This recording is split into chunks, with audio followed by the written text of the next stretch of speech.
On the Origin of Species, Charles Darwin, Part 1.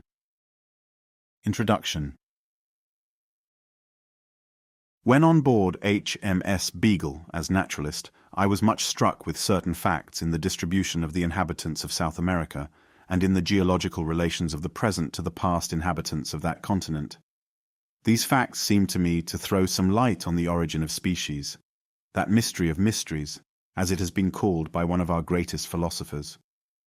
On my return home, it occurred to me, in 1837, that something might perhaps be made out on this question by patiently accumulating and reflecting on all sorts of facts which could possibly have any bearing on it. After 5 years' work, I allowed myself to speculate on the subject and drew up some short notes. These I enlarged in 1844 into a sketch of the conclusions which then seemed to me probable. From that period to the present day, I have steadily pursued the same object. I hope that I may be excused for entering on these personal details, as I give them to show that I have not been hasty in coming to a decision. My work is now nearly finished, but as it will take me 2 or 3 more years to complete it, and as my health is far from strong, I have been urged to publish this abstract. I have more especially been induced to do this, as Mr. Wallace, who is now studying the natural history of the Malay archipelago, has arrived at almost exactly the same general conclusions that I have on the origin of species. Last year he sent to me a memoir on this subject, with a request that I would forward it to Sir Charles Lyell, who sent it to the Linnean Society, and it is published in the 3rd volume of the Journal of that society. Sir Charles Lyell and Dr. Hooker, who both knew of my work, the latter having read my sketch of 1844, honoured me by thinking it advisable to publish with Mr. Wallace's excellent memoir some brief extracts from my manuscripts. This abstract, which I now publish, must necessarily be imperfect. I cannot here give references and authorities for my several statements, and I must trust to the reader reposing some confidence in my accuracy. No doubt errors will have crept in, though I hope I have always been cautious in trusting to good authorities alone. I can here give only the general conclusions at which I have arrived, with a few facts in illustration, but which, I hope, in most cases will suffice. No one can feel more sensible than I do of the necessity of hereafter publishing in detail all the facts, with references, on which my conclusions have been grounded, and I hope in a future work to do this. For I am well aware that scarcely a single point is discussed in this volume on which facts cannot be adduced, often apparently leading to conclusions directly opposite to those at which I have arrived. A fair result can be obtained only by fully stating and balancing the facts and arguments on both sides of each question, and this cannot possibly be here done. I much regret that want of space prevents my having the satisfaction of acknowledging the generous assistance which I have received from very many naturalists, some of them personally unknown to me.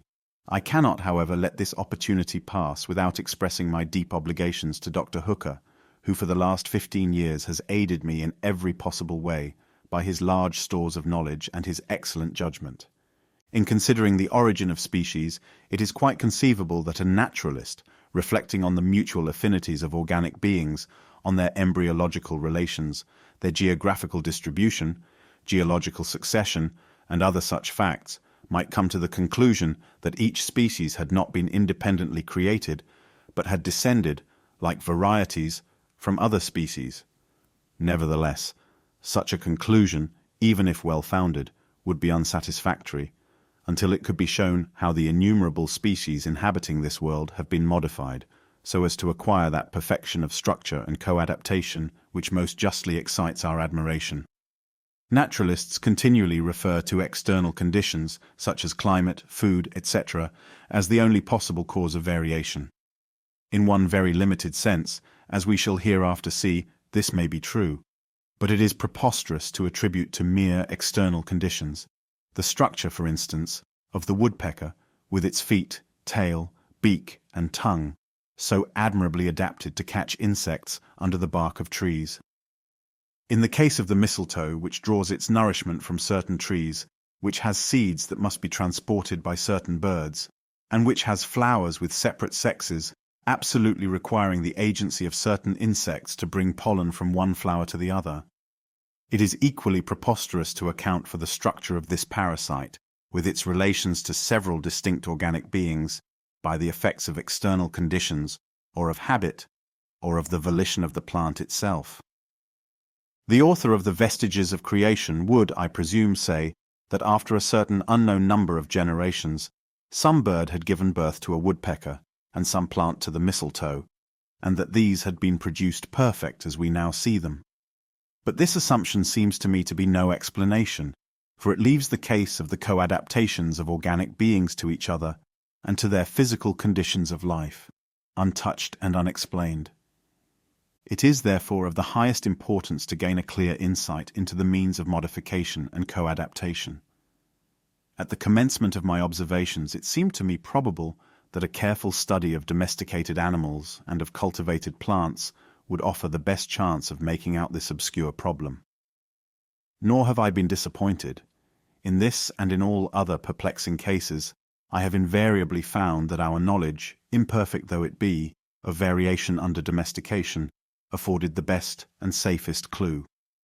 I may venture to express my conviction of the high value of such studies, although they have been very commonly neglected by naturalists.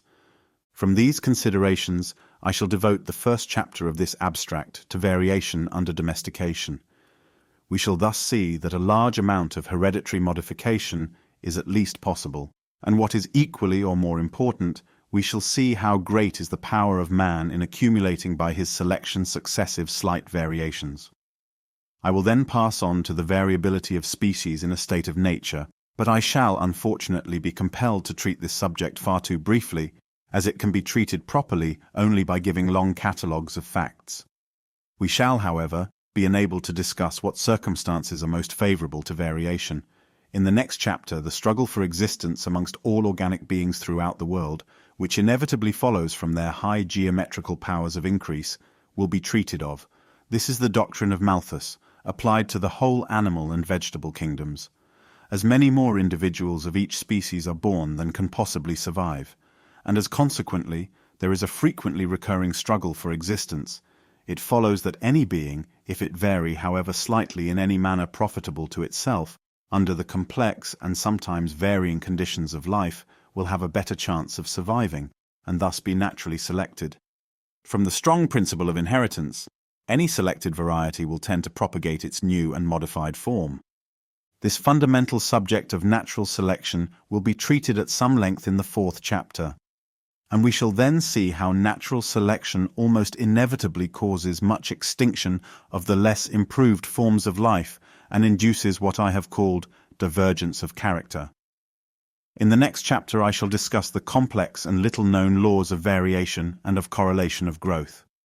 In the four succeeding chapters, the most apparent and gravest difficulties on the theory will be given, namely, first, the difficulties of transitions, or in understanding how a simple being or a simple organ can be changed and perfected into a highly developed being or elaborately constructed organ.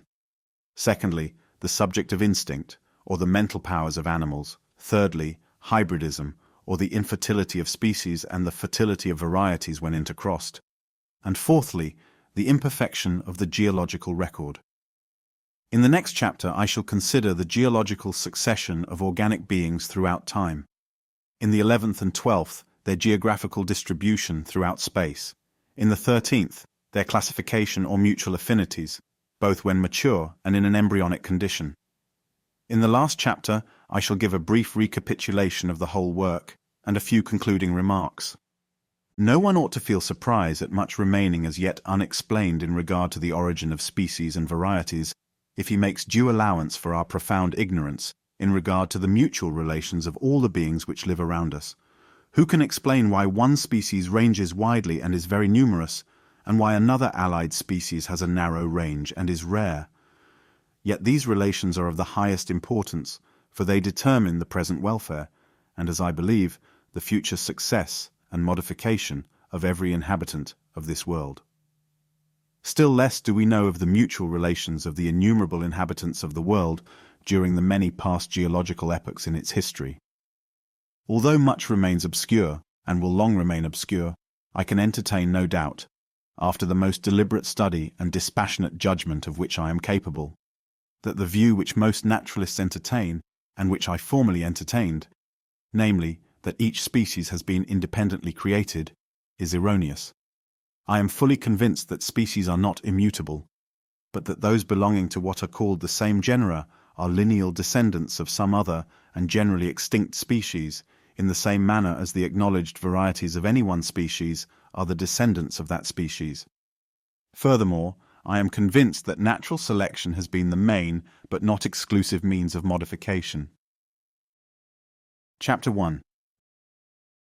Variation under domestication, causes of variability, effects of habit, correlation of growth, inheritance, character of domestic varieties, difficulty of distinguishing between varieties and species, origin of domestic varieties from one or more species, domestic pigeons, their differences and origin.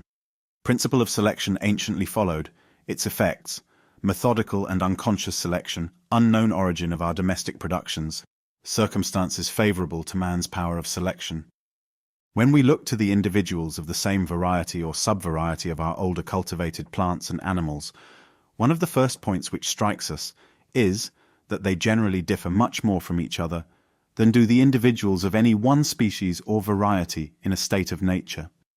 When we reflect on the vast diversity of the plants and animals which have been cultivated and which have varied during all ages under the most different climates and treatment, I think we are driven to conclude that this greater variability is simply due to our domestic productions having been raised under conditions of life not so uniform as, and somewhat different from, those to which the parent species have been exposed under nature.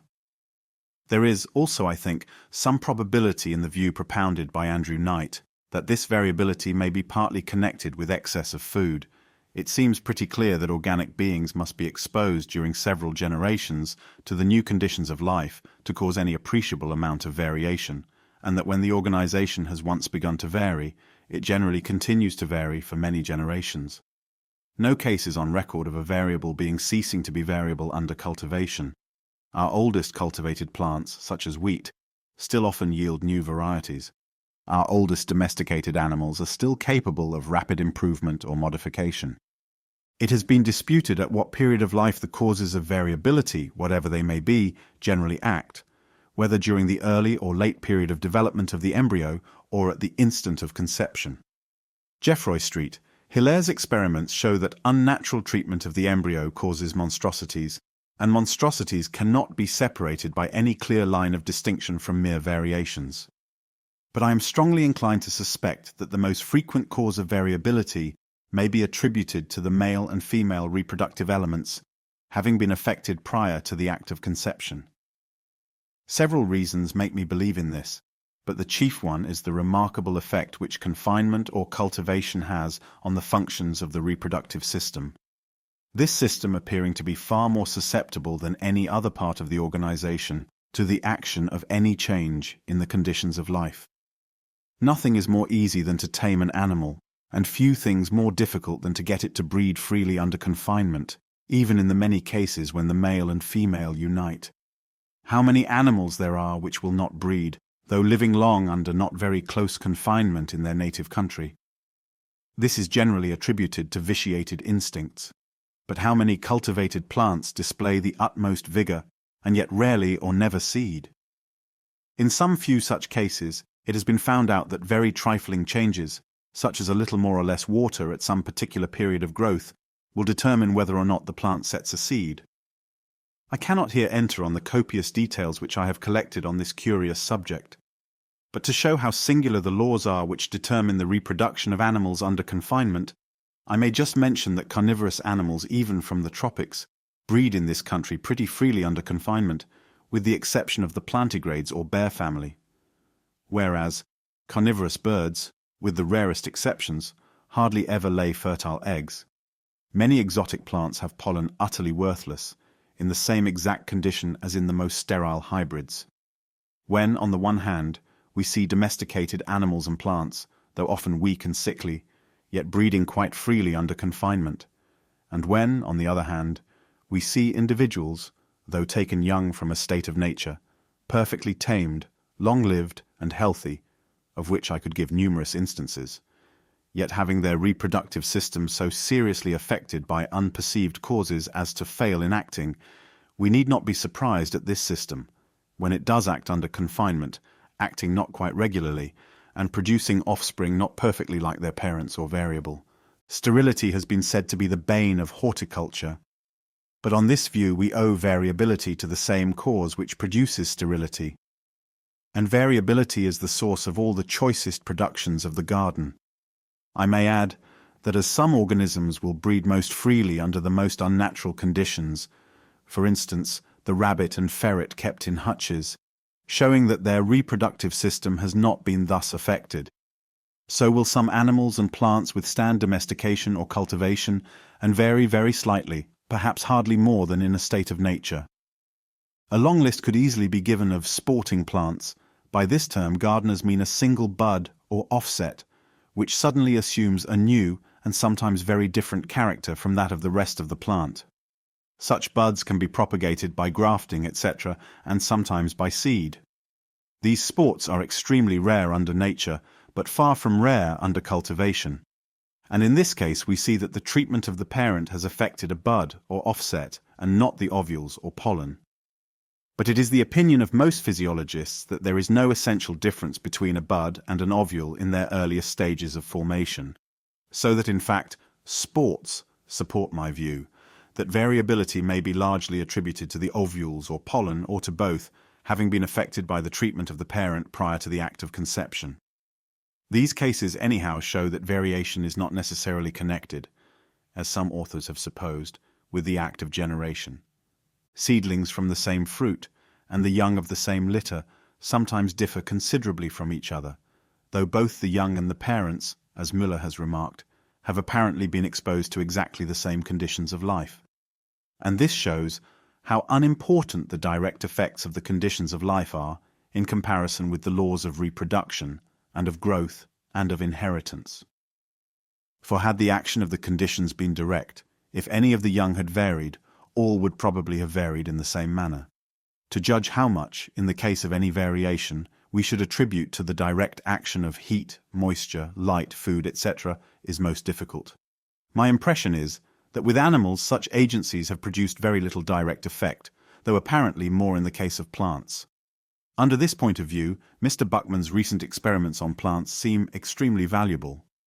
When all or nearly all the individuals exposed to certain conditions are affected in the same way, the change at first appears to be directly due to such conditions, but in some cases it can be shown that quite opposite conditions produce similar changes of structure. Nevertheless, some slight amount of change may, I think, be attributed to the direct action of the conditions of life, as in some cases increased size from amount of food, color from particular kinds of food and from light, and perhaps the thickness of fur from climate.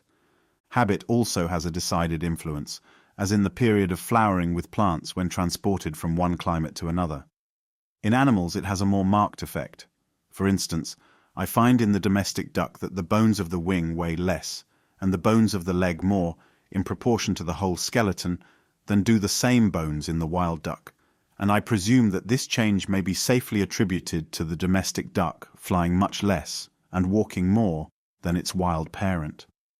The great and inherited development of the udders in cows and goats, in countries where they are habitually milked, in comparison with the state of these organs in other countries, is another instance of the effect of use. Not a single domestic animal can be named which has not in some country drooping ears, and the view suggested by some authors, that the drooping is due to the disuse of the muscles of the ear, from the animals not being much alarmed by danger, seems probable. There are many laws regulating variation, some few of which can be dimly seen, and will be hereafter briefly mentioned. I will here only allude to what may be called correlation of growth. Any change in the embryo or larva will almost certainly entail changes in the mature animal. In monstrosities, the correlations between quite distinct parts are very curious, and many instances are given in Isidore Geoffroy Saint-Hilaire. Hilaire's great work on this subject. Breeders believe that long limbs are almost always accompanied by an elongated head. Some instances of correlation are quite whimsical. Thus cats with blue eyes are invariably deaf. Color and constitutional peculiarities go together, of which many remarkable cases could be given amongst animals and plants. From the facts collected by Heusinger, it appears that white sheep and pigs are differently affected from colored individuals by certain vegetable poisons. Hairless dogs have imperfect teeth. Long-haired and coarse-haired animals are apt to have, as is asserted, long or many horns. Pigeons with feathered feet have skin between their outer toes. Pigeons with short beaks have small feet, and those with long beaks large feet. Hence, if man goes on selecting, and thus augmenting, any peculiarity, he will almost certainly unconsciously modify other parts of the structure, owing to the mysterious laws of the correlation of growth. The result of the various, quite unknown, or dimly seen laws of variation is infinitely complex and diversified. It is well worthwhile carefully to study the several treatises published on some of our old cultivated plants, as on the hyacinth, potato, even the dahlia, etc. And it is really surprising to note the endless points in structure and constitution in which the varieties and subvarieties differ slightly from each other.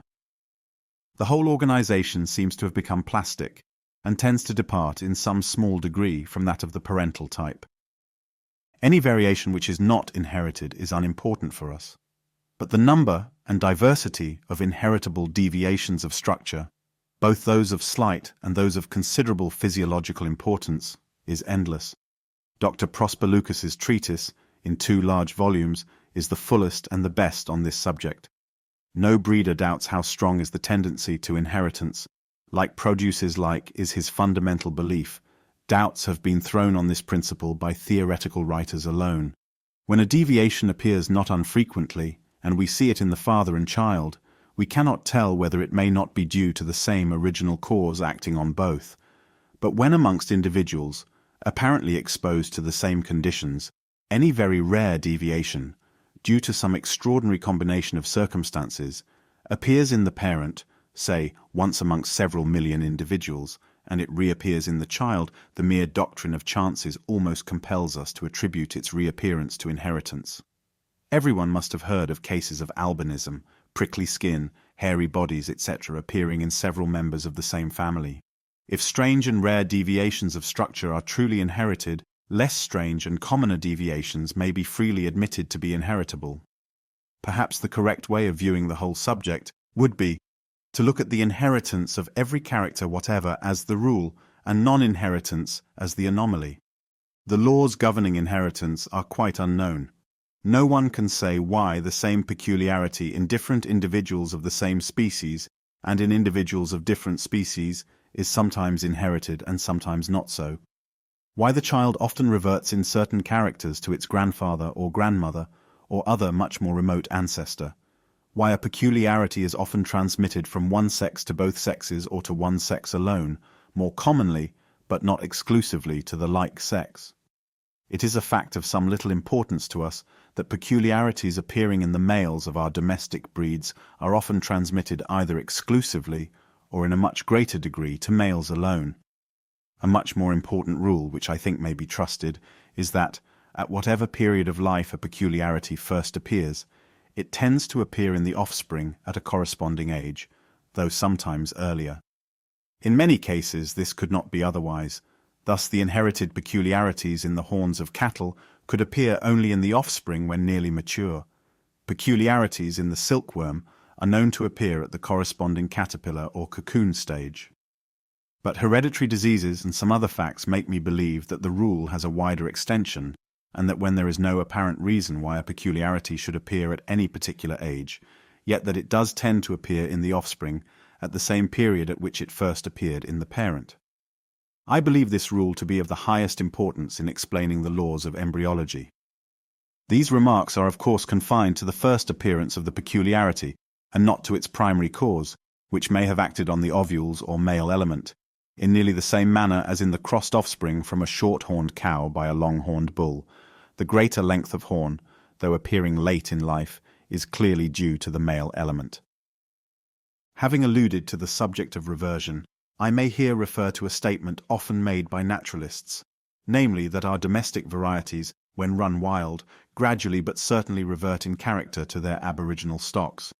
Hence it has been argued that no deductions can be drawn from domestic races to species in a state of nature. I have in vain endeavoured to discover on what decisive facts the above statement has so often and so boldly been made. There would be great difficulty in proving its truth. we may safely conclude that very many of the most strongly marked domestic varieties could not possibly live in a wild state. In many cases, we do not know what the aboriginal stock was, and so could not tell whether or not nearly perfect reversion had ensued.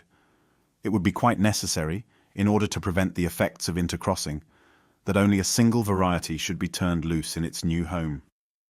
Nevertheless, as our varieties certainly do occasionally revert in some of their characters to ancestral forms, it seems to me not improbable that if we could succeed in naturalizing, or were to cultivate during many generations, the several races, for instance, of the cabbage, in very poor soil, in which case, however, some effect would have to be attributed to the direct action of the poor soil, that they would, to a large extent, or even wholly, revert to the wild aboriginal stock.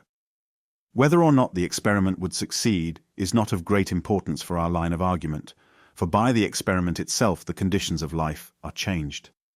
If it could be shown that our domestic varieties manifested a strong tendency to reversion, that is, to lose their acquired characters, whilst kept under unchanged conditions, and whilst kept in a considerable body, so that free intercrossing might check, by blending together, any slight deviations of structure, in such case, I grant that we could deduce nothing from domestic varieties in regard to species.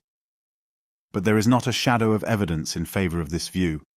To assert that we could not breed our cart and race horses, long and short-horned cattle, and poultry of various breeds, and esculent vegetables, for an almost infinite number of generations, would be opposed to all experience. I may add that when under nature the conditions of life do change, variations and reversions of character probably do occur, but natural selection, as will hereafter be explained, will determine how far the new characters thus arising shall be preserved. When we look to the hereditary varieties or races of our domestic animals and plants, and compare them with species closely allied together, we generally perceive in each domestic race, as already remarked, less uniformity of character than in true species. Domestic races of the same species also often have a somewhat monstrous character, by which I mean that although differing from each other, and from the other species of the same genus, in several trifling respects, they often differ in an extreme degree in some one part, both when compared one with another, and more especially when compared with all the species in nature to which they are nearest allied. With these exceptions, and with that of the perfect fertility of varieties when crossed, a subject hereafter to be discussed, domestic races of the same species differ from each other in the same manner as, only in most cases in a lesser degree than, do closely allied species of the same genus in a state of nature. I think this must be admitted when we find that there are hardly any domestic races, either amongst animals or plants, which have not been ranked by some competent judges as mere varieties, and by other competent judges as the descendants of aboriginally distinct species. If any marked distinction existed between domestic races and species, this source of doubt could not so perpetually recur. It has often been stated that domestic races do not differ from each other in characters of generic value. I think it could be shown that this statement is hardly correct, but naturalists differ most widely in determining what characters are of generic value, all such valuations being at present empirical. Moreover, on the view of the origin of genera which I shall presently give, we have no right to expect often to meet with generic differences in our domesticated productions. When we attempt to estimate the amount of structural difference between the domestic races of the same species, we are soon involved in doubt, from not knowing whether they have descended from one or several parent species.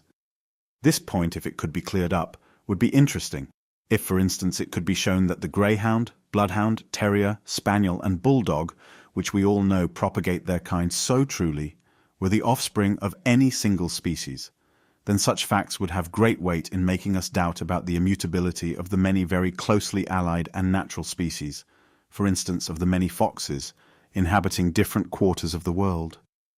I do not believe, as we shall presently see, that all our dogs have descended from any one wild species, but, in the case of some other domestic races, there is presumptive, or even strong, evidence in favour of this view. It has often been assumed that man has chosen for domestication animals and plants, having an extraordinary inherent tendency to vary, and likewise to withstand diverse climates. I do not dispute that these capacities have added largely to the value of most of our domesticated productions. But how could a savage possibly know, when he first tamed an animal, whether it would vary in succeeding generations, and whether it would endure other climates? Has the little variability of the ass or guinea fowl, or the small power of endurance of warmth by the reindeer, or of cold by the common camel, prevented their domestication? I cannot doubt that if other animals and plants, equal in number to our domesticated productions, and belonging to equally diverse classes and countries, were taken from a state of nature, and could be made to breed for an equal number of generations under domestication, they would vary on an average as largely as the parent species of our existing domesticated productions have varied. In the case of most of our anciently domesticated animals and plants, I do not think it is possible to come to any definite conclusion whether they have descended from one or several species. The argument mainly relied on by those who believe in the multiple origin of our domestic animals is that we find in the most ancient records, more especially on the monuments of Egypt, much diversity in the breeds, and that some of the breeds closely resemble, perhaps are identical with, those still existing. Even if this latter fact were found more strictly and generally true than seems to me to be the case, what does it show? But that some of our breeds originated there 4,000 or 5,000 years ago. But Mr. Horner's researches have rendered it in some degree probable that man sufficiently civilized to have manufactured pottery existed in the valley of the Nile 13,000 or 14,000 years ago. And who will pretend to say how long, before these ancient periods, savages like those of Tierra del Fuego or Australia, who possess a semi-domestic dog, may not have existed in Egypt? The whole subject must, I think, remain vague. Nevertheless, I may, without here entering on any details, state that from geographical and other considerations, I think it highly probable that our domestic dogs have descended from several wild species. In regard to sheep and goats, I can form no opinion. I should think, from facts communicated to me by Mr. Blyth on the habits, voice, and constitution, etc., of the humped Indian cattle, that these had descended from a different aboriginal stock from our European cattle. And several competent judges believe that these latter have had more than one wild parent. With respect to horses, from reasons which I cannot give here, I am doubtfully inclined to believe, in opposition to several authors, that all the races have descended from one wild stock. Mr. Blyth, whose opinion from his large and varied stores of knowledge I should value more than that of almost anyone, thinks that all the breeds of poultry have proceeded from the common wild Indian fowl, Gallus bankiva. In regard to ducks and rabbits, the breeds of which differ considerably from each other in structure, I do not doubt that they all have descended from the common wild duck and rabbit. The doctrine of the origin of our several domestic races from several aboriginal stocks has been carried to an absurd extreme by some authors. They believe that every race which breeds true, let the distinctive characters be ever so slight, has had its wild prototype. At this rate there must have existed at least a score of species of wild cattle, as many sheep and several goats in Europe alone, and several even within Great Britain. One author believes that there formerly existed in Great Britain 11 wild species of sheep peculiar to it, when we bear in mind that Britain has now hardly one peculiar mammal, and France but few distinct from those of Germany, and conversely, and so with Hungary, Spain, etc., but that each of these kingdoms possesses several peculiar breeds of cattle, sheep, etc., we must admit that many domestic breeds have originated in Europe, for whence could they have been derived, as these several countries do not possess a number of peculiar species as distinct parent stocks. So it is in India. Even in the case of the domestic dogs of the whole world, which I fully admit have probably descended from several wild species, I cannot doubt that there has been an immense amount of inherited variation. Who can believe that animals closely resembling the Italian greyhound, the bloodhound, the bulldog, or Blenheim spaniel, etc., so unlike all wild canidae, ever existed freely in a state of nature? It has often been loosely said that all our races of dogs have been produced by the crossing of a few aboriginal species. But by crossing, we can get only forms in some degree intermediate between their parents, and if we account for our several domestic races by this process, we must admit the former existence of the most extreme forms, as the Italian greyhound, bloodhound, bulldog, etc., in the wild state. Moreover, the possibility of making distinct races by crossing has been greatly exaggerated. There can be no doubt that a race may be modified by occasional crosses if aided by the careful selection of those individual mongrels which present any desired character, but that a race could be obtained nearly intermediate between two extremely different races or species, I can hardly believe. Sir J. Sebright expressly experimentized for this object, and failed. The offspring from the first cross between two pure breeds is tolerably, and sometimes, as I have found with pigeons, extremely uniform, and everything seems simple enough. But when these mongrels are crossed one with another for several generations, hardly two of them will be alike, and then the extreme difficulty, or rather utter hopelessness, of the task becomes apparent. Certainly a breed intermediate between two very distinct breeds could not be got without extreme care and long-continued selection. Nor can I find a single case on record of a permanent race having been thus formed. On the breeds of the domestic pigeon. Believing that it is always best to study some special group, I have, after deliberation, taken up domestic pigeons. I have kept every breed which I could purchase or obtain, and have been most kindly favoured with skins from several quarters of the world, more especially by the Honourable W. Elliot from India and by the Honourable C. Murray from Persia. Many treatises in different languages have been published on pigeons, and some of them are very important, as being of considerable antiquity. I have associated with several eminent fanciers, and have been permitted to join two of the London pigeon clubs. The diversity of the breeds is something astonishing. Compare the English carrier and the short-faced tumbler, and see the wonderful difference in their beaks, entailing corresponding differences in their skulls. The carrier, more especially the male bird, is also remarkable from the wonderful development of the car-unculated skin about the head, and this is accompanied by greatly elongated eyelids, very large external orifices to the nostrils, and a wide gape of mouth. The short-faced tumbler has a beak in outline almost like that of a finch, and the common tumbler has the singular and strictly inherited habit of flying at a great height in a compact flock, and tumbling in the air head over heels. The runt is a bird of great size, with long, massive beak and large feet. Some of the sub-breeds of runts have very long necks, others very long wings and tails, others singularly short tails. The barb is allied to the carrier, but instead of a very long beak, has a very short and very broad one. The pouter has a much elongated body, wings and legs, and its enormously developed crop, which it glories in inflating, may well excite astonishment and even laughter. The turbit has a very short and conical beak, with a line of reversed feathers down the breast, and it has the habit of continually expanding slightly the upper part of the esophagus. The Jacobin has the feathers so much reversed along the back of the neck that they form a hood, and it has, proportionally to its size, much elongated wing and tail feathers. The trumpeter and laugher, as their names express, utter a very different coo from the other breeds. The fantail has 30 or even 40 tail feathers, instead of 12 or 14, the normal number in all members of the great pigeon family, and these feathers are kept expanded, and are carried so erect that in good birds the head and tail touch. The oil gland is quite aborted. Several other less distinct breeds might have been specified. In the skeletons of the several breeds, the development of the bones of the face in length and breadth and curvature differs enormously.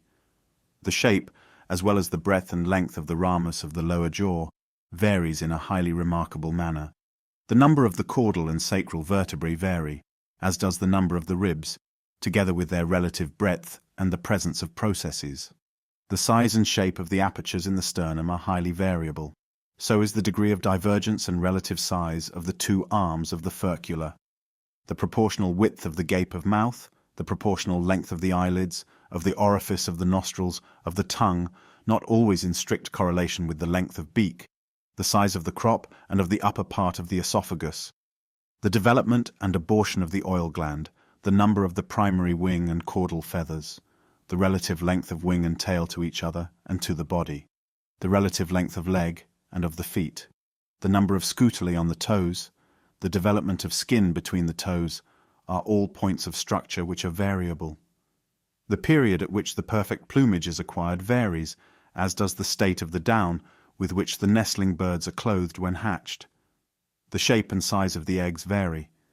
The manner of flight differs remarkably, as does in some breeds the voice and disposition. Lastly, in certain breeds, the males and females have come to differ to a slight degree from each other. Altogether, at least a score of pigeons might be chosen, which if shown to an ornithologist and he were told that they were wild birds, would certainly, I think, be ranked by him as well-defined species. Moreover, I do not believe that any ornithologist would place the English carrier, the short-faced tumbler, the runt, the barb, pouter, and fantail in the same genus, more especially as in each of these breeds several truly inherited subbreeds, or species as he might have called them, could be shown him.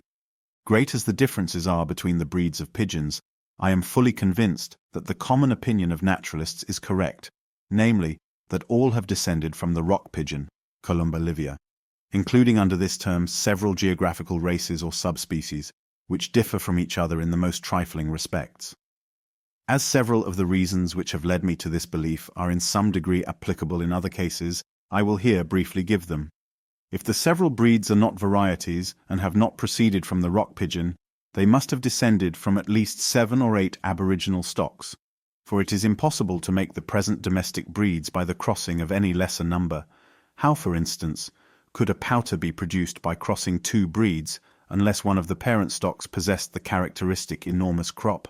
The supposed aboriginal stocks must all have been rock pigeons, that is, not breeding or willingly perching on trees. But besides C. livia with its geographical subspecies, only 2 or 3 other species of rock pigeons are known, and these have not any of the characters of the domestic breeds.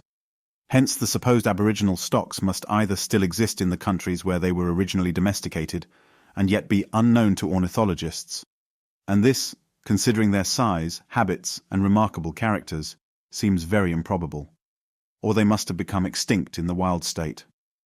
But birds breeding on precipices and good flyers are unlikely to be exterminated, and the common rock pigeon, which has the same habits with the domestic breeds, has not been exterminated even on several of the smaller British islets, or on the shores of the Mediterranean.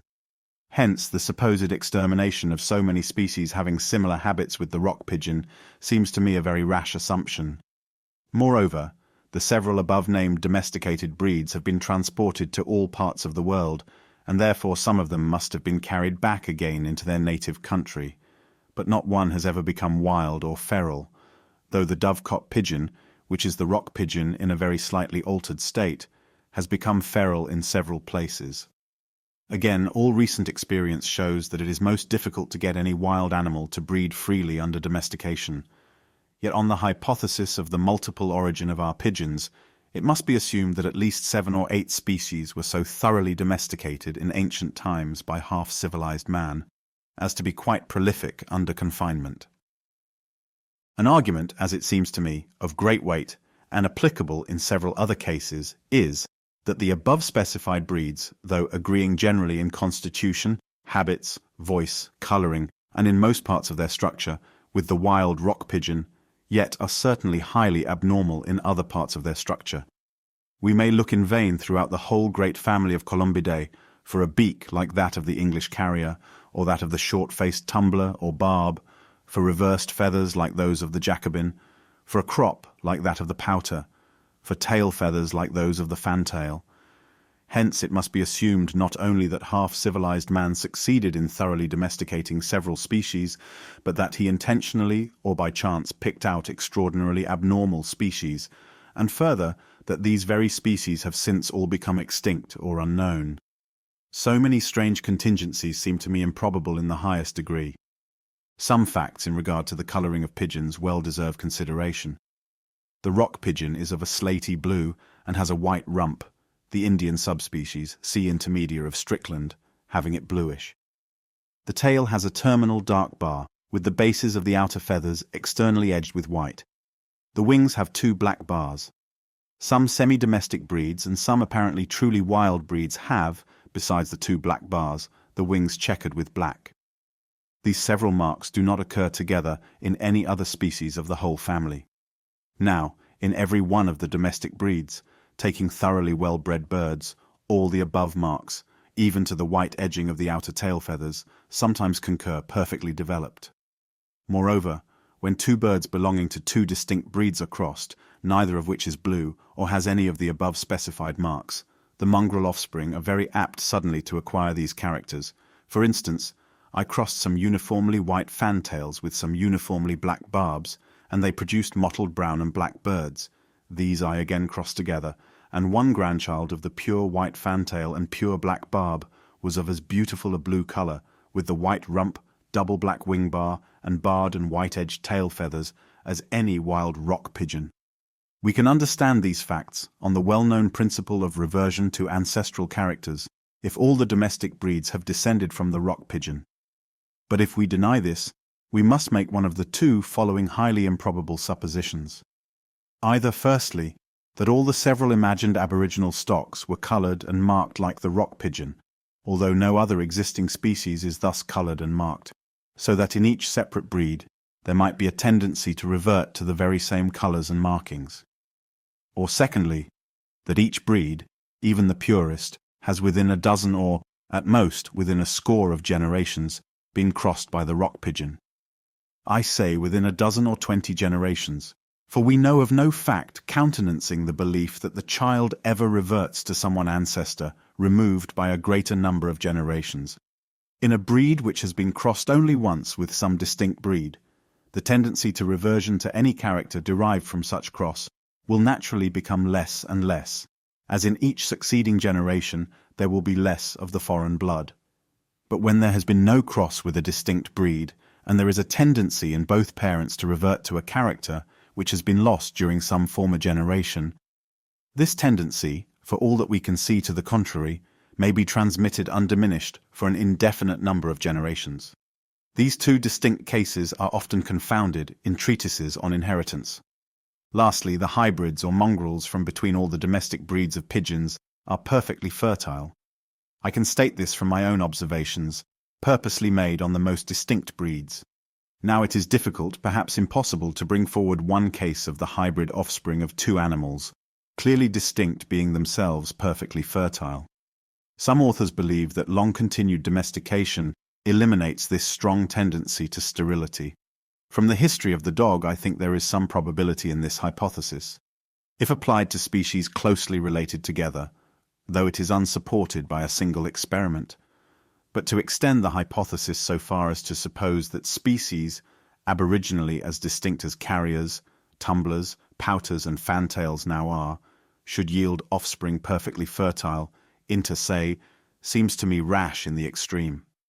From these several reasons, namely, the improbability of man having formerly got 7 or 8 supposed species of pigeons to breed freely under domestication, these supposed species being quite unknown in a wild state, and their becoming nowhere feral, these species having very abnormal characters in certain respects, as compared with all other columbidae, though so like in most other respects to the rock pigeon, the blue colour and various marks occasionally appearing in all the breeds, both when kept pure and when crossed, the mongrel offspring being perfectly fertile.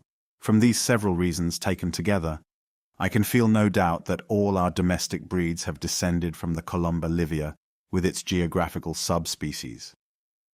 In favour of this view, I may add firstly that C. livia, or the rock pigeon, has been found capable of domestication in Europe and in India, and that it agrees in habits and in a great number of points of structure with all the domestic breeds.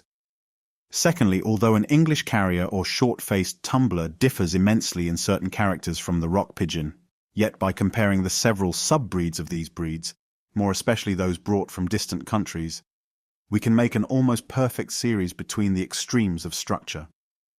Thirdly, those characters which are mainly distinctive of each breed, for instance the wattle and length of beak of the carrier, the shortness of that of the tumbler, and the number of tail feathers in the fantail, are in each breed eminently variable, and the explanation of this fact will be obvious when we come to treat of selection. Fourthly, pigeons have been watched and tended with the utmost care and loved by many people. They have been domesticated for thousands of years in several quarters of the world. The earliest known record of pigeons is in the 5th Egyptian dynasty, about 3000 BC, as was pointed out to me by Professor Lepsius, but Mr. Birch informs me that pigeons are given in a bill of fare in the previous dynasty. In the time of the Romans, as we hear from Pliny, immense prices were given for pigeons. Nay, they are come to this pass, that they can reckon up their pedigree and race. Pigeons were much valued by Akbar Khan in India, about the year 1600, never less than 20,000 pigeons were taken with the court. The monarchs of Iran and Turan sent him some very rare birds, and continues the courtly historian, His Majesty, by crossing the breeds, which method was never practiced before, has improved them astonishingly. About this same period the Dutch were as eager about pigeons as were the old Romans. The paramount importance of these considerations in explaining the immense amount of variation which pigeons have undergone will be obvious when we treat of selection. We shall then also see how it is that the breeds so often have a somewhat monstrous character. It is also a most favourable circumstance for the production of distinct breeds that male and female pigeons can be easily mated for life, and thus different breeds can be kept together in the same aviary. I have discussed the probable origin of domestic pigeons at some, yet quite insufficient, length, because when I first kept pigeons and watched the several kinds, knowing well how true they bred, I felt fully as much difficulty in believing that they could ever have descended from a common parent, as any naturalist could in coming to a similar conclusion in regard to the many species of finches or other large groups of birds in nature. One circumstance has struck me much, namely that all the breeders of the various domestic animals and the cultivators of plants with whom I have ever conversed or whose treatises I have read are firmly convinced that the several breeds to which each has attended are descended from so many aboriginally distinct species. Ask, as I've asked, a celebrated raiser of Hereford cattle whether his cattle might not have descended from longhorns, and he will laugh you to scorn. I have never met a pigeon, or poultry, or duck, or rabbit fancier who was not fully convinced that each main breed was descended from a distinct species. Van Mons, in his treatise on pears and apples, shows how utterly he disbelieves that the several sorts, for instance, a Ribston pippin or codlin apple, could ever have proceeded from the seeds of the same tree. Innumerable other examples could be given. The explanation, I think, is simple. From long-continued study they are strongly impressed with the differences between the several races, and though they well know that each race varies slightly, for they win their prizes by selecting such slight differences, yet they ignore all general arguments and refuse to sum up in their minds slight differences accumulated during many successive generations. May not those naturalists who, knowing far less of the laws of inheritance than does the breeder, and knowing no more than he does of the intermediate links in the long lines of descent, yet admit that many of our domestic races have descended from the same parents, may they not learn a lesson of caution when they deride the idea of species in a state of nature being lineal descendants of other species? Selection. Let us now briefly consider the steps by which domestic races have been produced, either from one or from several allied species. Some little effect may perhaps be attributed to the direct action of the external conditions of life, and some little to habit. But he would be a bold man who would account by such agencies for the differences of a dray and racehorse, a greyhound and bloodhound, a carrier and tumbler pigeon. One of the most remarkable features in our domesticated races is that we see in them adaptation, not indeed to the animal's or plant's own good, but to man's use or fancy. Some variations useful to him have probably arisen suddenly or by one step. Many botanists, for instance, believe that the fuller's teasel with its hooks, which cannot be rivalled by any mechanical contrivance, is only a variety of the wild Dipsacus, and this amount of change may have suddenly arisen in a seedling. So it has probably been with the turnspit dog, and this is known to have been the case with the Ancon sheep. But when we compare the dray horse and racehorse, the dromedary and camel, the various breeds of sheep fitted either for cultivated land or mountain pasture, with the wool of one breed good for one purpose, and that of another breed for another purpose. When we compare the many breeds of dogs, each good for man in very different ways. When we compare the gamecock, so pertinacious in battle, with other breeds so little quarrelsome, with everlasting layers which never desire to sit, and with the bantam so small and elegant, when we compare the host of agricultural, culinary, orchard and flower garden races of plants, most useful to man at different seasons and for different purposes, or so beautiful in his eyes, we must, I think, look further than to mere variability. We cannot suppose that all the breeds were suddenly produced as perfect and as useful as we now see them. Indeed, in several cases, we know that this has not been their history. The key is man's power of accumulative selection. Nature gives successive variations. Man adds them up in certain directions useful to him. In this sense, he may be said to make for himself useful breeds. The great power of this principle of selection is not hypothetical. It is certain that several of our eminent breeders have, even within a single lifetime, modified to a large extent some breeds of cattle and sheep. In order fully to realize what they have done, it is almost necessary to read several of the many treatises devoted to this subject and to inspect the animals. Breeders habitually speak of an animal's organization as something quite plastic, which they can model almost as they please. If I had space, I could quote numerous passages to this effect from highly competent authorities. Youatt, who was probably better acquainted with the works of agriculturalists than almost any other individual, and who was himself a very good judge of an animal, speaks of the principle of selection as that which enables the agriculturist not only to modify the character of his flock, but to change it altogether. It is the magician's wand, by means of which he may summon into life whatever form and mould he pleases. Lord Somerville, speaking of what breeders have done for sheep, says, "It would seem as if they had chalked out upon a wall a form perfect in itself, and then had given it existence." That most skilful breeder, Sir John Seabright, used to say, with respect to pigeons, that he would produce any given feather in 3 years, but it would take him 6 years to obtain head and beak. In Saxony, the importance of the principle of selection in regard to merino sheep is so fully recognized that men follow it as a trade. The sheep are placed on a table and are studied, like a picture by a connoisseur. This is done 3 times at intervals of months, and the sheep are each time marked and classed, so that the very best may ultimately be selected for breeding. What English breeders have actually effected is proved by the enormous prices given for animals with a good pedigree, and these have now been exported to almost every quarter of the world. The improvement is by no means generally due to crossing different breeds. All the best breeders are strongly opposed to this practice, except sometimes amongst closely allied sub-breeds. And when a cross has been made, the closest selection is far more indispensable even than in ordinary cases. If selection consisted merely in separating some very distinct variety and breeding from it, the principle would be so obvious as hardly to be worth notice. But its importance consists in the great effect produced by the accumulation in one direction, during successive generations, of differences absolutely inappreciable by an uneducated eye. Differences which I, for one, have vainly attempted to appreciate. Not one man in 1,000 has accuracy of eye and judgment sufficient to become an eminent breeder.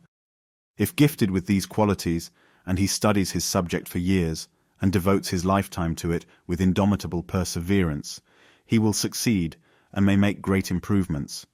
If he wants any of these qualities, he will assuredly fail. Few would readily believe in the natural capacity and years of practice requisite to become even a skillful pigeon fancier. The same principles are followed by horticulturists, but the variations are here often more abrupt.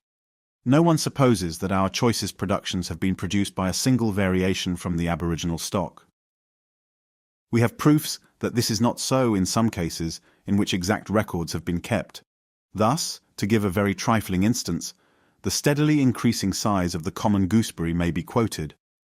We see an astonishing improvement in many florists' flowers, when the flowers of the present day are compared with drawings made only 20 or 30 years ago. When a race of plants is once pretty well established, the seed raisers do not pick out the best plants, but merely go over their seed beds and pull up the rogues, as they call the plants that deviate from the proper standard. With animals, this kind of selection is in fact also followed, for hardly anyone is so careless as to allow his worst animals to breed. In regard to plants, there is another means of observing the accumulated effects of selection, namely, by comparing the diversity of flowers in the different varieties of the same species in the flower garden. The diversity of leaves, pods, or tubers, or whatever part is valued, in the kitchen garden, in comparison with the flowers of the same varieties, and the diversity of fruit of the same species in the orchard, in comparison with the leaves and flowers of the same set of varieties. See how different the leaves of the cabbage are, and how extremely alike the flowers. How unlike the flowers of the heartsease are, and how alike the leaves. How much the fruit of the different kinds of gooseberries differ in size, colour, shape, and hairiness, and yet the flowers present very slight differences. It is not that the varieties which differ largely in some one point do not differ at all in other points. This is hardly ever, perhaps never, the case. The laws of correlation of growth, the importance of which should never be overlooked, will ensure some differences. But as a general rule, I cannot doubt that the continued selection of slight variations, either in the leaves, the flowers, or the fruit, will produce races differing from each other chiefly in these characters. It may be objected that the principle of selection has been reduced to methodical practice for scarcely more than 3/4 of a century. It has certainly been more attended to of late years, and many treatises have been published on the subject. And the result, I may add, has been in a corresponding degree rapid and important. But it is very far from true that the principle is a modern discovery. I could give several references to the full acknowledgement of the importance of the principle in works of high antiquity. In rude and barbarous periods of English history, choice animals were often imported, and laws were passed to prevent their exportation. The destruction of horses under a certain size was ordered, and this may be compared to the roguing of plants by nurserymen. The principle of selection I find distinctly given in an ancient Chinese encyclopedia. Explicit rules are laid down by some of the Roman classical writers. From passages in Genesis, it is clear that the color of domestic animals was at that early period attended to. Savages now sometimes cross their dogs with wild canine animals to improve the breed, and they formerly did so, as is attested by passages in Pliny. The savages in South Africa match their draft cattle by color, as do some of the Eskimo their teams of dogs. Livingstone shows how much good domestic breeds are valued by the Negroes of the interior of Africa who have not associated with Europeans. Some of these facts do not show actual selection, but they show that the breeding of domestic animals was carefully attended to in ancient times and is now attended to by the lowest savages. It would indeed have been a strange fact had attention not been paid to breeding, for the inheritance of good and bad qualities is so obvious. At the present time, eminent breeders try by methodical selection, with a distinct object in view, to make a new strain or sub-breed superior to anything existing in the country. But for our purpose, a kind of selection, which may be called unconscious, and which results from everyone trying to possess and breed from the best individual animals, is more important. Thus, a man who intends keeping pointers naturally tries to get as good dogs as he can, and afterwards breeds from his own best dogs, but he has no wish or expectation of permanently altering the breed. Nevertheless, I cannot doubt that this process, continued during centuries, would improve and modify any breed, in the same way as Bakewell, Collins, etc., by this very same process, only carried on more methodically, did greatly modify, even during their own lifetimes, the forms and qualities of their cattle. Slow and insensible changes of this kind could never be recognized unless actual measurements or careful drawings of the breeds in question had been made long ago, which might serve for comparison. In some cases, however, unchanged or but little changed individuals of the same breed may be found in less civilized districts, where the breed has been less improved. There is reason to believe that King Charles's spaniel has been unconsciously modified to a large extent since the time of that monarch. Some highly competent authorities are convinced that the setter is directly derived from the spaniel and has probably been slowly altered from it. It is known that the English pointer has been greatly changed within the last century, and in this case the change has, it is believed, been chiefly effected by crosses with the foxhound. But what concerns us is that the change has been effected unconsciously and gradually, and yet so effectually, that, though the old Spanish pointer certainly came from Spain, Mr. Borrow has not seen, as I am informed by him, any native dog in Spain, like our pointer. By a similar process of selection, and by careful training, the whole body of English racehorses have come to surpass in fleetness and size the parent Arab stock, so that the latter, by the regulations for the Goodwood races, are favoured in the weights they carry. Lord Spencer and others have shown how the cattle of England have increased in weight and in early maturity, compared with the stock formerly kept in this country. By comparing the accounts given in old pigeon treatises of carriers and tumblers with these breeds as now existing in Britain, India, and Persia, we can, I think, clearly trace the stages through which they have insensibly passed and come to differ so greatly from the rock pigeon. Youatt gives an excellent illustration of the effects of a course of selection, which may be considered as unconsciously followed, in so far that the breeders could never have expected or even have wished to have produced the result which ensued, namely the production of two distinct strains. The two flocks of Leicester sheep kept by Mr. Buckley and Mr. Burgess, as Mr. Youatt remarks, have been purely bred from the original stock of Mr. Bakewell for upwards of 50 years. There is not a suspicion existing in the mind of anyone at all acquainted with the subject that the owner of either of them has deviated in any one instance from the pure blood of Mr. Bakewell's flock, and yet the difference between the sheep possessed by these two gentlemen is so great that they have the appearance of being quite different varieties. If there exist savages so barbarous as never to think of the inherited character of the offspring of their domestic animals, yet any one animal particularly useful to them, for any special purpose, would be carefully preserved during famines and other accidents, to which savages are so liable, and such choice animals would thus generally leave more offspring than the inferior ones, so that in this case there would be a kind of unconscious selection going on. We see the value set on animals, even by the barbarians of Tierra del Fuego, by their killing and devouring their old women in times of dearth, as of less value than their dogs.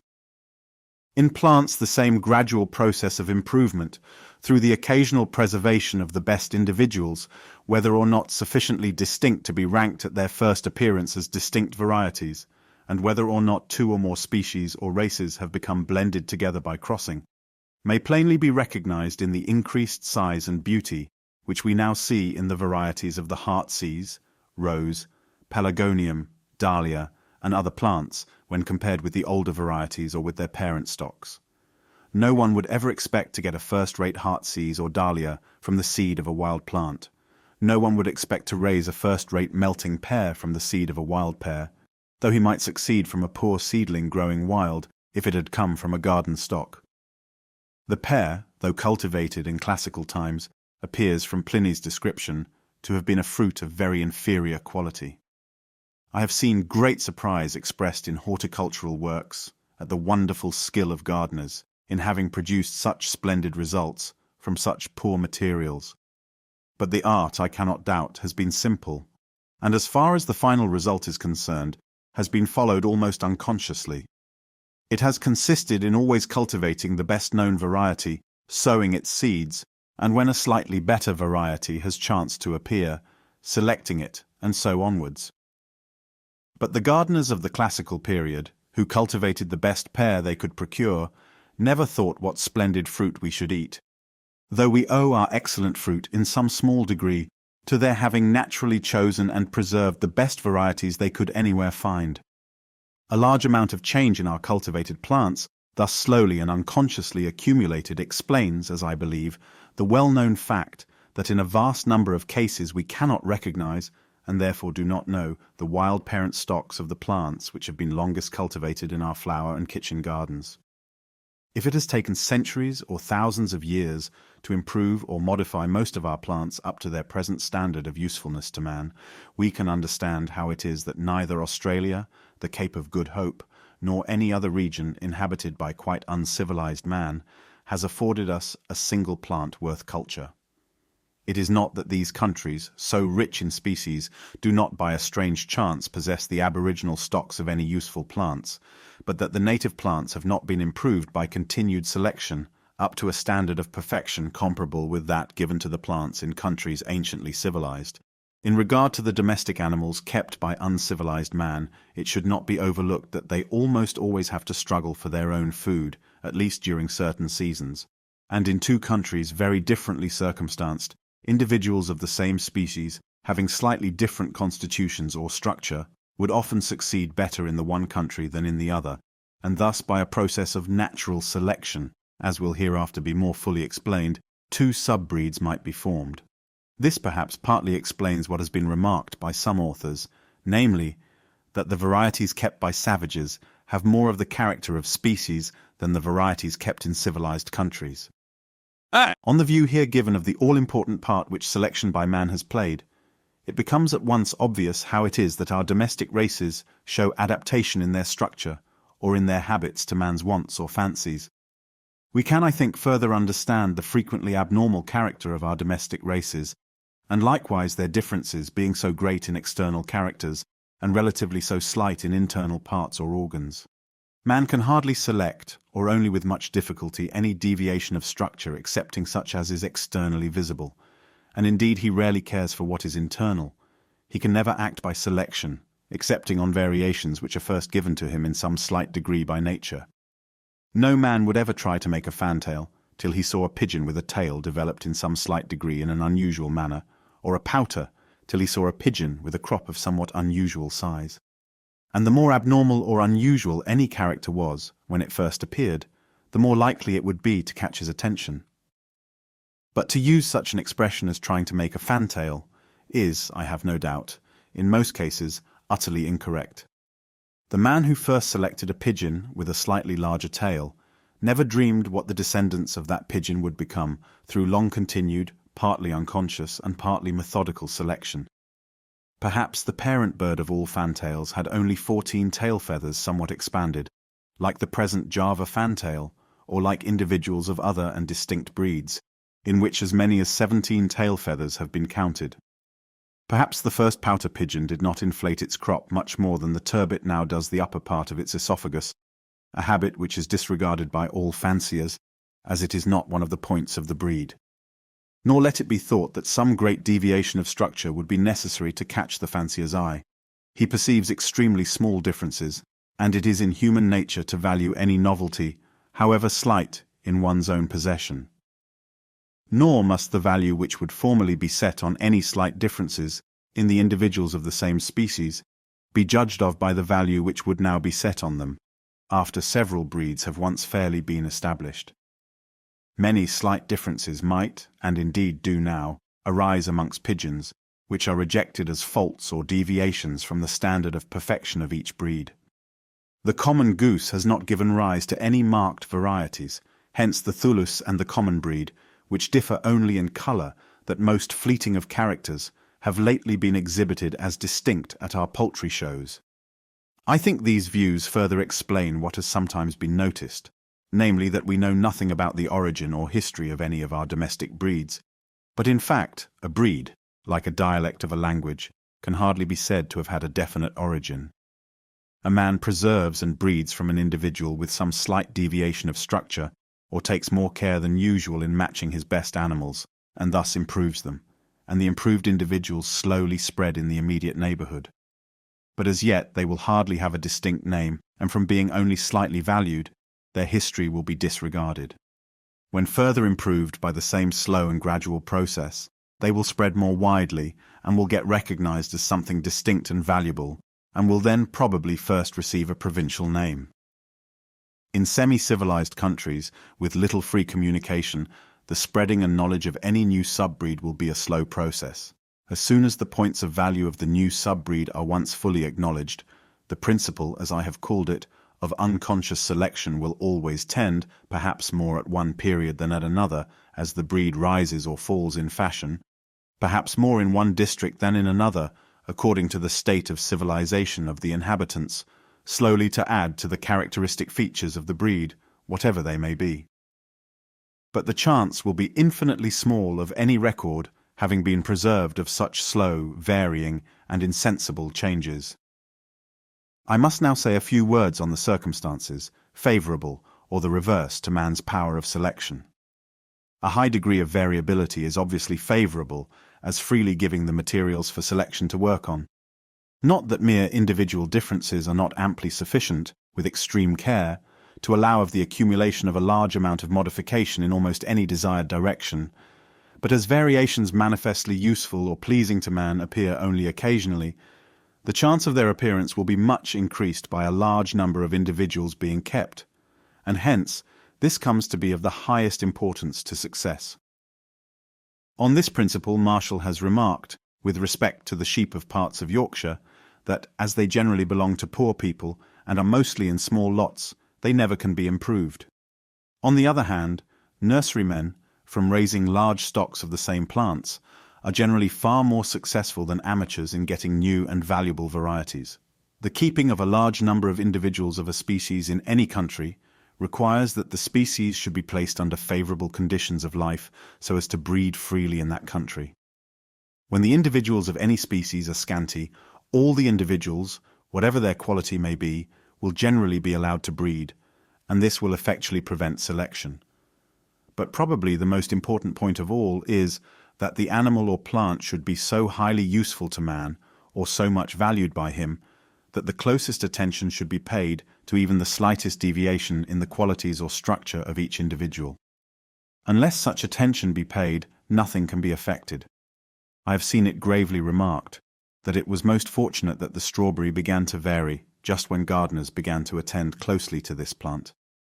No doubt the strawberry had always varied since it was cultivated, but the slight varieties had been neglected. As soon, however, as gardeners picked out individual plants with slightly larger, earlier or better fruit, and raised seedlings from them, and again picked out the best seedlings and bred from them, then there appeared, aided by some crossing with distinct species, those many admirable varieties of the strawberry which have been raised during the last 30 or 40 years. In the case of animals with separate sexes, facility in preventing crosses is an important element of success in the formation of new races, at least in a country which is already stocked with other races. In this respect, enclosure of the land plays a part. Wandering savages or the inhabitants of open plains rarely possess more than one breed of the same species.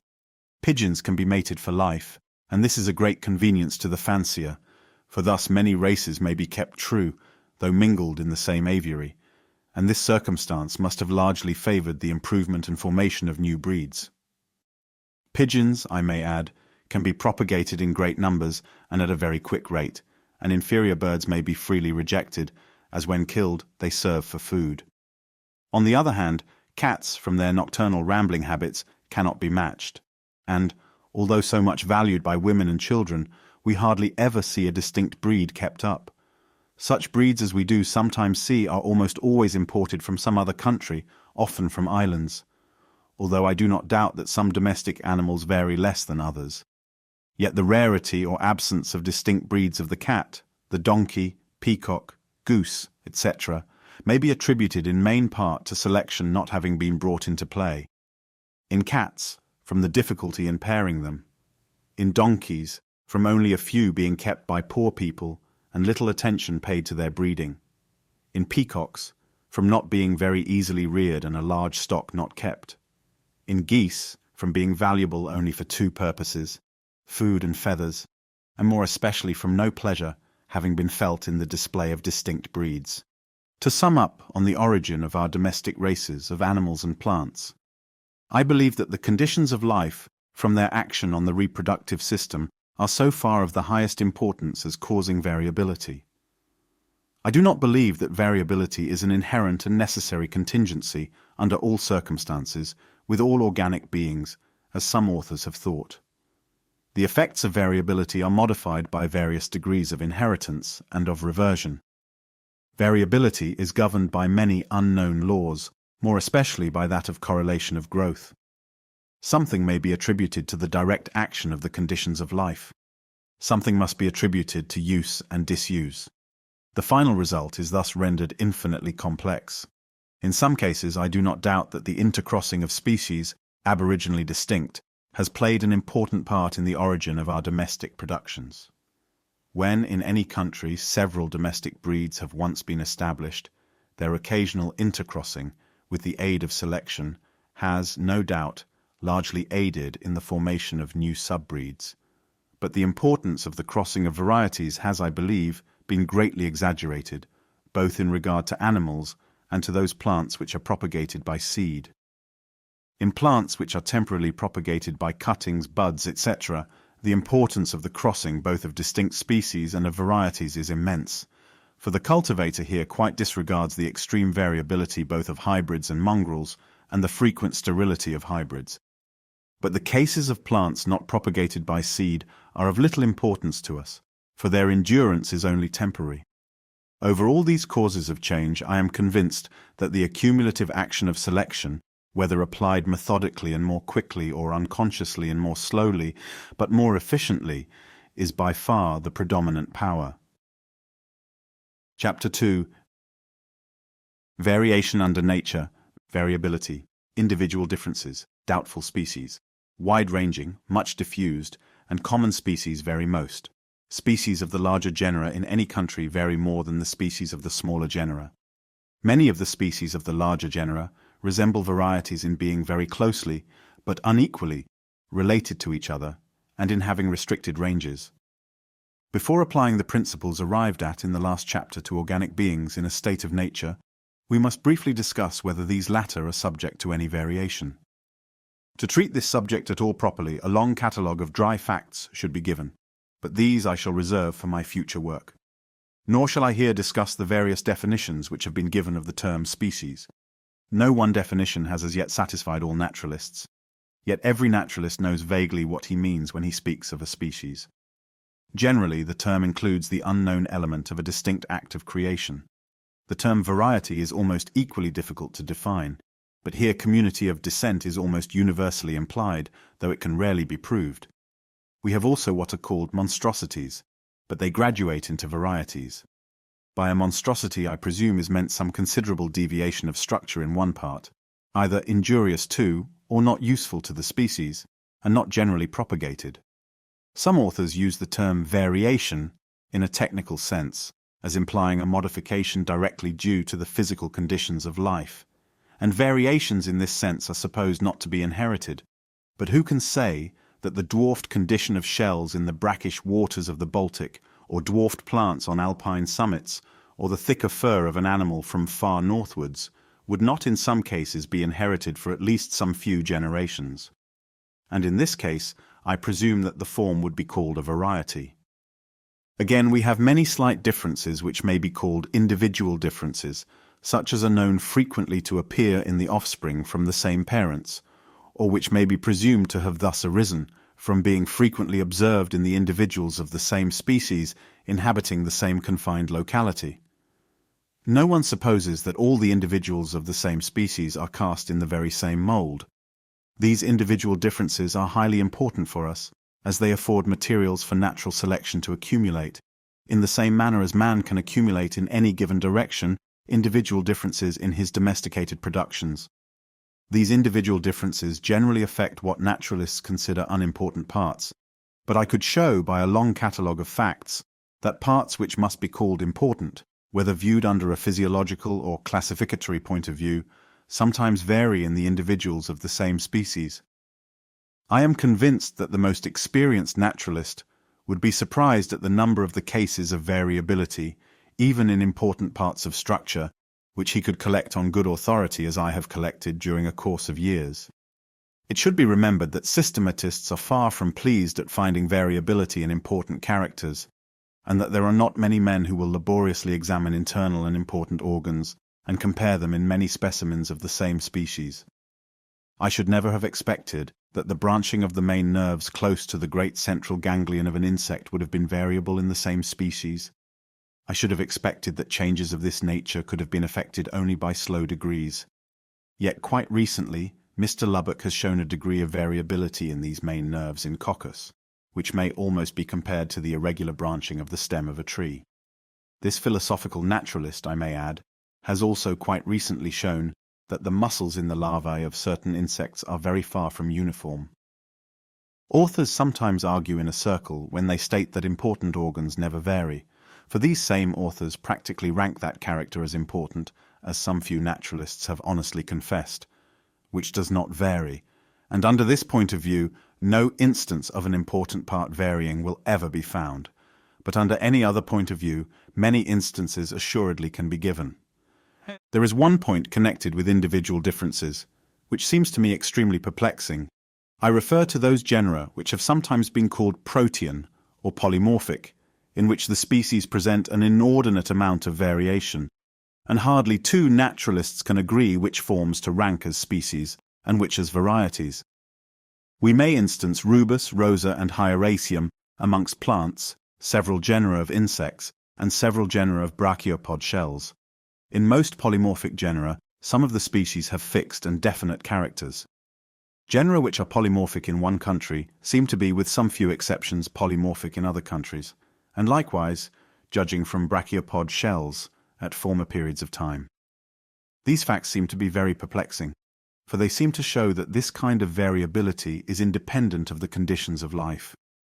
I am inclined to suspect that we see in these polymorphic genera variations in points of structure which are of no service or disservice to the species, and which consequently have not been seized on and rendered definite by natural selection, as hereafter will be explained.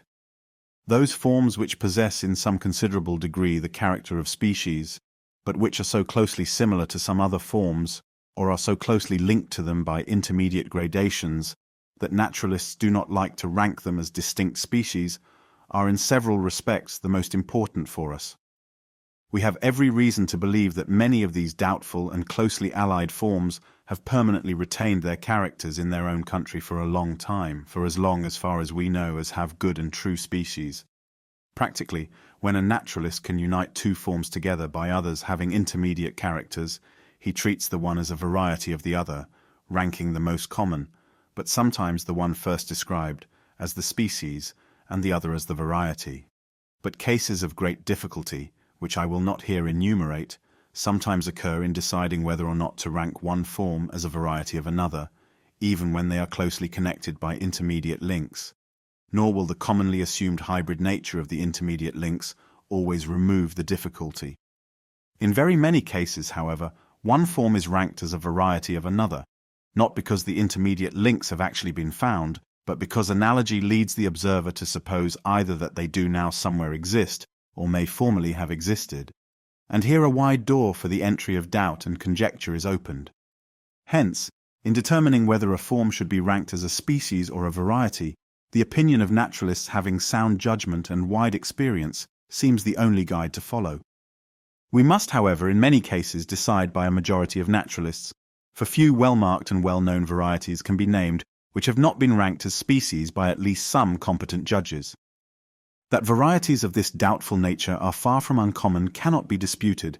Compare the several floras of Great Britain, of France, or of the United States, drawn up by different botanists, and see what a surprising number of forms have been ranked by one botanist as good species, and by another as mere varieties. Mr. H. C. Watson, to whom I lie under deep obligation for assistance of all kinds, has marked for me 182 British plants, which are generally considered as varieties, but which have all been ranked by botanists as species. And in making this list, he has omitted many trifling varieties, but which nevertheless have been ranked by some botanists as species, and he has entirely omitted several highly polymorphic genera. Under genera, including the most polymorphic forms, Mr. Babington gives 251 species, whereas Mr. Bentham gives only 112, a difference of 139 doubtful forms. Amongst animals which unite for each birth, and which are highly locomotive doubtful forms, ranked by one zoologist as a species and by another as a variety, can rarely be found within the same country, but are common in separated areas. How many of those birds and insects in North America and Europe, which differ very slightly from each other, have been ranked by one eminent naturalist as undoubted species, and by another as varieties, or, as they are often called, as geographical races?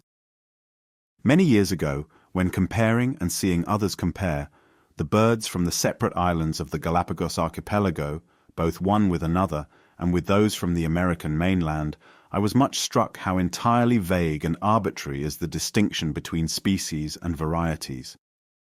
On the islets of the Little Madeira group, there are many insects which are characterized as varieties in Mr. Wollaston's admirable work, but which it cannot be doubted would be ranked as distinct species by many entomologists. Even Ireland has a few animals now generally regarded as varieties, but which have been ranked as species by some zoologists. Several most experienced ornithologists consider our British red grouse as only a strongly marked race of a Norwegian species, whereas the greater number rank it as an undoubted species peculiar to Great Britain. A wide distance between the homes of two doubtful forms leads many naturalists to rank both as distinct species. But what distance, it has been well asked, will suffice? If that between America and Europe is ample, will that between the continent and the Azores, or Madeira, or the Canaries, or Ireland be sufficient? It must be admitted that many forms, considered by highly competent judges as varieties, have so perfectly the character of species that they are ranked by other highly competent judges as good and true species. But to discuss whether they are rightly called species or varieties, before any definition of these terms has been generally accepted, is vainly to beat the air. Many of the cases of strongly marked varieties or doubtful species well deserve consideration, For several interesting lines of argument, from geographical distribution, analogical variation, hybridism, etc., have been brought to bear on the attempt to determine their rank. I will here give only a single instance, the well-known one of the primrose and cowslip, or Primula veris and elacia. These plants differ considerably in appearance. They have a different flavor and emit a different odor. They flower at slightly different periods. They grow in somewhat different stations. They ascend mountains to different heights. They have different geographical ranges. And lastly, according to very numerous experiments made during several years by that most careful observer Gertner, they can be crossed only with much difficulty. We could hardly wish for better evidence of the two forms being specifically distinct. On the other hand, they are united by many intermediate links, and it is very doubtful whether these links are hybrids, and there is, as it seems to me, an overwhelming amount of experimental evidence showing that they descend from common parents and consequently must be ranked as varieties. Close investigation in most cases will bring naturalists to an agreement how to rank doubtful forms. Yet it must be confessed that it is in the best-known countries that we find the greatest number of forms of doubtful value. I have been struck with the fact that if any animal or plant in a state of nature be highly useful to man, or from any cause closely attract his attention, varieties of it will almost universally be found recorded. These varieties, moreover, will be often ranked by some authors as species. Look at the common oak, how closely it has been studied, yet a German author makes more than a dozen species out of forms, which are very generally considered as varieties.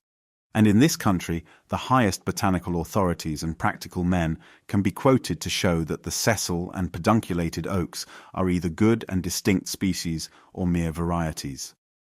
When a young naturalist commences the study of a group of organisms quite unknown to him, he is at first much perplexed to determine what differences to consider as specific and what as varieties, for he knows nothing of the amount and kind of variation to which the group is subject. And this shows, at least, how very generally there is some variation. But if he confine his attention to one class within one country, he will soon make up his mind how to rank most of the doubtful forms. His general tendency will be to make many species, for he will become impressed, just like the pigeon or poultry fancier before alluded to, with the amount of difference in the forms which he is continually studying. And he has little general knowledge of analogical variation in other groups and in other countries, by which to correct his first impressions. As he extends the range of his observations, he will meet with more cases of difficulty, for he will encounter a greater number of closely allied forms. But if his observations be widely extended, he will in the end generally be enabled to make up his own mind which to call varieties and which species, but he will succeed in this at the expense of admitting much variation, and the truth of this admission will often be disputed by other naturalists. When, moreover, he comes to study allied forms brought from countries not now continuous, in which case he can hardly hope to find the intermediate links between his doubtful forms, he will have to trust almost entirely to analogy, and his difficulties will rise to a climax. Certainly no clear line of demarcation has as yet been drawn between species and subspecies, that is, the forms which in the opinion of some naturalists come very near to, but do not quite arrive at the rank of species, or again, between subspecies and well-marked varieties, or between lesser varieties and individual differences. These differences blend into each other in an insensible series, and a series impresses the mind with the idea of an actual passage. Hence I look at individual differences, though of small interest to the systematist, as of high importance for us, as being the first step towards such slight varieties as are barely thought worth recording in works on natural history. And I look at varieties which are in any degree more distinct and permanent as steps leading to more strongly marked and more permanent varieties, and at these latter as leading to subspecies and to species. The passage from one stage of difference to another and higher stage may be in some cases due merely to the long-continued action of different physical conditions in two different regions.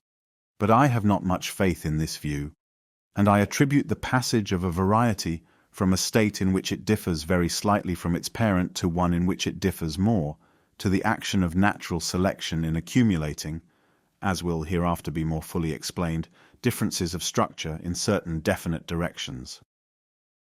Hence I believe a well-marked variety may be justly called an incipient species, But whether this belief be justifiable must be judged of by the general weight of the several facts and views given throughout this work. It need not be supposed that all varieties or incipient species necessarily attain the rank of species.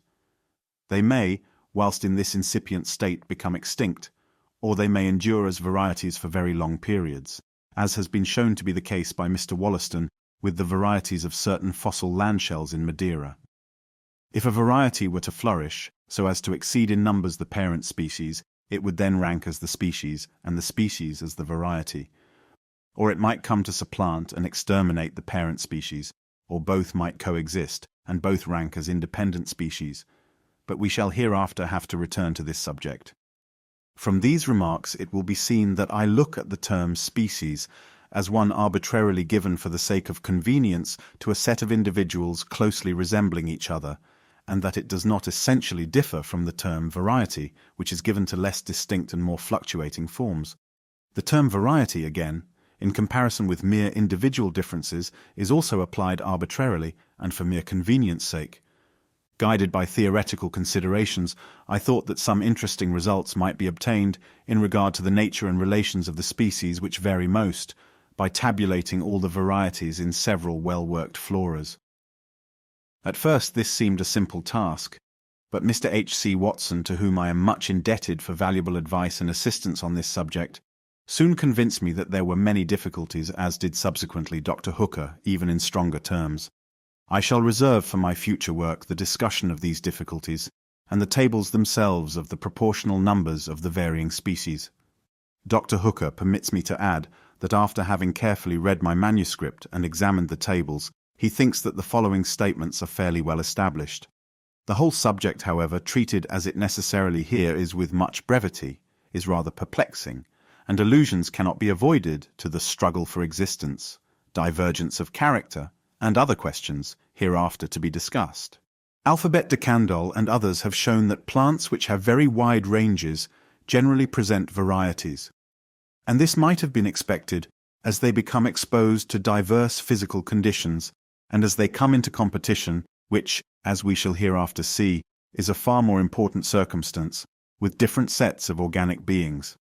But my tables further show that in any limited country, the species which are most common, that is, abound most in individuals, and the species which are most widely diffused within their own country, and this is a different consideration from wide range, and to a certain extent from commonness, often give rise to varieties sufficiently well marked to have been recorded in botanical works. Hence it is the most flourishing, or as they may be called, the dominant species, those which range widely over the world, are the most diffused in their own country, and are the most numerous in individuals, which oftenest produce well-marked varieties, or, as I consider them, incipient species. And this, perhaps, might have been anticipated. For as varieties, in order to become in any degree permanent, necessarily have to struggle with the other inhabitants of the country, the species which are already dominant will be the most likely to yield offspring which, though in some slight degree modified, will still inherit those advantages that enabled their parents to become dominant over their compatriots. If the plants inhabiting a country and described in any flora be divided into two equal masses, all those in the larger genera being placed on one side, and all those in the smaller genera on the other side, a somewhat larger number of the very common and much diffused or dominant species will be found on the side of the larger genera. This again might have been anticipated, for the mere fact of many species of the same genus inhabiting any country shows that there is something in the organic or inorganic conditions of that country favorable to the genus, and consequently we might have expected to have found in the larger genera, or those including many species, a large proportional number of dominant species. But so many causes tend to obscure this result that I'm surprised that my tables show even a small majority on the side of the larger genera. I will here allude to only two causes of obscurity. Freshwater and salt-loving plants have generally very wide ranges and are much diffused, but this seems to be connected with the nature of the stations inhabited by them, and has little or no relation to the size of the genera to which the species belong. Again, plants low in the scale of organization are generally much more widely diffused than plants higher in the scale, and here again there is no close relation to the size of the genera. The cause of lowly organized plants ranging widely will be discussed in our chapter on geographical distribution. From looking at species as only strongly marked and well-defined varieties, I was led to anticipate that the species of the larger genera in each country would oftener present varieties than the species of the smaller genera. For wherever many closely related species, i.e. species of the same genus, have been formed, many varieties or incipient species ought as a general rule to be now forming. Where many large trees grow, we expect to find saplings. Where many species of a genus have been formed through variation, circumstances have been favorable for variation, and hence we might expect that the circumstances would generally be still favorable to variation. On the other hand, if we look at each species as a special act of creation, there is no apparent reason why more varieties should occur in a group having many species than in one having few. To test the truth of this anticipation, I have arranged the plants of 12 countries and the coleopterous insects of 2 districts into 2 nearly equal masses, the species of the larger genera on one side and those of the smaller genera on the other side, and it has invariably proved to be the case that a larger proportion of the species on the side of the larger genera present varieties than on the side of the smaller genera. Moreover, the species of the large genera which present any varieties invariably present a larger average number of varieties than do the species of the small genera. Both these results follow when another division is made, and when all the smallest genera, with from only 1 to 4 species, are absolutely excluded from the tables. These facts are of plain signification on the view that species are only strongly marked and permanent varieties, for wherever many species of the same genus have been formed, or where, if we may use the expression, the manufactory of species has been active, we ought generally to find the manufactory still in action, more especially as we have every reason to believe the process of manufacturing new species to be a slow one. And this certainly is the case, if varieties be looked at as incipient species, for my tables clearly show as a general rule that, wherever many species of a genus have been formed, the species of that genus present a number of varieties, that is, of incipient species, beyond the average. It is not that all large genera are now varying much, and are thus increasing in the number of their species, or that no small genera are now varying and increasing. For if this had been so, it would have been fatal to my theory, inasmuch as geology plainly tells us that small genera have in the lapse of time often increased greatly in size, and that large genera have often come to their maxima, declined, and disappeared. All that we want to show is that where many species of a genus have been formed, on an average many are still forming, and this holds good. There are other relations between the species of large genera and their recorded varieties which deserve notice. We have seen that there is no infallible criterion by which to distinguish species and well-marked varieties, and in those cases in which intermediate links have not been found between doubtful forms, naturalists are compelled to come to a determination by the amount of difference between them, judging by analogy whether or not the amount suffices to raise one or both to the rank of species. Hence, the amount of difference is one very important criterion in settling whether 2 forms should be ranked as species or varieties. Now, Fries has remarked in regard to plants, and Westwood in regard to insects, that in large genera the amount of difference between the species is often exceedingly small. I have endeavored to test this numerically by averages, and as far as my imperfect results go, they always confirm the view. I have also consulted some sagacious and most experienced observers, and after deliberation they concur in this view. In this respect, therefore, the species of the larger genera resemble varieties more than do the species of the smaller genera. Or the case may be put in another way, and it may be said that in the larger genera, in which a number of varieties or incipient species greater than the average are now manufacturing, many of the species already manufactured still to a certain extent resemble varieties, for they differ from each other by a less than usual amount of difference. Moreover, the species of the large genera are related to each other in the same manner as the varieties of any one species are related to each other. No naturalist pretends that all the species of a genus are equally distinct from each other. They may generally be divided into subgenera, or sections, or lesser groups. As Fries has well remarked, little groups of species are generally clustered like satellites around certain other species. And what are varieties but groups of forms unequally related to each other and clustered round certain forms, that is, round their parent species? Undoubtedly, there is one most important point of difference between varieties and species, namely, that the amount of difference between varieties, when compared with each other or with their parent species, is much less than that between the species of the same genus. But when we come to discuss the principle, as I call it, of divergence of character, we shall see how this may be explained, and how the lesser differences between varieties will tend to increase into the greater differences between species. There is one other point which seems to me worth notice. Varieties generally have much restricted ranges. This statement is indeed scarcely more than a truism, for if a variety were found to have a wider range than that of its supposed parent species, their denominations ought to be reversed. But there is also reason to believe that those species which are very closely allied to other species, and in so far resemble varieties, often have much restricted ranges. For instance, Mr. H.C. Watson has marked for me in the well-sifted London Catalogue of Plants, 4th edition, 63 plants, which are therein ranked as species, but which he considers as so closely allied to other species as to be of doubtful value. These 63 reputed species range on an average over 6.9 of the provinces into which Mr. Watson has divided Great Britain. Now, in this same catalogue, 53 acknowledged varieties are recorded, and these range over 7.7 provinces, whereas the species to which these varieties belong range over 14.3 provinces. So that the acknowledged varieties have very nearly the same restricted average range, as have those very closely allied forms, marked for me by Mr. Watson as doubtful species, but which are almost universally ranked by British botanists as good and true species.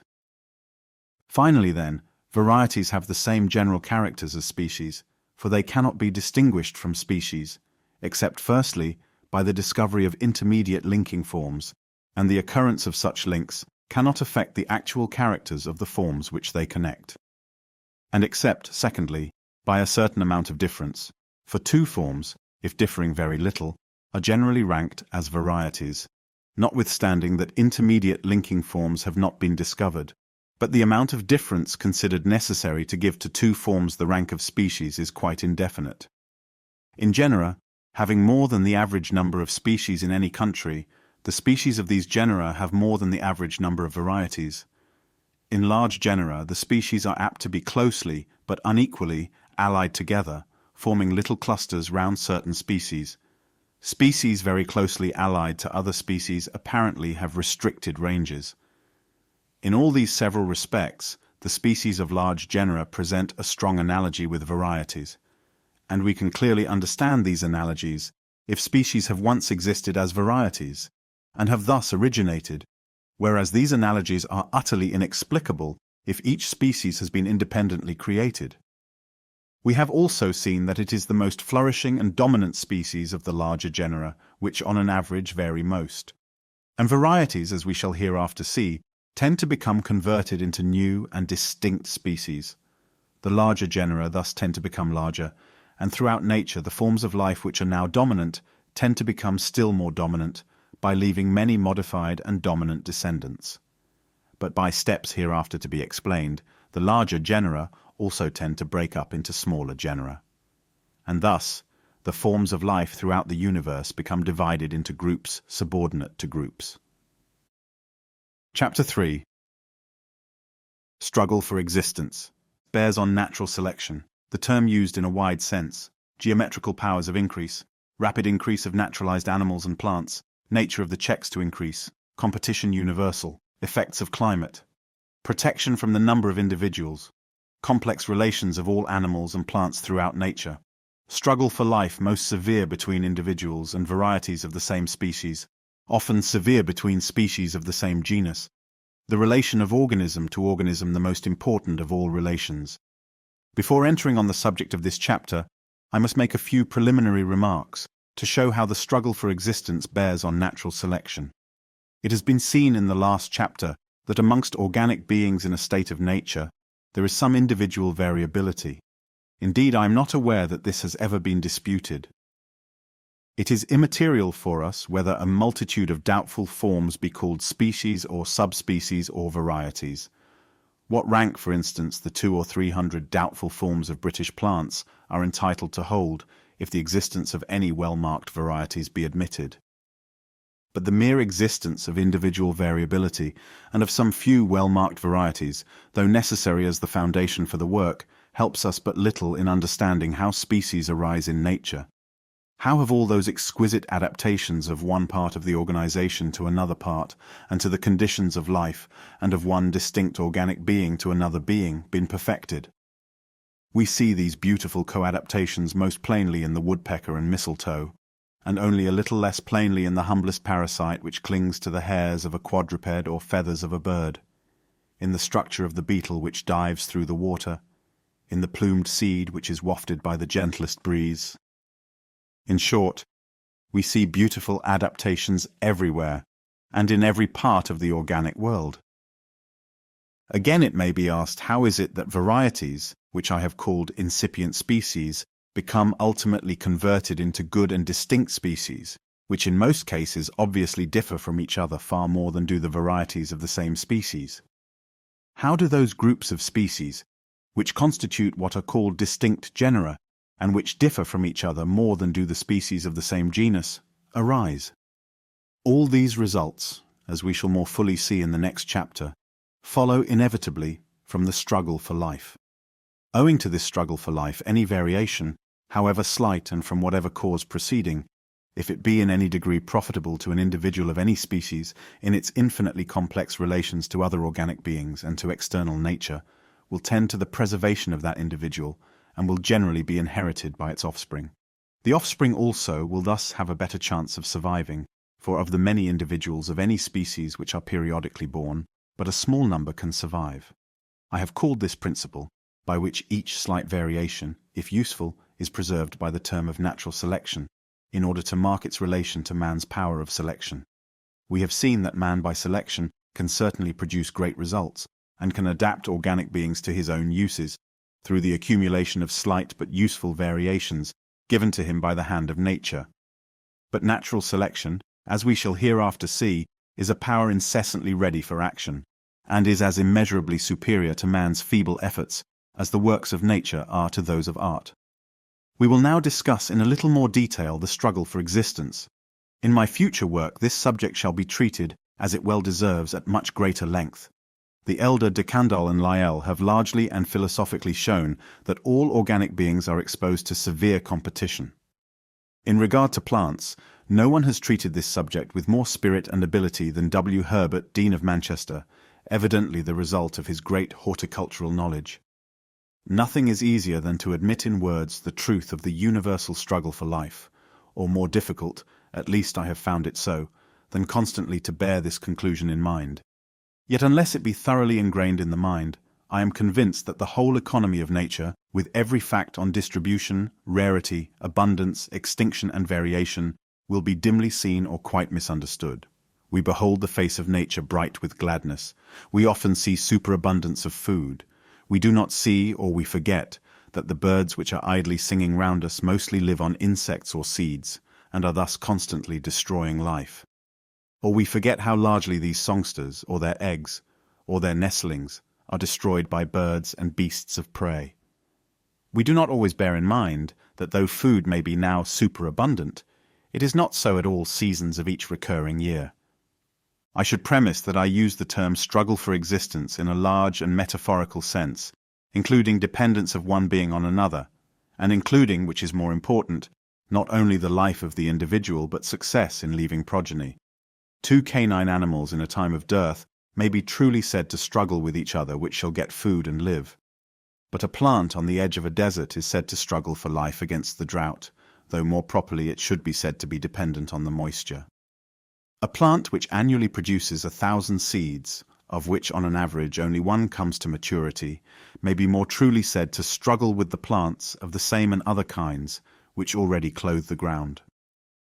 The mistletoe is dependent on the apple and a few other trees, but can only in a far-fetched sense be said to struggle with these trees, for if too many of these parasites grow on the same tree, it will languish and die.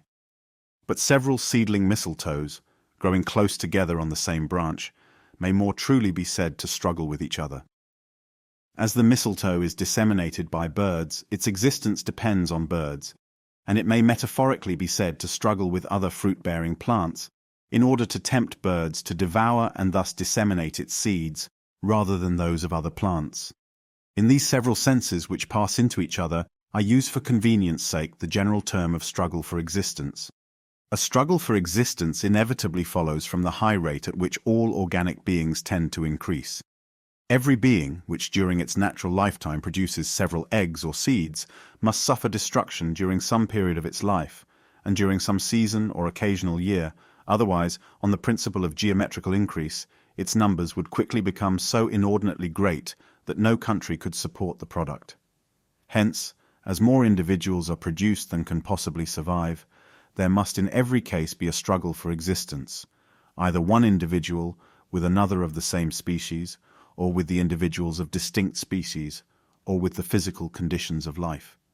It is the doctrine of Malthus applied with manifold force to the whole animal and vegetable kingdoms, for in this case there can be no artificial increase of food, and no prudential restraint from marriage. Although some species may be now increasing, more or less rapidly in numbers, all cannot do so, for the world would not hold them.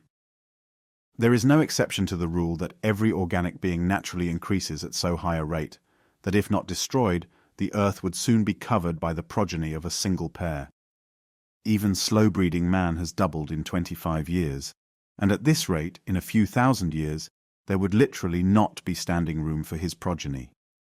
Linnaeus has calculated that if an annual plant produced only 2 seeds, and there is no plant so unproductive as this, and their seedlings next year produced 2, and so on, then in 20 years there would be 1,000,000 plants. The elephant is reckoned to be the slowest breeder of all known animals, and I have taken some pains to estimate its probable minimum rate of natural increase. It will be under the mark to assume that it breeds when 30 years old, and goes on breeding till 90 years old, bringing forth 3 pair of young in this interval. If this be so, at the end of the 5th century, there would be alive 15 million elephants, descended from the first pair. But we have better evidence on this subject than mere theoretical calculations, namely, the numerous recorded cases of the astonishingly rapid increase of various animals in a state of nature, when circumstances have been favorable to them during 2 or 3 following seasons. Still more striking is the evidence from our domestic animals of many kinds which have run wild in several parts of the world. If the statements of the rate of increase of slow-breeding cattle and horses in South America, and latterly in Australia, had not been well authenticated, they would have been quite incredible. So it is with plants. Cases could be given of introduced plants which have become common throughout whole islands in a period of less than 10 years. Several of the plants now most numerous over the wide plains of La Plata, clothing square leagues of surface almost to the exclusion of all other plants, have been introduced from Europe, and there are plants which now range in India, as I hear from Dr. Falconer, from Cape Comorin to the Himalaya, which have been imported from America since its discovery. In such cases, and endless instances could be given, no one supposes that the fertility of these animals or plants has been suddenly and temporarily increased in any sensible degree. The obvious explanation is that the conditions of life have been very favorable, and that there has consequently been less destruction of the old and young, and that nearly all the young have been enabled to breed. In such cases, the geometrical ratio of increase, the result of which never fails to be surprising, simply explains the extraordinarily rapid increase and wide diffusion of naturalized productions in their new homes. In a state of nature, almost every plant produces seed, and amongst animals there are very few which do not annually pair. Hence we may confidently assert that all plants and animals are tending to increase at a geometrical ratio, that all would most rapidly stock every station in which they could anyhow exist, and that the geometrical tendency to increase must be checked by destruction at some period of life.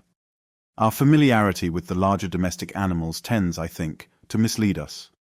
We see no great destruction falling on them, and we forget that thousands are annually slaughtered for food, and that in a state of nature an equal number would have somehow to be disposed of. The only difference between organisms which annually produce eggs or seeds by the thousand, and those which produce extremely few is that the slow breeders would require a few more years to people, under favorable conditions, a whole district, let it be ever so large.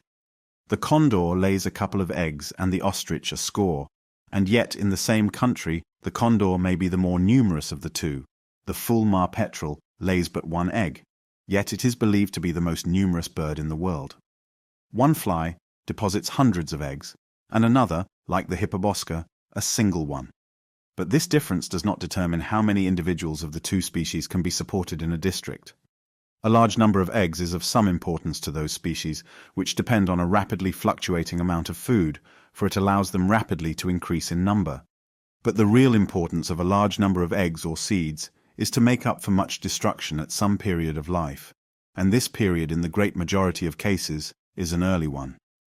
If an animal can in any way protect its own eggs or young, a small number may be produced, and yet the average stock be fully kept up.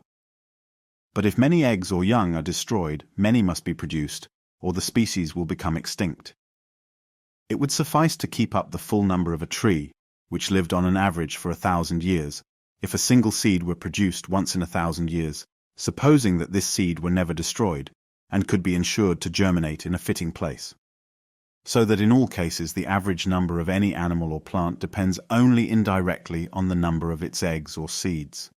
In looking at nature, it is most necessary to keep the foregoing considerations always in mind, never to forget that every single organic being around us may be said to be striving to the utmost to increase in numbers, that each lives by a struggle at some period of its life, that heavy destruction inevitably falls either on the young or old during each generation or at recurrent intervals.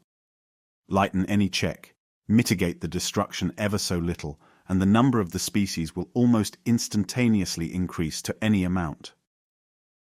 The face of nature may be compared to a yielding surface, with 10,000 sharp wedges packed close together and driven inwards by incessant blows, sometimes one wedge being struck and then another with greater force. What checks the natural tendency of each species to increase in number is most obscure. Look at the most vigorous species. By as much as it swarms in numbers, by so much will its tendency to increase be still further increased. We know not exactly what the checks are in even one single instance. Nor will this surprise anyone who reflects how ignorant we are on this head, even in regard to mankind, so incomparably better known than any other animal. This subject has been ably treated by several authors, and I shall, in my future work, discuss some of the checks at considerable length, more especially in regard to the feral animals of South America. Here I will make only a few remarks, just to recall to the reader's mind some of the chief points. Eggs, or very young animals, seem generally to suffer most, but this is not invariably the case. With plants there is a vast destruction of seeds, but from some observations which I have made, I believe that it is the seedlings which suffer most from germinating in ground already thickly stocked with other plants. Seedlings also are destroyed in vast numbers by various enemies. For instance, on a piece of ground 3 feet long and 2 wide, dug and cleared, and where there could be no choking from other plants, I marked all the seedlings of our native weeds as they came up, and out of the 357, no less than 295 were destroyed, chiefly by slugs and insects. If turf, which has long been mown, and the case would be the same with turf closely browsed by quadrupeds, be let to grow, the more vigorous plants gradually kill the less vigorous, though fully grown, plants. Thus, out of 20 species growing on a little plot of turf, 3 feet by 4, 9 species perished from the other species being allowed to grow up freely.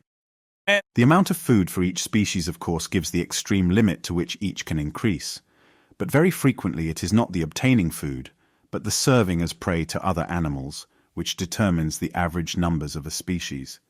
Thus, there seems to be little doubt that the stock of partridges, grouse, and hares on any large estate depends chiefly on the destruction of vermin. If not one head of game were shot during the next 20 years in England, and at the same time, if no vermin were destroyed, there would in all probability be less game than at present, although hundreds of thousands of game animals are now annually killed. On the other hand, in some cases, as with the elephant and rhinoceros, none are destroyed by beasts of prey. Even the tiger in India most rarely dares to attack a young elephant protected by its dam. Climate plays an important part in determining the average numbers of a species, and periodical seasons of extreme cold or drought I believe to be the most effective of all checks.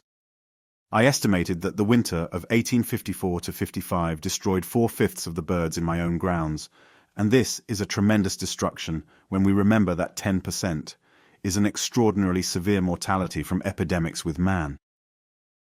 The action of climate seems at first sight to be quite independent of the struggle for existence. But insofar as climate chiefly acts in reducing food, it brings on the most severe struggle between the individuals, whether of the same or of distinct species, which subsist on the same kind of food. Even when climate, for instance extreme cold, acts directly, it will be the least vigorous, or those which have got least food through the advancing winter, which will suffer most. When we travel from south to north, or from a damp region to a dry, we invariably see some species gradually getting rarer and finally disappearing. And the change of climate being conspicuous, we are tempted to attribute the whole effect to its direct action. But this is a very false view. We forget that each species, even where it most abounds, is constantly suffering enormous destruction at some period of its life, from enemies or from competitors for the same place and food. And if these enemies or competitors be in the least degree favored by any slight change of climate, they will increase in numbers, and, as each area is already fully stocked with inhabitants, the other species will decrease. When we travel southward and see a species decreasing in numbers, we may feel sure that the cause lies quite as much in other species being favored as in this one being hurt. So it is when we travel northward, but in a somewhat lesser degree, for the number of species of all kinds, and therefore of competitors, decreases northwards. Hence, in going northward, or in ascending a mountain, we far oftener meet with stunted forms, due to the directly injurious action of climate, than we do in proceeding southwards or in descending a mountain. When we reach the Arctic regions, or snow-capped summits, or absolute deserts, the struggle for life is almost exclusively with the elements. That climate acts in main part indirectly by favoring other species, we may clearly see in the prodigious number of plants in our gardens which can perfectly well endure our climate, but which never become naturalized, for they cannot compete with our native plants, nor resist destruction by our native animals. When a species, owing to highly favorable circumstances, increases inordinately in numbers in a small tract, epidemics, at least this seems generally to occur with our game animals, often ensue. And here we have a limiting check independent of the struggle for life. But even some of these so-called epidemics appear to be due to parasitic worms, which have from some cause, possibly in part through facility of diffusion amongst the crowded animals, been disproportionately favored. And here comes in a sort of struggle between the parasite and its prey. On the other hand, in many cases, a large stock of individuals of the same species, relatively to the numbers of its enemies, is absolutely necessary for its preservation. Thus we can easily raise plenty of corn and rapeseed, etc. in our fields, because the seeds are in great excess compared with the number of birds which feed on them. Nor can the birds, though having a superabundance of food at this one season, increase in number proportionally to the supply of seed, as their numbers are checked during winter. But anyone who has tried knows how troublesome it is to get seed from a few wheat or other such plants in a garden. I have in this case lost every single seed.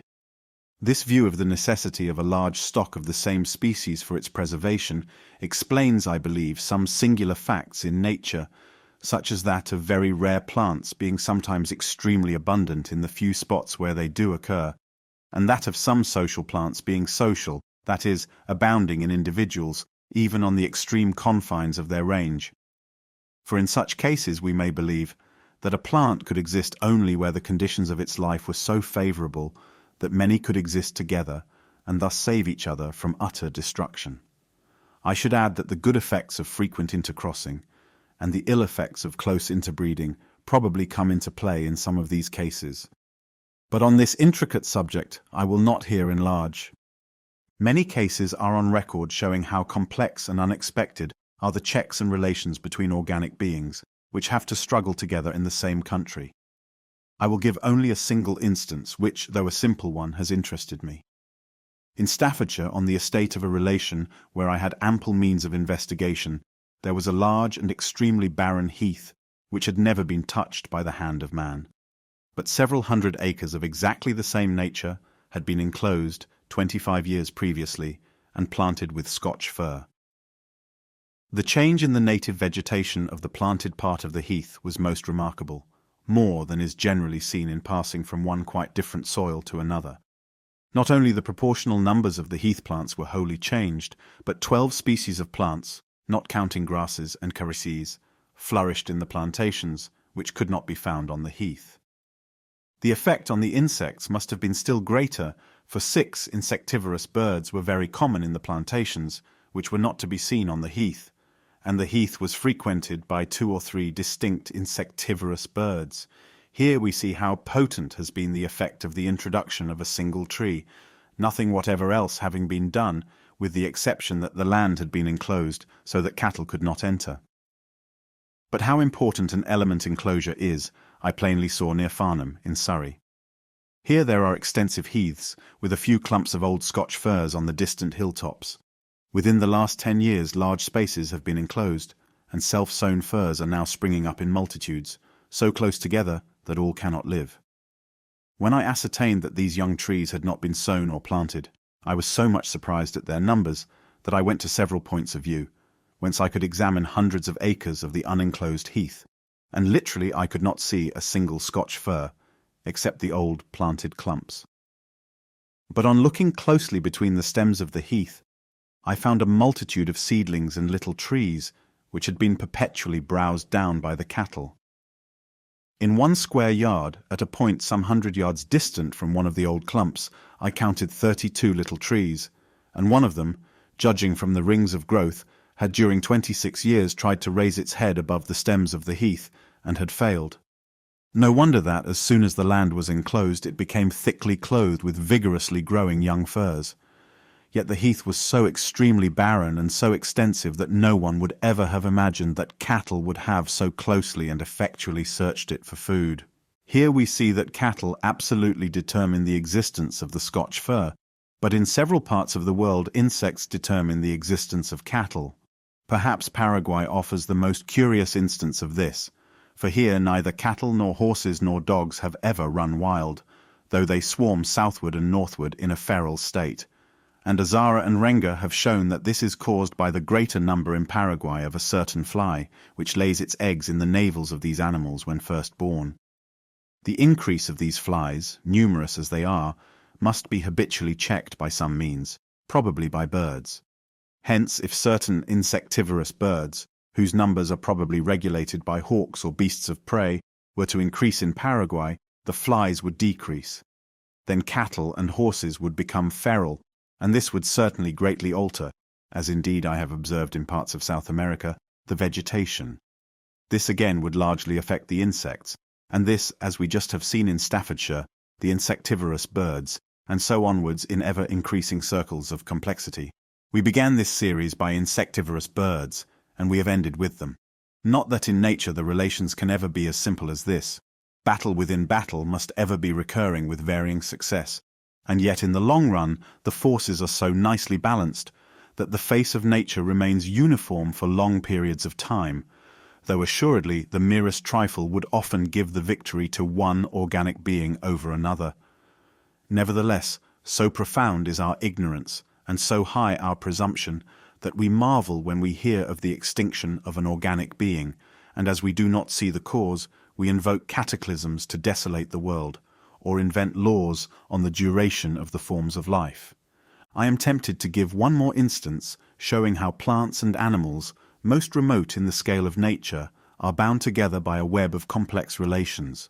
I shall hereafter have occasion to show that the exotic Lobelia fulgens in this part of England is never visited by insects, and consequently, from its peculiar structure, never can set a seed. Many of our orchidaceous plants absolutely require the visits of moths to remove their pollen masses and thus to fertilize them. I have also reason to believe that humblebees are indispensable to the fertilization of the heartsease, Viola tricolor, for other bees do not visit this flower. From experiments which I have tried, I have found that the visits of bees, if not indispensable, are at least highly beneficial to the fertilization of our clovers, But humblebees alone visit the common red clover, Trifolium pratense, as other bees cannot reach the nectar. Hence I have very little doubt that if the whole genus of humblebees became extinct or very rare in England, the heartsease and red clover would become very rare or wholly disappear. The number of humblebees in any district depends in a great degree on the number of field mice, which destroy their combs and nests. And Mr. H. Newman, who has long attended to the habits of humblebees, believes that more than 2/3 of them are thus destroyed all over England. Now the number of mice is largely dependent, as everyone knows, on the number of cats. And Mr. Newman says, "Near villages and small towns I have found the nests of humblebees more numerous than elsewhere, which I attribute to the number of cats that destroy the mice." Hence it is quite credible that the presence of a feline animal in large numbers in a district might determine, through the intervention first of mice and then of bees, the frequency of certain flowers in that district. In the case of every species, many different checks, acting at different periods of life, and during different seasons or years, probably come into play, some one check or some few being generally the most potent, but all concurring in determining the average number, or even the existence of the species. In some cases, it can be shown that widely different checks act on the same species in different districts. When we look at the plants and bushes clothing an entangled bank, we are tempted to attribute their proportional numbers and kinds to what we call chance. But how false a view is this? Everyone has heard that when an American forest is cut down, a very different vegetation springs up. But it has been observed that the trees now growing on the ancient Indian mounds in the southern United States display the same beautiful diversity and proportion of kinds as in the surrounding virgin forests. What a struggle between the several kinds of trees must here have gone on during long centuries, each annually scattering its seeds by the thousand. What war between insect and insect, between insects, snails, and other animals with birds and beasts of prey, all striving to increase, and all feeding on each other, or on the trees or their seeds and seedlings, or on the other plants which first clothed the ground and thus checked the growth of the trees. Throw up a handful of feathers, and all must fall to the ground according to definite laws.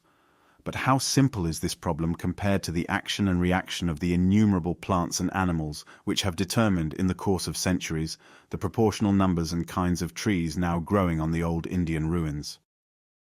The dependency of one organic being on another, as of a parasite on its prey, lies generally between beings remote in the scale of nature. This is often the case with those which may strictly be said to struggle with each other for existence, as in the case of locusts and grass-feeding quadrupeds. But the struggle almost invariably will be most severe between the individuals of the same species, for they frequent the same districts, require the same food, and are exposed to the same dangers. In the case of varieties of the same species, the struggle will generally be almost equally severe, and we sometimes see the contest soon decided. For instance, if several varieties of wheat be sown together, and the mixed seed be resown, some of the varieties which best suit the soil or climate, or are naturally the most fertile, will beat the others and so yield more seed, and will consequently in a few years quite supplant the other varieties. To keep up a mixed stock of even such extremely close varieties as the variously coloured sweet peas, they must be each year harvested separately, and the seed then mixed in due proportion, otherwise the weaker kinds will steadily decrease in numbers and disappear. So again with the varieties of sheep. It has been asserted that certain mountain varieties will starve out other mountain varieties so that they cannot be kept together. The same result has followed from keeping together different varieties of the medicinal leech. It may even be doubted whether the varieties of any one of our domestic plants or animals have so exactly the same strength, habits, and constitution that the original proportions of a mixed stock could be kept up for half a dozen generations if they were allowed to struggle together, like beings in a state of nature, and if the seed or young were not annually sorted. As species of the same genus have usually, though by no means invariably, some similarity in habits and constitution, and always in structure, the struggle will generally be more severe between species of the same genus when they come into competition with each other than between species of distinct genera. We see this in the recent extension over parts of the United States of one species of swallow having caused the decrease of another species. The recent increase of the missel thrush in parts of Scotland has caused the decrease of the song thrush. How frequently we hear of one species of rat taking the place of another species under the most different climates. In Russia, the small Asiatic cockroach has everywhere driven before it its great congener. One species of charlock will supplant another, and so in other cases. We can dimly see why the competition should be most severe between allied forms which fill nearly the same place in the economy of nature, but probably in no one case could we precisely say why one species has been victorious over another in the great battle of life. A corollary of the highest importance may be deduced from the foregoing remarks, namely, that the structure of every organic being is related, in the most essential yet often hidden manner, to that of all other organic beings, with which it comes into competition for food or residence, or from which it has to escape, or on which it preys. This is obvious in the structure of the teeth and talons of the tiger, and in that of the legs and claws of the parasite which clings to the hair on the tiger's body. But in the beautifully plumed seed of the dandelion, and in the flattened and fringed legs of the water beetle, the relation seems at first confined to the elements of air and water. Yet the advantage of plumed seeds no doubt stands in the closest relation to the land being already thickly clothed by other plants, so that the seeds may be widely distributed and fall on unoccupied ground. In the water beetle, the structure of its legs, so well adapted for diving, allows it to compete with other aquatic insects, to hunt for its own prey, and to escape serving as prey to other animals. The store of nutriment laid up within the seeds of many plants seems at first sight to have no sort of relation to other plants. But from the strong growth of young plants, produced from such seeds, as peas and beans, when sown in the midst of long grass, I suspect that the chief use of the nutriment in the seed is to favour the growth of the young seedling, while struggling with other plants growing vigorously all around. Look at a plant in the midst of its range. Why does it not double or quadruple its numbers? We know that it can perfectly well withstand a little more heat or cold, dampness or dryness, for elsewhere it ranges into slightly hotter or colder, damper or drier districts. In this case we can clearly see that if we wished in imagination to give the plant the power of increasing in number, we should have to give it some advantage over its competitors, or over the animals which preyed on it. On the confines of its geographical range, a change of constitution with respect to climate would clearly be an advantage to our plant, but we have reason to believe that only a few plants or animals range so far, that they are destroyed by the rigour of the climate alone. Not until we reach the extreme confines of life, in the Arctic regions or on the borders of an utter desert, will competition cease. The land may be extremely cold or dry, yet there will be competition between some few species or between the individuals of the same species for the warmest or dampest spots. Hence also we can see that when a plant or animal is placed in a new country amongst new competitors, though the climate may be exactly the same as in its former home, yet the conditions of its life will generally be changed in an essential manner. If we wish to increase its average numbers in its new home, we should have to modify it in a different way to what we should have done in its native country, for we should have to give it some advantage over a different set of competitors or enemies. It is good thus to try in our imagination to give any form some advantage over another. Probably in no single instance should we know what to do, so as to succeed. It will convince us of our ignorance on the mutual relations of all organic beings, a conviction as necessary as it seems to be difficult to acquire. All that we can do is to keep steadily in mind that each organic being is striving to increase at a geometrical ratio, that each at some period of its life, during some season of the year, during each generation or at intervals, has to struggle for life and to suffer great destruction. When we reflect on this struggle, we may console ourselves with the full belief that the war of nature is not incessant, that no fear is felt, that death is generally prompt, and that the vigorous, the healthy, and the happy survive and multiply. Chapter 4. Natural selection. Natural selection. Its power compared with man's selection, its power on characters of trifling importance, its power at all ages and on both sexes. Sexual selection. On the generality of intercrosses between individuals of the same species. Circumstances favourable and unfavourable to natural selection, namely intercrossing, isolation, number of individuals, slow action, extinction caused by natural selection, divergence of character related to the diversity of inhabitants of any small area and to naturalization. Action of natural selection through divergence of character and extinction on the descendants from a common parent. Explains the grouping of all organic beings. How will the struggle for existence, discussed too briefly in the last chapter, act in regard to variation? Can the principle of selection, which we have seen is so potent in the hands of man, apply in nature? I think we shall see that it can act most effectually. Let it be borne in mind in what an endless number of strange peculiarities our domestic productions, and, in a lesser degree, those under nature, vary, and how strong the hereditary tendency is. Under domestication, it may be truly said that the whole organization becomes in some degree plastic. Let it be borne in mind how infinitely complex and close-fitting are the mutual relations of all organic beings to each other and to their physical conditions of life.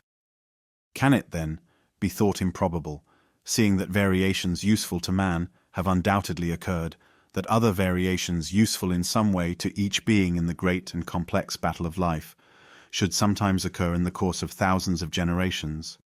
If such do occur, can we doubt, remembering that many more individuals are born than can possibly survive, that individuals having any advantage, however slight, over others would have the best chance of surviving and of procreating their kind? On the other hand, we may feel sure that any variation in the least degree injurious would be rigidly destroyed. This preservation of favorable variations and the rejection of injurious variations I call natural selection. Variations neither useful nor injurious would not be affected by natural selection, and would be left a fluctuating element, as perhaps we see in the species called polymorphic. We shall best understand the probable course of natural selection by taking the case of a country undergoing some physical change, for instance of climate. The proportional numbers of its inhabitants would almost immediately undergo a change, and some species might become extinct. We may conclude, from what we have seen of the intimate and complex manner in which the inhabitants of each country are bound together, that any change in the numerical proportions of some of the inhabitants, independently of the change of climate itself, would most seriously affect many of the others. If the country were open on its borders, new forms would certainly immigrate, and this also would seriously disturb the relations of some of the former inhabitants. Let it be remembered how powerful the influence of a single introduced tree or mammal has been shown to be. But in the case of an island or of a country partly surrounded by barriers, into which new and better adapted forms could not freely enter, we should then have places in the economy of nature which would assuredly be better filled up, if some of the original inhabitants were in some manner modified. For, had the area been open to immigration, these same places would have been seized on by intruders. In such case, every slight modification which in the course of ages chanced to arise, and which in any way favoured the individuals of any of the species, by better adapting them to their altered conditions, would tend to be preserved, and natural selection would thus have free scope for the work of improvement.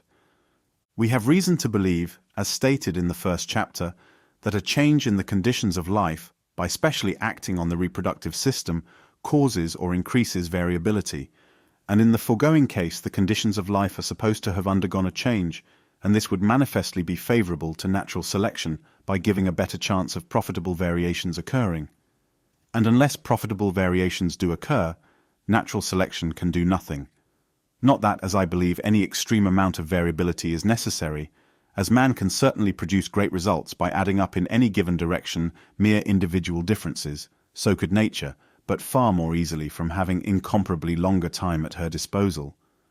Nor do I believe that any great physical change, as of climate, or any unusual degree of isolation to check immigration, is actually necessary to produce new and unoccupied places for natural selection to fill up by modifying and improving some of the varying inhabitants. For as all the inhabitants of each country are struggling together with nicely balanced forces, extremely slight modifications in the structure or habits of one inhabitant would often give it an advantage over others, and still further modifications of the same kind would often still further increase the advantage. No country can be named in which all the native inhabitants are now so perfectly adapted to each other and to the physical conditions under which they live, that none of them could anyhow be improved.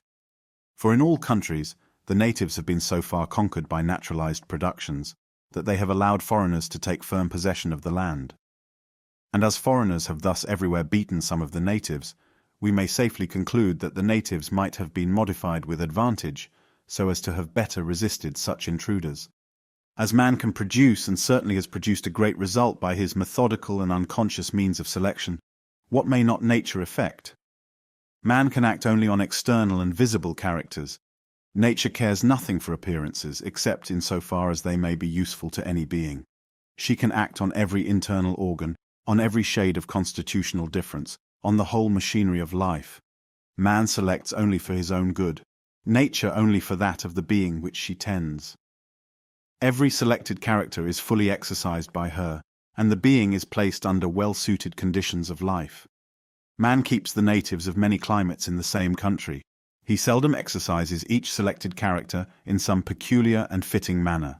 He feeds a long and a short-beaked pigeon on the same food. He does not exercise a long-backed or long-legged quadruped in any peculiar manner.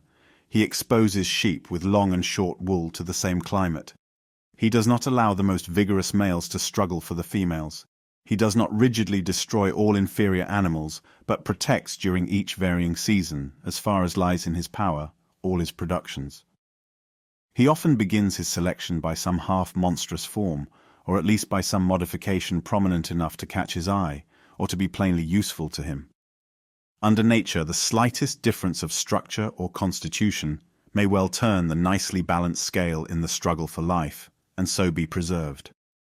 How fleeting are the wishes and efforts of man, how short his time, and consequently how poor will his products be compared with those accumulated by nature during whole geological periods.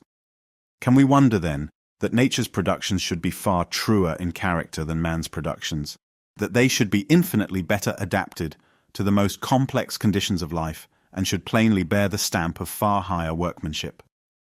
It may be said that natural selection is daily and hourly scrutinizing throughout the world every variation, even the slightest, rejecting that which is bad, preserving and adding up all that is good, silently and insensibly working, whenever and wherever opportunity offers, at the improvement of each organic being in relation to its organic and inorganic conditions of life. We see nothing of these slow changes in progress, until the hand of time has marked the long lapse of ages, and then so imperfect is our view into long past geological ages that we only see that the forms of life are now different from what they formerly were. Although natural selection can act only through and for the good of each being, yet characters and structures, which we are apt to consider as of very trifling importance, may thus be acted on. When we see leaf-eating insects green and bark-feeders mottled grey, the alpine ptarmigan white in winter, the red grouse the colour of heather, and the black grouse that of peaty earth, we must believe that these tints are of service to these birds and insects in preserving them from danger. Grouse, if not destroyed at some period of their lives, would increase in countless numbers. They are known to suffer largely from birds of prey, and hawks are guided by eyesight to their prey, so much so that on parts of the continent persons are warned not to keep white pigeons, as being the most liable to destruction. Hence I can see no reason to doubt that natural selection might be most effective in giving the proper colour to each kind of grouse, and in keeping that colour, when once acquired, true and constant. Nor ought we to think that the occasional destruction of an animal of any particular colour would produce little effect. We should remember how essential it is in a flock of white sheep to destroy every lamb with the faintest trace of black. In plants, the down on the fruit and the colour of the flesh are considered by botanists as characters of the most trifling importance. Yet we hear from an excellent horticulturist, Downing, that in the United States, smooth-skinned fruits suffer far more from a beetle, a curculio, than those with down, that purple plums suffer far more from a certain disease than yellow plums, whereas another disease attacks yellow-fleshed peaches far more than those with other coloured flesh. If, with all the aids of art, these slight differences make a great difference in cultivating the several varieties, assuredly, in a state of nature where the trees would have to struggle with other trees and with a host of enemies, such differences would effectually settle. Which variety, whether a smooth or downy, a yellow or purple-fleshed fruit, should succeed? In looking at many small points of difference between species, which, as far as our ignorance permits us to judge, seem to be quite unimportant, we must not forget that climate, food, etc. probably produce some slight and direct effect. It is, however, far more necessary to bear in mind that there are many unknown laws of correlation of growth, which, when one part of the organization is modified through variation, and the modifications are accumulated by natural selection for the good of the being, will cause other modifications, often of the most unexpected nature. As we see that those variations which under domestication appear at any particular period of life tend to reappear in the offspring at the same period, for instance, in the seeds of the many varieties of our culinary and agricultural plants, in the caterpillar and cocoon stages of the varieties of the silkworm, in the eggs of poultry and in the color of the down of their chickens, in the horns of our sheep and cattle when nearly adult.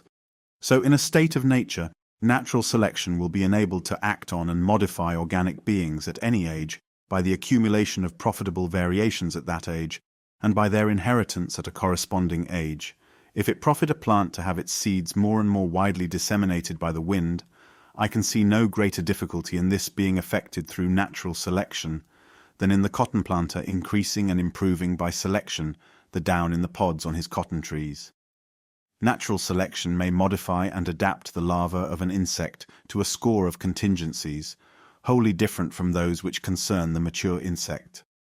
These modifications will no doubt affect, through the laws of correlation, the structure of the adult, and probably in the case of those insects which live only for a few hours, and which never feed, a large part of their structure is merely the correlated result of successive changes in the structure of their larvae. So, conversely, modifications in the adult will probably often affect the structure of the larva. But in all cases, natural selection will ensure that modifications consequent on other modifications at a different period of life shall not be in the least degree injurious. For if they became so, they would cause the extinction of the species. Natural selection will modify the structure of the young in relation to the parent, and of the parent in relation to the young. In social animals, it will adapt the structure of each individual for the benefit of the community. If each in consequence profits by the selected change, what natural selection cannot do is to modify the structure of one species without giving it any advantage for the good of another species, and though statements to this effect may be found in works of natural history, I cannot find one case which will bear investigation. A structure used only once in an animal's whole life, if of high importance to it, might be modified to any extent by natural selection. For instance, the great jaws possessed by certain insects, and used exclusively for opening the cocoon, or the hard tip to the beak of nestling birds, used for breaking the egg. It has been asserted that of the best short-beaked tumbler pigeons more perish in the egg than are able to get out of it, so that fanciers assist in the act of hatching. Now, if nature had to make the beak of a full-grown pigeon very short for the bird's own advantage, the process of modification would be very slow, and there would be simultaneously the most rigorous selection of the young birds within the egg, which had the most powerful and hardest beaks, for all with weak beaks would inevitably perish, or more delicate and more easily broken shells might be selected, the thickness of the shell being known to vary like every other structure. Sexual selection. Inasmuch as peculiarities often appear under domestication in one sex and become hereditarily attached to that sex, the same fact probably occurs under nature, and if so, natural selection will be able to modify one sex in its functional relations to the other sex, or in relation to wholly different habits of life in the two sexes, as is sometimes the case with insects. And this leads me to say a few words on what I call sexual selection. This depends not on a struggle for existence, but on a struggle between the males for possession of the females. The result is not death to the unsuccessful competitor, but few or no offspring. Sexual selection is therefore less rigorous than natural selection. Generally, the most vigorous males, those which are best fitted for their places in nature, will leave most progeny. But in many cases, victory will depend not on general vigor, but on having special weapons confined to the male sex. A hornless stag or spurless cock would have a poor chance of leaving offspring. Sexual selection, by always allowing the victor to breed, might surely give indomitable courage, length to the spur, and strength to the wing to strike in the spurred leg, as well as the brutal cockfighter, who knows well that he can improve his breed by careful selection of the best cocks. How low in the scale of nature this law of battle descends, I know not. Male alligators have been described as fighting, bellowing and whirling round like Indians in a war dance for the possession of the females. Male salmons have been seen fighting all day long. Male stag beetles often bear wounds from the huge mandibles of other males. The war is, perhaps, severest between the males of polygamous animals, and these seem oftenest provided with special weapons. The males of carnivorous animals are already well armed, though to them and to others, special means of defense may be given through means of sexual selection, as the mane to the lion, the shoulder pad to the boar, and the hooked jaw to the male salmon, for the shield may be as important for victory as the sword or spear. Amongst birds, the contest is often of a more peaceful character. All those who have attended to the subject believe that there is the severest rivalry between the males of many species to attract by singing the females. The rock thrush of Guiana, birds of paradise, and some others congregate, and successive males display their gorgeous plumage and perform strange antics before the females, which standing by as spectators at last choose the most attractive partner. Those who have closely attended to birds in confinement well know that they often take individual preferences and dislikes. Thus Sir R. Heron has described how one-pied peacock was eminently attractive to all his hen birds. It may appear childish to attribute any effect to such apparently weak means. I cannot here enter on the details necessary to support this view. But if man can in a short time give elegant carriage and beauty to his bantams according to his standard of beauty, I can see no good reason to doubt that female birds, by selecting, during thousands of generations, the most melodious or beautiful males, according to their standard of beauty, might produce a marked effect. I strongly suspect that some well-known laws with respect to the plumage of male and female birds, in comparison with the plumage of the young, can be explained on the view of plumage having been chiefly modified by sexual selection, acting when the birds have come to the breeding age or during the breeding season. The modifications thus produced being inherited at corresponding ages or seasons, either by the males alone or by the males and females. But I have not space here to enter on this subject. Thus it is, as I believe, that when the males and females of any animal have the same general habits of life, but differ in structure, color, or ornament, such differences have been mainly caused by sexual selection. That is, individual males have had, in successive generations, some slight advantage over other males in their weapons, means of defense, or charms, and have transmitted these advantages to their male offspring. Yet I would not wish to attribute all such sexual differences to this agency, for we see peculiarities arising and becoming attached to the male sex in our domestic animals, as the wattle in male carriers, horn-like protuberances in the cocks of certain fowls, etc., which we cannot believe to be either useful to the males in battle or attractive to the females. We see analogous cases under nature, for instance, the tuft of hair on the breast of the turkey cock, which can hardly be either useful or ornamental to this bird. Indeed, had the tuft appeared under domestication, it would have been called a monstrosity. Illustrations of the action of natural selection. In order to make it clear how, as I believe, natural selection acts, I must beg permission to give one or two imaginary illustrations. Let us take the case of a wolf, which preys on various animals, securing some by craft, some by strength, and some by fleetness. And let us suppose that the fleetest prey, a deer for instance, had from any change in the country increased in numbers, or that other prey had decreased in numbers, during that season of the year when the wolf is hardest pressed for food. I can under such circumstances see no reason to doubt that the swiftest and slimmest wolves would have the best chance of surviving, and so be preserved or selected, provided always that they retained strength to master their prey at this or at some other period of the year, when they might be compelled to prey on other animals.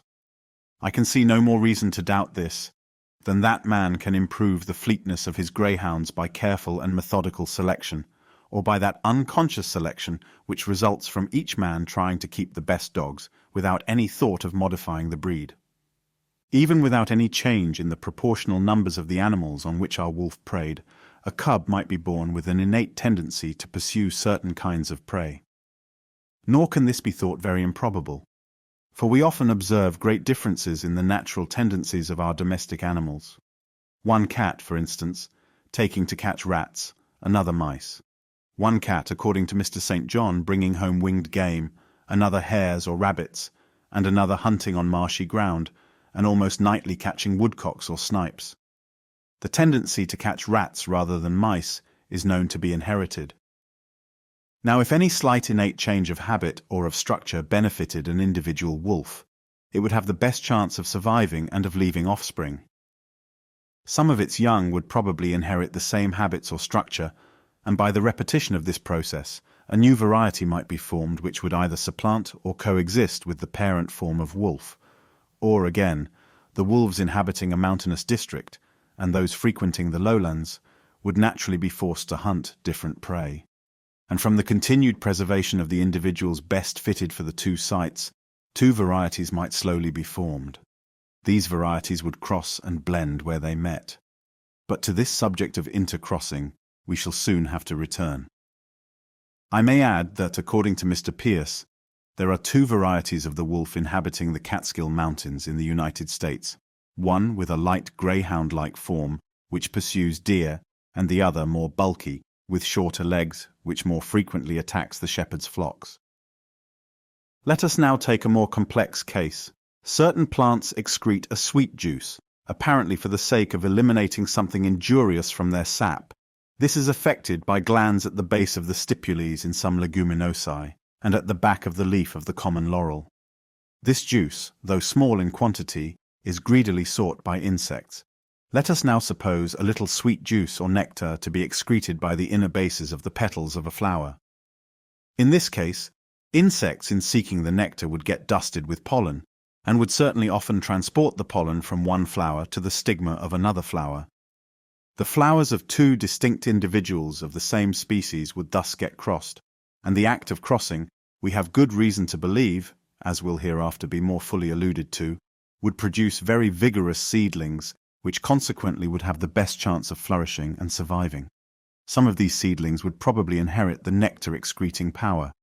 Those individual flowers which had the largest glands or nectaries, and which excreted most nectar, would be oftenest visited by insects, and would be oftenest crossed, and so, in the long run, would gain the upper hand. Those flowers, also, which had their stamens and pistils placed, in relation to the size and habits of the particular insects which visited them, so as to favour in any degree the transportal of their pollen from flower to flower, would likewise be favoured or selected. We might have taken the case of insects visiting flowers for the sake of collecting pollen instead of nectar. And as pollen is formed for the sole object of fertilization, its destruction appears a simple loss to the plant. Yet if a little pollen were carried, at first occasionally and then habitually by the pollen-devouring insects from flower to flower, and a cross thus effected, although 9/10 of the pollen were destroyed, it might still be a great gain to the plant, and those individuals which produced more and more pollen and had larger and larger anthers would be selected. When our plant, by this process of the continued preservation or natural selection of more and more attractive flowers, had been rendered highly attractive to insects, they would, unintentionally on their part, regularly carry pollen from flower to flower, and that they can most effectually do this, I could easily show by many striking instances. I will give only one, not as a very striking case, but as likewise illustrating one step in the separation of the sexes of plants, presently to be alluded to.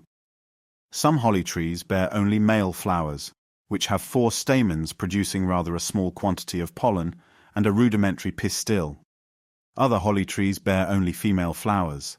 These have a full-sized pistil, and 4 stamens with shriveled anthers, in which not a grain of pollen can be detected. Having found a female tree exactly 60 yards from a male tree, I put the stigmas of 20 flowers, taken from different branches, under the microscope, and on all, without exception, there were pollen grains, and on some, a profusion of pollen. As the wind had set for several days from the female to the male tree, the pollen could not thus have been carried. The weather had been cold and boisterous, and therefore not favourable to bees. Nevertheless, every female flower which I examined had been effectually fertilized by the bees, accidentally dusted with pollen, having flown from tree to tree in search of nectar. But to return to our imaginary case, as soon as the plant had been rendered so highly attractive to insects that pollen was regularly carried from flower to flower, another process might commence. No naturalist doubts the advantage of what has been called the physiological division of labor. Hence we may believe that it would be advantageous to a plant to produce stamens alone in one flower or on one whole plant, and pistils alone in another flower or on another plant. In plants under culture and placed under new conditions of life, sometimes the male organs and sometimes the female organs become more or less impotent. Now, if we suppose this to occur in ever so slight a degree under nature, then as pollen is already carried regularly from flower to flower, and as a more complete separation of the sexes of our plant would be advantageous on the principle of the division of labor, individuals with this tendency more and more increased would be continually favored or selected, until at last a complete separation of the sexes would be effected. Let us now turn to the nectar-feeding insects in our imaginary case. We may suppose the plant of which we have been slowly increasing the nectar by continued selection to be a common plant, and that certain insects depended in main part on its nectar for food. I could give many facts showing how anxious bees are to save time. For instance, their habit of cutting holes and sucking the nectar at the bases of certain flowers, which they can, with a very little more trouble, enter by the mouth. Bearing such facts in mind, I can see no reason to doubt that an accidental deviation in the size and form of the body, or in the curvature and length of the proboscis, etc., far too slight to be appreciated by us, might profit a bee or other insect, so that an individual so characterized would be able to obtain its food more quickly, and so have a better chance of living and leaving descendants. Its descendants would probably inherit a tendency to a similar slight deviation of structure. The tubes of the corollas of the common red and incarnate clovers, Trifolium pratense and incarnatum, do not on a hasty glance appear to differ in length, yet the hive bee can easily suck the nectar out of the incarnate clover, but not out of the common red clover, which is visited by humble bees alone, so that whole fields of the red clover offer in vain an abundant supply of precious nectar to the hive bee. Thus, it might be a great advantage to the hive bee to have a slightly longer or differently constructed proboscis. On the other hand, I have found by experiment that the fertility of clover greatly depends on bees visiting and moving parts of the corolla, so as to push the pollen onto the stigmatic surface. Hence, again, if humble bees were to become rare in any country, it might be a great advantage to the red clover to have a shorter or more deeply divided tube to its corolla, so that the hive bee could visit its flowers. Thus I can understand how a flower and a bee might slowly become, either simultaneously or one after the other, modified and adapted in the most perfect manner to each other, by the continued preservation of individuals presenting mutual and slightly favorable deviations of structure. I am well aware that this doctrine of natural selection, exemplified in the above imaginary instances, is open to the same objections which were at first urged against Sir Charles Lyell's noble views on the modern changes of the earth as illustrative of geology. But we now very seldom hear the action, for instance, of the coast waves, called a trifling and insignificant cause, when applied to the excavation of gigantic valleys or to the formation of the longest lines of inland cliffs.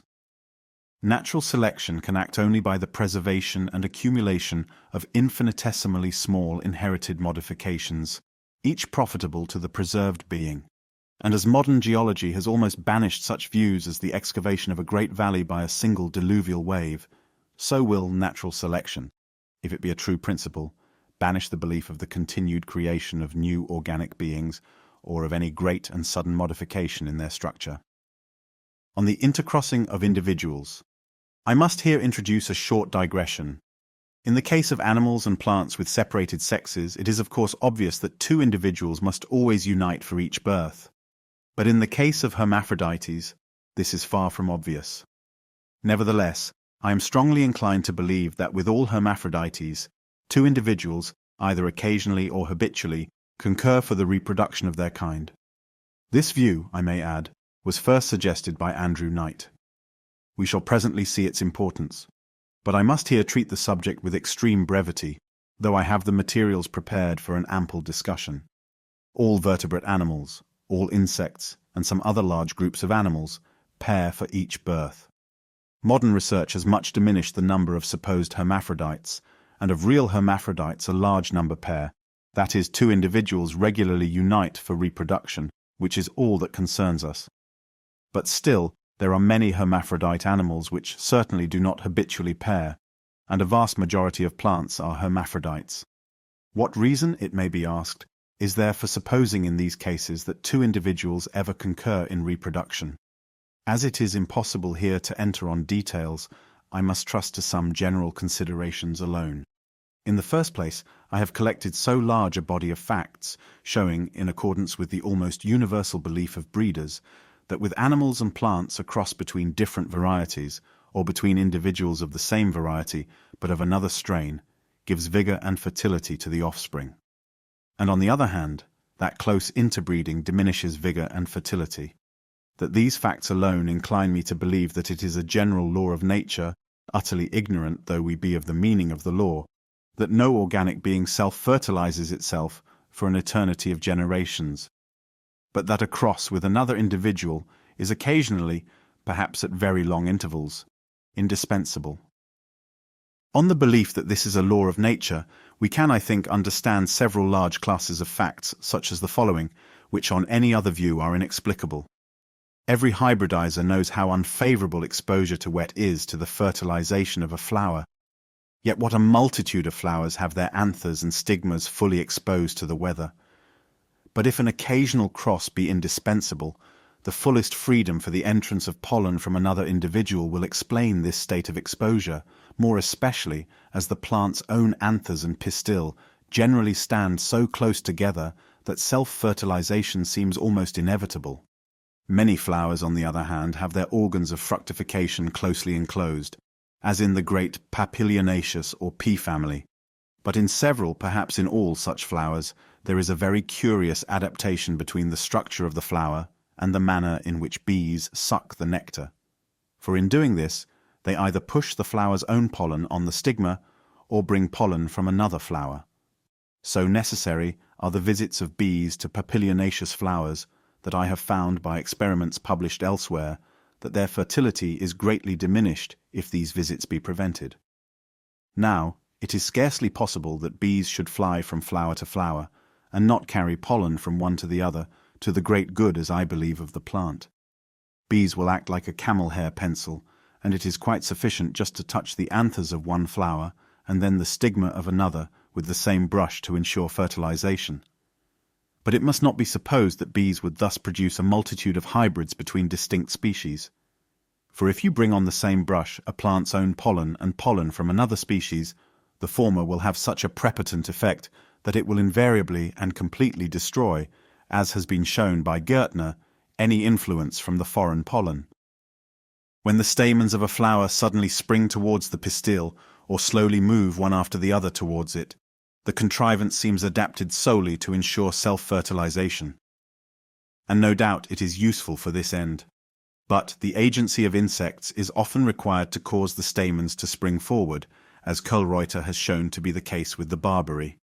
And curiously, in this very genus, which seems to have a special contrivance for self-fertilization, it is well known that if very closely allied forms or varieties are planted near each other, it is hardly possible to raise pure seedlings, so largely do they naturally cross. In many other cases, far from there being any aids for self-fertilization, there are special contrivances, as I could show from the writings of C.C. Sprengel and from my own observations, which effectually prevent the stigma receiving pollen from its own flower. For instance, in Lobelia fulgens, there is a really beautiful and elaborate contrivance by which every one of the infinitely numerous pollen granules are swept out of the conjoined anthers of each flower, before the stigma of that individual flower is ready to receive them. And as this flower is never visited, at least in my garden, by insects, it never sets a seed, though by placing pollen from one flower on the stigma of another, I raised plenty of seedlings, and whilst another species of lobelia growing close by, which is visited by bees, seeds freely.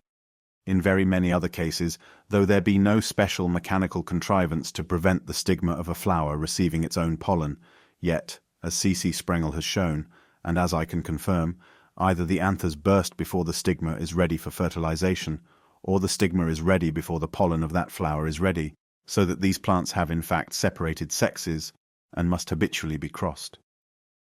How strange are these facts! How strange that the pollen and stigmatic surface of the same flower, though placed so close together, as if for the very purpose of self-fertilization, should in so many cases be mutually useless to each other. How simply are these facts explained on the view of an occasional cross with a distinct individual being advantageous or indispensable. If several varieties of the cabbage, radish, onion, and of some other plants be allowed to seed near each other, a large majority, as I have found, of the seedlings thus raised will turn out mongrels. For instance, I raised 233 seedling cabbages from some plants of different varieties growing near each other, and of these, only 78 were true to their kind, and some even of these were not perfectly true. Yet the pistil of each cabbage flower is surrounded not only by its own 6 stamens, but by those of the many other flowers on the same plant. How then comes it that such a vast number of the seedlings are mongrelized? I suspect that it must arise from the pollen of a distinct variety having a prepotent effect over a flower's own pollen, and that this is part of the general law of good being, derived from the intercrossing of distinct individuals of the same species. When distinct species are crossed, the case is directly the reverse, for a plant's own pollen is always prepotent over foreign pollen. But to this subject we shall return in a future chapter. In the case of a gigantic tree covered with innumerable flowers, it may be objected that pollen could seldom be carried from tree to tree, and at most only from flower to flower on the same tree, and that flowers on the same tree can be considered as distinct individuals only in a limited sense. I believe this objection to be valid, but that nature has largely provided against it by giving to trees a strong tendency to bear flowers with separated sexes. When the sexes are separated, although the male and female flowers may be produced on the same tree, we can see that pollen must be regularly carried from flower to flower, and this will give a better chance of pollen being occasionally carried from tree to tree. That trees belonging to all orders have their sexes more often separated than other plants, I find to be the case in this country. And at my request, Dr. Hooker tabulated the trees of New Zealand, and Dr. Asa Gray those of the United States, and the result was as I anticipated. On the other hand, Dr. Hooker has recently informed me that he finds that the rule does not hold in Australia, and I have made these few remarks on the sexes of trees simply to call attention to the subject. Turning for a very brief space to animals. On the land there are some hermaphrodites, as land mollusca and earthworms, but these all pair. As yet I have not found a single case of a terrestrial animal which fertilizes itself. We can understand this remarkable fact, which offers so strong a contrast with terrestrial plants, on the view of an occasional cross being indispensable, by considering the medium in which terrestrial animals live and the nature of the fertilizing element.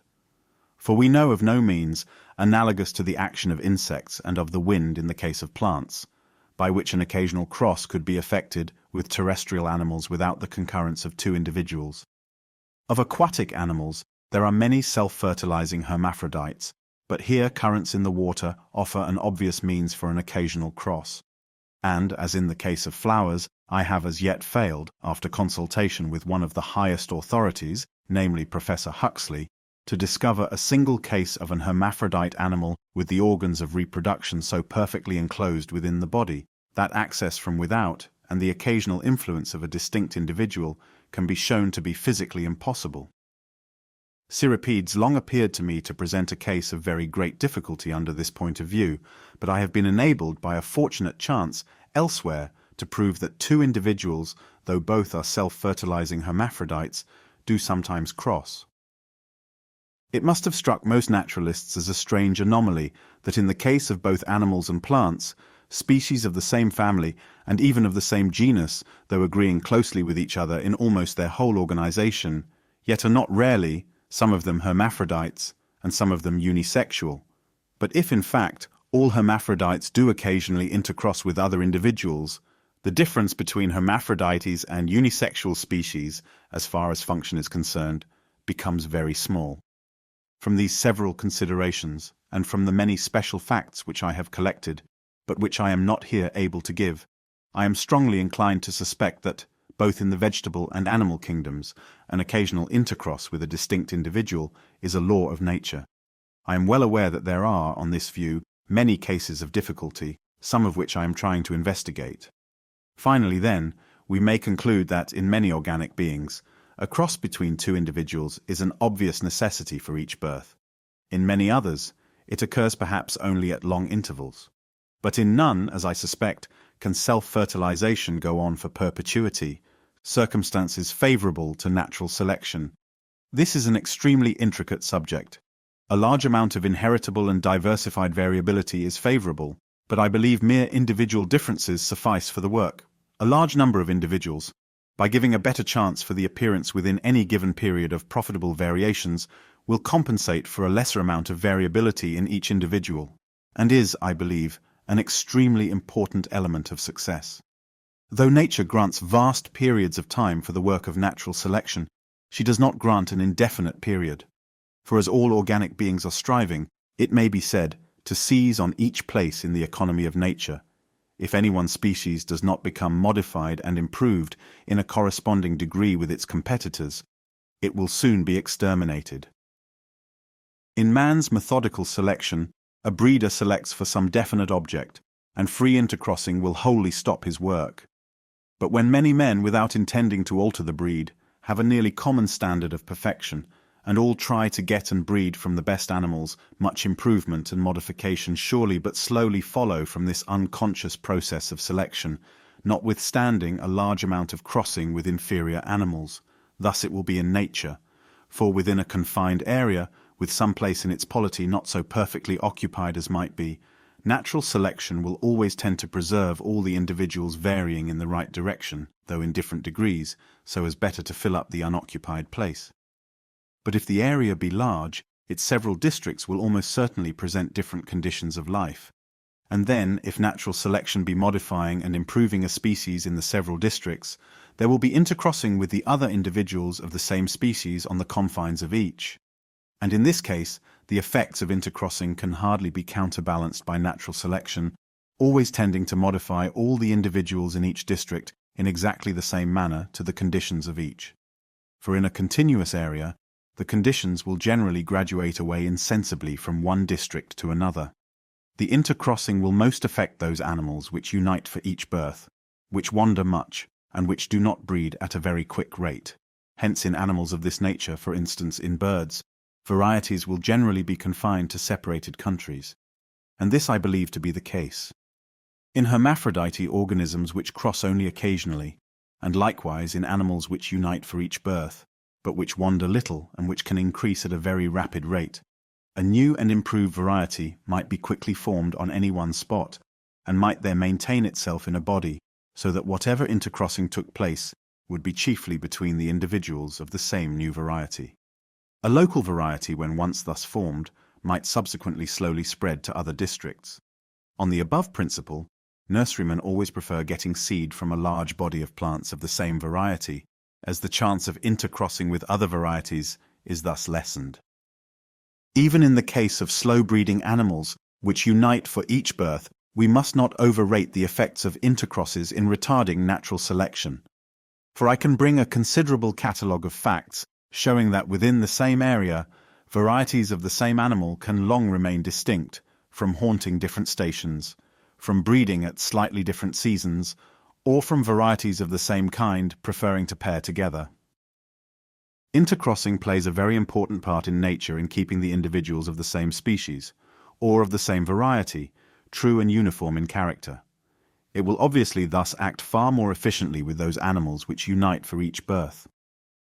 But I have already attempted to show that we have reason to believe that occasional intercrosses take place with all animals and with all plants. Even if these take place only at long intervals, I am convinced that the young thus produced will gain so much in vigor and fertility over the offspring from long-continued self-fertilization that they will have a better chance of surviving and propagating their kind. And thus, in the long run, the influence of intercrosses, even at rare intervals, will be great. If there exist organic beings which never intercross, uniformity of character can be retained amongst them, as long as their conditions of life remain the same, only through the principle of inheritance, and through natural selection, destroying any which depart from the proper type. But if their conditions of life change, and they undergo modification, uniformity of character can be given to their modified offspring, solely by natural selection preserving the same favorable variations. Isolation also is an important element in the process of natural selection. In a confined or isolated area, if not very large, the organic and inorganic conditions of life will generally be in a great degree uniform, so that natural selection will tend to modify all the individuals of a varying species throughout the area in the same manner in relation to the same conditions. Intercrosses, also, with the individuals of the same species, which otherwise would have inhabited the surrounding and differently circumstanced districts, will be prevented. But isolation probably acts more efficiently in checking the immigration of better adapted organisms after any physical change, such as of climate or elevation of the land, etc. And thus new places in the natural economy of the country are left open for the old inhabitants to struggle for and become adapted to through modifications in their structure and constitution. Lastly, isolation, by checking immigration and consequently competition, will give time for any new variety to be slowly improved, and this may sometimes be of importance in the production of new species. If, however, an isolated area be very small, either from being surrounded by barriers or from having very peculiar physical conditions, the total number of the individuals supported on it will necessarily be very small, and fewness of individuals will greatly retard the production of new species through natural selection by decreasing the chance of the appearance of favorable variations. If we turn to nature to test the truth of these remarks, and look at any small isolated area, such as an oceanic island, although the total number of the species inhabiting it will be found to be small, as we shall see in our chapter on geographical distribution. Yet of these species a very large proportion are endemic, that is, have been produced there and nowhere else. Hence an oceanic island at first sight seems to have been highly favorable for the production of new species. But we may thus greatly deceive ourselves, for to ascertain whether a small isolated area or a large open area like a continent has been most favorable for the production of new organic forms, we ought to make the comparison within equal times, and this we are incapable of doing. Although I do not doubt that isolation is of considerable importance in the production of new species, on the whole I am inclined to believe that largeness of area is of more importance, more especially in the production of species, which will prove capable of enduring for a long period and of spreading widely. Throughout a great and open area, not only will there be a better chance of favorable variations arising from the large number of individuals of the same species there supported, but the conditions of life are infinitely complex from the large number of already existing species. And if some of these many species become modified and improved, others will have to be improved in a corresponding degree, or they will be exterminated. Each new form also, as soon as it has been much improved, will be able to spread over the open and continuous area, and will thus come into competition with many others. Hence more new places will be formed, and the competition to fill them will be more severe on a large than on a small and isolated area. Moreover, great areas, though now continuous, owing to oscillations of level, will often have recently existed in a broken condition, so that the good effects of isolation will generally, to a certain extent, have concurred. Finally, I conclude that although small isolated areas probably have been in some respects highly favorable for the production of new species, yet that the course of modification will generally have been more rapid on large areas. And what is more important, that the new forms produced on large areas, which already have been victorious over many competitors, will be those that will spread most widely, will give rise to most new varieties and species, and will thus play an important part in the changing history of the organic world. We can, perhaps on these views, understand some facts, which will be again alluded to in our chapter on geographical distribution. For instance, that the productions of the smaller continent of Australia have formerly yielded, and apparently are now yielding, before those of the larger European-Asiatic area. Thus, also, it is that continental productions have everywhere become so largely naturalized on islands. On a small island, the race for life will have been less severe, and there will have been less modification and less extermination. Hence, perhaps, it comes that the flora of Madeira, according to Oswald here, resembles the extinct tertiary flora of Europe.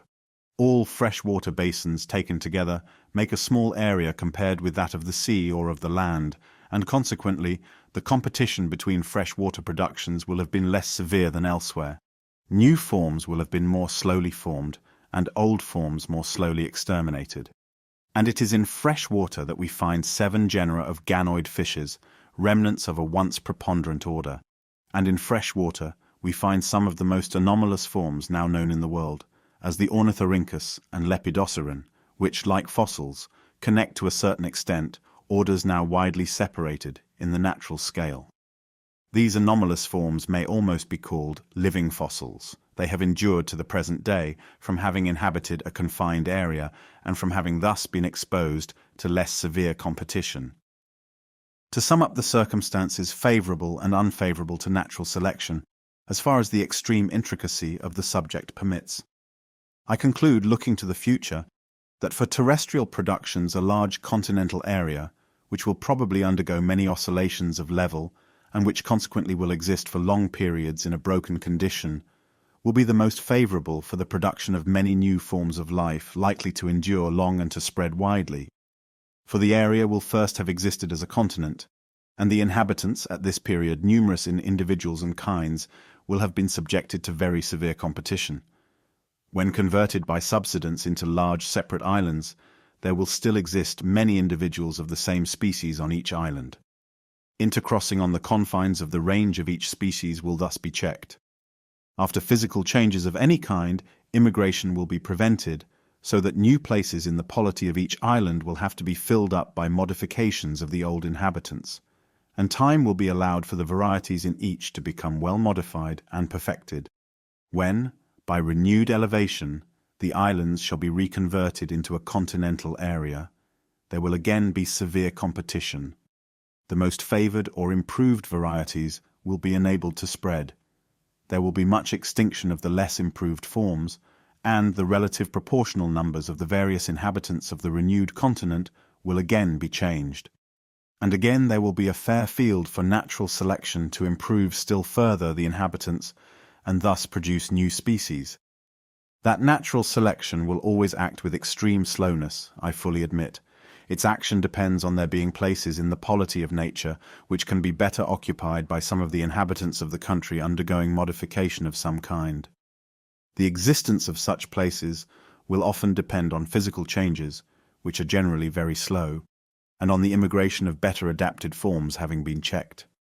But the action of natural selection will probably still oftener depend on some of the inhabitants becoming slowly modified, the mutual relations of many of the other inhabitants being thus disturbed. Nothing can be effected unless favourable variations occur, and variation itself is apparently always a very slow process. The process will often be greatly retarded by free intercrossing. Many will exclaim that these several causes are amply sufficient wholly to stop the action of natural selection. I do not believe so. On the other hand, I do believe that natural selection will always act very slowly, often only at long intervals of time, and generally on only a very few of the inhabitants of the same region at the same time. I further believe that this very slow, intermittent action of natural selection accords perfectly well with what geology tells us of the rate and manner at which the inhabitants of this world have changed. Slow though the process of selection may be, if feeble man can do much by his powers of artificial selection, I can see no limit to the amount of change, to the beauty and infinite complexity of the co-adaptations between all organic beings, one with another and with their physical conditions of life, which may be effected in the long course of time by nature's power of selection. Extinction. This subject will be more fully discussed in our chapter on geology, but it must be here alluded to from being intimately connected with natural selection. Natural selection acts solely through the preservation of variations in some way advantageous, which consequently endure. But as from the high geometrical powers of increase of all organic beings, each area is already fully stocked with inhabitants, it follows that as each selected and favoured form increases in number, so will the less favoured forms decrease and become rare. Rarity, as geology tells us, is the precursor to extinction. We can also see that any form represented by few individuals will, during fluctuations in the seasons or in the number of its enemies, run a good chance of utter extinction. But we may go further than this. For as new forms are continually and slowly being produced, unless we believe that the number of specific forms goes on perpetually and almost indefinitely increasing, numbers inevitably must become extinct. That the number of specific forms has not indefinitely increased, geology shows us plainly. And indeed, we can see reason why they should not have thus increased, for the number of places in the polity of nature is not indefinitely great. Not that we have any means of knowing that any one region has as yet got its maximum of species. Probably no region is as yet fully stocked, for at the Cape of Good Hope, where more species of plants are crowded together than in any other quarter of the world, some foreign plants have become naturalized without causing, as far as we know, the extinction of any natives. Furthermore, the species which are most numerous in individuals will have the best chance of producing within any given period favorable variations. We have evidence of this in the facts given in the second chapter, showing that it is the common species which afford the greatest number of recorded varieties, or incipient species. Hence, rare species will be less quickly modified or improved within any given period, and they will consequently be beaten in the race for life by the modified descendants of the commoner species. From these several considerations, I think it inevitably follows that as new species in the course of time are formed through natural selection, others will become rarer and finally extinct. The forms which stand in closest competition with those undergoing modification and improvement will naturally suffer most. And we have seen in the chapter on the struggle for existence that it is the most closely allied forms, varieties of the same species and species of the same genus or of related genera, which from having nearly the same structure, constitution, and habits, generally come into the severest competition with each other. Consequently, each new variety or species, during the progress of its formation, will generally press hardest on its nearest kindred and tend to exterminate them. We see the same process of extermination amongst our domesticated productions through the selection of improved forms by man. Many curious instances could be given showing how quickly new breeds of cattle, sheep, and other animals and varieties of flowers take the place of older and inferior kinds. In Yorkshire, it is historically known that the ancient black cattle were displaced by the long horns, and that these were swept away by the short horns, I quote the words of an agricultural writer, as if by some murderous pestilence. Divergence of character. The principle which I have designated by this term is of high importance on my theory and explains, as I believe, several important facts. In the first place, varieties, even strongly marked ones, though having somewhat of the character of species, as is shown by the hopeless doubts in many cases how to rank them, yet certainly differ from each other far less than do good and distinct species. Nevertheless, according to my view, varieties are species in the process of formation, or are, as I have called them, incipient species. How, then, does the lesser difference between varieties become augmented into the greater difference between species?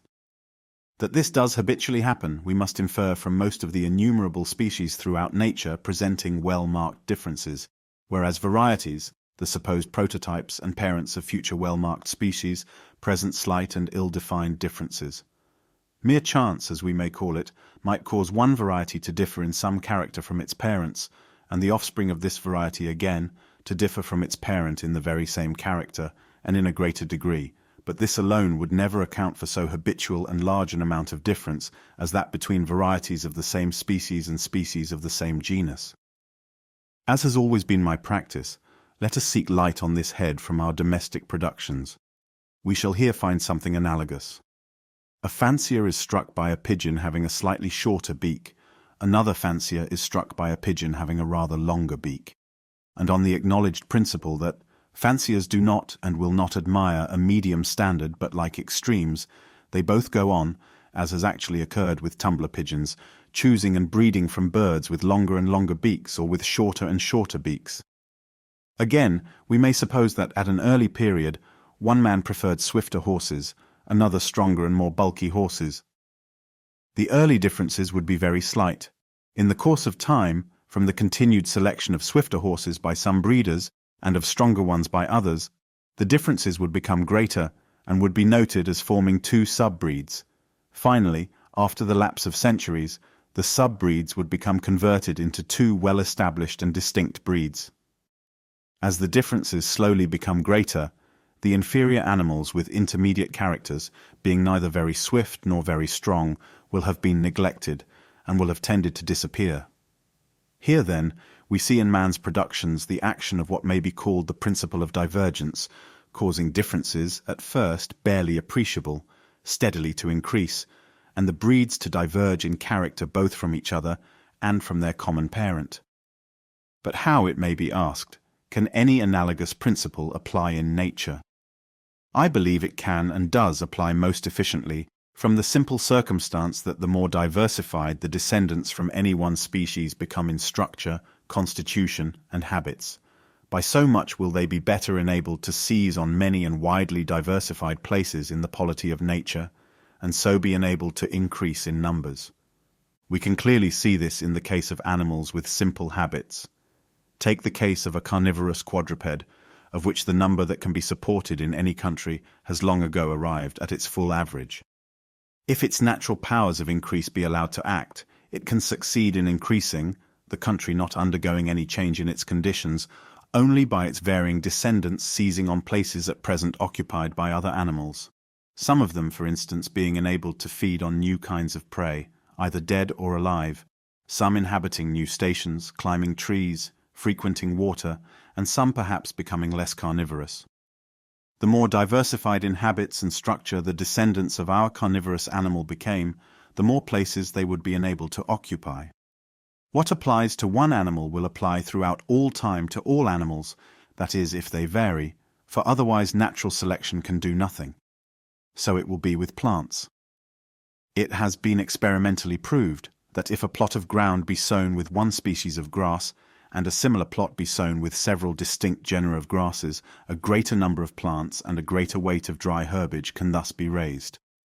The same has been found to hold good when first one variety and then several mixed varieties of wheat have been sown on equal spaces of ground. Hence, if any one species of grass were to go on varying, and those varieties were continually selected which differed from each other in at all the same manner as distinct species and genera of grasses differ from each other, a greater number of individual plants of this species of grass, including its modified descendants, would succeed in living on the same piece of ground. And we well know that each species and each variety of grass is annually sowing almost countless seeds, and thus, as it may be said, is striving its utmost to increase its numbers. Consequently, I cannot doubt that in the course of many thousands of generations, the most distinct varieties of any one species of grass would always have the best chance of succeeding and of increasing in numbers, and thus of supplanting the less distinct varieties. And varieties, when rendered very distinct from each other, take the rank of species. The truth of the principle that the greatest amount of life can be supported by great diversification of structure is seen under many natural circumstances. In an extremely small area, especially if freely open to immigration, and where the contest between individual and individual must be severe, we always find great diversity in its inhabitants. For instance, I found that a piece of turf, 3 feet by 4 in size, which had been exposed for many years to exactly the same conditions, supported 20 species of plants, and these belonged to 18 genera and to 8 orders, which shows how much these plants differed from each other. So it is with the plants and insects on small and uniform islets, and so in small ponds of fresh water. Farmers find that they can raise most food by a rotation of plants belonging to the most different orders. Nature follows what may be called a simultaneous rotation. Most of the animals and plants which live close round any small piece of ground could live on it, supposing it not to be in any way peculiar in its nature, and may be said to be striving to the utmost to live there.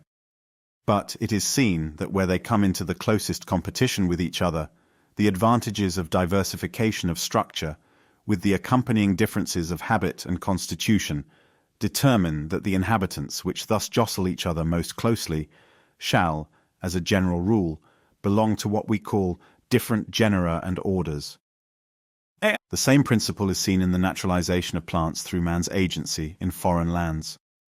It might have been expected that the plants which have succeeded in becoming naturalized in any land would generally have been closely allied to the indigens, for these are commonly looked at as specially created and adapted for their own country. It might also, perhaps, have been expected that naturalized plants would have belonged to a few groups more especially adapted to certain stations in their new homes. But the case is very different, and Alf. De Candolle has well remarked in his great and admirable work that floras gain by naturalization, proportionally with the number of the native genera and species, far more in new genera than in new species. To give a single instance, in the last edition of Dr. Asa Gray's Manual of the Flora of the Northern United States, 260 naturalized plants are enumerated, and these belong to 162 genera. We thus see that these naturalized plants are of a highly diversified nature. They differ, moreover, to a large extent from the indigenes, for out of the 162 genera, no less than 100 genera are not their indigenous, and thus a large proportional addition is made to the genera of these states. By considering the nature of the plants or animals which have struggled successfully with the indigenes of any country and have there become naturalized, we can gain some crude idea in what manner some of the natives would have had to be modified in order to have gained an advantage over the other natives, and we may, I think, at least safely infer that diversification of structure amounting to new generic differences would have been profitable to them. The advantage of diversification in the inhabitants of the same region is, in fact, the same as that of the physiological division of labor in the organs of the same individual body, a subject so well elucidated by Milne Edwards. No physiologist doubts that a stomach, by being adapted to digest vegetable matter alone or flesh alone, draws most nutriment from these substances. So in the general economy of any land, the more widely and perfectly the animals and plants are diversified for different habits of life, so will a greater number of individuals be capable of their supporting themselves. A set of animals, with their organization but little diversified, could hardly compete with a set more perfectly diversified in structure. It may be doubted, for instance, whether the Australian marsupials, which are divided into groups differing but little from each other, and feebly representing, as Mr. Waterhouse and others have remarked, our carnivorous, ruminant and rodent mammals could successfully compete with these well-pronounced orders. In the Australian mammals, we see the process of diversification in an early and incomplete stage of development. After the foregoing discussion, which ought to have been much amplified, we may, I think, assume that the modified descendants of any one species will succeed by so much the better as they become more diversified in structure, and are thus enabled to encroach on places occupied by other beings. Now let us see how this principle of great benefit being derived from divergence of character, combined with the principles of natural selection and of extinction, will tend to act. The accompanying diagram will aid us in understanding this rather perplexing subject. Let A to L represent the species of a genus large in its own country. These species are supposed to resemble each other in unequal degrees, as is so generally the case in nature, and as is represented in the diagram by the letters standing at unequal distances. I have said a large genus, because we have seen in the second chapter that on an average more of the species of large genera vary than of small genera, and the varying species of the large genera present a greater number of varieties. We have also seen that the species, which are the commonest and the most widely diffused, vary more than rare species with restricted ranges. Let A be a common, widely diffused and varying species belonging to a genus large in its own country. The little fan of diverging dotted lines of unequal lengths proceeding from A may represent its varying offspring. The variations are supposed to be extremely slight, but of the most diversified nature. They are not supposed all to appear simultaneously, but often after long intervals of time. Nor are they all supposed to endure for equal periods. Only those variations which are in some way profitable will be preserved or naturally selected, and here the importance of the principle of benefit being derived from divergence of character comes in, for this will generally lead to the most different or divergent variations, represented by the outer dotted lines, being preserved and accumulated by natural selection. When a dotted line reaches one of the horizontal lines, and is there marked by a small numbered letter, a sufficient amount of variation is supposed to have been accumulated to have formed a fairly well-marked variety, such as would be thought worthy of record in a systematic work. The intervals between the horizontal lines in the diagram may represent each 1,000 generations, but it would have been better if each had represented 10,000 generations. After 1,000 generations, species A is supposed to have produced two fairly well-marked varieties, namely a 1 and M1. These two varieties will generally continue to be exposed to the same conditions which made their parents variable, and the tendency to variability is in itself hereditary. Consequently, they will tend to vary, and generally to vary in nearly the same manner as their parents varied. Moreover, these two varieties, being only slightly modified forms, will tend to inherit those advantages which made their common parent A more numerous than most of the other inhabitants of the same country. They will likewise partake of those more general advantages which made the genus to which the parent species belonged a large genus in its own country. And these circumstances we know to be favorable to the production of new varieties. If, then, these two varieties be variable, the most divergent of their variations will generally be preserved during the next 1,000 generations, and after this interval, variety A1 is supposed in the diagram to have produced variety A2, which will, owing to the principle of divergence, differ more from A than did variety A1. Variety M1 is supposed to have produced two varieties, namely M2 and S2, differing from each other and more considerably from their common parent, A. We may continue the process by similar steps for any length of time. Some of the varieties, after each 1,000 generations, producing only a single variety, but in a more and more modified condition, some producing 2 or 3 varieties, and some failing to produce any. Thus, the varieties or modified descendants, proceeding from the common parent A, will generally go on increasing in number and diverging in character. In the diagram, the process is represented up to the 10,000th generation and under a condensed and simplified form up to the 14,000th generation. But I must here remark that I do not suppose that the process ever goes on so regularly as is represented in the diagram, though in itself made somewhat irregular. I am far from thinking that the most divergent varieties will invariably prevail and multiply. A medium form may often long endure, and may or may not produce more than one modified descendant. For natural selection will always act according to the nature of the places which are either unoccupied or not perfectly occupied by other beings, and this will depend on infinitely complex relations. But as a general rule, the more diversified in structure the descendants from any one species can be rendered, the more places they will be enabled to seize on, and the more their modified progeny will be increased. In our diagram, the line of succession is broken at regular intervals by small numbered letters marking the successive forms which have become sufficiently distinct to be recorded as varieties. But these breaks are imaginary and might have been inserted anywhere, after intervals long enough to have allowed the accumulation of a considerable amount of divergent variation. As all the modified descendants from a common and widely diffused species, belonging to a large genus, will tend to partake of the same advantages which made their parents successful in life, they will generally go on multiplying in number as well as diverging in character. This is represented in the diagram by the several divergent branches proceeding from A. The modified offspring from the later and more highly improved branches in the lines of descent will, it is probable, often take the place of, and so destroy, the earlier and less improved branches. This is represented in the diagram by some of the lower branches not reaching to the upper horizontal lines.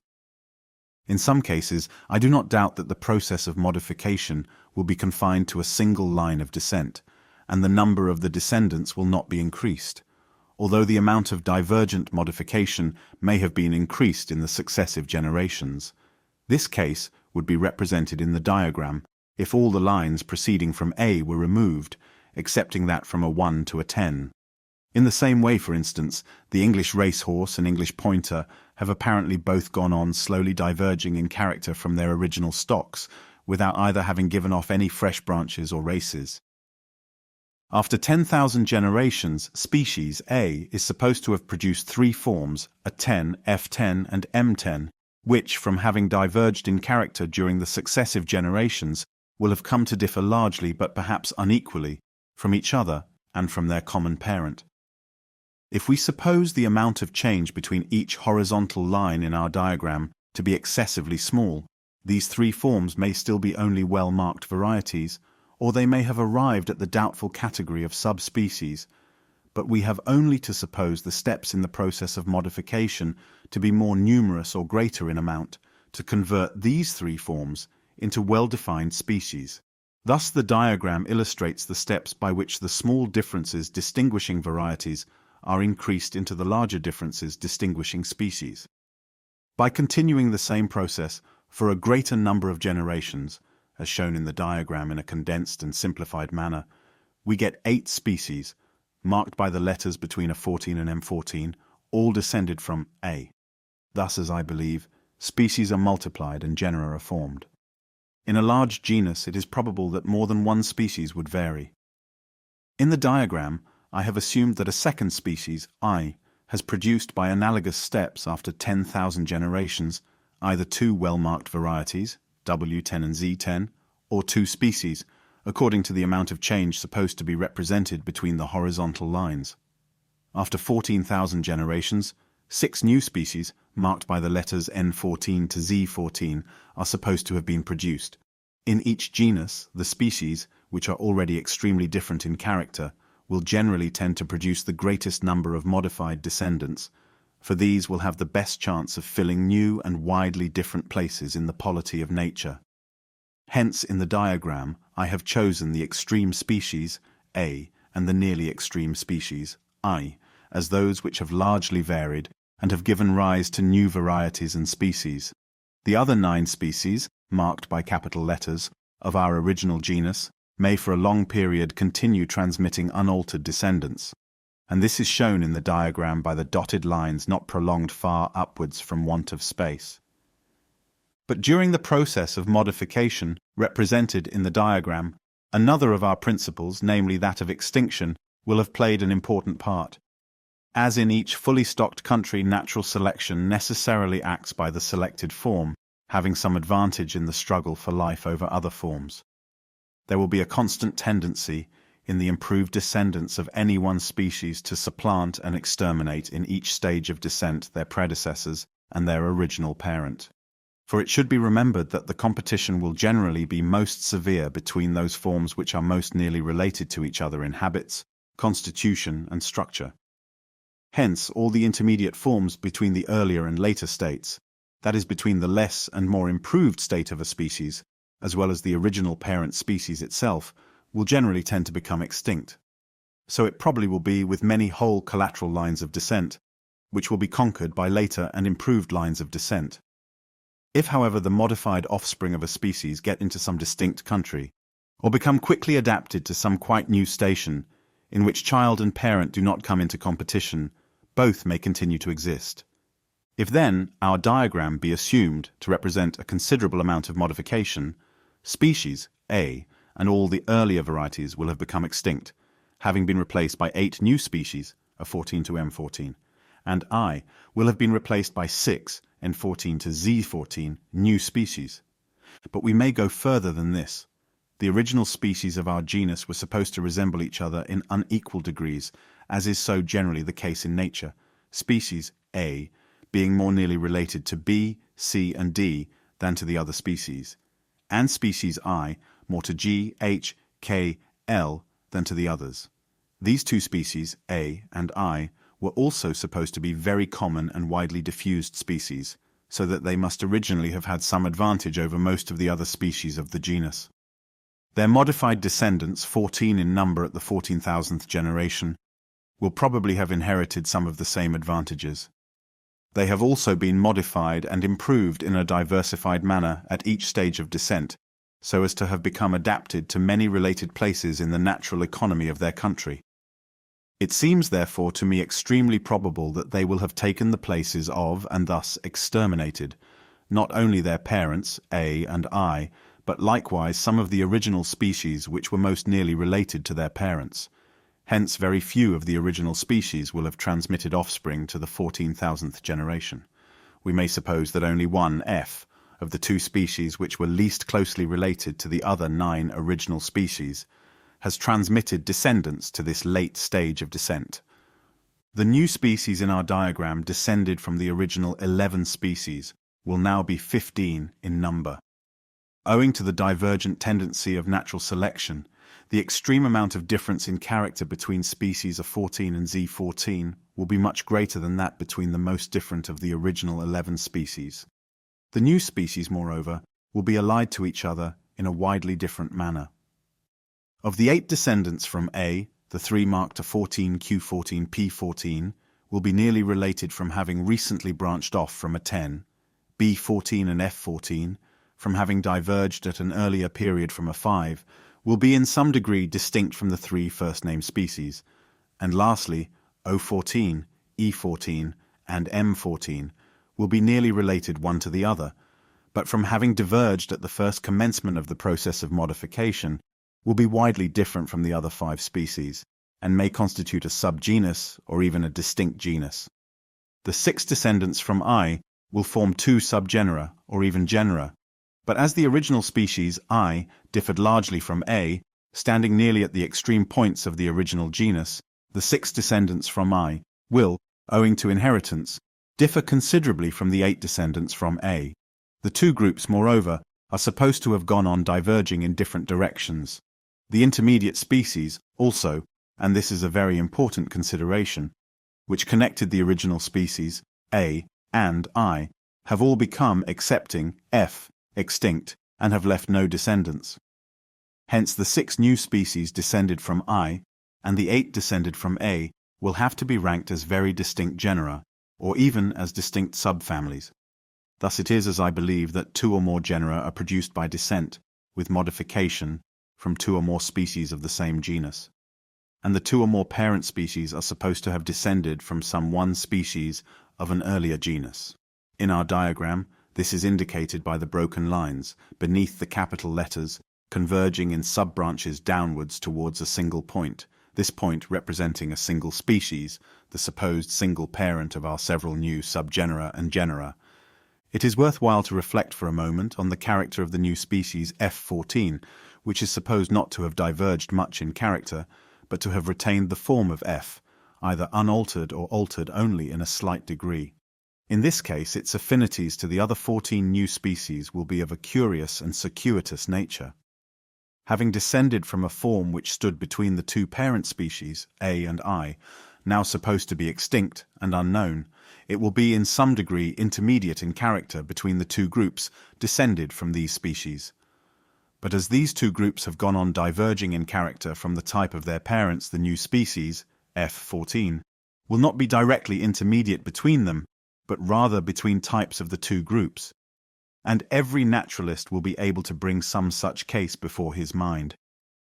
In the diagram, each horizontal line has hitherto been supposed to represent 1,000 generations, but each may represent 1,000,000 or 100,000,000 generations, and likewise a section of the successive strata of the Earth's crust, including extinct remains.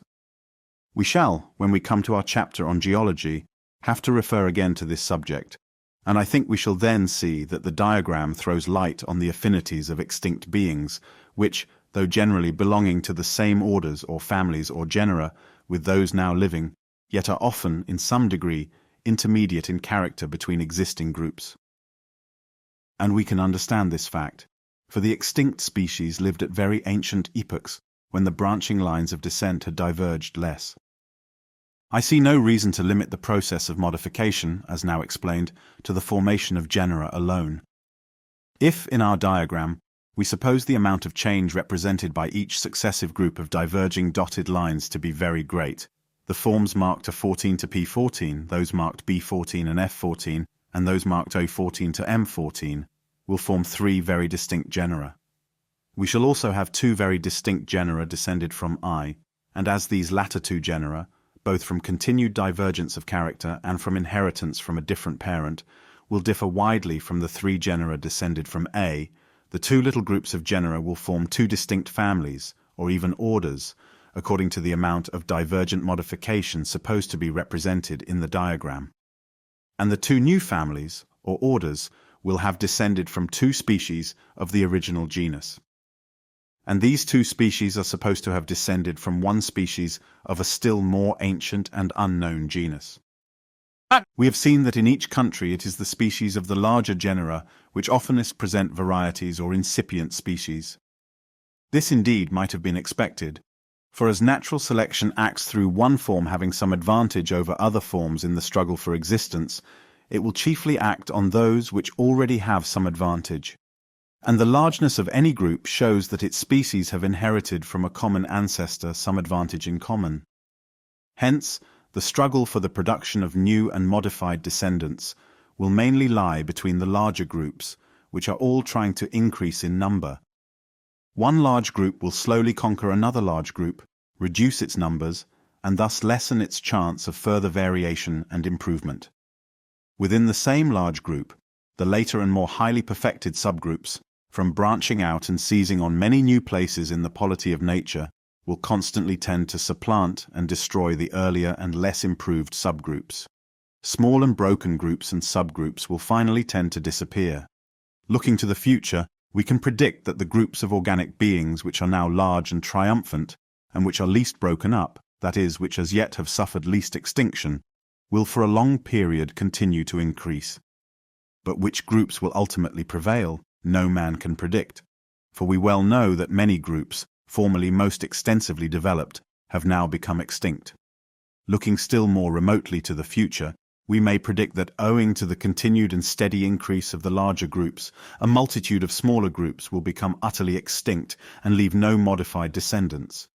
And consequently that of the species living at any one period, extremely few will transmit descendants to a remote futurity.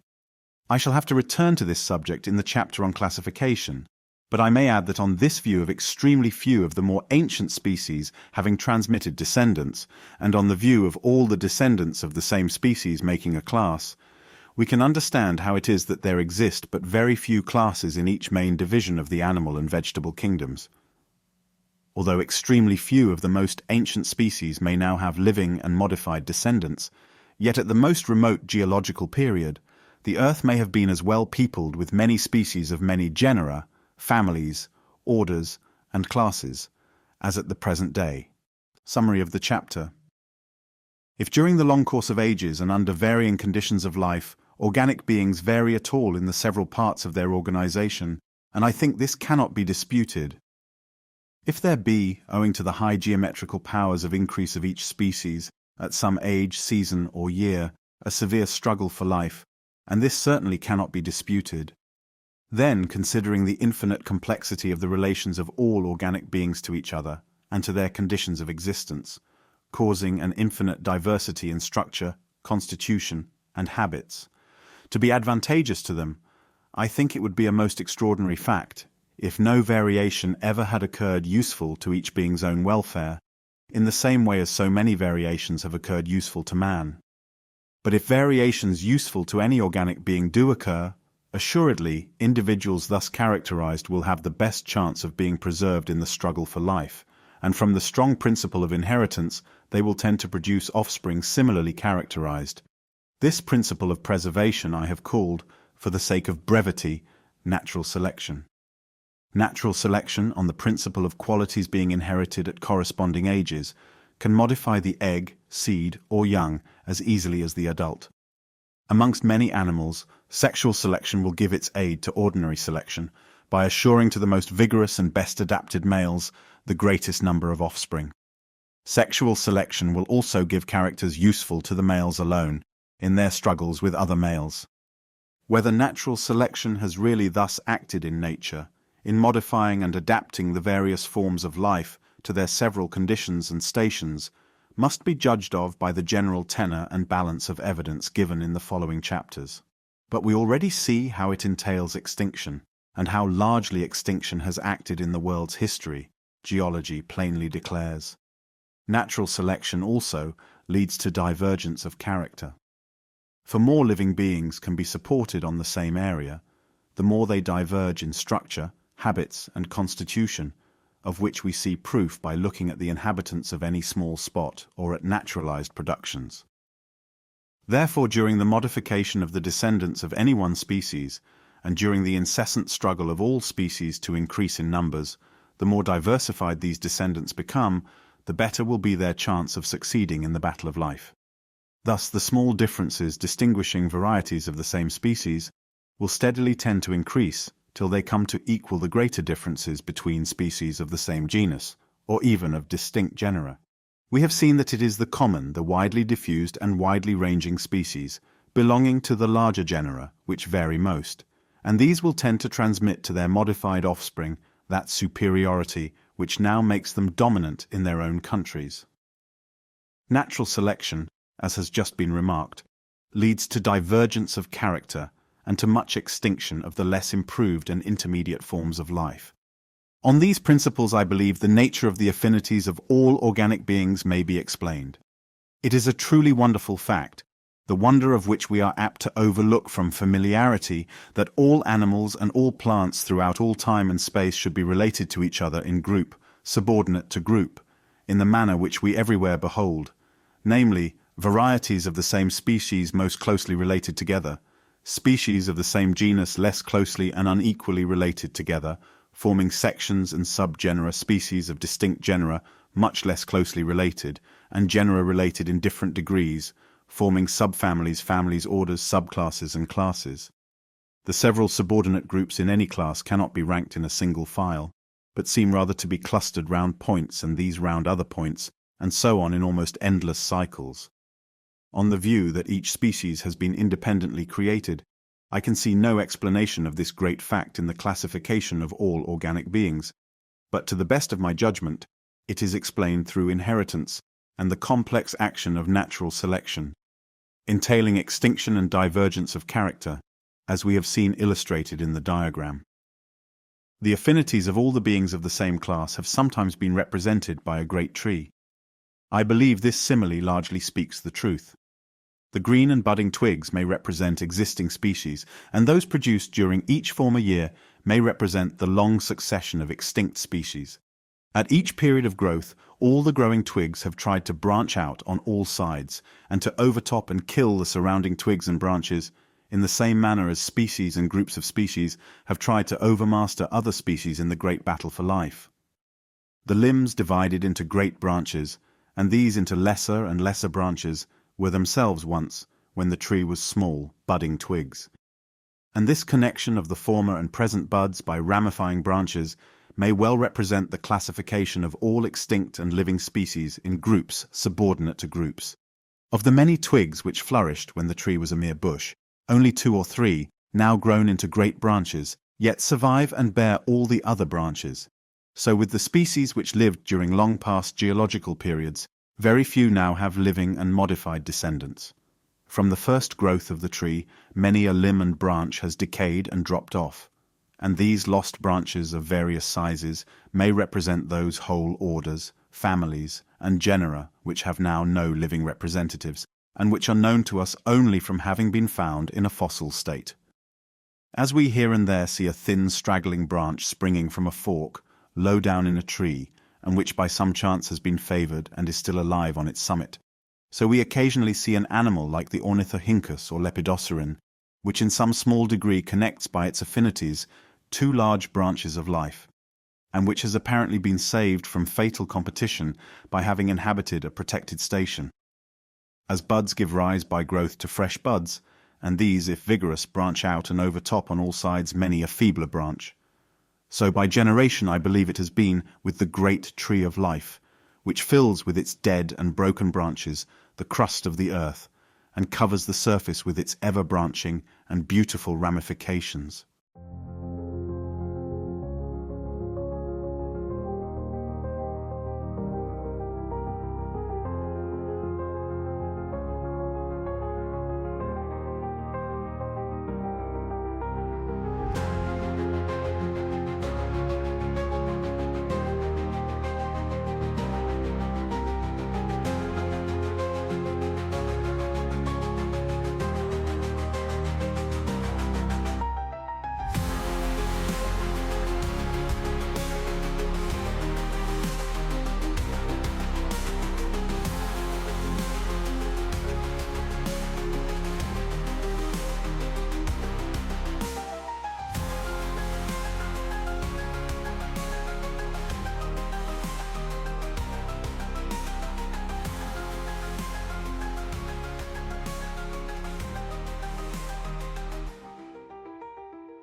I have hitherto sometimes spoken as if the variations, so common and multiform in organic beings under domestication, and in a lesser degree in those in a state of nature, had been due to chance.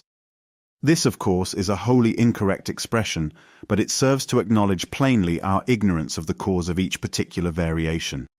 Some authors believe it to be as much the function of the reproductive system to produce individual differences, or very slight deviations of structure, as to make the child like its parents. But the much greater variability, as well as the greater frequency of monstrosities, under domestication or cultivation than under nature, leads me to believe that deviations of structure are in some way due to the nature of the conditions of life, to which the parents and their more remote ancestors have been exposed during several generations. I have remarked in the first chapter, but a long catalogue of facts which cannot be here given would be necessary to show the truth of the remark, that the reproductive system is eminently susceptible to changes in the conditions of life. And to this system being functionally disturbed in the parents, I chiefly attribute the varying or plastic condition of the offspring. The male and female sexual elements seem to be affected before that union takes place which is to form a new being. In the case of sporting plants, the bud, which in its earliest condition does not apparently differ essentially from an ovule, is alone affected. But why, because the reproductive system is disturbed, this or that part should vary more or less, we are profoundly ignorant. Nevertheless, we can here and there dimly catch a faint ray of light, and we may feel sure that there must be some cause for each deviation of structure, however slight. How much direct effect difference of climate, food, etc., produces on any being is extremely doubtful. My impression is that the effect is extremely small in the case of animals, but perhaps rather more in that of plants. We may at least safely conclude that such influences cannot have produced the many striking and complex co-adaptations of structure between one organic being and another, which we see everywhere throughout nature. Some little influence may be attributed to climate, food, etc. Thus, E. Forbes speaks confidently that shells at their southern limit, and when living in shallow water, are more brightly coloured than those of the same species further north or from greater depths. Gould believes that birds of the same species are more brightly coloured under a clear atmosphere than when living on islands or near the coast. So with insects, Wollaston is convinced that residence near the sea affects their colours. Mokin Tandon gives a list of plants which when growing near the seashore have their leaves in some degree fleshy, though not elsewhere fleshy. Several other such cases could be given. The fact of varieties of one species, when they range into the zone of habitation of other species, often acquiring in a very slight degree some of the characters of such species, accords with our view that species of all kinds are only well-marked and permanent varieties. Thus the species of shells which are confined to tropical and shallow seas are generally brighter coloured than those confined to cold and deeper seas. The birds which are confined to continents are, according to Mr. Gould, brighter coloured than those of islands. The insect species confined to seacoasts, as every collector knows, are often brassy or lurid. Plants which live exclusively on the seaside are very apt to have fleshy leaves. He who believes in the creation of each species will have to say that this shell, for instance, was created with bright colours for a warm sea, but that this other shell became bright-coloured by variation when it ranged into warmer or shallower waters. When a variation is of the slightest use to a being, we cannot tell how much of it to attribute to the accumulative action of natural selection, and how much to the conditions of life.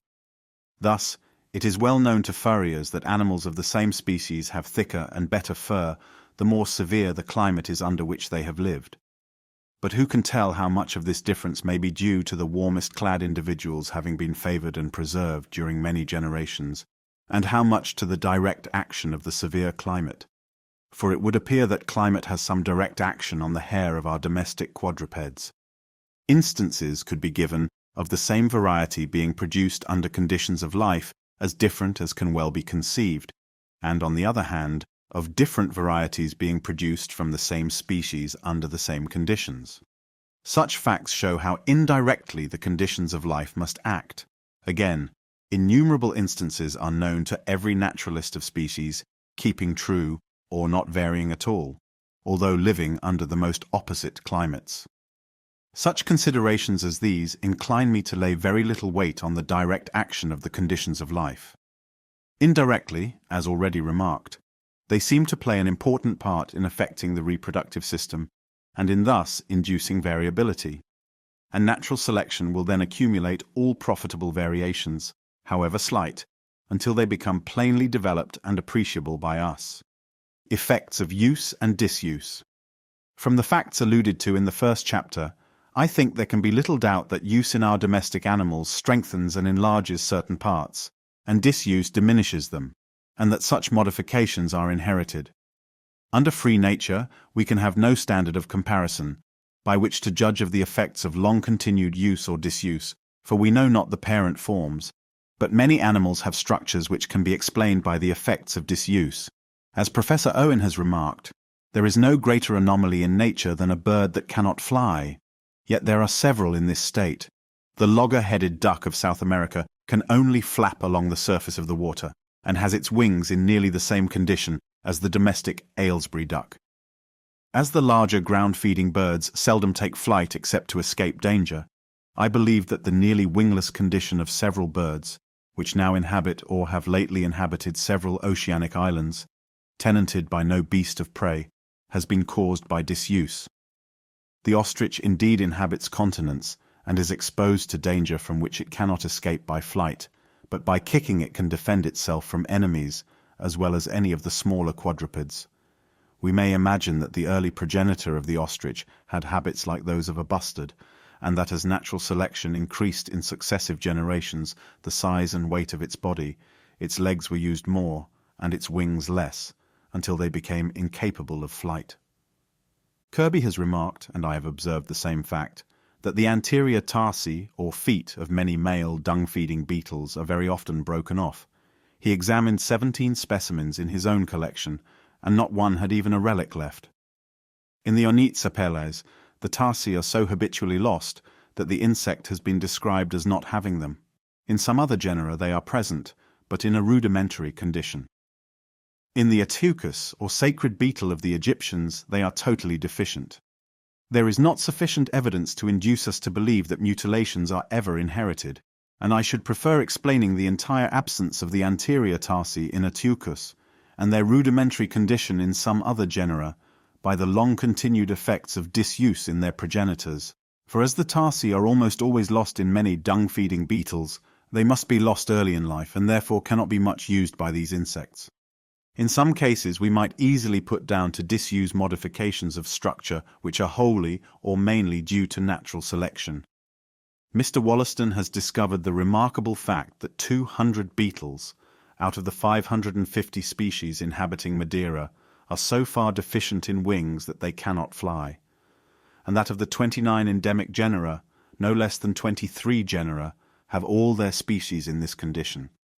Several facts, namely, that beetles in many parts of the world are very frequently blown to sea and perish, that the beetles in Madeira, as observed by Mr. Wollaston, lie much concealed until the wind lulls and the sun shines, that the proportion of wingless beetles is larger on the exposed deserters than in Madeira itself, and especially the extraordinary fact, so strongly insisted on by Mr. Wollaston, of the almost entire absence of certain large groups of beetles, elsewhere excessively numerous, and which groups have habits of life almost necessitating frequent flight. These several considerations have made me believe that the wingless condition of so many Madeira beetles is mainly due to the action of natural selection, but combined probably with disuse. For during thousands of successive generations, each individual beetle which flew least, either from its wings having been ever so little less perfectly developed, or from indolent habit, will have had the best chance of surviving from not being blown out to sea. And, on the other hand, those beetles which most readily took to flight will oftenest have been blown to sea and thus have been destroyed. The insects in Madeira which are not ground feeders, and which, as the flower-feeding Coleoptera and Lepidoptera, must habitually use their wings to gain their subsistence, have, as Mr. Wollaston suspects, their wings not at all reduced, but even enlarged. This is quite compatible with the action of natural selection, for when a new insect first arrived on the island, the tendency of natural selection to enlarge or to reduce the wings would depend on whether a greater number of individuals were saved by successfully battling with the winds, or by giving up the attempt, and rarely or never flying. As with mariners shipwrecked near a coast, it would have been better for the good swimmers if they had been able to swim still further, whereas it would have been better for the bad swimmers if they had not been able to swim at all and had stuck to the wreck. The eyes of moles and of some burrowing rodents are rudimentary in size, and in some cases are quite covered up by skin and fur. This state of the eyes is probably due to gradual reduction from disuse, but aided perhaps by natural selection. In South America, a burrowing rodent, the tuco-tuco or ctenomys, is even more subterranean in its habits than the mole, and I was assured by a Spaniard, who had often caught them, that they were frequently blind. One which I kept alive was certainly in this condition, the cause as appeared on dissection, having been inflammation of the nictitating membrane. As frequent inflammation of the eyes must be injurious to any animal, and as eyes are certainly not indispensable to animals with subterranean habits, a reduction in their size with the adhesion of the eyelids and growth of fur over them might in such case be an advantage. And if so, natural selection would constantly aid the effects of disuse. It is well known that several animals, belonging to the most different classes, which inhabit the caves of Styria and of Kentucky, are blind. In some of the crabs, the foot stalk for the eye remains, though the eye is gone, the stand for the telescope is there, though the telescope with its glasses has been lost. As it is difficult to imagine that eyes, though useless, could be in any way injurious to animals living in darkness, I attribute their loss wholly to disuse. In one of the blind animals, namely the cave rat, the eyes are of immense size, and Professor Silliman thought that it regained, after living some days in the light, some slight power of vision. In the same manner as in Madeira, the wings of some of the insects have been enlarged, and the wings of others have been reduced by natural selection, aided by use and disuse. So in the case of the cave rat, natural selection seems to have struggled with the loss of light, and to have increased the size of the eyes, whereas with all the other inhabitants of the caves, disuse by itself seems to have done its work. It is difficult to imagine conditions of life more similar than deep limestone caverns under a nearly similar climate, so that on the common view of the blind animals having been separately created for the American and European caverns, close similarity in their organization and affinities might have been expected. But, as Schurter and others have remarked, this is not the case, and the cave insects of the two continents are not more closely allied than might have been anticipated from the general resemblance of the other inhabitants of North America and Europe. On my view, we must suppose that American animals, having ordinary powers of vision, slowly migrated by successive generations from the outer world into the deeper and deeper recesses of the Kentucky caves, as did European animals into the caves of Europe. We have some evidence of this gradation of habit, for, as Schurter remarks, animals not far remote from ordinary forms prepare the transition from light to darkness. Next follow those that are constructed for twilight, and last of all those destined for total darkness. By the time that an animal had reached, after numberless generations, the deepest recesses, disuse will, on this view, have more or less perfectly obliterated its eyes, and natural selection will often have effected other changes, such as an increase in the length of the antennae or palpi, as a compensation for blindness.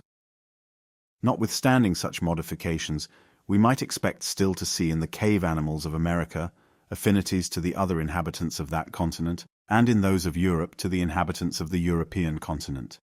And this is the case with some of the American cave animals, as I hear from Professor Dana, and some of the European cave insects are very closely allied to those of the surrounding country.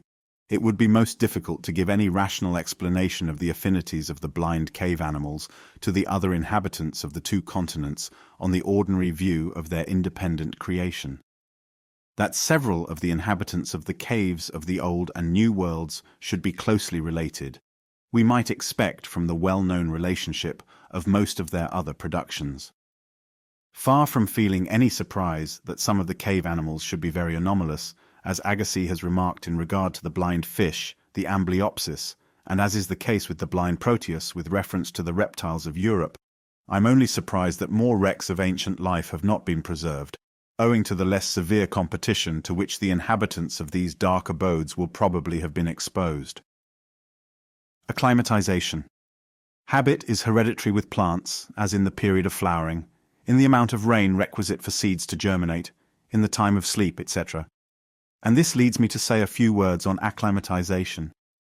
As it is extremely common for species of the same genus to inhabit very hot and very cold countries, and as I believe that all the species of the same genus have descended from a single parent, if this view be correct, acclimatization must be readily effected during long-continued descent. It is notorious that each species is adapted to the climate of its own home. Species from an Arctic or even from a temperate region cannot endure a tropical climate, or conversely. So again, many succulent plants cannot endure a damp climate, but the degree of adaptation of species to the climates under which they live is often overrated. We may infer this from our frequent inability to predict whether or not an imported plant will endure our climate, and from the number of plants and animals brought from warmer countries which here enjoy good health. We have reason to believe that species in a state of nature are limited in their ranges by the competition of other organic beings, quite as much as, or more than, by adaptation to particular climates. But whether or not the adaptation be generally very close, we have evidence, in the case of some few plants, of their becoming, to a certain extent, naturally habituated to different temperatures, or becoming acclimatized. Thus the pines and rhododendrons, raised from seed collected by Dr. Hooker, from trees growing at different heights on the Himalaya, were found in this country to possess different constitutional powers of resisting cold. Mr. Thwaites informs me that he has observed similar facts in Ceylon, and analogous observations have been made by Mr. H. C. Watson on European species of plants brought from the Azores to England. In regard to animals, several authentic cases could be given of species within historical times having largely extended their range from warmer to cooler latitudes, and conversely. But we do not positively know that these animals were strictly adapted to their native climate. But in all ordinary cases, we assume such to be the case, nor do we know that they have subsequently become acclimatized to their new homes, as I believe that our domestic animals were originally chosen by uncivilized man because they were useful and bred readily under confinement, and not because they were subsequently found capable of far extended transportation.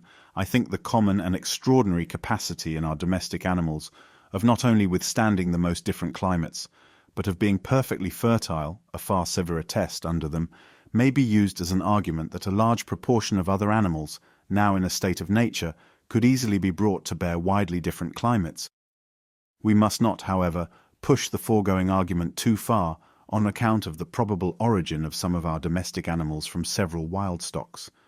The blood, for instance, of a tropical and Arctic wolf or wild dog may perhaps be mingled in our domestic breeds. The rat and mouse cannot be considered as domestic animals, but they have been transported by man to many parts of the world, and now have a far wider range than any other rodent, living free under the cold climate of Faroe in the north, and of the Falklands in the south, and on many islands in the torrid zones. Hence I am inclined to look at adaptation to any special climate as a quality readily grafted on an innate wide flexibility of constitution, which is common to most animals.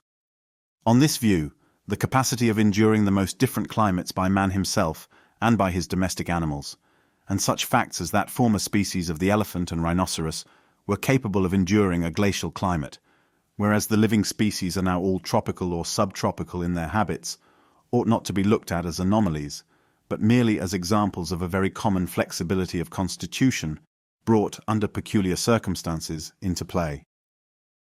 How much of the acclimatization of species to any peculiar climate is due to mere habit, and how much to the natural selection of varieties having different innate constitutions, and how much to both means combined, is a very obscure question.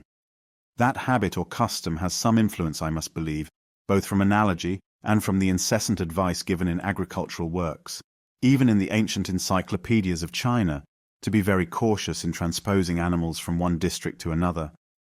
For it is not likely that man should have succeeded in selecting so many breeds and sub-breeds with constitutions specially fitted for their own districts. The result must, I think, be due to habit. On the other hand, I can see no reason to doubt that natural selection will continually tend to preserve those individuals which are born with constitutions best adapted to their native countries. In treatises on many kinds of cultivated plants, certain varieties are said to withstand certain climates better than others. This is very strikingly shown in works on fruit trees published in the United States, in which certain varieties are habitually recommended for the northern and others for the southern states. And as most of these varieties are of recent origin, they cannot owe their constitutional differences to habit. The case of the Jerusalem artichoke, which is never propagated by seed, and of which consequently new varieties have not been produced, has even been advanced, for it is now as tender as ever it was, as proving that acclimatization cannot be effected. The case also of the kidney bean has been often cited for a similar purpose, and with much greater weight.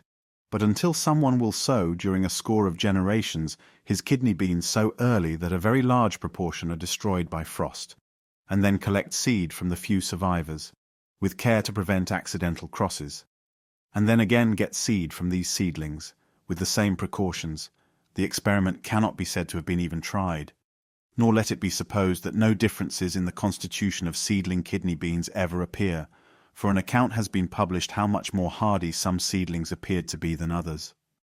On the whole, I think we may conclude that habit, use and disuse have, in some cases, played a considerable part in the modification of the constitution and of the structure of various organs, but that the effects of use and disuse have often been largely combined with, and sometimes overmastered by, the natural selection of innate differences. Correlation of growth. I mean by this expression that the whole organization is so tied together during its growth and development that when slight variations in any one part occur and are accumulated through natural selection, other parts become modified. This is a very important subject most imperfectly understood. The most obvious case is that modifications accumulated solely for the good of the young or larva will, it may safely be concluded, affect the structure of the adult. In the same manner as any malconformation affecting the early embryo seriously affects the whole organization of the adult, the several parts of the body which are homologous, and which, at an early embryonic period are alike, seem liable to vary in an allied manner. We see this in the right and left sides of the body varying in the same manner, in the front and hind legs, and even in the jaws and limbs, varying together, for the lower jaw is believed to be homologous with the limbs. These tendencies, I do not doubt, may be mastered more or less completely by natural selection. Thus a family of stags once existed with an antler only on one side, and if this had been of any great use to the breed, it might probably have been rendered permanent by natural selection. Homologous parts, as has been remarked by some authors, tend to cohere. This is often seen in monstrous plants, and nothing is more common than the union of homologous parts in normal structures, as the union of the petals of the corolla into a tube. Hard parts seem to affect the form of adjoining soft parts. It is believed by some authors that the diversity in the shape of the pelvis in birds causes the remarkable diversity in the shape of their kidneys.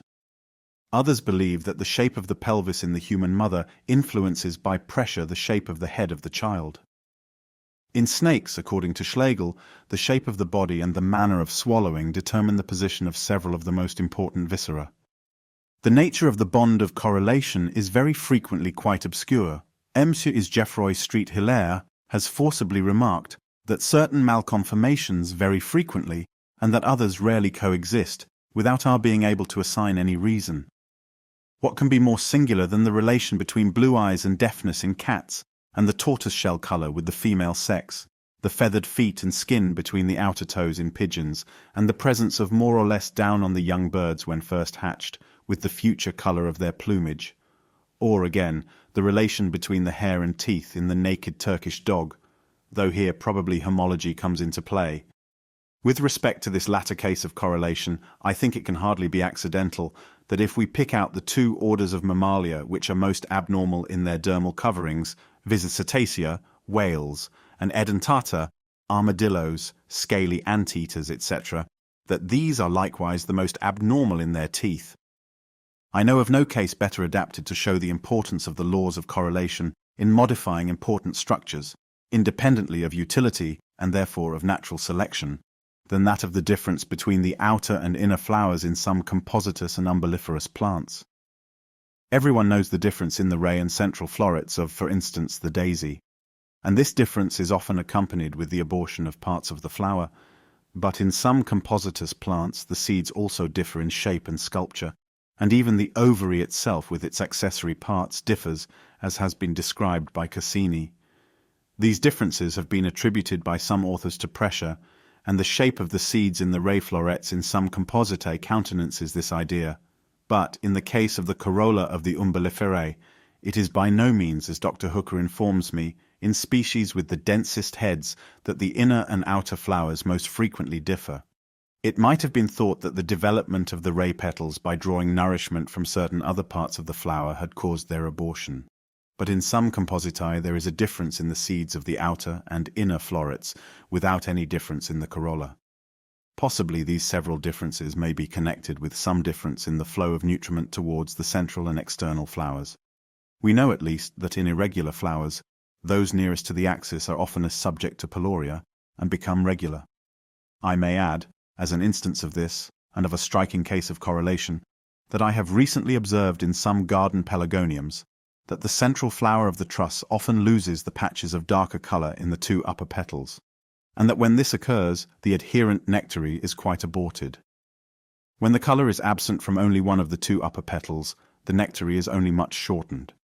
With respect to the difference in the corolla of the central and exterior flowers of a head or umbel, I do not feel at all sure that C.C. Sprengel's idea that the ray florets serve to attract insects, whose agency is highly advantageous in the fertilization of plants of these two orders, is so far-fetched as it may at first appear, and if it be advantageous, natural selection may have come into play. But in regard to the differences both in the internal and external structure of the seeds, which are not always correlated with any differences in the flowers, it seems impossible that they can be in any way advantageous to the plant. Yet in the Umbelliferae, these differences are of such apparent importance, the seeds being in some cases, according to Tausch, orthospermous in the exterior flowers and coelospermous in the central flowers, that the elder de Candolle founded his main divisions of the order on analogous differences. Hence we see that modifications of structure, viewed by systematists as of high value, may be wholly due to unknown laws of correlated growth, and without being, as far as we can see, of the slightest service to the species.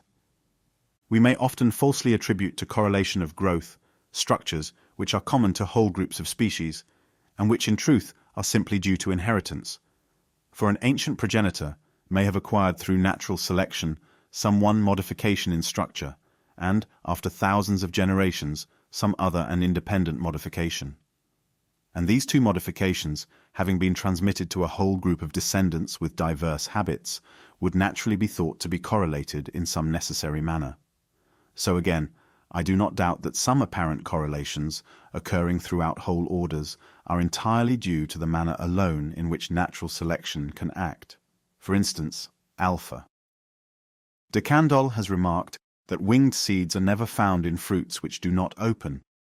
I should explain the rule by the fact that seeds could not gradually become winged through natural selection except in fruits which opened, so that the individual plants producing seeds which were a little better fitted to be wafted further might get an advantage over those producing seed less fitted for dispersal. And this process could not possibly go on in fruit which did not open. The elder Geoffroy and Goethe propounded, at about the same period, their law of compensation or balancement of growth, or, as Goethe expressed it, in order to spend on one side, nature is forced to economize on the other side. I think this holds true to a certain extent with our domestic productions. If nourishment flows to one part or organ in excess, it rarely flows, at least in excess, to another part. Thus it is difficult to get a cow to give much milk and to fatten readily. The same varieties of the cabbage do not yield abundant and nutritious foliage, and a copious supply of oil-bearing seeds. When the seeds in our fruits become atrophied, the fruit itself gains largely in size and quality. In our poultry, a large tuft of feathers on the head is generally accompanied by a diminished comb, and a large beard by diminished wattles. With species in a state of nature, it can hardly be maintained that the law is of universal application. But many good observers, more especially botanists, believe in its truth. I will not, however, here give any instances, for I see hardly any way of distinguishing between the effects, on the one hand, of a part being largely developed through natural selection, and another and adjoining part being reduced by this same process or by disuse. and, on the other hand, the actual withdrawal of nutriment from one part owing to the excess of growth in another and adjoining part. I suspect also that some of the cases of compensation which have been advanced, and likewise some other facts, may be merged under a more general principle, namely, that natural selection is continually trying to economize in every part of the organization. If under changed conditions of life, a structure before useful becomes less useful, any diminution, however slight in its development, will be seized on by natural selection, for it will profit the individual not to have its nutriment wasted in building up an useless structure. I can thus only understand a fact with which I was much struck when examining cirripedes, and of which many other instances could be given, namely, that when a cirripede is parasitic within another and is thus protected, it loses more or less completely its own shell or carapace. This is the case with the male Ibla, and in a truly extraordinary manner with the Proteolepers, for the carapace in all other cirripedes consists of the three highly important anterior segments of the head, enormously developed and furnished with great nerves and muscles, but in the parasitic and protected Proteolepers, the whole anterior part of the head is reduced to the merest rudiment attached to the bases of the prehensile antennae. Now the saving of a large and complex structure, when rendered superfluous by the parasitic habits of the Proteolepers, though effected by slow steps, would be a decided advantage to each successive individual of the species. For in the struggle for life to which every animal is exposed, each individual Proteolepers would have a better chance of supporting itself, by less nutriment being wasted in developing a structure now become useless. Thus, as I believe, natural selection will always succeed in the long run in reducing and saving every part of the organization as soon as it is rendered superfluous, without by any means causing some other part to be largely developed in a corresponding degree. And conversely, that natural selection may perfectly well succeed in largely developing any organ, without requiring as a necessary compensation the reduction of some adjoining part. It seems to be a rule, as remarked by Is. Geoffroy Street Hilaire, both in Varieties and in Species, that when any part or organ is repeated many times in the structure of the same individual, as the vertebrae in snakes and the stamens in polyandrous flowers, the number is variable, whereas the number of the same part or organ, when it occurs in lesser numbers, is constant.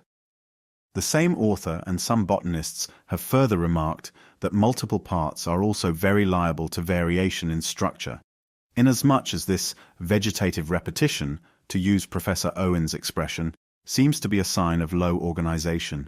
The foregoing remark seems connected with the very general opinion of naturalists that beings low in the scale of nature are more variable than those which are higher.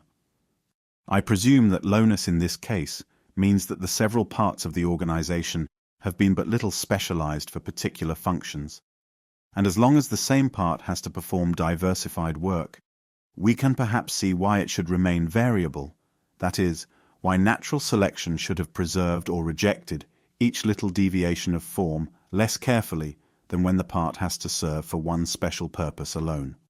In the same way that a knife which has to cut all sorts of things may be of almost any shape, whilst a tool for some particular object had better be of some particular shape.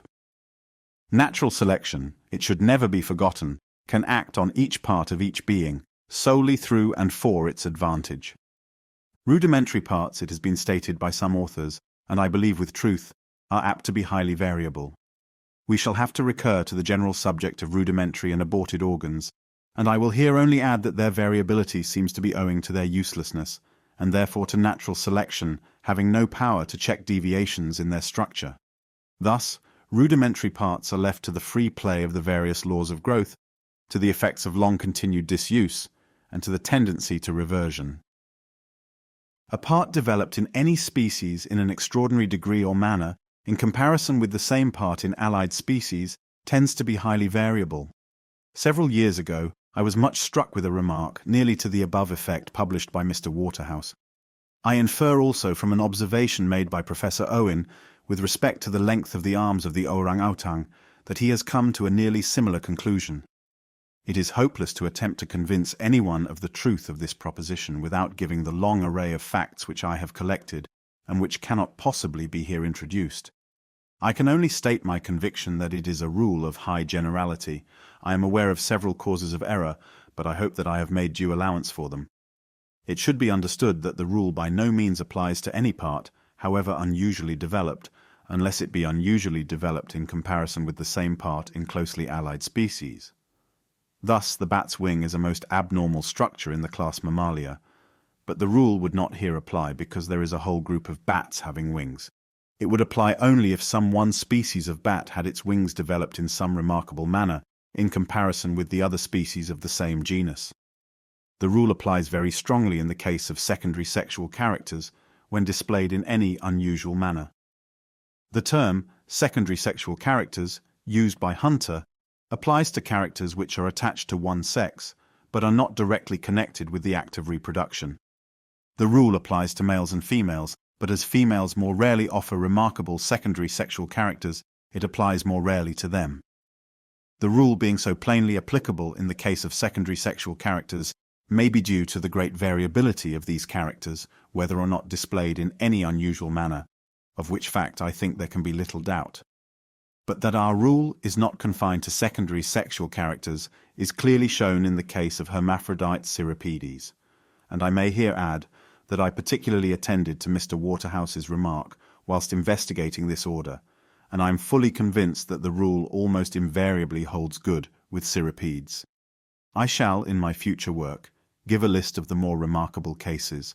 I will here only briefly give one, as it illustrates the rule in its largest application.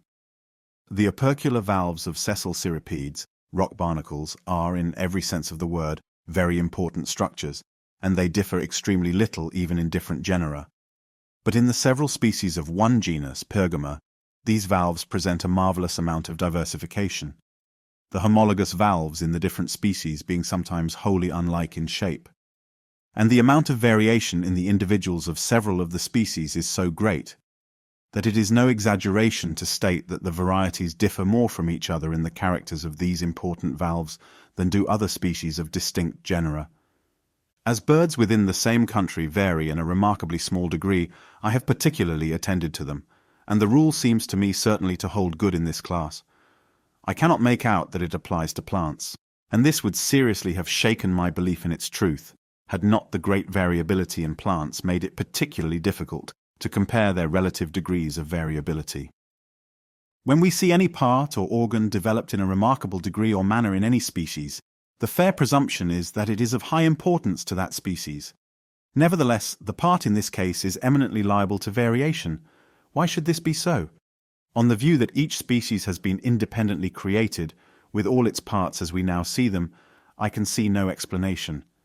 But on the view that groups of species have descended from other species, and have been modified through natural selection, I think we can obtain some light.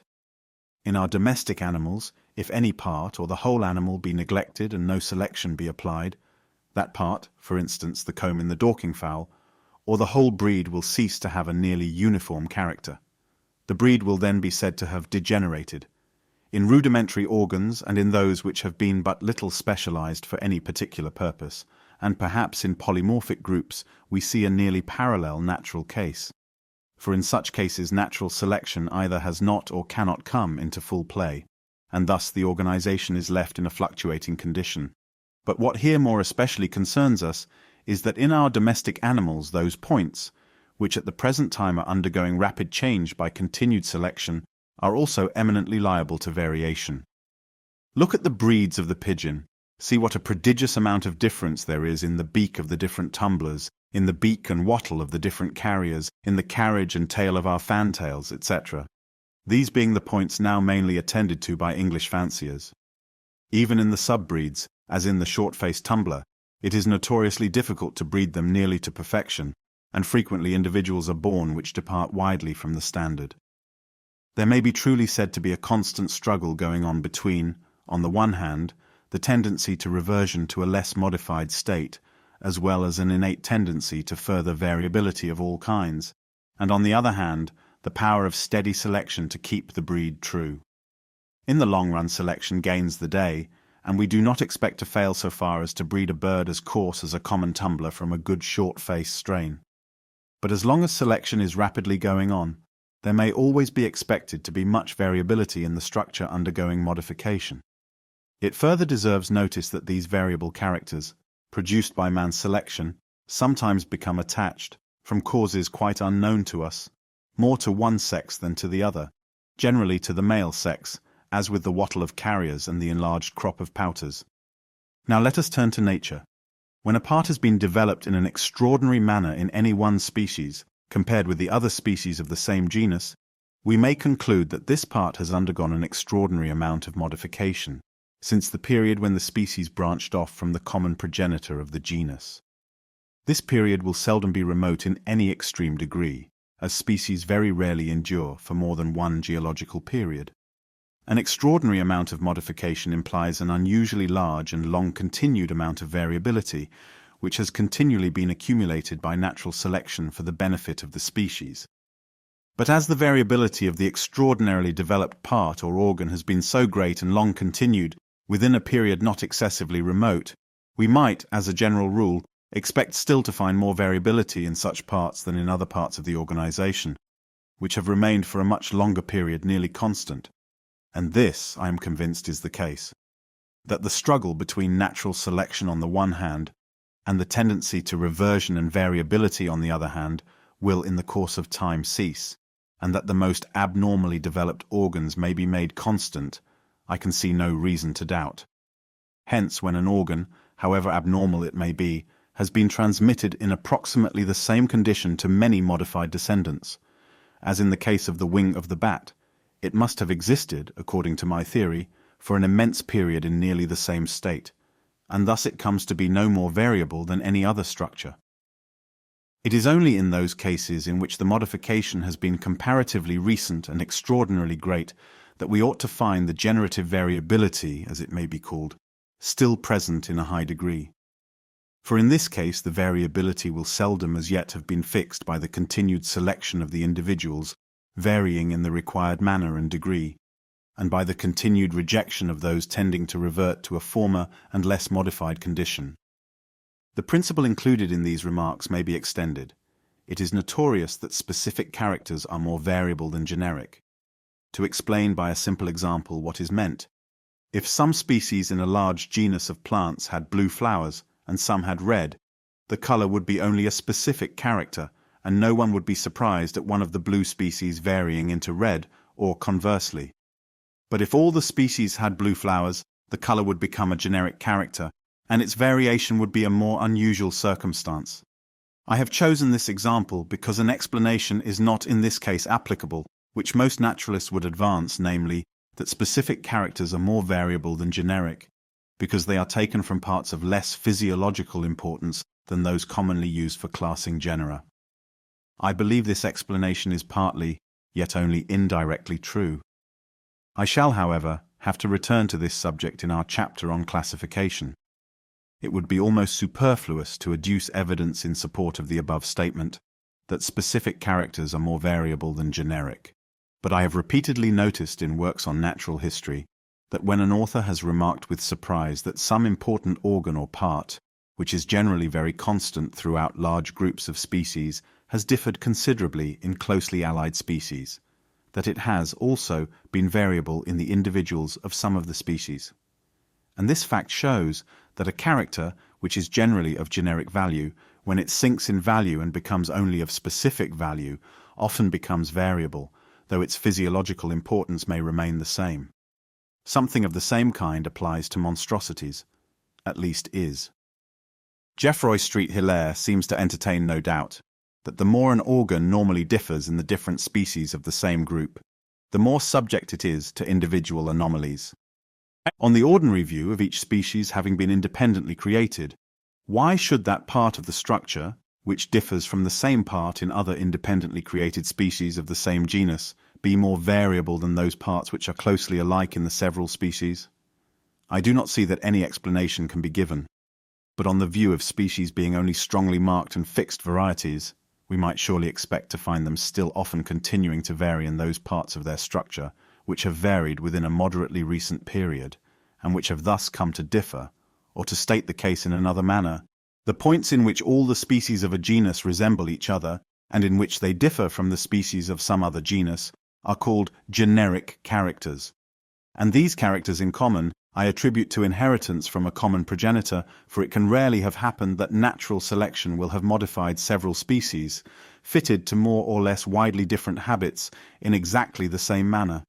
And as these so-called generic characters have been inherited from a remote period since that period when the species first branched off from their common progenitor, and subsequently have not varied or come to differ in any degree or only in a slight degree, it is not probable that they should vary at the present day. On the other hand, the points in which species differ from other species of the same genus are called specific characters. And as these specific characters have varied and come to differ within the period of the branching off of the species from a common progenitor, it is probable that they should still often be in some degree variable, at least more variable than those parts of the organization which have for a very long period remained constant. In connection with the present subject, I will make only two other remarks. I think it will be admitted, without my entering on details, that secondary sexual characters are very variable. I think it also will be admitted that species of the same group differ from each other more widely in their secondary sexual characters than in other parts of their organization. Compare, for instance, the amount of difference between the males of gallinaceous birds, in which secondary sexual characters are strongly displayed, with the amount of difference between their females, and the truth of this proposition will be granted. The cause of the original variability of secondary sexual characters is not manifest, but we can see why these characters should not have been rendered as constant and uniform as other parts of the organization. For secondary sexual characters have been accumulated by sexual selection, which is less rigid in its action than ordinary selection, as it does not entail death, but only gives fewer offspring to the less favored males. Whatever the cause may be of the variability of secondary sexual characters, as they are highly variable, sexual selection will have had a wide scope for action, and may thus readily have succeeded in giving to the species of the same group a greater amount of difference in their sexual characters than in other parts of their structure. It is a remarkable fact that the secondary sexual differences between the two sexes of the same species are generally displayed in the very same parts of the organization in which the different species of the same genus differ from each other.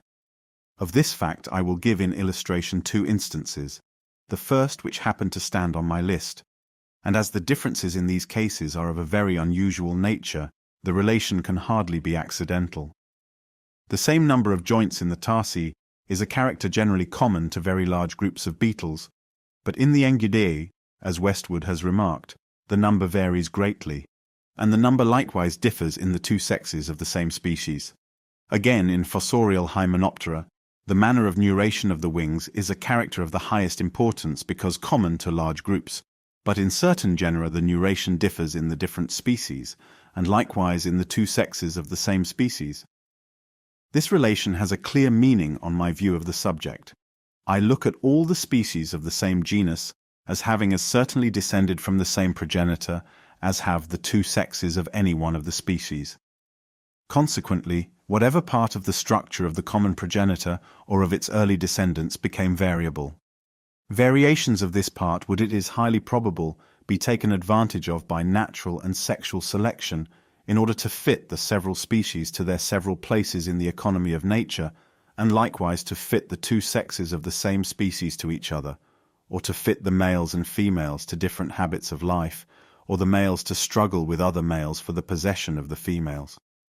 Finally, then, I conclude that the greater variability of specific characters, or those which distinguish species from species, than of generic characters, or those which the species possess in common, that the frequent extreme variability of any part which is developed in a species in an extraordinary manner in comparison with the same part in its congeners, and the not great degree of variability in a part, however extraordinarily it may be developed, if it be common to a whole group of species, that the great variability of secondary sexual characters, and the great amount of difference in these same characters between closely allied species, that secondary sexual and ordinary specific differences are generally displayed in the same parts of the organization, are all principles closely connected together, all being mainly due to the species of the same group having descended from a common progenitor, from whom they have inherited much in common, to parts which have recently and largely varied being more likely still to go on varying than parts which have long been inherited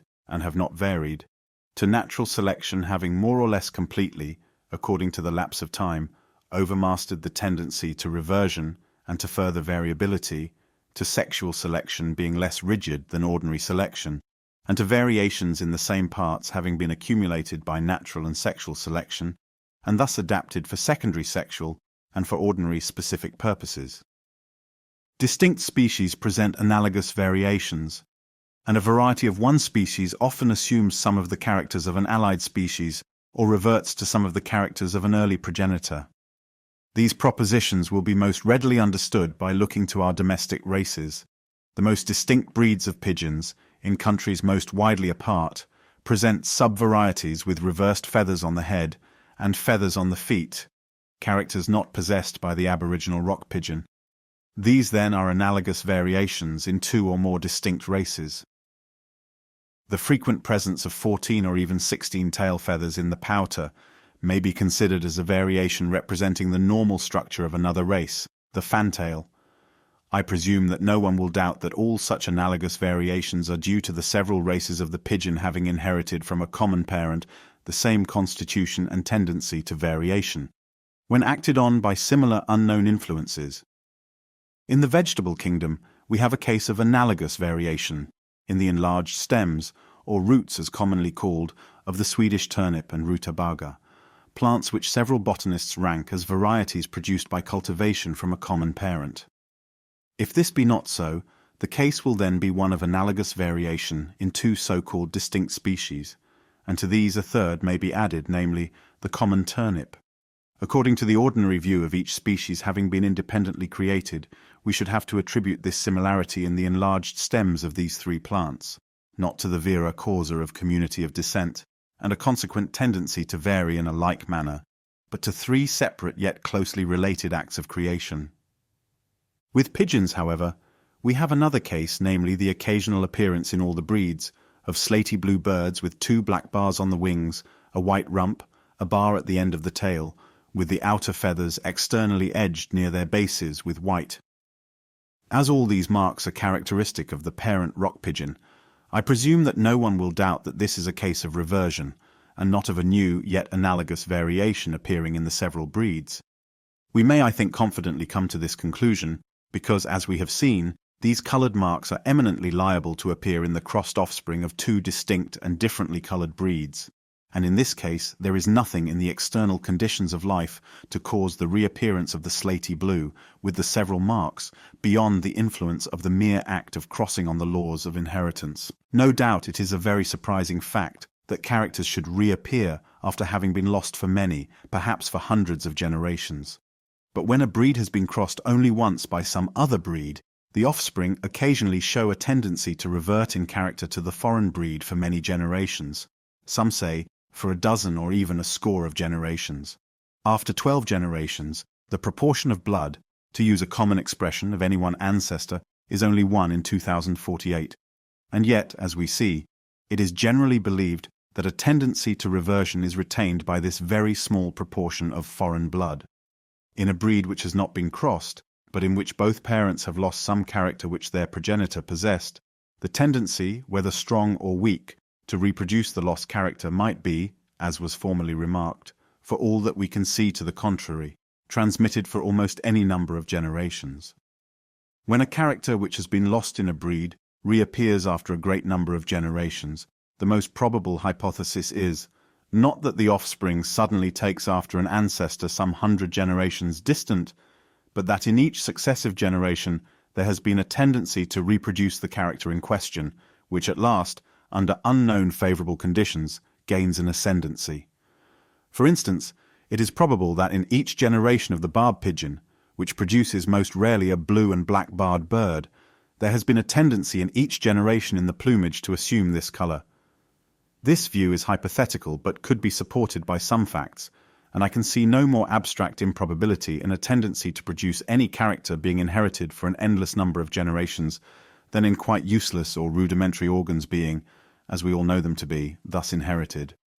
Indeed, we may sometimes observe a mere tendency to produce a rudiment inherited For instance, in the common snapdragon, Antirrhinum, a rudiment of a fifth stamen so often appears that this plant must have an inherited tendency to produce it. As all the species of the same genus are supposed, on my theory, to have descended from a common parent, it might be expected that they would occasionally vary in an analogous manner, so that a variety of one species would resemble in some of its characters another species. This other species being, on my view, only a well-marked and permanent variety. But characters thus gained would probably be of an unimportant nature, for the presence of all important characters will be governed by natural selection, in accordance with the diverse habits of the species, and will not be left to the mutual action of the conditions of life and of a similar inherited constitution. It might further be expected that the species of the same genus would occasionally exhibit reversions to lost ancestral characters. As, however, we never know the exact character of the common ancestor of a group, we could not distinguish these two cases. If, for instance, we did not know that the rock pigeon was not feather-footed or tern-crowned, we could not have told whether these characters in our domestic breeds were reversions or only analogous variations. But we might have inferred that the blueness was a case of reversion, from the number of the markings, which are correlated with the blue tint, and which it does not appear probable would all appear together from simple variation. More especially we might have inferred this from the blue colour and marks so often appearing when distinct breeds of diverse colours are crossed. Hence, though under nature it must generally be left doubtful what cases are reversions to an anciently existing character and what are new but analogous variations, yet we ought, on my theory, sometimes to find the varying offspring of a species assuming characters, either from reversion or from analogous variation, which already occur in some other members of the same group, and this undoubtedly is the case in nature. A considerable part of the difficulty in recognizing a variable species in our systematic works is due to its varieties mocking, as it were, some of the other species of the same genus. A considerable catalogue also could be given of forms intermediate between two other forms, which themselves must be doubtfully ranked as either varieties or species, and this shows, unless all these forms be considered as independently created species, that the one in varying has assumed some of the characters of the other, so as to produce the intermediate form. But the best evidence is afforded by parts or organs of an important and uniform nature, occasionally varying so as to acquire, in some degree, the character of the same part or organ in an allied species. I have collected a long list of such cases, but here, as before, I lie under a great disadvantage in not being able to give them. I can only repeat that such cases certainly do occur, and seem to me very remarkable. I will, however, give one curious and complex case, not indeed as affecting any important character, but from occurring in several species of the same genus, partly under domestication and partly under nature. It is a case apparently of reversion. The ass not rarely has very distinct transverse bars on its legs, like those on the legs of a zebra. It has been asserted that these are plainest in the foal, and from inquiries which I have made, I believe this to be true. It has also been asserted that the stripe on each shoulder is sometimes double. The shoulder stripe is certainly very variable in length and outline. A white arse, but not an albino, has been described without either spinal or shoulder stripe, and these stripes are sometimes very obscure, or actually quite lost, in dark-coloured asses. The Kulan of Pallas is said to have been seen with a double shoulder stripe. The Himyanus has no shoulder stripe, but traces of it, as stated by Mr. Blyth and others, occasionally appear. And I have been informed by Colonel Poole that the foals of this species are generally striped on the legs and faintly on the shoulder.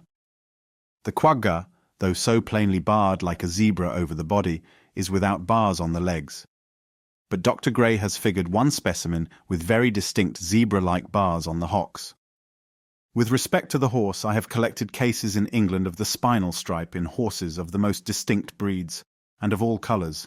Transverse bars on the legs are not rare in duns, mouse duns, and in one instance in a chestnut. A faint shoulder stripe may sometimes be seen in duns, and I have seen a trace in a bay horse.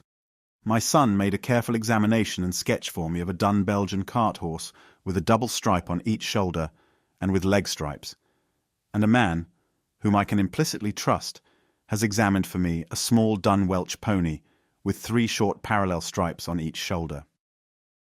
In the northwest part of India, the Kathiawar breed of horses is so generally striped that, as I hear from Colonel Poole, who examined the breed for the Indian government, a horse without stripes is not considered as purely bred.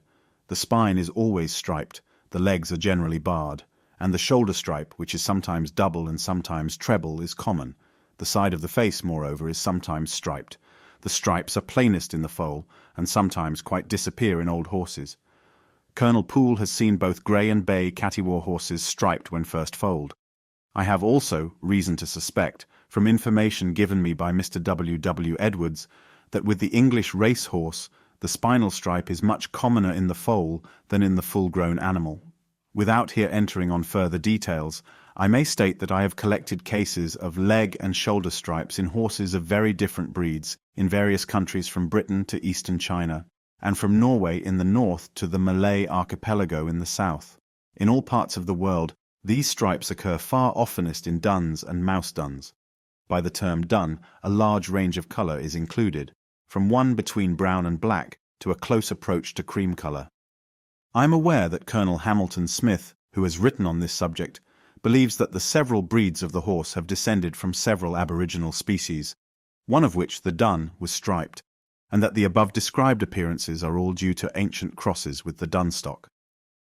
But I am not at all satisfied with this theory, and should be loth to apply it to breeds so distinct as the heavy Belgian cart horse, Welsh ponies, cobs, the lanky Kathiawar race, etc., inhabiting the most distant parts of the world. Now let us turn to the effects of crossing the several species of the horse genus. Rollin asserts that the common mule from the ass and horse is particularly apt to have bars on its legs. I once saw a mule with its legs so much striped that anyone at first would have thought that it must have been the product of a zebra, and Mr. W. C. Martin, in his excellent treatise on the horse, has given a figure of a similar mule. In 4 coloured drawings which I have seen of hybrids between the ass and zebra, the legs were much more plainly barred than the rest of the body, and in one of them there was a double shoulder stripe. In Lord Morton's famous hybrid from a chestnut mare and male quagga, the hybrid and even the pure offspring subsequently produced from the mare by a black Arabian sire were much more plainly barred across the legs than is even the pure quagga. Lastly, and this is another most remarkable case, a hybrid has been figured by Dr. Gray, and he informs me that he knows of a second case, from the ass and the hemionus, and this hybrid, though the ass seldom has stripes on its legs and the hemionus has none and has not even a shoulder stripe, nevertheless had all 4 legs barred and had 3 short shoulder stripes, like those on the dun Welsh pony, and even had some zebra-like stripes on the sides of its face. With respect to this last fact, I was so convinced that not even a stripe of colour appears from what would commonly be called an accident, that I was led solely from the occurrence of the face stripes on this hybrid from the ass and hemionus, to ask Colonel Poole whether such face stripes ever occur in the eminently striped Kathiawar breed of horses, and was, as we have seen, answered in the affirmative. What now are we to say to these several facts? We see several very distinct species of the horse genus becoming, by simple variation, striped on the legs like a zebra, or striped on the shoulders like an ass. In the horse we see this tendency strong whenever a dun tint appears, a tint which approaches to that of the general colouring of the other species of the genus. The appearance of the stripes is not accompanied by any change of form or by any other new character. We see this tendency to become striped most strongly displayed in hybrids from between several of the most distinct species. Now observe the case of the several breeds of pigeons. They are descended from a pigeon, including 2 or 3 subspecies or geographical races, of a bluish colour with certain bars and other marks, and when any breed assumes by simple variation a bluish tint, these bars and other marks invariably reappear, but without any other change of form or character. When the oldest and truest breeds of various colours are crossed, we see a strong tendency for the blue tint and bars and marks to reappear in the mongrels. I have stated that the most probable hypothesis to account for the reappearance of very ancient characters is that there is a tendency in the young of each successive generation to produce the long-lost character, and that this tendency, from unknown causes, sometimes prevails. And we have just seen that in several species of the horse genus, the stripes are either plainer or appear more commonly in the young than in the old. Call the breeds of pigeons, some of which have bred true for centuries species, and how exactly parallel is the case with that of the species of the horse genus. For myself, I venture confidently to look back thousands on thousands of generations, and I see an animal striped like a zebra, but perhaps otherwise very differently constructed, the common parent of our domestic horse, whether or not it be descended from one or more wild stocks of the ass, the hemionus, quagga, and zebra.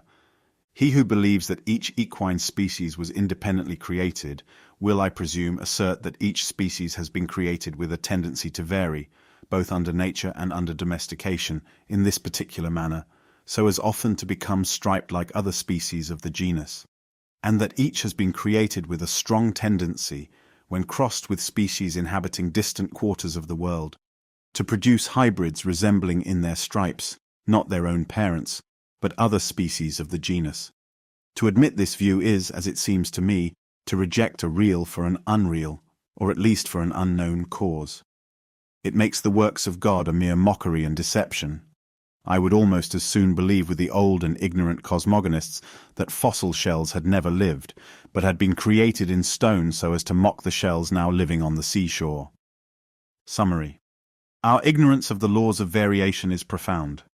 Not in one case out of 100 can we pretend to assign any reason why this or that part differs more or less from the same part in the parents. But whenever we have the means of instituting a comparison, the same laws appear to have acted in producing the lesser differences between varieties of the same species and the greater differences between species of the same genus. The external conditions of life, as climate and food, etc., seem to have induced some slight modifications. Habit in producing constitutional differences, and use in strengthening, and disuse in weakening and diminishing organs seem to have been more potent in their effects. Homologous parts tend to vary in the same way, and homologous parts tend to cohere. Modifications in hard parts and in external parts sometimes affect softer and internal parts. When one part is largely developed, perhaps it tends to draw nourishment from the adjoining parts, and every part of the structure which can be saved without detriment to the individual will be saved. Changes of structure at an early age will generally affect parts subsequently developed, and there are very many other correlations of growth, the nature of which we are utterly unable to understand. Multiple parts are variable in number and in structure, perhaps arising from such parts not having been closely specialized to any particular function, so that their modifications have not been closely checked by natural selection. It is probably from this same cause that organic beings low in the scale of nature are more variable than those which have their whole organization more specialized and are higher in the scale. Rudimentary organs from being useless will be disregarded by natural selection and hence probably are variable. Specific characters, that is, the characters which have come to differ since the several species of the same genus branched off from a common parent, are more variable than generic characters, or those which have long been inherited, and have not differed within this same period. In these remarks, we have referred to special parts or organs being still variable, because they have recently varied and thus come to differ, but we have also seen in the second chapter that the same principle applies to the whole individual.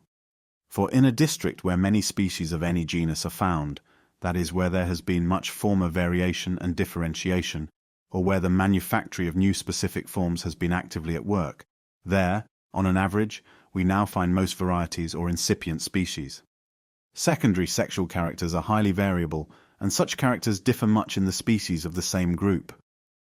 Variability in the same parts of the organization has generally been taken advantage of in giving secondary sexual differences to the sexes of the same species and specific differences to the several species of the same genus. Any part or organ developed to an extraordinary size or in an extraordinary manner in comparison with the same part or organ in the allied species must have gone through an extraordinary amount of modification since the genus arose. And thus we can understand why it should often still be variable in a much higher degree than other parts. For variation is a long-continued and slow process, and natural selection will in such cases not as yet have had time to overcome the tendency to further variability and to reversion to a less modified state. But when a species with any extraordinarily developed organ has become the parent of many modified descendants, which on my view must be a very slow process, requiring a long lapse of time, In this case, natural selection may readily have succeeded in giving a fixed character to the organ, in however extraordinary a manner it may be developed. Species inheriting nearly the same constitution from a common parent and exposed to similar influences will naturally tend to present analogous variations, and these same species may occasionally revert to some of the characters of their ancient progenitors. Although new and important modifications may not arise from reversion and analogous variation, such modifications will add to the beautiful and harmonious diversity of nature. Whatever the cause may be of each slight difference in the offspring from their parents, and a cause for each must exist, it is the steady accumulation, through natural selection, of such differences, when beneficial to the individual, that gives rise to all the more important modifications of structure, by which the innumerable beings on the face of this earth are enabled to struggle with each other, and the best adapted to survive. Chapter 6. Difficulties on theory. Difficulties on the theory of descent with modification, transitions, absence or rarity of transitional varieties, transitions in habits of life, diversified habits in the same species, species with habits widely different from those of their allies, organs of extreme perfection, means of transition, cases of difficulty, natura non facit saltum, organs of small importance, organs not in all cases absolutely perfect, the law of unity of type and of the conditions of existence embraced by the theory of natural selection. Long before having arrived at this part of my work, a crowd of difficulties will have occurred to the reader. Some of them are so grave that to this day I can never reflect on them without being staggered, but to the best of my judgment, the greater number are only apparent, and those that are real are not, I think, fatal to my theory. These difficulties and objections may be classed under the following heads. Firstly, why, if species have descended from other species by insensibly fine gradations, do we not everywhere see innumerable transitional forms? Why is not all nature in confusion, instead of the species being, as we see them, well defined? Secondly, is it possible that an animal having, for instance, the structure and habits of a bat, could have been formed by the modification of some animal with wholly different habits? Can we believe that natural selection could produce, on the one hand, organs of trifling importance, such as the tail of a giraffe which serves as a fly flapper, and, on the other hand, organs of such wonderful structure as the eye, of which we hardly as yet fully understand the inimitable perfection? Thirdly, can instincts be acquired and modified through natural selection? What shall we say to so marvelous an instinct as that which leads the bee to make cells which have practically anticipated the discoveries of profound mathematicians? Fourthly, how can we account for species, when crossed, being sterile and producing sterile offspring, whereas when varieties are crossed, their fertility is unimpaired? The two first heads shall be here discussed. Instinct and hybridism in separate chapters. On the absence or rarity of transitional varieties. As natural selection acts solely by the preservation of profitable modifications, each new form will tend in a fully stocked country to take the place of, and finally to exterminate, its own less improved parent or other less favored forms with which it comes into competition. Thus, extinction and natural selection will, as we have seen, go hand in hand. Hence, if we look at each species as descended from some other unknown form, both the parent and all the transitional varieties will generally have been exterminated by the very process of formation and perfection of the new form. But as by this theory innumerable transitional forms must have existed, why do we not find them embedded in countless numbers in the crust of the earth?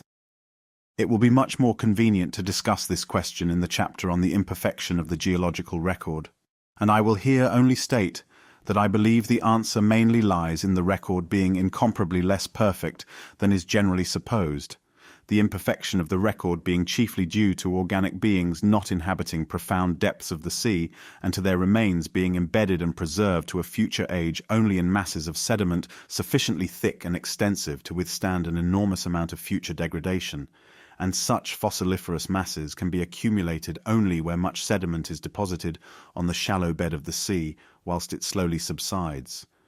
These contingencies will concur only rarely, and after enormously long intervals. Whilst the bed of the sea is stationary or is rising, or when very little sediment is being deposited, there will be blanks in our geological history. The crust of the Earth is a vast museum, but the natural collections have been made only at intervals of time immensely remote. But it may be urged that when several closely allied species inhabit the same territory, we surely ought to find at the present time many transitional forms. Let us take a simple case. In traveling from north to south over a continent, we generally meet at successive intervals with closely allied or representative species, evidently filling nearly the same place in the natural economy of the land. These representative species often meet and interlock, and as the one becomes rarer and rarer, the other becomes more and more frequent, till the one replaces the other. But if we compare these species where they intermingle, they are generally as absolutely distinct from each other in every detail of structure as are specimens taken from the metropolis inhabited by each. By my theory, these allied species have descended from a common parent, and during the process of modification, each has become adapted to the conditions of life of its own region and has supplanted and exterminated its original parent and all the transitional varieties between its past and present states. Hence, we ought not to expect at the present time to meet with numerous transitional varieties in each region, though they must have existed there and may be embedded there in a fossil condition. But in the intermediate region, having intermediate conditions of life, why do we not now find closely linking intermediate varieties? This difficulty for a long time quite confounded me, but I think it can be in large part explained. In the first place, we should be extremely cautious in inferring, because an area is now continuous, that it has been continuous during a long period. Geology would lead us to believe that almost every continent has been broken up into islands even during the later tertiary periods. And in such islands, distinct species might have been separately formed without the possibility of intermediate varieties existing in the intermediate zones. By changes in the form of the land and of climate, marine areas now continuous must often have existed within recent times in a far less continuous and uniform condition than at present.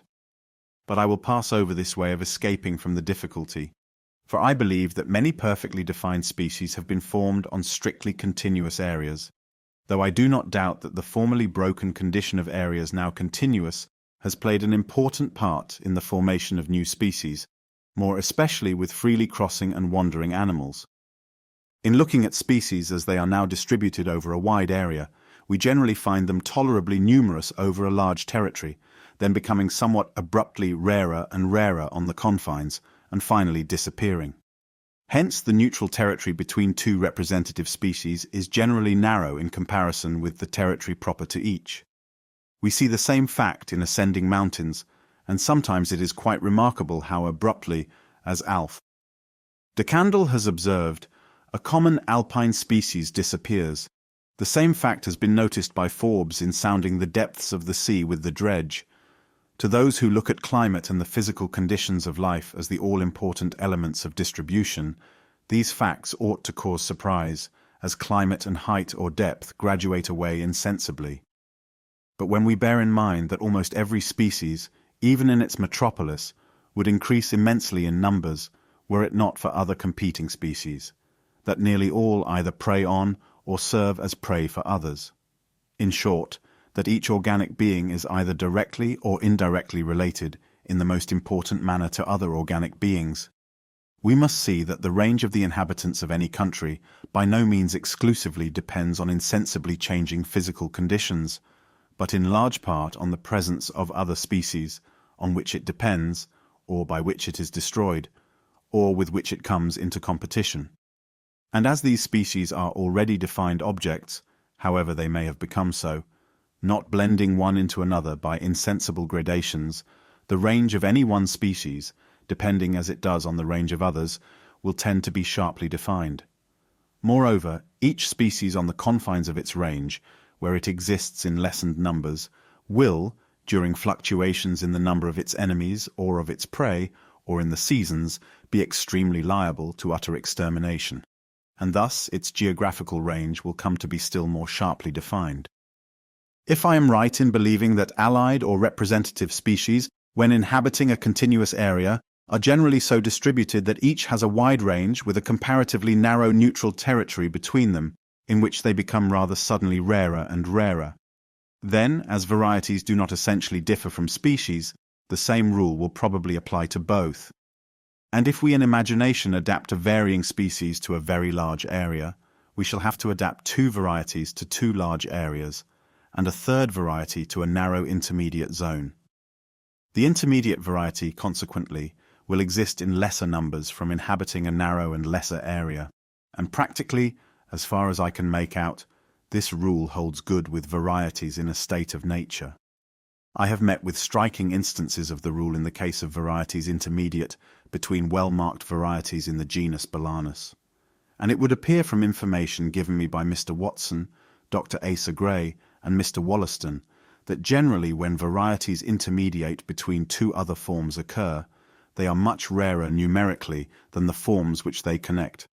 Now, if we may trust these facts and inferences, and therefore conclude that varieties linking two other varieties together have generally existed in lesser numbers than the forms which they connect, then I think we can understand why intermediate varieties should not endure for very long periods, why as a general rule they should be exterminated and disappear sooner than the forms which they originally linked together. For any form existing in lesser numbers would, as already remarked, run a greater chance of being exterminated than one existing in large numbers, and in this particular case the intermediate form would be eminently liable to the inroads of closely allied forms existing on both sides of it.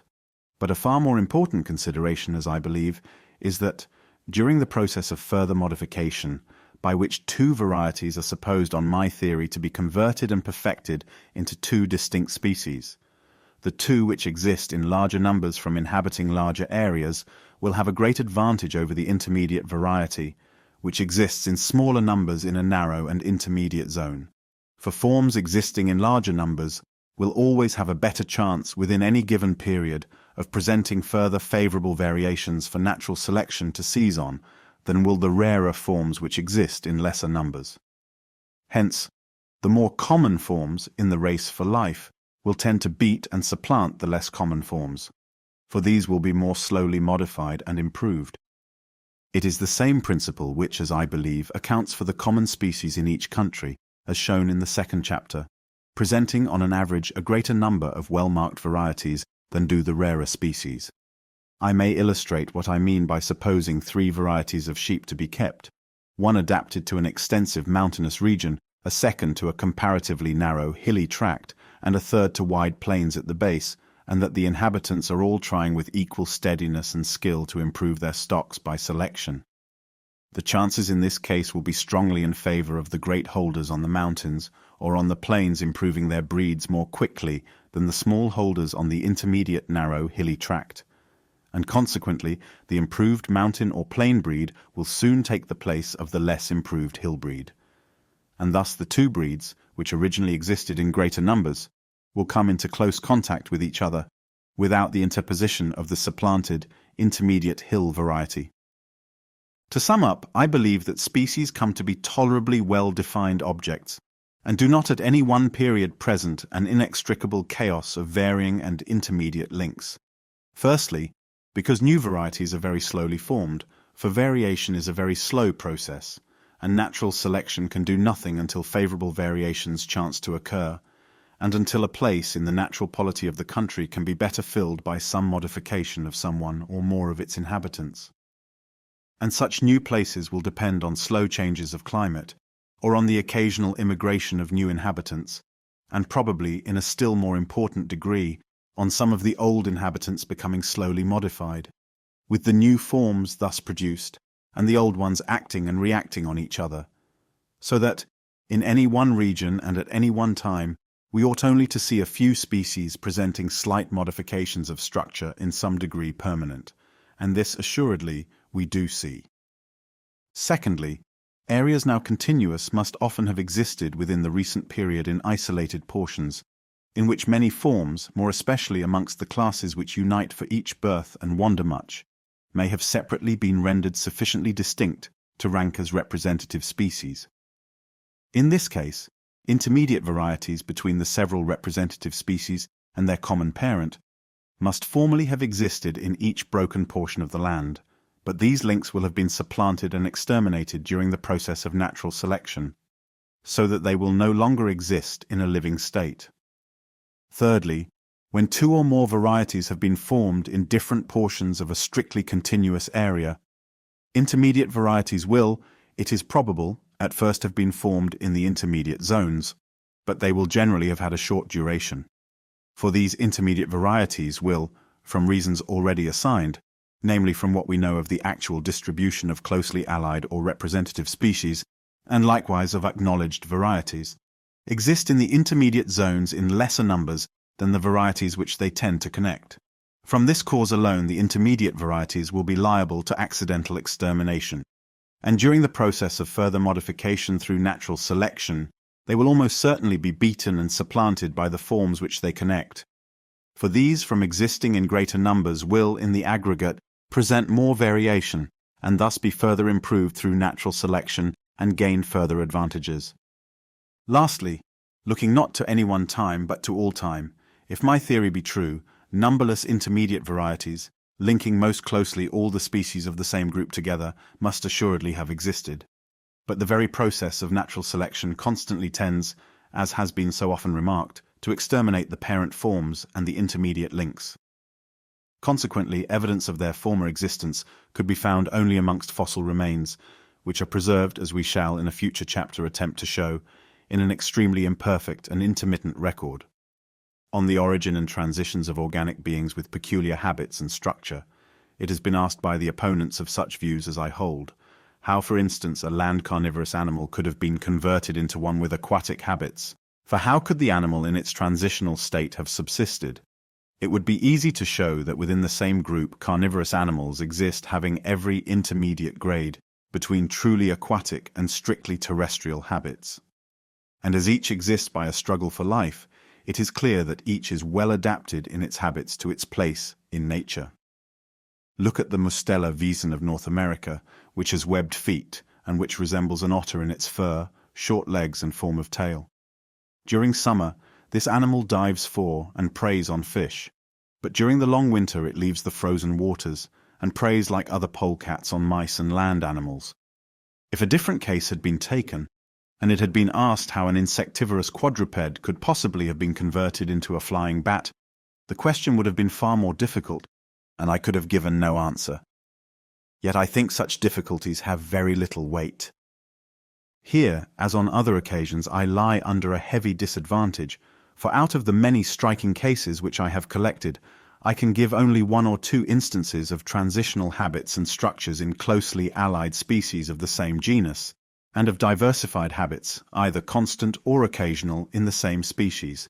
And it seems to me that nothing less than a long list of such cases is sufficient to lessen the difficulty in any particular case like that of the bat. Look at the family of squirrels. Here we have the finest gradation from animals with their tails only slightly flattened, and from others, as Sir J. Richardson has remarked, with the posterior part of their bodies rather wide, and with the skin on their flanks rather full, to the so-called flying squirrels. And flying squirrels have their limbs, and even the base of the tail, united by a broad expanse of skin, which serves as a parachute and allows them to glide through the air to an astonishing distance from tree to tree. We cannot doubt that each structure is of use to each kind of squirrel in its own country, by enabling it to escape birds or beasts of prey, or to collect food more quickly, or, as there is reason to believe, by lessening the danger from occasional falls. But it does not follow from this fact that the structure of each squirrel is the best that it is possible to conceive under all natural conditions. Let the climate and vegetation change, let other competing rodents or new beasts of prey immigrate, or old ones become modified, and all analogy would lead us to believe that some at least of the squirrels would decrease in numbers or become exterminated, unless they also became modified and improved in structure in a corresponding manner. Therefore I can see no difficulty, more especially under changing conditions of life, in the continued preservation of individuals with fuller and fuller flank membranes, each modification being useful, each being propagated, until by the accumulated effects of this process of natural selection, a perfect so-called flying squirrel was produced. Now look at the Galeopithecus or flying lemur, which formerly was falsely ranked amongst bats. It has an extremely wide flank membrane, stretching from the corners of the jaw to the tail, and including the limbs and the elongated fingers. The flank membrane is also furnished with an extensor muscle. Although no graduated links of structure fitted for gliding through the air now connect the Galeopithecus with the other Lemuridae, yet I can see no difficulty in supposing that such links formerly existed, and that each had been formed by the same steps as in the case of the less perfectly gliding squirrels, and that each grade of structure had been useful to its possessor. Nor can I see any insuperable difficulty in further believing it possible that the membrane-connected fingers and forearm of the Galeopithecus might be greatly lengthened by natural selection, and this, as far as the organs of flight are concerned, would convert it into a bat. In bats which have the wing membrane extended from the top of the shoulder to the tail, including the hind legs, we perhaps see traces of an apparatus originally constructed for gliding through the air rather than for flight. If about a dozen genera of birds had become extinct or were unknown, who would have ventured to have surmised that birds might have existed which used their wings solely as flappers, like the logger-headed duck, Micropterus of Iton, as fins in the water and front legs on the land, like the penguin, as sails, like the ostrich, and functionally for no purpose, like the apteryx. Yet the structure of each of these birds is good for it under the conditions of life to which it is exposed, for each has to live by a struggle. But it is not necessarily the best possible under all possible conditions. It must not be inferred from these remarks that any of the grades of wing structure here alluded to, which perhaps may all have resulted from disuse, indicate the natural steps by which birds have acquired their perfect power of flight. But they serve, at least, to show what diversified means of transition are possible. Seeing that a few members of such water-breathing classes as the crustacea and mollusca are adapted to live on the land, and seeing that we have flying birds and mammals, flying insects of the most diversified types, and formerly had flying reptiles, it is conceivable that flying fish, which now glide far through the air, slightly rising and turning by the aid of their fluttering fins, might have been modified into perfectly winged animals. If this had been effected, who would have ever imagined that in an early transitional state they had been inhabitants of the open ocean and had used their incipient organs of flight exclusively, as far as we know, to escape being devoured by other fish? When we see any structure highly perfected for any particular habit, as the wings of a bird for flight, we should bear in mind that animals displaying early transitional grades of the structure will seldom continue to exist to the present day, for they will have been supplanted by the very process of perfection through natural selection. Furthermore, we may conclude that transitional grades between structures fitted for very different habits of life will rarely have been developed at an early period in great numbers and under many subordinate forms. Thus, to return to our imaginary illustration of the flying fish, it does not seem probable that fishes capable of true flight would have been developed under many subordinate forms for taking prey of many kinds in many ways, on the land and in the water, until their organs of flight had come to a high stage of perfection, so as to have given them a decided advantage over other animals in the battle for life. Hence the chance of discovering species with transitional grades of structure in a fossil condition will always be less, from their having existed in lesser numbers than in the case of species with fully developed structures. I will now give 2 or 3 instances of diversified and of changed habits in the individuals of the same species. When either case occurs, it would be easy for natural selection to fit the animal, by some modification of its structure, for its changed habits, or exclusively for one of its several different habits. But it is difficult to tell, and immaterial for us, whether habits generally change first and structure afterwards, or whether slight modifications of structure lead to changed habits. Both probably often change almost simultaneously. Of cases of changed habits, it will suffice merely to allude to that of the many British insects which now feed on exotic plants, or exclusively on artificial substances. Of diversified habits, innumerable instances could be given. I have often watched a tyrant flycatcher, Saurophagus sulphuratus, in South America, hovering over one spot and then proceeding to another, like a kestrel, and at other times standing stationary on the margin of water, and then dashing like a kingfisher at a fish. In our own country, the larger titmouse, Parus major, may be seen climbing branches almost like a creeper. It often, like a shrike, kills small birds by blows on the head, and I have many times seen and heard it hammering the seeds of the yew on a branch and thus breaking them like a nuthatch. In North America, the black bear was seen by Hearn swimming for hours with widely open mouth, thus catching, like a whale, insects in the water. Even in so extreme a case as this, if the supply of insects were constant, and if better adapted competitors did not already exist in the country, I can see no difficulty in a race of bears being rendered by natural selection more and more aquatic in their structure and habits, with larger and larger mouths, till a creature was produced as monstrous as a whale. As we sometimes see individuals of a species following habits widely different from those both of their own species and of the other species of the same genus, we might expect, on my theory, that such individuals would occasionally have given rise to new species, having anomalous habits, and with their structure either slightly or considerably modified from that of their proper type. And such instances do occur in nature. Can a more striking instance of adaptation be given than that of a woodpecker for climbing trees and for seizing insects in the chinks of the bark?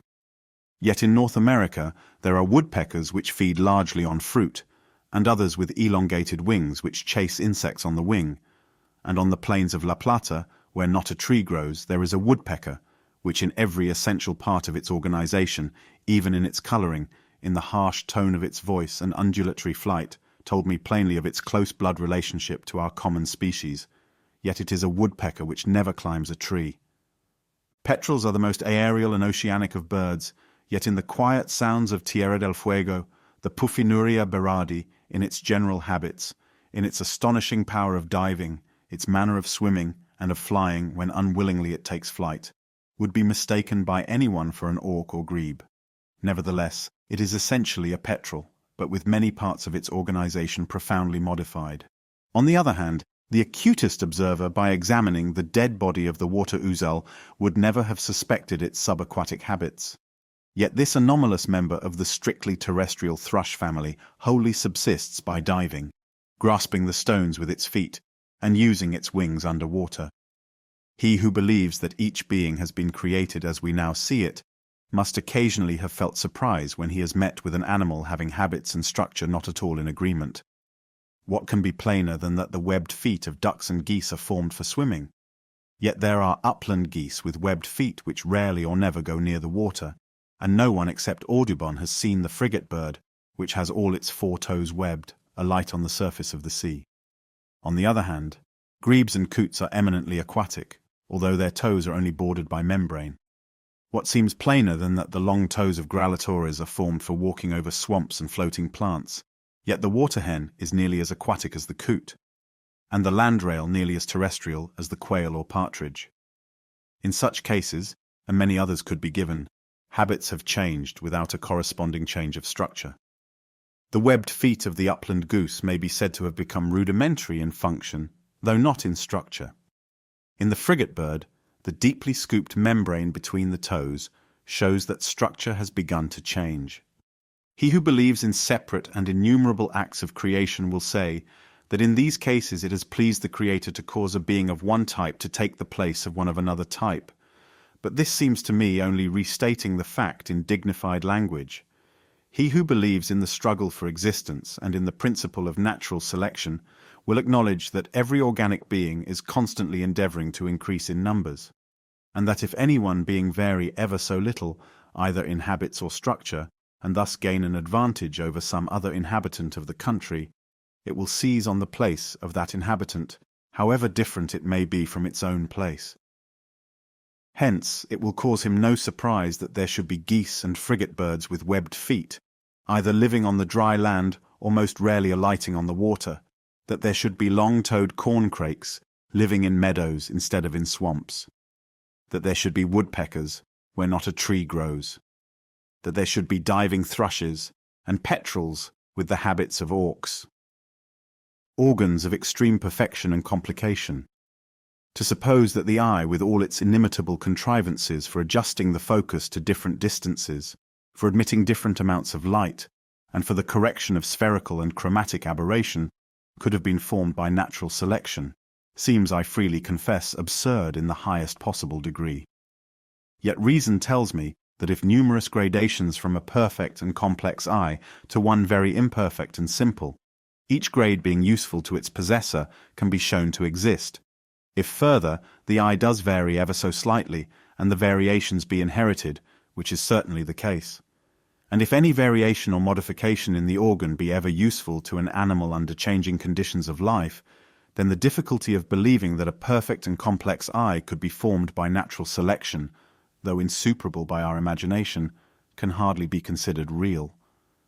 How a nerve comes to be sensitive to light hardly concerns us more than how life itself first originated, but I may remark that several facts make me suspect that any sensitive nerve may be rendered sensitive to light, and likewise to those coarser vibrations of the air which produce sound.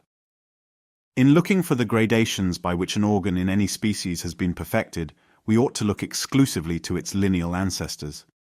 But this is scarcely ever possible, and we are forced in each case to look to species of the same group, that is, to the collateral descendants from the same original parent form, in order to see what gradations are possible, and for the chance of some gradations having been transmitted from the earlier stages of descent in an unaltered or little altered condition.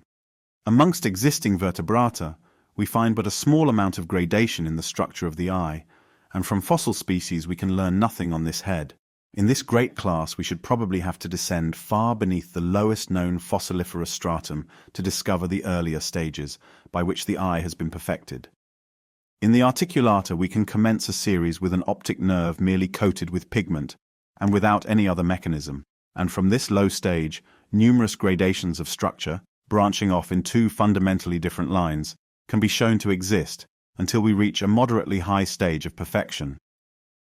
In certain crustaceans, for instance, there is a double cornea, the inner one divided into facets, within each of which there is a lens-shaped swelling.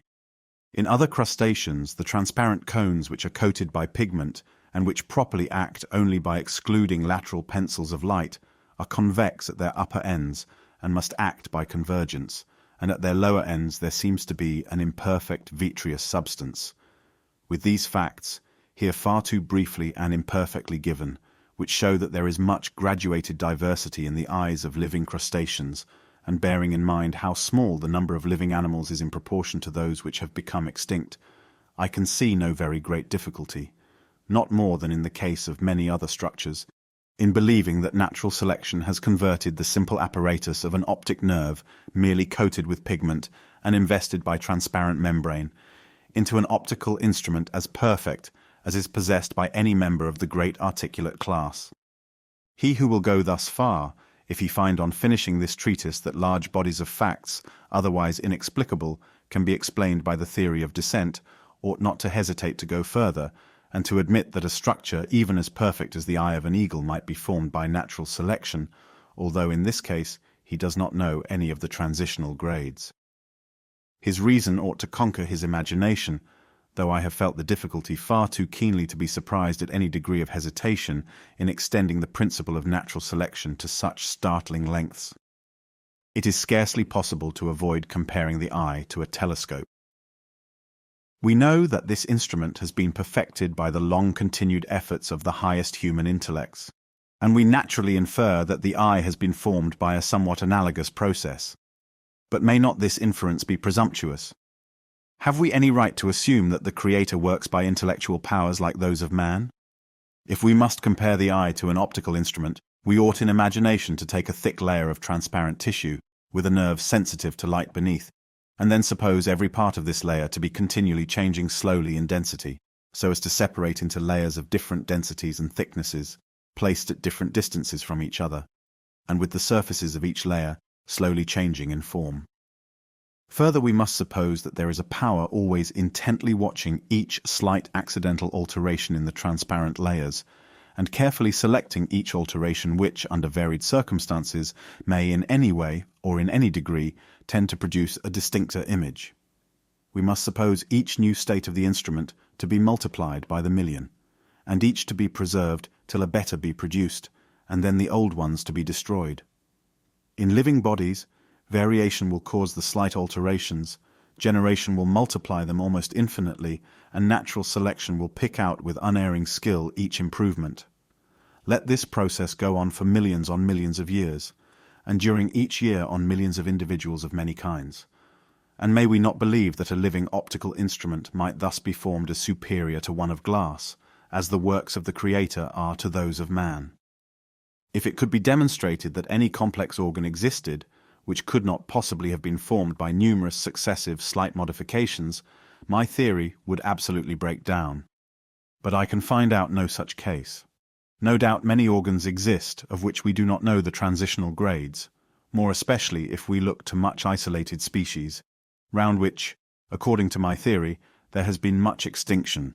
Or again, if we look to an organ common to all the members of a large class, for in this latter case the organ must have been first formed at an extremely remote period, since which all the many members of the class have been developed. And in order to discover the early transitional grades through which the organ has passed, we should have to look to very ancient ancestral forms, long since become extinct. We should be extremely cautious in concluding that an organ could not have been formed by transitional gradations of some kind. Numerous cases could be given amongst the lower animals of the same organ, performing at the same time wholly distinct functions. Thus the alimentary canal respires, digests, and excretes in the larva of the dragonfly and in the fish cobites. In the hydra, the animal may be turned inside out, and the exterior surface will then digest, and the stomach respire. In such cases, natural selection might easily specialize, if any advantage were thus gained, a part or organ which had performed two functions for one function alone, and thus wholly change its nature by insensible steps. Two distinct organs sometimes perform simultaneously the same function in the same individual. To give one instance, there are fish with gills or branchiae that breathe the air dissolved in the water at the same time that they breathe free air in their swim bladders, this latter organ having a ductus pneumaticus for its supply and being divided by highly vascular partitions. In these cases, one of the two organs might with ease be modified and perfected so as to perform all the work by itself, being aided during the process of modification by the other organ, and then this other organ might be modified for some other and quite distinct purpose, or be quite obliterated. The illustration of the swim bladder in fishes is a good one, because it shows us clearly the highly important fact that an organ originally constructed for one purpose, namely flotation, may be converted into one for a wholly different purpose, namely respiration. The swim bladder has also been worked in as an accessory to the auditory organs of certain fish, or for I do not know which view is now generally held, a part of the auditory apparatus has been worked in as a complement to the swim bladder. All physiologists admit that the swim bladder is homologous, or ideally similar, in position and structure with the lungs of the higher vertebrate animals. Hence there seems to me to be no great difficulty in believing that natural selection has actually converted a swim bladder into a lung, or organ used exclusively for respiration. I can indeed hardly doubt that all vertebrate animals having true lungs have descended by ordinary generation from an ancient prototype, of which we know nothing, furnished with a floating apparatus or swim bladder.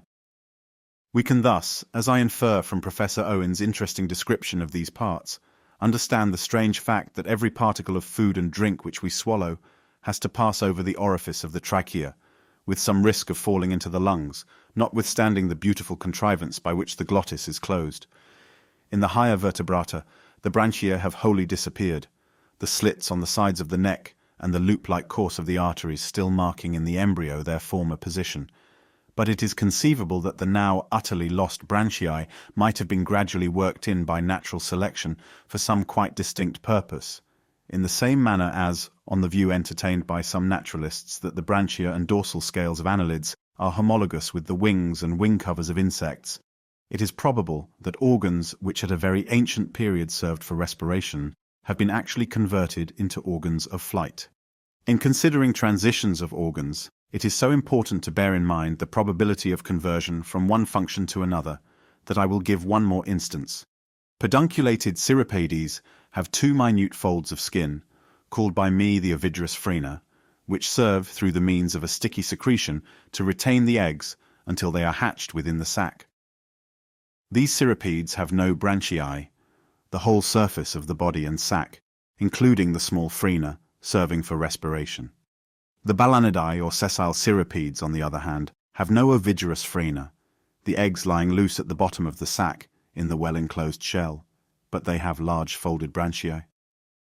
Now I think no one will dispute that the ovigerous frena in the one family are strictly homologous with the branchia of the other family. Indeed, they graduate into each other. Therefore, I do not doubt that little folds of skin, which originally served as ovigerous frena, but which likewise very slightly aided the act of respiration, have been gradually converted by natural selection into branchiae, simply through an increase in their size and the obliteration of their adhesive glands.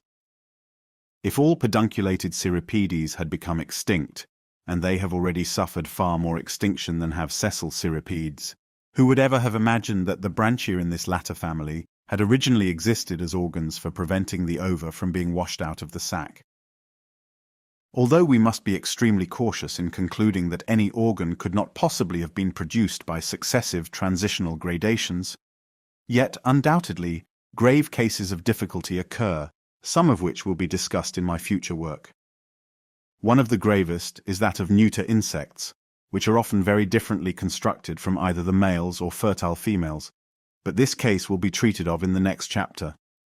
The electric organs of fishes offer another case of special difficulty.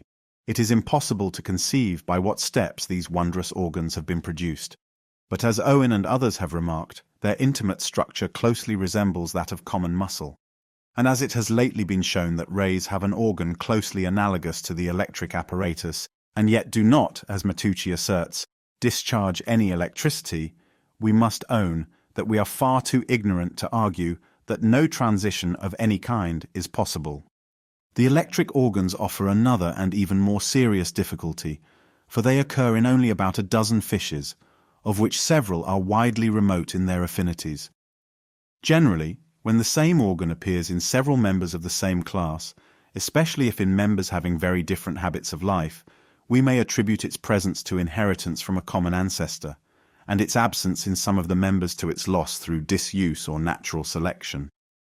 But if the electric organs had been inherited from one ancient progenitor thus provided, we might have expected that all electric fishes would have been specially related to each other. Nor does geology at all lead to the belief that formerly most fishes had electric organs, which most of their modified descendants have lost. The presence of luminous organs in a few insects belonging to different families and orders offers a parallel case of difficulty. Other cases could be given.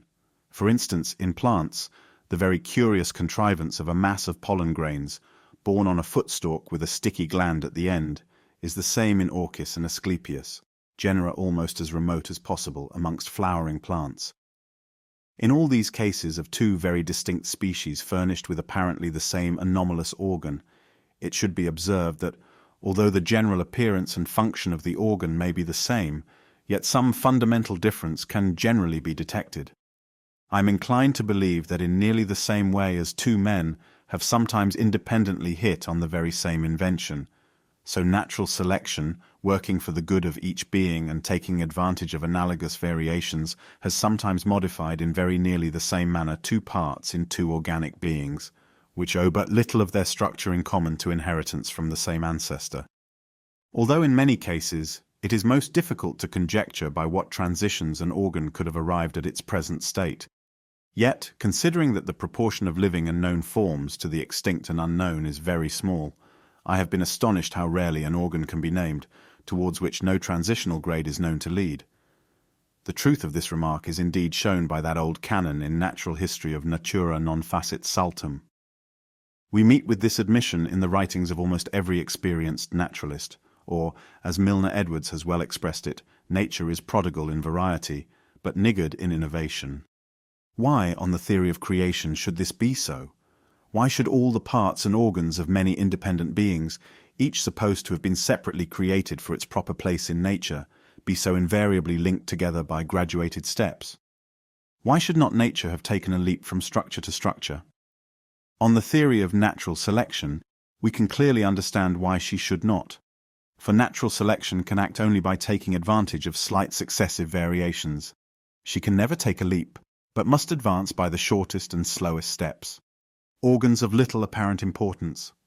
As natural selection acts by life and death, by the preservation of individuals with any favorable variation, and by the destruction of those with any unfavorable deviation of structure, I have sometimes felt much difficulty in understanding the origin of simple parts, of which the importance does not seem sufficient to cause the preservation of successively varying individuals. I have sometimes felt as much difficulty, though of a very different kind, on this head, as in the case of an organ as perfect and complex as the eye. In the first place, we are much too ignorant in regard to the whole economy of any one organic being, to say what slight modifications would be of importance or not. In a former chapter I have given instances of most trifling characters, such as the down on fruit and the colour of the flesh, which, from determining the attacks of insects, or from being correlated with constitutional differences, might assuredly be acted on by natural selection. The tail of the giraffe looks like an artificially constructed fly flapper, and it seems at first incredible that this could have been adapted for its present purpose by successive slight modifications, each better and better, for so trifling an object as driving away flies. Yet we should pause before being too positive even in this case, for we know that the distribution and existence of cattle and other animals in South America absolutely depends on their power of resisting the attacks of insects, so that individuals which could by any means defend themselves from these small enemies would be able to range into new pastures, and thus gain a great advantage. It is not that the larger quadrupeds are actually destroyed, except in some rare cases, by the flies, but they are incessantly harassed and their strength reduced, so that they are more subject to disease, or not so well enabled in a coming dearth to search for food, or to escape from beasts of prey. Organs now of trifling importance have probably in some cases been of high importance to an early progenitor, and after having been slowly perfected at a former period, have been transmitted in nearly the same state, although now become of very slight use, and any actually injurious deviations in their structure will always have been checked by natural selection. Seeing how important an organ of locomotion the tail is in most aquatic animals, its general presence and use for many purposes in so many land animals, which in their lungs or modified swim bladders betray their aquatic origin, may perhaps be thus accounted for. A well-developed tail having been formed in an aquatic animal, it might subsequently come to be worked in for all sorts of purposes, as a fly flapper, an organ of prehension, or as an aid in turning, as with the dog, though the aid must be slight, for the hare, with hardly any tail, can double quickly enough. In the second place, we may sometimes attribute importance to characters which are really of very little importance, and which have originated from quite secondary causes, independently of natural selection. We should remember that climate, food, etc.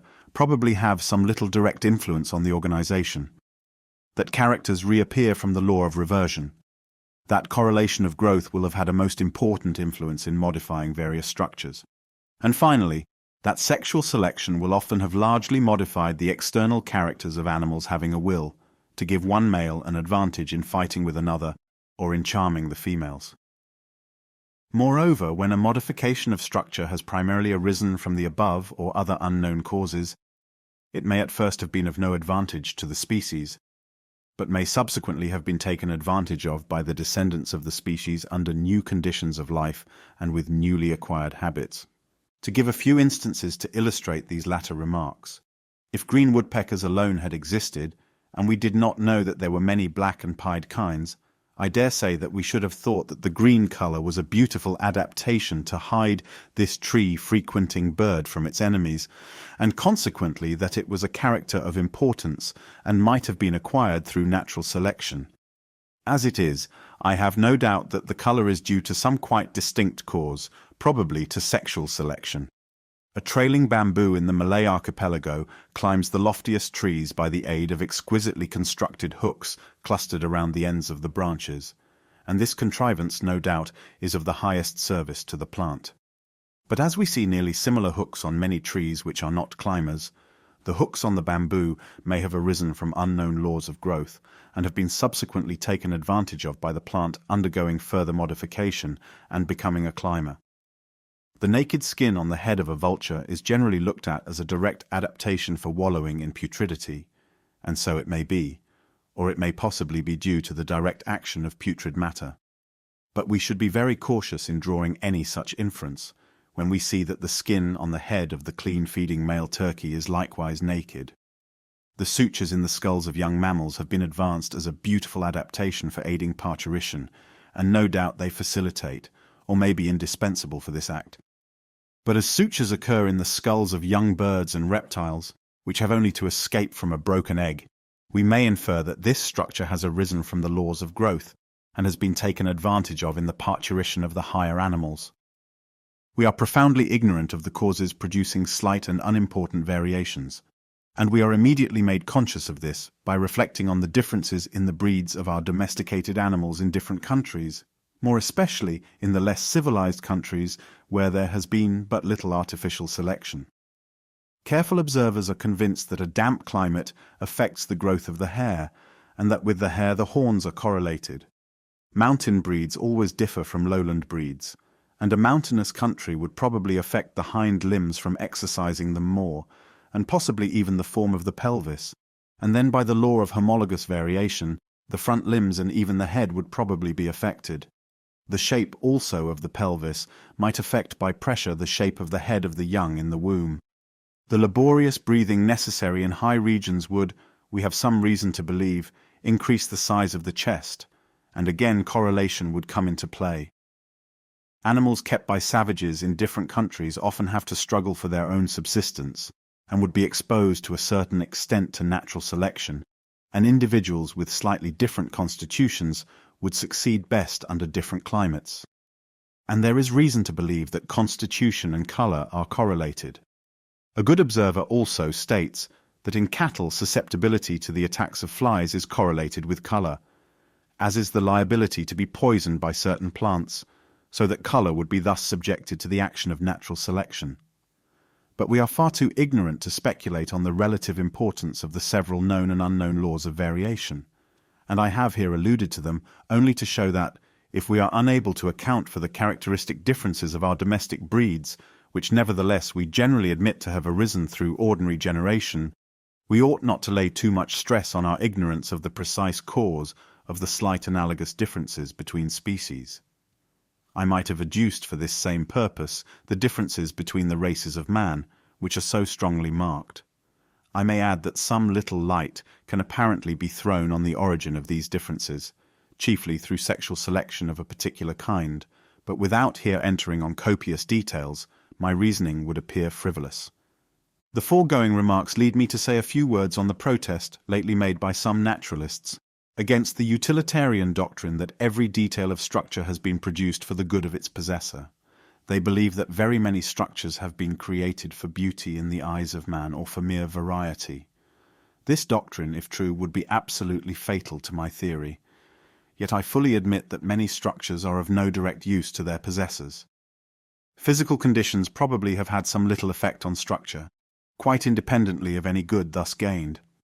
Correlation of growth has no doubt played a most important part, and a useful modification of one part will often have entailed on other parts diversified changes of no direct use. So again, characters which formerly were useful, or which formerly had arisen from correlation of growth, or from other unknown cause, may reappear from the law of reversion, though now of no direct use. The effects of sexual selection, when displayed in beauty to charm the females, can be called useful only in rather a forced sense. But by far the most important consideration is that the chief part of the organization of every being is simply due to inheritance, and consequently, though each being assuredly is well fitted for its place in nature, many structures now have no direct relation to the habits of life of each species. Thus, we can hardly believe that the webbed feet of the upland goose or of the frigate bird are of special use to these birds. We cannot believe that the same bones in the arm of the monkey, in the foreleg of the horse, in the wing of the bat, and in the flipper of the seal are of special use to these animals. We may safely attribute these structures to inheritance.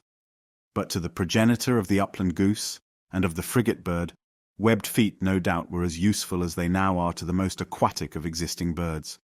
So we may believe that the progenitor of the seal had not a flipper, but a foot with 5 toes fitted for walking or grasping. And we may further venture to believe that the several bones in the limbs of the monkey, horse, and bat, which have been inherited from a common progenitor, were formerly of more special use to that progenitor or its progenitors than they now are to these animals having such widely diversified habits. Therefore, we may infer that these several bones might have been acquired through natural selection, subjected formerly, as now, to the several laws of inheritance, reversion, correlation of growth, etc. Hence, every detail of structure in every living creature, making some little allowance for the direct action of physical conditions, may be viewed either as having been of special use to some ancestral form, or as being now of special use to the descendants of this form, either directly or indirectly through the complex laws of growth. Natural selection cannot possibly produce any modification in any one species exclusively for the good of another species, though throughout nature one species incessantly takes advantage of, and profits by, the structure of another.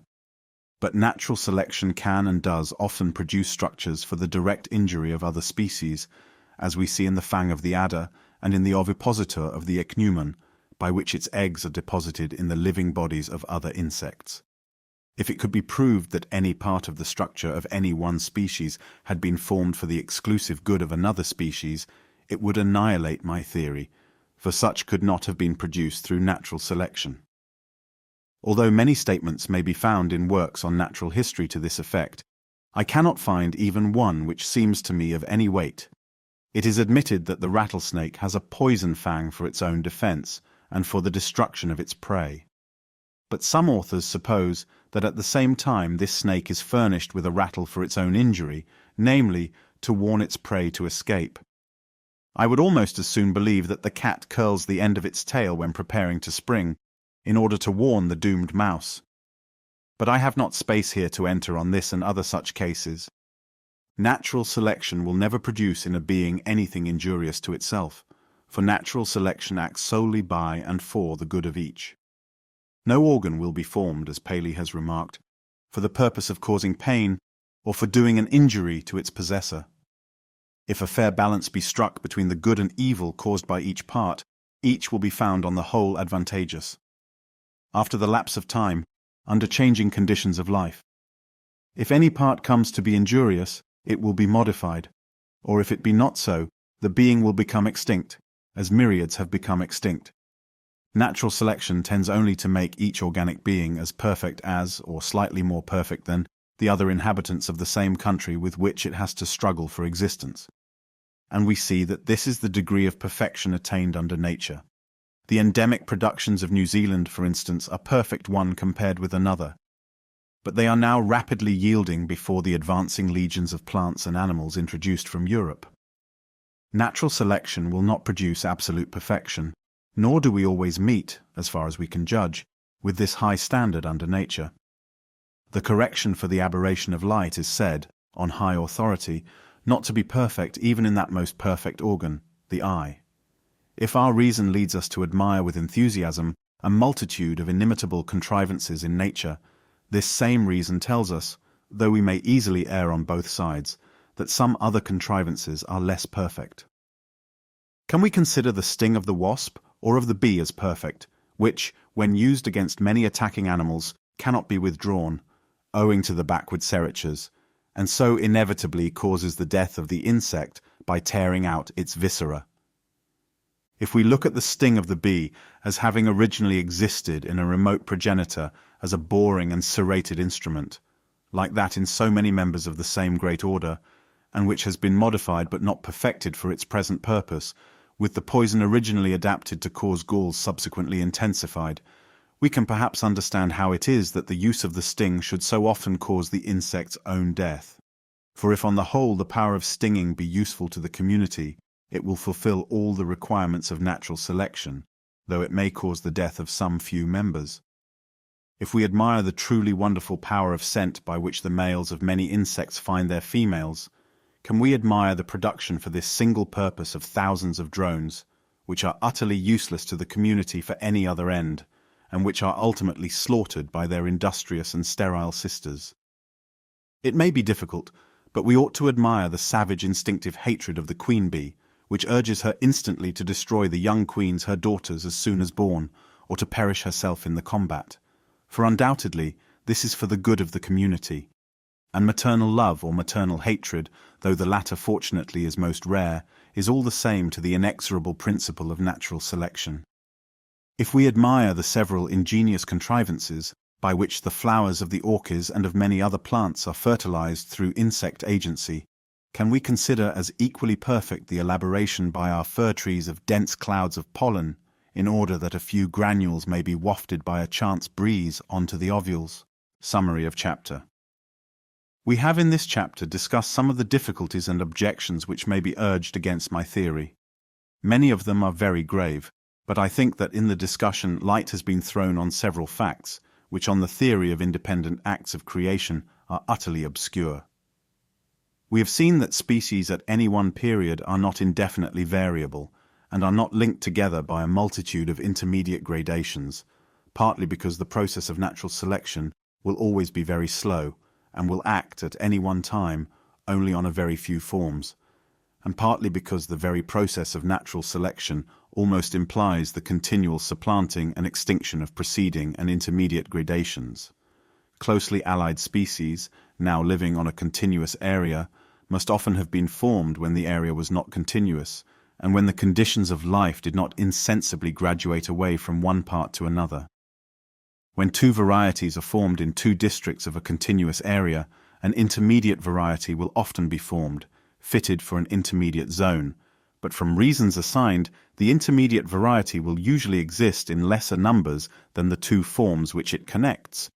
Consequently, the two latter, during the course of further modification, from existing in greater numbers, will have a great advantage over the less numerous intermediate variety, and will thus generally succeed in supplanting and exterminating it. We have seen in this chapter how cautious we should be in concluding that the most different habits of life could not graduate into each other, that a bat, for instance, could not have been formed by natural selection from an animal which at first could only glide through the air.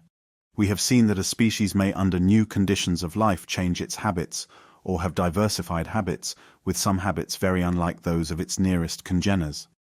Hence we can understand, bearing in mind, that each organic being is trying to live wherever it can live, how it has arisen that there are upland geese with webbed feet, ground woodpeckers, diving thrushes, and petrels with the habits of auks.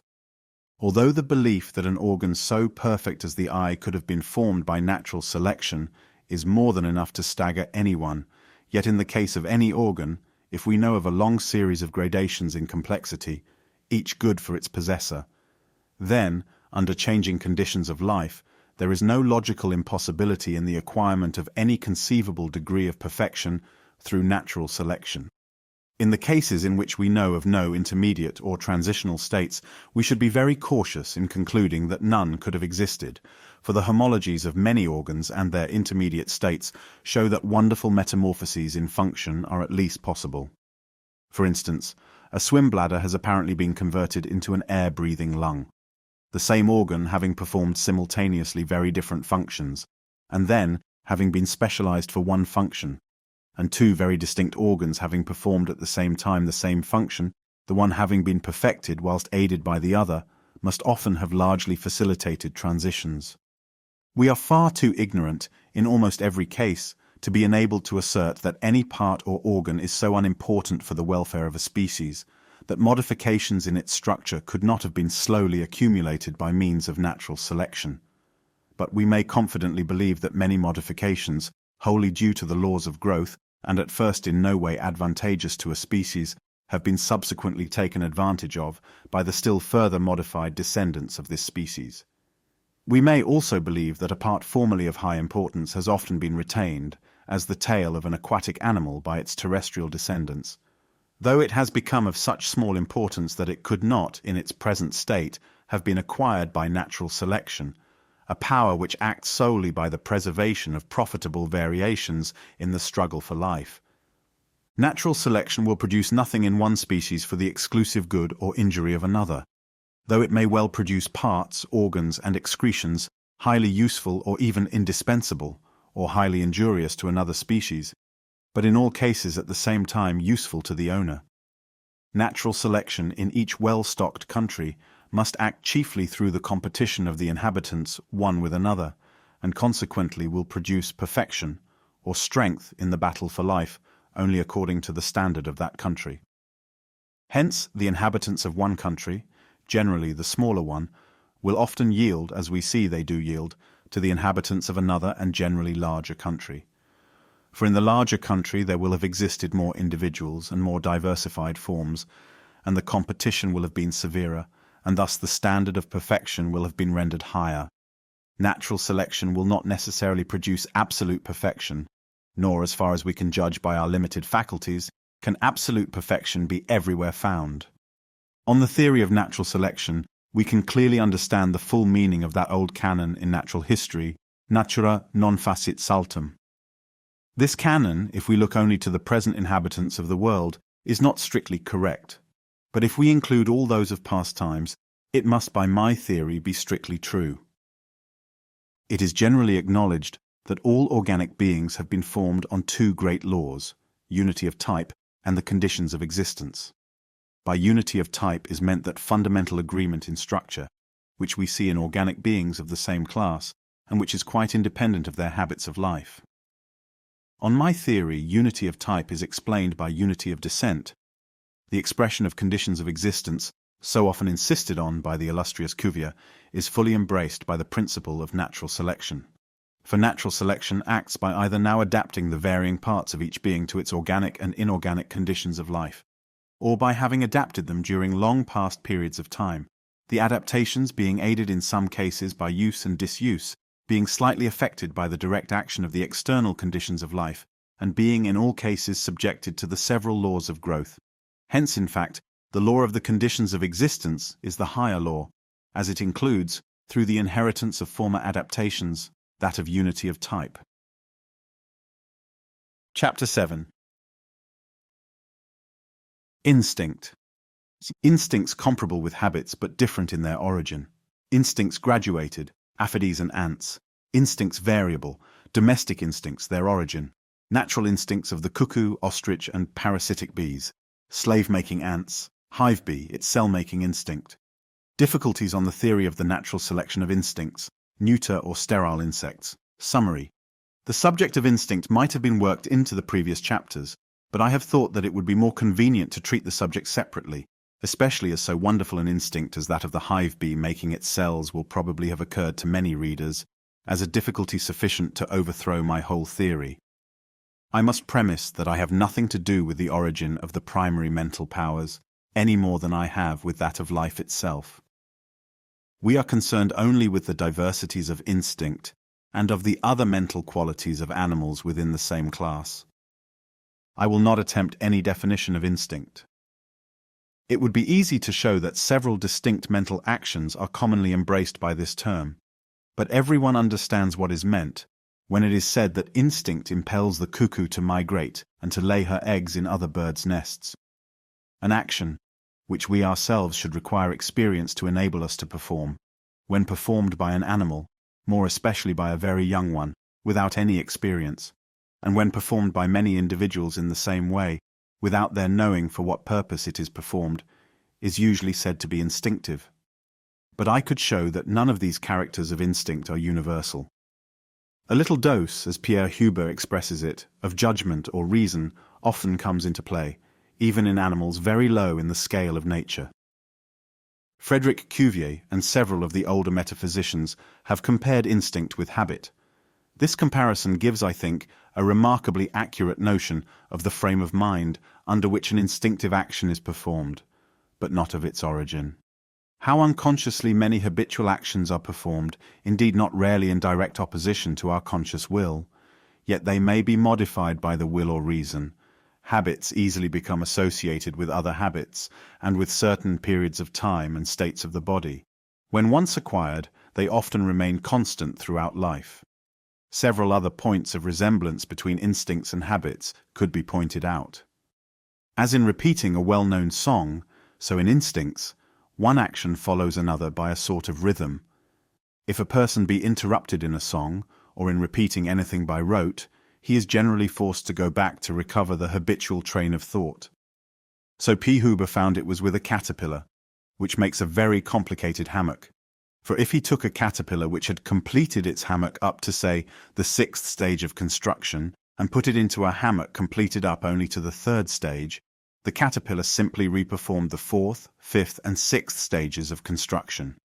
If, however, a caterpillar were taken out of a hammock made up, for instance, to the third stage, and were put into one finished up to the sixth stage, so that much of its work was already done for it, far from feeling the benefit of this, it was much embarrassed, and, in order to complete its hammock, seemed forced to start from the third stage, where it had left off, and thus tried to complete the already finished work. If we suppose any habitual action to become inherited, and I think it can be shown that this does sometimes happen, then the resemblance between what originally was a habit and an instinct becomes so close as not to be distinguished. If Mozart, instead of playing the pianoforte at 3 years old with wonderfully little practice, had played a tune with no practice at all, he might truly be said to have done so instinctively. But it would be the most serious error to suppose that the greater number of instincts have been acquired by habit in one generation and then transmitted by inheritance to succeeding generations. It can be clearly shown that the most wonderful instincts with which we are acquainted, namely those of the hive bee and of many ants, could not possibly have been thus acquired. It will be universally admitted that instincts are as important as corporeal structure for the welfare of each species, under its present conditions of life. Under changed conditions of life, it is at least possible that slight modifications of instinct might be profitable to a species. And if it can be shown that instincts do vary ever so little, then I can see no difficulty in natural selection preserving and continually accumulating variations of instinct to any extent that may be profitable. It is thus, as I believe, that all the most complex and wonderful instincts have originated. As modifications of corporeal structure arise from, and are increased by, use or habit, and are diminished or lost by disuse, so I do not doubt it has been with instincts. But I believe that the effects of habit are of quite subordinate importance to the effects of the natural selection of what may be called accidental variations of instincts. That is, of variations produced by the same unknown causes, which produce slight deviations of bodily structure. No complex instinct can possibly be produced through natural selection, except by the slow and gradual accumulation of numerous, slight, yet profitable variations. Hence, as in the case of corporeal structures, we ought to find in nature not the actual transitional gradations by which each complex instinct has been acquired, for these could be found only in the lineal ancestors of each species, but we ought to find in the collateral lines of descent some evidence of such gradations, or we ought at least to be able to show that gradations of some kind are possible, and this we certainly can do. I have been surprised to find, making allowance for the instincts of animals having been but little observed except in Europe and North America, and for no instinct being known amongst extinct species, how very generally gradations, leading to the most complex instincts, can be discovered. The canon of natura non facit saltum applies with almost equal force to instincts as to bodily organs. Changes of instinct may sometimes be facilitated by the same species having different instincts at different periods of life or at different seasons of the year, or when placed under different circumstances, etc., in which case either one or the other instinct might be preserved by natural selection. And such instances of diversity of instinct in the same species can be shown to occur in nature. Again, as in the case of corporeal structure, and conformably with my theory, the instinct of each species is good for itself, but has never, as far as we can judge, been produced for the exclusive good of others. One of the strongest instances of an animal apparently performing an action for the sole good of another, with which I am acquainted, is that of aphides voluntarily yielding their sweet excretion to ants. That they do so voluntarily, the following facts show. I removed all the ants from a group of about a dozen aphides on a dock plant, and prevented their attendance during several hours. After this interval, I felt sure that the aphides would want to excrete. I watched them for some time through a lens, but not one excreted. I then tickled and stroked them with a hair in the same manner, as well as I could, as the ants do with their antennae, but not one excreted. Afterwards, I allowed an ant to visit them, and it immediately seemed, by its eager way of running about, to be well aware what a rich flock it had discovered. It then began to play with its antennae on the abdomen first of one aphis and then of another, and each aphis, as soon as it felt the antennae, immediately lifted up its abdomen and excreted a limpid drop of sweet juice, which was eagerly devoured by the ant. Even the quite young aphides behaved in this manner, showing that the action was instinctive and not the result of experience. But as the excretion is extremely viscid, it is probably a convenience to the aphides to have it removed, and therefore probably the aphides do not instinctively excrete for the sole good of the ants.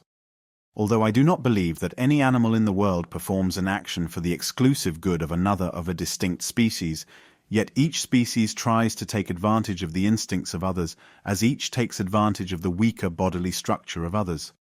So again, in some few cases, certain instincts cannot be considered as absolutely perfect. But as details on this and other such points are not indispensable, they may be here passed over. As some degree of variation in instincts under a state of nature, and the inheritance of such variations, are indispensable for the action of natural selection, as many instances as possible ought to have been here given, but want of space prevents me. I can only assert that instincts certainly do vary, for instance the migratory instinct, both in extent and direction, and in its total loss. So it is with the nests of birds, which vary partly in dependence on the situations chosen, and on the nature and temperature of the country inhabited, but often from causes wholly unknown to us. Audubon has given several remarkable cases of differences in nests of the same species in the northern and southern United States. Fear of any particular enemy is certainly an instinctive quality, as may be seen in nestling birds, though it is strengthened by experience, and by the sight of fear of the same enemy in other animals. But fear of man is slowly acquired, as I have elsewhere shown, by various animals inhabiting desert islands, and we may see an instance of this, even in England, in the greater wildness of all our large birds than of our small birds, for the large birds have been most persecuted by man. We may safely attribute the greater wildness of our large birds to this cause, for in uninhabited islands large birds are not more fearful than small, and the magpie, so wary in England, is tame in Norway, as is the hooded crow in Egypt. That the general disposition of individuals of the same species, born in a state of nature, is extremely diversified, can be shown by a multitude of facts. Several cases also could be given of occasional and strange habits in certain species, which might, if advantageous to the species, give rise through natural selection to quite new instincts. But I am well aware that these general statements, without facts given in detail, can produce but a feeble effect on the reader's mind. I can only repeat my assurance that I do not speak without good evidence. The possibility or even probability of inherited variations of instinct in a state of nature will be strengthened by briefly considering a few cases under domestication. We shall thus also be enabled to see the respective parts which habit and the selection of so-called accidental variations have played in modifying the mental qualities of our domestic animals. A number of curious and authentic instances could be given of the inheritance of all shades of disposition and tastes, and likewise of the oddest tricks associated with certain frames of mind or periods of time. But let us look to the familiar case of the several breeds of dogs. It cannot be doubted that young pointers, I have myself seen a striking instance, will sometimes point and even back other dogs the very first time that they are taken out. Retrieving is certainly in some degree inherited by retrievers, and a tendency to run round, instead of at, a flock of sheep by shepherd dogs. I cannot see that these actions, performed without experience by the young, and in nearly the same manner by each individual, performed with eager delight by each breed, and without the end being known. For the young pointer can no more know that he points to aid his master, than the white butterfly knows why she lays her eggs on the leaf of the cabbage. I cannot see that these actions differ essentially from true instincts. If we were to see one kind of wolf, when young and without any training, as soon as it scented its prey, stand motionless like a statue, and then slowly crawl forward with a peculiar gait, and another kind of wolf rushing round, instead of at a herd of deer, and driving them to a distant point, we should assuredly call these actions instinctive. Domestic instincts, as they may be called, are certainly far less fixed or invariable than natural instincts. But they have been acted on by far less rigorous selection, and have been transmitted for an incomparably shorter period under less fixed conditions of life. How strongly these domestic instincts, habits, and dispositions are inherited, and how curiously they become mingled, is well shown when different breeds of dogs are crossed. Thus it is known that a cross with a bulldog has affected for many generations the courage and obstinacy of greyhounds, and a cross with a greyhound has given to a whole family of shepherd dogs a tendency to hunt hares. These domestic instincts, when thus tested by crossing, resemble natural instincts, which in a like manner become curiously blended together, and for a long period exhibit traces of the instincts of either parent. For example, Leroy describes a dog, whose great-grandfather was a wolf, and this dog showed a trace of its wild parentage only in one way, by not coming in a straight line to his master when called. Domestic instincts are sometimes spoken of as actions which have become inherited solely from long-continued and compulsory habit, but this, I think, is not true. No one would ever have thought of teaching, or probably could have taught, the tumbler pigeon to tumble, an action which, as I have witnessed, is performed by young birds that have never seen a pigeon tumble. We may believe that some one pigeon showed a slight tendency to this strange habit, and that the long-continued selection of the best individuals in successive generations made tumblers what they now are. And near Glasgow there are house tumblers, as I hear from Mr. Brent, which cannot fly 18 inches high without going head over heels.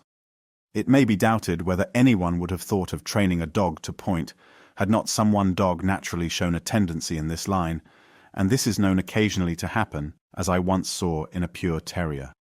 When the first tendency was once displayed, methodical selection and the inherited effects of compulsory training in each successive generation would soon complete the work, and unconscious selection is still at work as each man tries to procure, without intending to improve the breed, dogs which will stand and hunt best. On the other hand, habit alone in some cases has sufficed. No animal is more difficult to tame than the young of the wild rabbit. Scarcely any animal is tamer than the young of the tame rabbit. But I do not suppose that domestic rabbits have ever been selected for tameness, and I presume that we must attribute the whole of the inherited change from extreme wildness to extreme tameness, simply to habit and long-continued close confinement. Natural instincts are lost under domestication. A remarkable instance of this is seen in those breeds of fowls which very rarely or never become broody, that is, never wish to sit on their eggs. Familiarity alone prevents our seeing how universally and largely the minds of our domestic animals have been modified by domestication. It is scarcely possible to doubt that the love of man has become instinctive in the dog. All wolves, foxes, jackals, and species of the cat genus, when kept tame, are most eager to attack poultry, sheep, and pigs, and this tendency has been found incurable in dogs which have been brought home as puppies from countries such as Tierra del Fuego and Australia, where the savages do not keep these domestic animals. How rarely, on the other hand, do our civilized dogs, even when quite young, require to be taught not to attack poultry, sheep, and pigs. No doubt they occasionally do make an attack, and are then beaten, and if not cured, they are destroyed. So that habit, with some degree of selection, has probably concurred in civilizing by inheritance our dogs. On the other hand, young chickens have lost, wholly by habit, that fear of the dog and cat which no doubt was originally instinctive in them, in the same way as it is so plainly instinctive in young pheasants, though reared under a hen. It is not that chickens have lost all fear, but fear only of dogs and cats, for if the hen gives the danger chuckle, they will run, more especially young turkeys, from under her, and conceal themselves in the surrounding grass or thickets, and this is evidently done for the instinctive purpose of allowing, as we see in wild ground birds, their mother to fly away. But this instinct retained by our chickens has become useless under domestication, for the mother hen has almost lost by disuse the power of flight. Hence we may conclude that domestic instincts have been acquired, and natural instincts have been lost partly by habit, and partly by man selecting and accumulating during successive generations peculiar mental habits and actions which at first appeared from what we must in our ignorance call an accident. In some cases, compulsory habit alone has sufficed to produce such inherited mental changes. In other cases, compulsory habit has done nothing, and all has been the result of selection, pursued both methodically and unconsciously. But in most cases, probably, habit and selection have acted together. We shall perhaps best understand how instincts in a state of nature have become modified by selection by considering a few cases. I will select only 3 out of the several which I shall have to discuss in my future work, namely the instinct which leads the cuckoo to lay her eggs in other birds' nests, the slave-making instinct of certain ants, and the comb-making power of the hive bee. These 2 latter instincts have generally, and most justly, been ranked by naturalists as the most wonderful of all known instincts. It is now commonly admitted that the more immediate and final cause of the cuckoo's instinct is that she lays her eggs, not daily, but at intervals of 2 or 3 days, so that, if she were to make her own nest and sit on her own eggs, those first laid would have to be left for some time unincubated, or there would be eggs and young birds of different ages in the same nest. If this were the case, the process of laying and hatching might be inconveniently long, more especially as she has to migrate at a very early period, and the first hatched young would probably have to be fed by the male alone. But the American cuckoo is in this predicament, for she makes her own nest and has eggs and young successively hatched, all at the same time. It has been asserted that the American cuckoo occasionally lays her eggs in other birds' nests. But I hear on the high authority of Dr. Brewer that this is a mistake. Nevertheless, I could give several instances of various birds which have been known occasionally to lay their eggs in other birds' nests. Now let us suppose that the ancient progenitor of our European cuckoo had the habits of the American cuckoo, but that occasionally she laid an egg in another bird's nest. If the old bird profited by this occasional habit, or if the young were made more vigorous by advantage having been taken of the mistaken maternal instinct of another bird than by their own mother's care, encumbered as she can hardly fail to be by having eggs and young of different ages at the same time, then the old birds or the fostered young would gain an advantage, and analogy would lead me to believe that the young thus reared would be apt to follow by inheritance the occasional and aberrant habit of their mother, and in their turn would be apt to lay their eggs in other birds' nests, and thus be successful in rearing their young.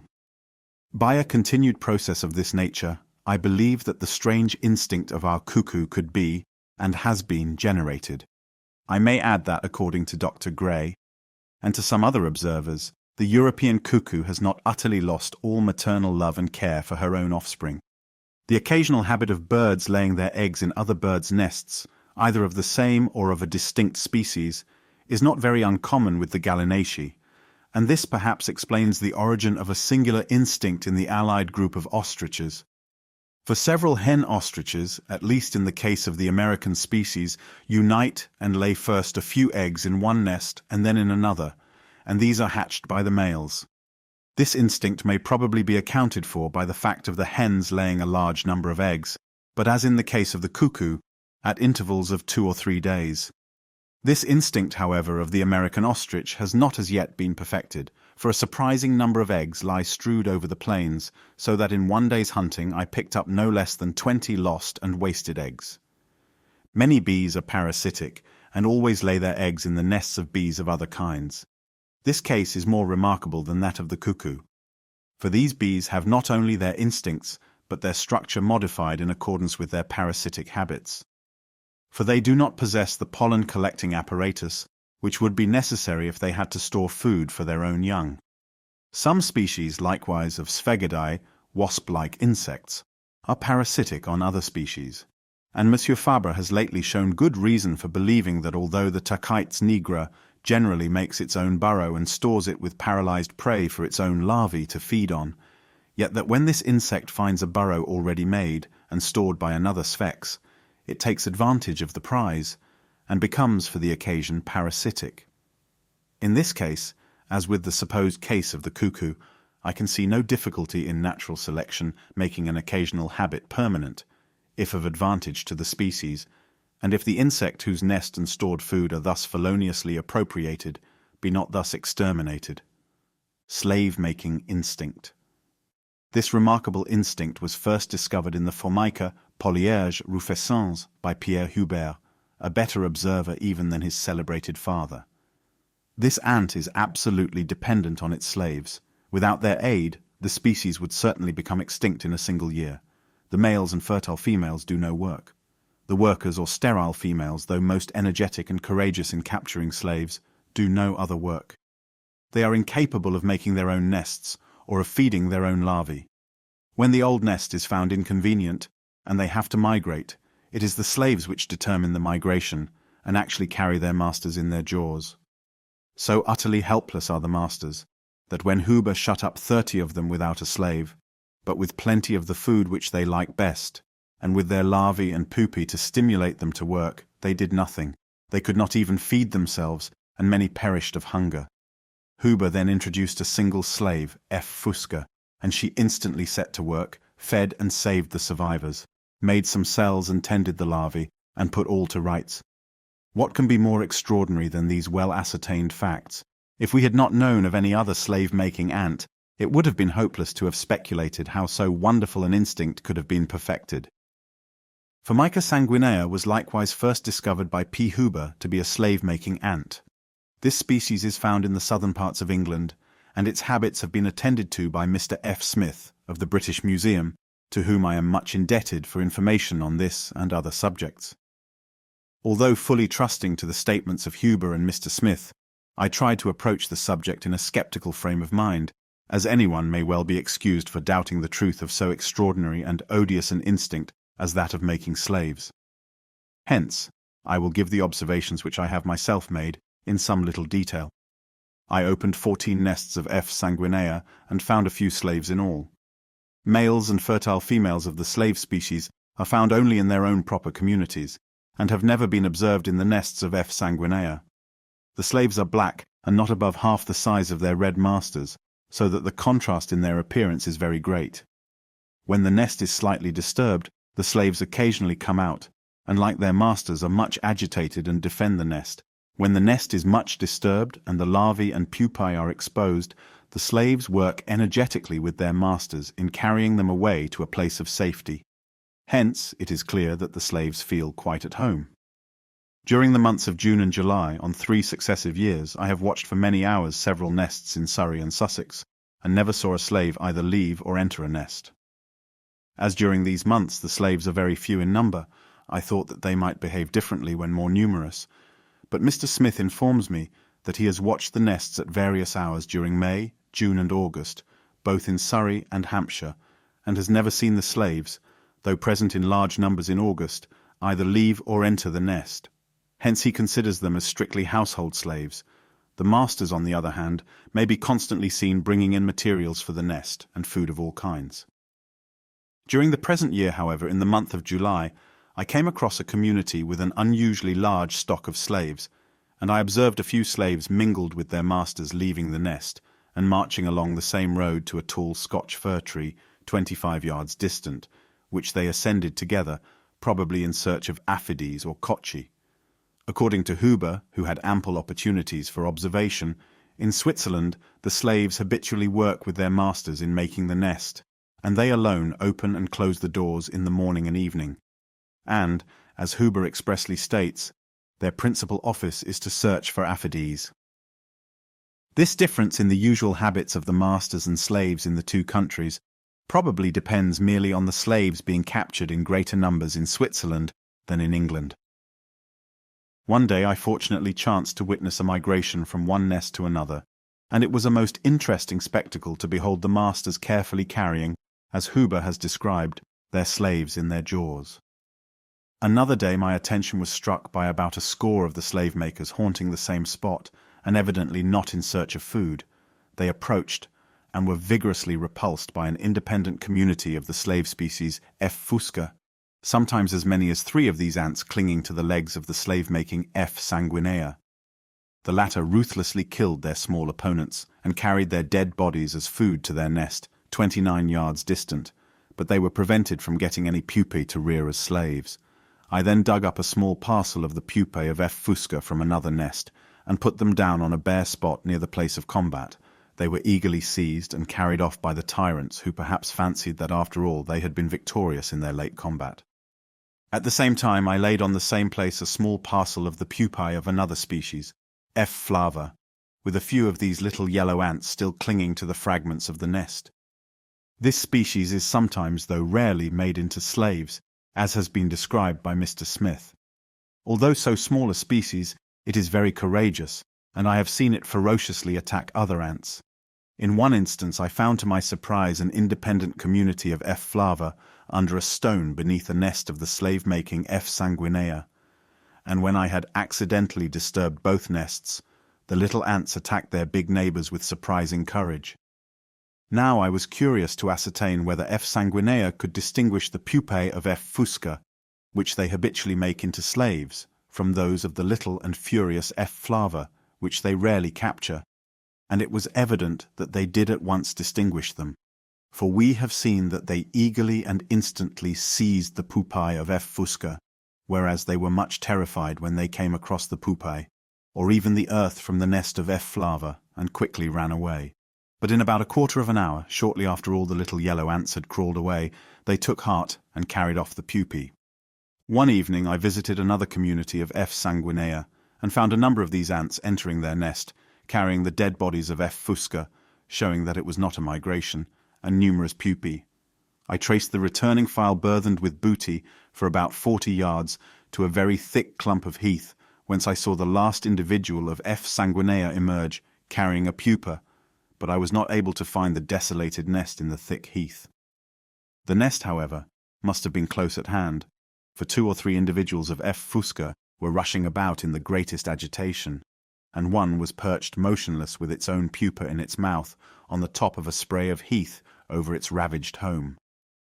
Such are the facts, though they did not need confirmation by me, in regard to the wonderful instinct of making slaves. Let it be observed what a contrast the instinctive habits of F. sanguinea present with those of the F. rufescens. The latter does not build its own nest, does not determine its own migrations, does not collect food for itself or its young, and cannot even feed itself. It is absolutely dependent on its numerous slaves. Formica sanguinea, on the other hand, possesses much fewer slaves, and in the early part of the summer, extremely few. The masters determine when and where a new nest shall be formed, and when they migrate, the masters carry the slaves. Both in Switzerland and England, the slaves seem to have the exclusive care of the larvae, and the masters alone go on slave-making expeditions. In Switzerland, the slaves and masters work together, making and bringing materials for the nest. Both, but chiefly the slaves, tend and milk, as it may be called, their aphides, and thus both collect food for the community. In England, the masters alone usually leave the nest to collect building materials and food for themselves, their slaves and larvae, so that the masters in this country receive much less service from their slaves than they do in Switzerland.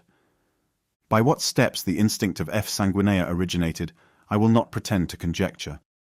But as ants, which are not slave-makers, will, as I have seen, carry off pupae of other species, if scattered near their nests, it is possible that pupae originally stored as food might become developed, and the ants thus unintentionally reared would then follow their proper instincts and do what work they could. If their presence proved useful to the species which had seized them, if it were more advantageous to this species to capture workers than to procreate them, the habit of collecting pupae originally for food might by natural selection be strengthened and rendered permanent for the very different purpose of raising slaves.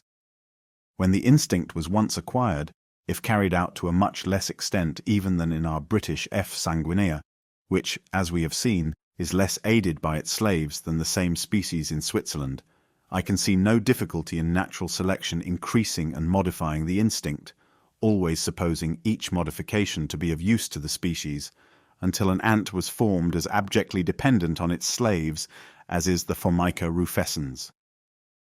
Cell-making instinct of the hive bee. I will not here enter on minute details on this subject, but will merely give an outline of the conclusions at which I have arrived.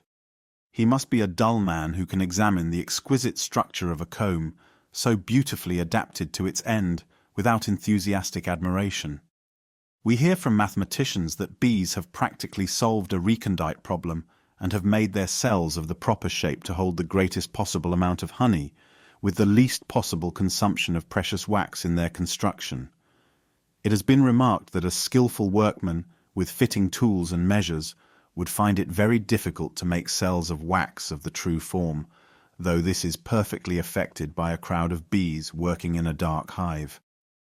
Grant whatever instincts you please, and it seems at first quite inconceivable how they can make all the necessary angles and planes, or even perceive when they are correctly made, but the difficulty is not nearly so great as it at first appears, All this beautiful work can be shown, I think, to follow from a few very simple instincts. I was led to investigate this subject by Mr. Waterhouse, who has shown that the form of the cell stands in close relation to the presence of adjoining cells, and the following view may perhaps be considered only as a modification of his theory. Let us look to the great principle of gradation, and see whether nature does not reveal to us her method of work. At one end of a short series we have humble bees, which use their old cocoons to hold honey, sometimes adding to them short tubes of wax, and likewise making separate and very irregular rounded cells of wax. At the other end of the series we have the cells of the hive bee, placed in a double layer. Each cell, as is well known, is an hexagonal prism, with the basal edges of its 6 sides beveled so as to join onto a pyramid formed of 3 rooms. These rooms have certain angles, and the 3 which form the pyramidal base of a single cell on one side of the comb enter into the composition of the bases of 3 adjoining cells on the opposite side. In the series between the extreme perfection of the cells of the hive bee and the simplicity of those of the humble bee, we have the cells of the Mexican Melipona domestica, carefully described and figured by Pierre Huber. The Melipona itself is intermediate in structure between the hive and humble bee, but more nearly related to the latter. It forms a nearly regular waxen comb of cylindrical cells in which the young are hatched, and in addition some large cells of wax for holding honey. These latter cells are nearly spherical and of nearly equal sizes, and are aggregated into an irregular mass.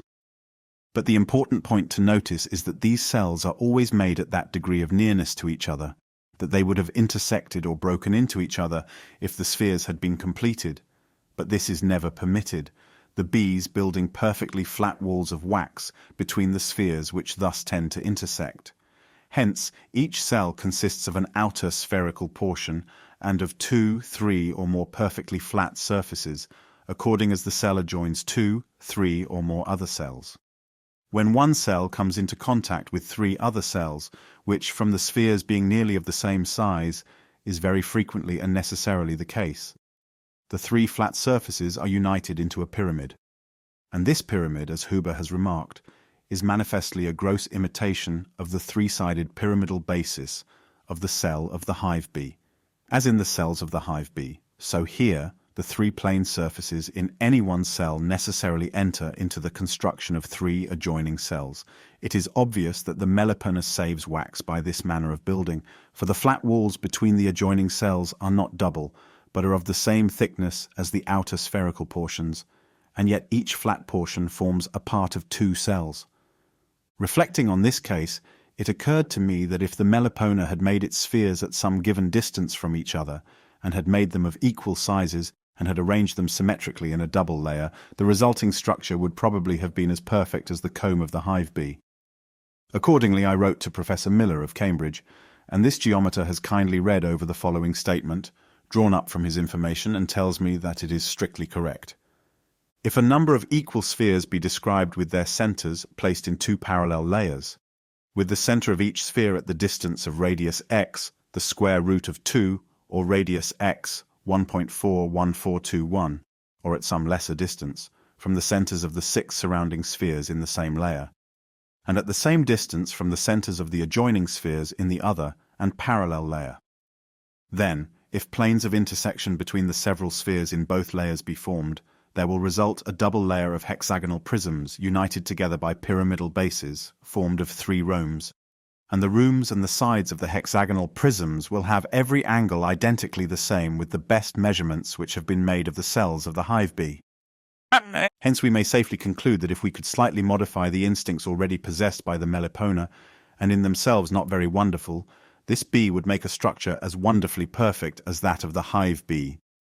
We must suppose the Melipona to make her cells truly spherical and of equal sizes, and this would not be very surprising, seeing that she already does so to a certain extent, and seeing what perfectly cylindrical burrows in wood many insects can make, apparently by turning round on a fixed point.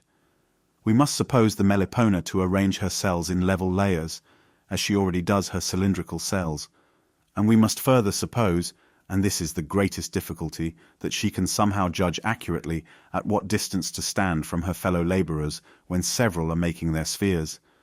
but she is already so far enabled to judge of distance that she always describes her spheres so as to intersect largely, and then she unites the points of intersection by perfectly flat surfaces. We have further to suppose, but this is no difficulty, that after hexagonal prisms have been formed by the intersection of adjoining spheres in the same layer, she can prolong the hexagon to any length requisite to hold the stock of honey, in the same way as the rude, humble bee adds cylinders of wax to the circular mouths of her old cocoons. By such modifications of instincts in themselves not very wonderful, hardly more wonderful than those which guide a bird to make its nest, I believe that the hive bee has acquired, through natural selection, her inimitable architectural powers. But this theory can be tested by experiment. Following the example of Mr. Tegetmeier, I separated 2 combs and put between them a long, thick, square strip of wax.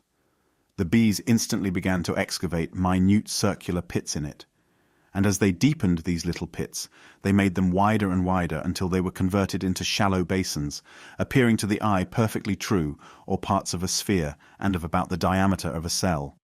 It was most interesting to me to observe that wherever several bees had begun to excavate these basins near together, they had begun their work at such a distance from each other, that by the time the basins had acquired the above stated width, i.e. about the width of an ordinary cell, and were in depth about 1/6 of the diameter of the sphere of which they formed a part, the rims of the basins intersected or broke into each other.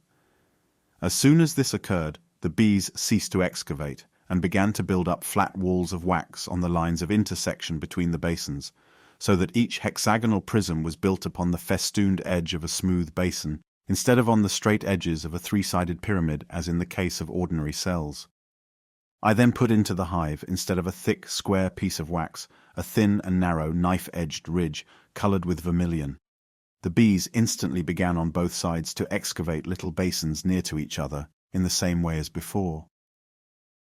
But the ridge of wax was so thin that the bottoms of the basins, if they had been excavated to the same depth as in the former experiment, would have broken into each other from the opposite sides.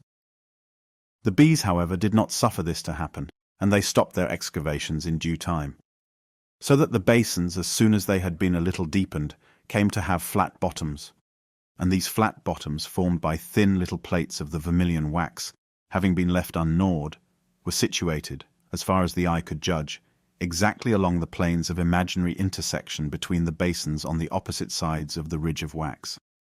In parts, only little bits; in other parts, large portions of a rhombic plate had been left between the opposed basins, but the work, from the unnatural state of things, had not been neatly performed. The bees must have worked at very nearly the same rate on the opposite sides of the ridge of vermilion wax, as they circularly gnawed away and deepened the basins on both sides, in order to have succeeded in thus leaving flat plates between the basins, by stopping work along the intermediate planes or planes of intersection. Considering how flexible thin wax is, I do not see that there is any difficulty in the bees, whilst at work on the 2 sides of a strip of wax, perceiving when they have gnawed the wax away to the proper thinness, and then stopping their work. In ordinary combs, it has appeared to me that the bees do not always succeed in working at exactly the same rate from the opposite sides, for I have noticed half-completed roams at the base of a just-commenced cell, which were slightly concave on one side, where I supposed that the bees had excavated too quickly, and convex on the opposed side, where the bees had worked less quickly. In one well-marked instance, I put the comb back into the hive, and allowed the bees to go on working for a short time, and again examined the cell, and I found that the rhombic plate had been completed, and had become perfectly flat. It was absolutely impossible, from the extreme thinness of the little rhombic plate, that they could have effected this by gnawing away the convex side, and I suspect that the bees in such cases stand in the opposed cells and push and bend the ductile and warm wax, which, as I have tried, is easily done, into its proper intermediate plane, and thus flatten it. From the experiment of the ridge of vermilion wax, we can clearly see that if the bees were to build for themselves a thin wall of wax, they could make their cells of the proper shape, by standing at the proper distance from each other, by excavating at the same rate, and by endeavouring to make equal spherical hollows, but never allowing the spheres to break into each other. Now bees, as may be clearly seen by examining the edge of a growing comb, do make a rough circumferential wall or rim all round the comb, and they gnaw into this from the opposite sides, always working circularly as they deepen each cell. They do not make the whole three-sided pyramidal base of any one cell at the same time, but only the one rhombic plate which stands on the extreme growing margin, or the two plates, as the case may be, and they never complete the upper edges of the rhombic plates until the hexagonal walls are commenced. Some of these statements differ from those made by the justly celebrated elder Huber, but I am convinced of their accuracy, and if I had space, I could show that they are conformable with my theory. Huber's statement that the very first cell is excavated out of a little parallel-sided wall of wax is not, as far as I have seen, strictly correct, the first commencement having always been a little hood of wax. But I will not here enter on these details. We see how important a part excavation plays in the construction of the cells, but it would be a great error to suppose that the bees cannot build up a rough wall of wax in the proper position, that is, along the plane of intersection between two adjoining spheres. I have several specimens showing clearly that they can do this. Even in the rude circumferential rim or wall of wax round a growing comb, flexures may sometimes be observed, corresponding in position to the planes of the rhombic basal plates of future cells. But the rough wall of wax has in every case to be finished off by being largely gnawed away on both sides. The manner in which the bees build is curious. They always make the first rough wall from 10 to 20 times thicker than the excessively thin finished wall of the cell, which will ultimately be left. We shall understand how they work by supposing masons first to pile up a broad ridge of cement, and then to begin cutting it away equally on both sides near the ground, till a smooth, very thin wall is left in the middle. The masons always piling up the cut-away cement and adding fresh cement on the summit of the ridge. We shall thus have a thin wall steadily growing upward, but always crowned by a gigantic coping. From all the cells, both those just commenced and those completed, being thus crowned by a strong coping of wax, the bees can cluster and crawl over the comb without injuring the delicate hexagonal walls, which are only about 1/400th of an inch in thickness, the plates of the pyramidal basis being about twice as thick. By this singular manner of building, strength is continually given to the comb with the utmost ultimate economy of wax.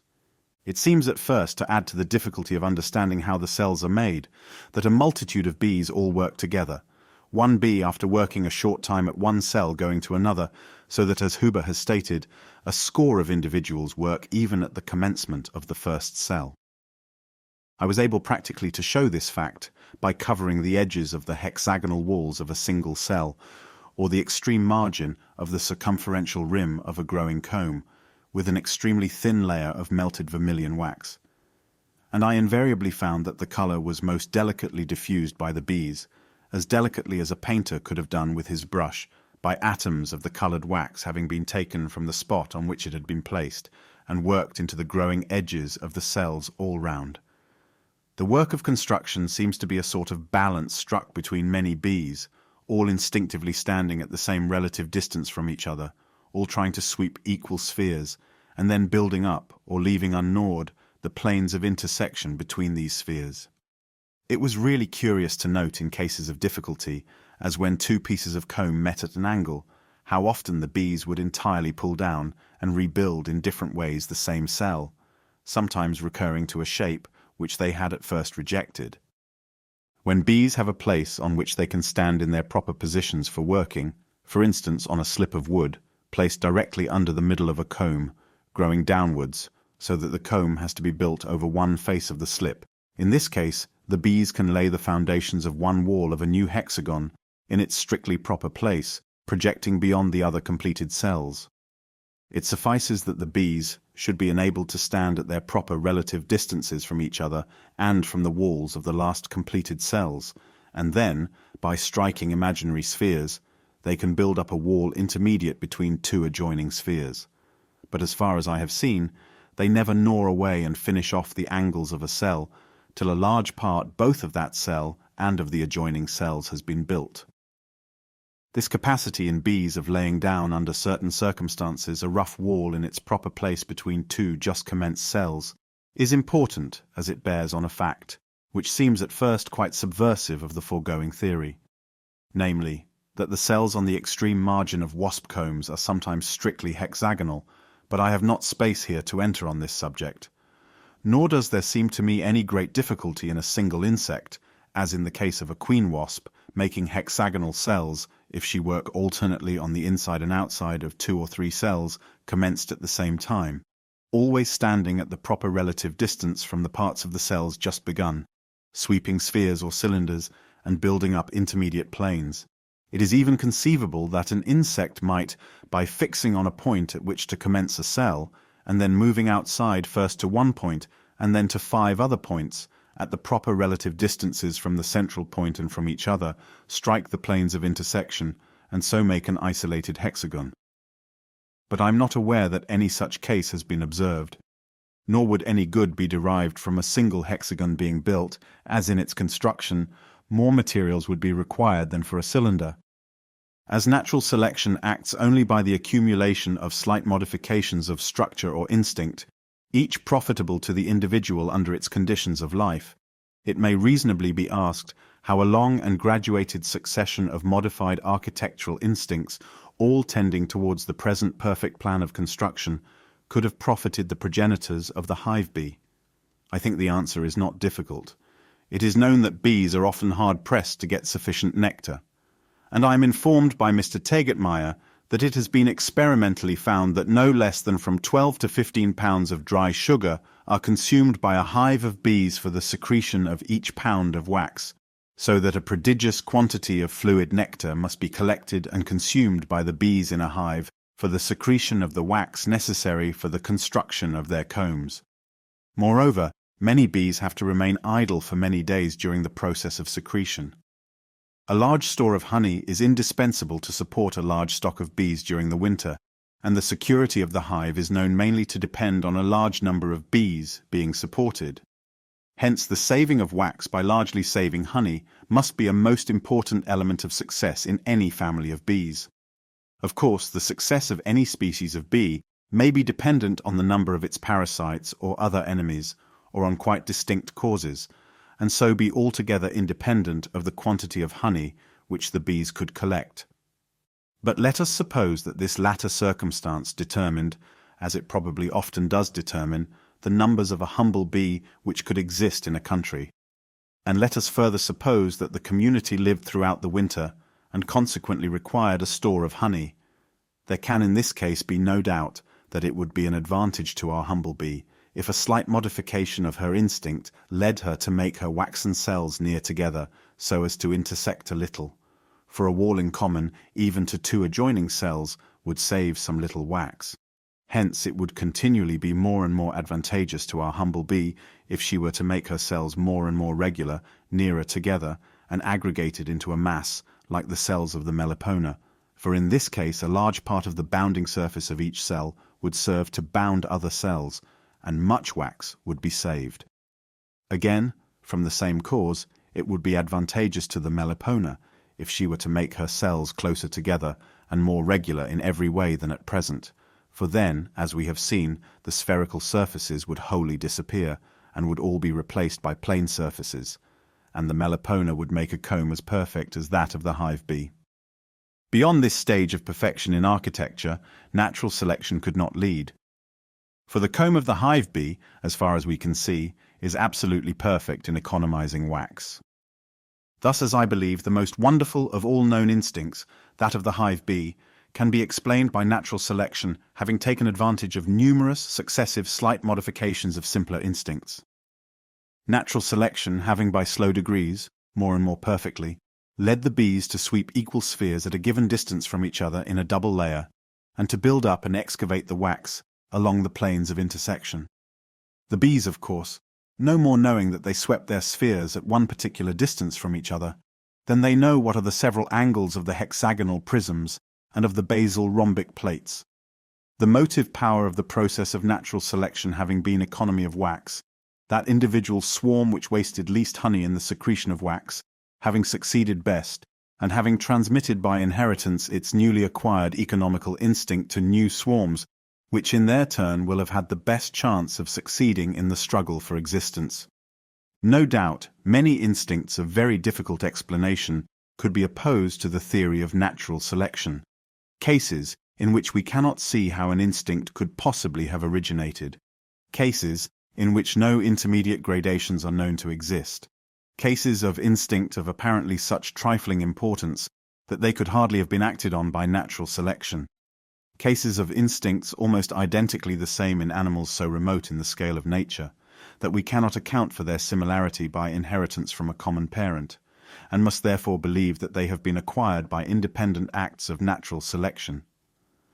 I will not here enter on these several cases, but will confine myself to one special difficulty, which at first appeared to me insuperable and actually fatal to my whole theory.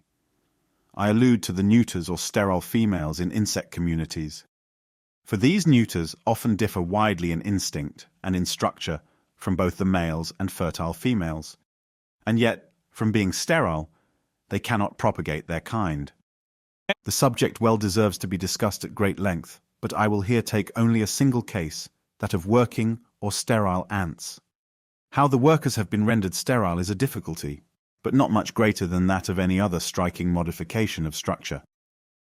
For it can be shown that some insects and other articulate animals in a state of nature occasionally become sterile, and if such insects had been social, and it had been profitable to the community that a number should have been annually born capable of work, but incapable of procreation, I can see no very great difficulty in this being effected by natural selection. But I must pass over this preliminary difficulty. The great difficulty lies in the working ants differing widely from both the males and the fertile females in structure, as in the shape of the thorax, and in being destitute of wings, and sometimes of eyes, and in instinct. As far as instinct alone is concerned, the prodigious difference in this respect between the workers and the perfect females would have been far better exemplified by the hive bee. If a working ant or other neuter insect had been an animal in the ordinary state, I should have unhesitatingly assumed that all its characters had been slowly acquired through natural selection, namely, by an individual having been born with some slight profitable modification of structure, this being inherited by its offspring, which again varied and were again selected, and so onwards. But with the working ant, we have an insect differing greatly from its parents, yet absolutely sterile, so that it could never have transmitted successively acquired modifications of structure or instinct to its progeny. It may well be asked, how is it possible to reconcile this case with the theory of natural selection? First, let it be remembered that we have innumerable instances, both in our domestic productions and in those in a state of nature, of all sorts of differences of structure which have become correlated to certain ages and to either sex. We have differences correlated not only to one sex, but to that short period alone when the reproductive system is active, as in the nuptial plumage of many birds and in the hooked jaws of the male salmon. We have even slight differences in the horns of different breeds of cattle in relation to an artificially imperfect state of the male sex. For oxen of certain breeds have longer horns than in other breeds, in comparison with the horns of the bulls or cows of these same breeds. Hence I can see no real difficulty in any character having become correlated with the sterile condition of certain members of insect communities. The difficulty lies in understanding how such correlated modifications of structure could have been slowly accumulated by natural selection. This difficulty, though appearing insuperable, is lessened, or, as I believe, disappears, when it is remembered that selection may be applied to the family as well as to the individual, and may thus gain the desired end. Thus, a well-flavored vegetable is cooked and the individual is destroyed, but the horticulturist sows seeds of the same stock, and confidently expects to get nearly the same variety. Breeders of cattle wish the flesh and fat to be well marbled together. The animal has been slaughtered, but the breeder goes with confidence to the same family. I have such faith in the powers of selection that I do not doubt that a breed of cattle, always yielding oxen with extraordinarily long horns, could be slowly formed by carefully watching which individual bulls and cows, when matched, produced oxen with the longest horns. And yet no one ox could ever have propagated its kind. Thus, I believe it has been with social insects. A slight modification of structure or instinct, correlated with the sterile condition of certain members of the community, has been advantageous to the community. Consequently, the fertile males and females of the same community flourished, and transmitted to their fertile offspring a tendency to produce sterile members having the same modification. And I believe that this process has been repeated until that prodigious amount of difference between the fertile and sterile females of the same species has been produced, which we see in many social insects. But we have not as yet touched on the climax of the difficulty, namely, the fact that the neuters of several ants differ not only from the fertile females and males but from each other, sometimes to an almost incredible degree, and are thus divided into 2 or even 3 castes. The castes, moreover, do not generally graduate into each other, but are perfectly well defined, being as distinct from each other as are any 2 species of the same genus, or rather as any 2 genera of the same family. Thus in Echinton there are working and soldier neuters, with jaws and instincts extraordinarily different. In Cryptocerus, the workers of one caste alone carry a wonderful sort of shield on their heads, the use of which is quite unknown. In the Mexican Myrmecocystus, the workers of one caste never leave the nest. They are fed by the workers of another caste, and they have an enormously developed abdomen which secretes a sort of honey, supplying the place of that excreted by the aphides, or the domestic cattle as they may be called, which our European ants guard or imprison. It will indeed be thought that I have an overweening confidence in the principle of natural selection, when I do not admit that such wonderful and well-established facts at once annihilate my theory. In the simpler case of neuter insects, all of one caste or of the same kind, which have been rendered by natural selection, as I believe to be quite possible, different from the fertile males and females, in this case we may safely conclude from the analogy of ordinary variations that each successive, slight, profitable modification did not probably at first appear in all the individual neuters in the same nest, but in a few alone, and that by the long-continued selection of the fertile parents which produced most neuters with the profitable modification, all the neuters ultimately came to have the desired character. On this view, we ought occasionally to find neuter insects of the same species, in the same nest, presenting gradations of structure, and this we do find, even often, considering how few neuter insects out of Europe have been carefully examined. Mr. F. Smith has shown how surprisingly the neuters of several British ants differ from each other in size and sometimes in colour, and that the extreme forms can sometimes be perfectly linked together by individuals taken out of the same nest. I have myself compared perfect gradations of this kind. It often happens that the larger or the smaller sized workers are the most numerous, or that both large and small are numerous, with those of an intermediate size scanty in numbers. Formica flava has larger and smaller workers, with some of intermediate size, and in this species, as Mr. F. Smith has observed, the larger workers have simple eyes, ocelli, which though small can be plainly distinguished, whereas the smaller workers have their ocelli rudimentary. Having carefully dissected several specimens of these workers, I can affirm that the eyes are far more rudimentary in the smaller workers than can be accounted for merely by their proportionally lesser size, and I fully believe, though I dare not assert so positively, that the workers of intermediate size have their ocelli in an exactly intermediate condition. So that we here have 2 bodies of sterile workers in the same nest, differing not only in size, but in their organs of vision, yet connected by some few members in an intermediate condition. I may digress by adding that if the smaller workers had been the most useful to the community, and those males and females had been continually selected, which produced more and more of the smaller workers, until all the workers had come to be in this condition, we should then have had a species of ant with neuters very nearly in the same condition with those of Myrmica. For the workers of Myrmica have not even rudiments of ocelli, though the male and female ants of this genus have well-developed ocelli. I may give one other case. So confidently did I expect to find gradations in important points of structure between the different castes of neuters in the same species, that I gladly availed myself of Mr. F. Smith's offer of numerous specimens from the same nest of the driver ant, Anoma, of West Africa. The reader will perhaps best appreciate the amount of difference in these workers by my giving not the actual measurements, but a strictly accurate illustration. The difference was the same as if we were to see a set of workmen building a house of whom many were 5 feet 4 inches high, and many 16 feet high.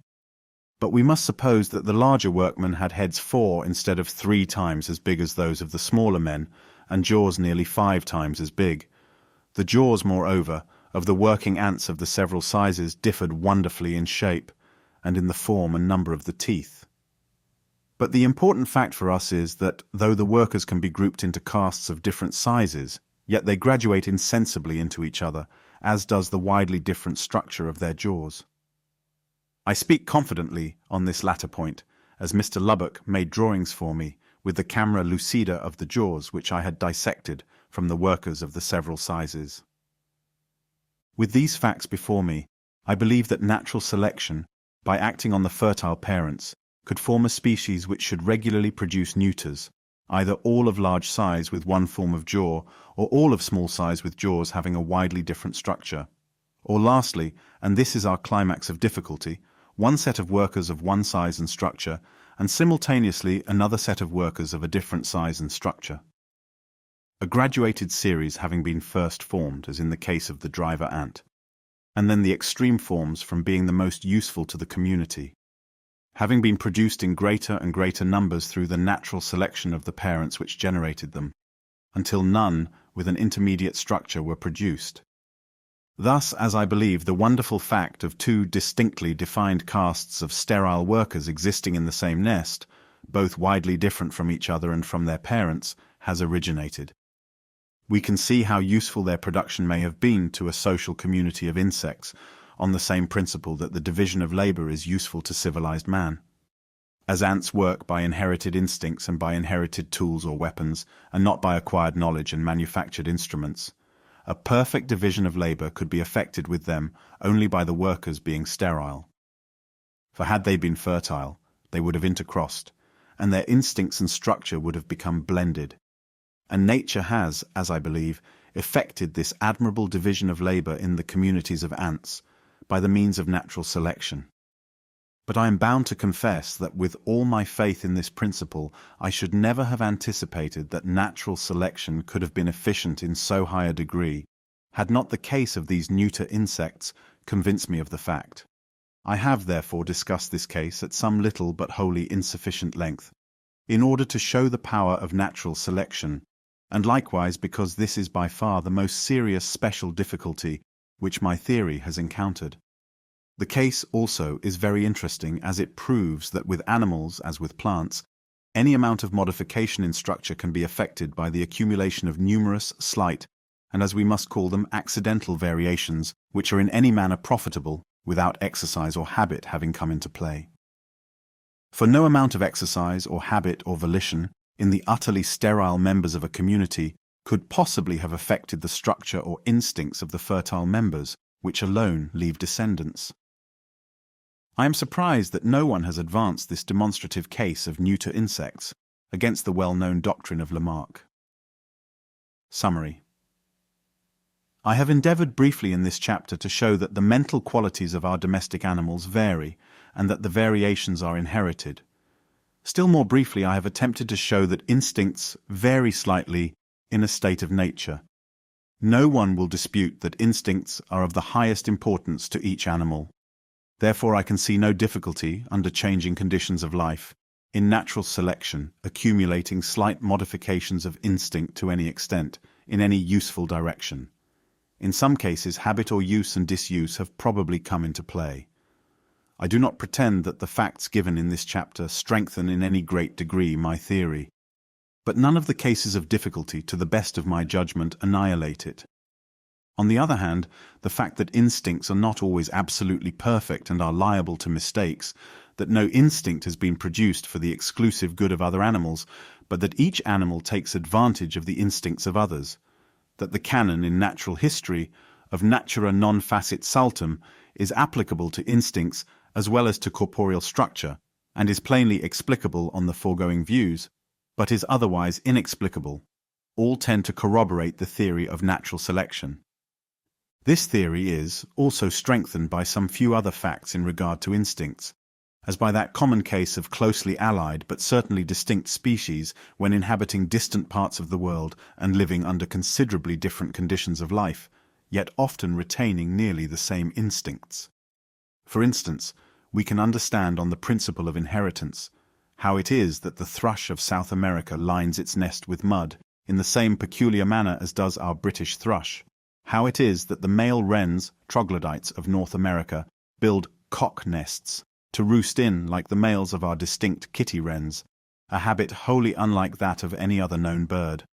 Finally, it may not be a logical deduction, but to my imagination it is far more satisfactory to look at such instincts as the young cuckoo ejecting its foster brothers, ants making slaves, the larvae of Ichneumonidae feeding within the live bodies of caterpillars, not as specially endowed or created instincts, but as small consequences of one general law leading to the advancement of all organic beings, namely, multiply, vary, let the strongest live and the weakest die. Chapter 8. Hybridism. Distinction between the sterility of first crosses and of hybrids. Sterility various in degree, not universal, affected by close interbreeding, removed by domestication. Laws governing the sterility of hybrids.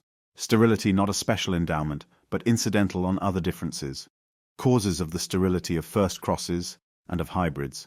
Parallelism between the effects of changed conditions of life and crossing. Fertility of varieties when crossed and of their mongrel offspring not universal. Hybrids and mongrels compared independently of their fertility. Summary. The view generally entertained by naturalists is that species, when intercrossed, have been specially endowed with the quality of sterility, in order to prevent the confusion of all organic forms. This view certainly seems at first probable, for species within the same country could hardly have kept distinct had they been capable of crossing freely. The importance of the fact that hybrids are very generally sterile has, I think, been much underrated by some late writers. On the theory of natural selection, the case is especially important, inasmuch as the sterility of hybrids could not possibly be of any advantage to them, and therefore could not have been acquired by the continued preservation of successive profitable degrees of sterility. I hope, however, to be able to show that sterility is not a specially acquired or endowed quality, but is incidental on other acquired differences. In treating this subject, two classes of facts, to a large extent fundamentally different, have generally been confounded together. Namely, the sterility of two species when first crossed, and the sterility of the hybrids produced from them. Pure species have of course their organs of reproduction in a perfect condition, yet when intercrossed they produce either few or no offspring. Hybrids, on the other hand, have their reproductive organs functionally impotent, as may be clearly seen in the state of the male element in both plants and animals, though the organs themselves are perfect in structure, as far as the microscope reveals. In the first case, the two sexual elements which go to form the embryo are perfect. In the second case, they are either not at all developed or are imperfectly developed. This distinction is important when the cause of the sterility, which is common to the two cases, has to be considered. The distinction has probably been slurred over, owing to the sterility in both cases being looked on as a special endowment, beyond the province of our reasoning powers. The fertility of varieties, that is, of the forms known or believed to have descended from common parents, when intercrossed, and likewise the fertility of their mongrel offspring, is, on my theory, of equal importance with the sterility of species, for it seems to make a broad and clear distinction between varieties and species. First, for the sterility of species when crossed, and of their hybrid offspring. It is impossible to study the several memoirs and works of those two conscientious and admirable observers, Kölreuter and Gärtner, who almost devoted their lives to this subject, without being deeply impressed with the high generality of some degree of sterility. Kölreuter makes the rule universal, but then he cuts the knot, for in 10 cases in which he found two forms, considered by most authors as distinct species, quite fertile together, he unhesitatingly ranks them as varieties. Gärtner also makes the rule equally universal, and he disputes the entire fertility of Kölreuter's 10 cases.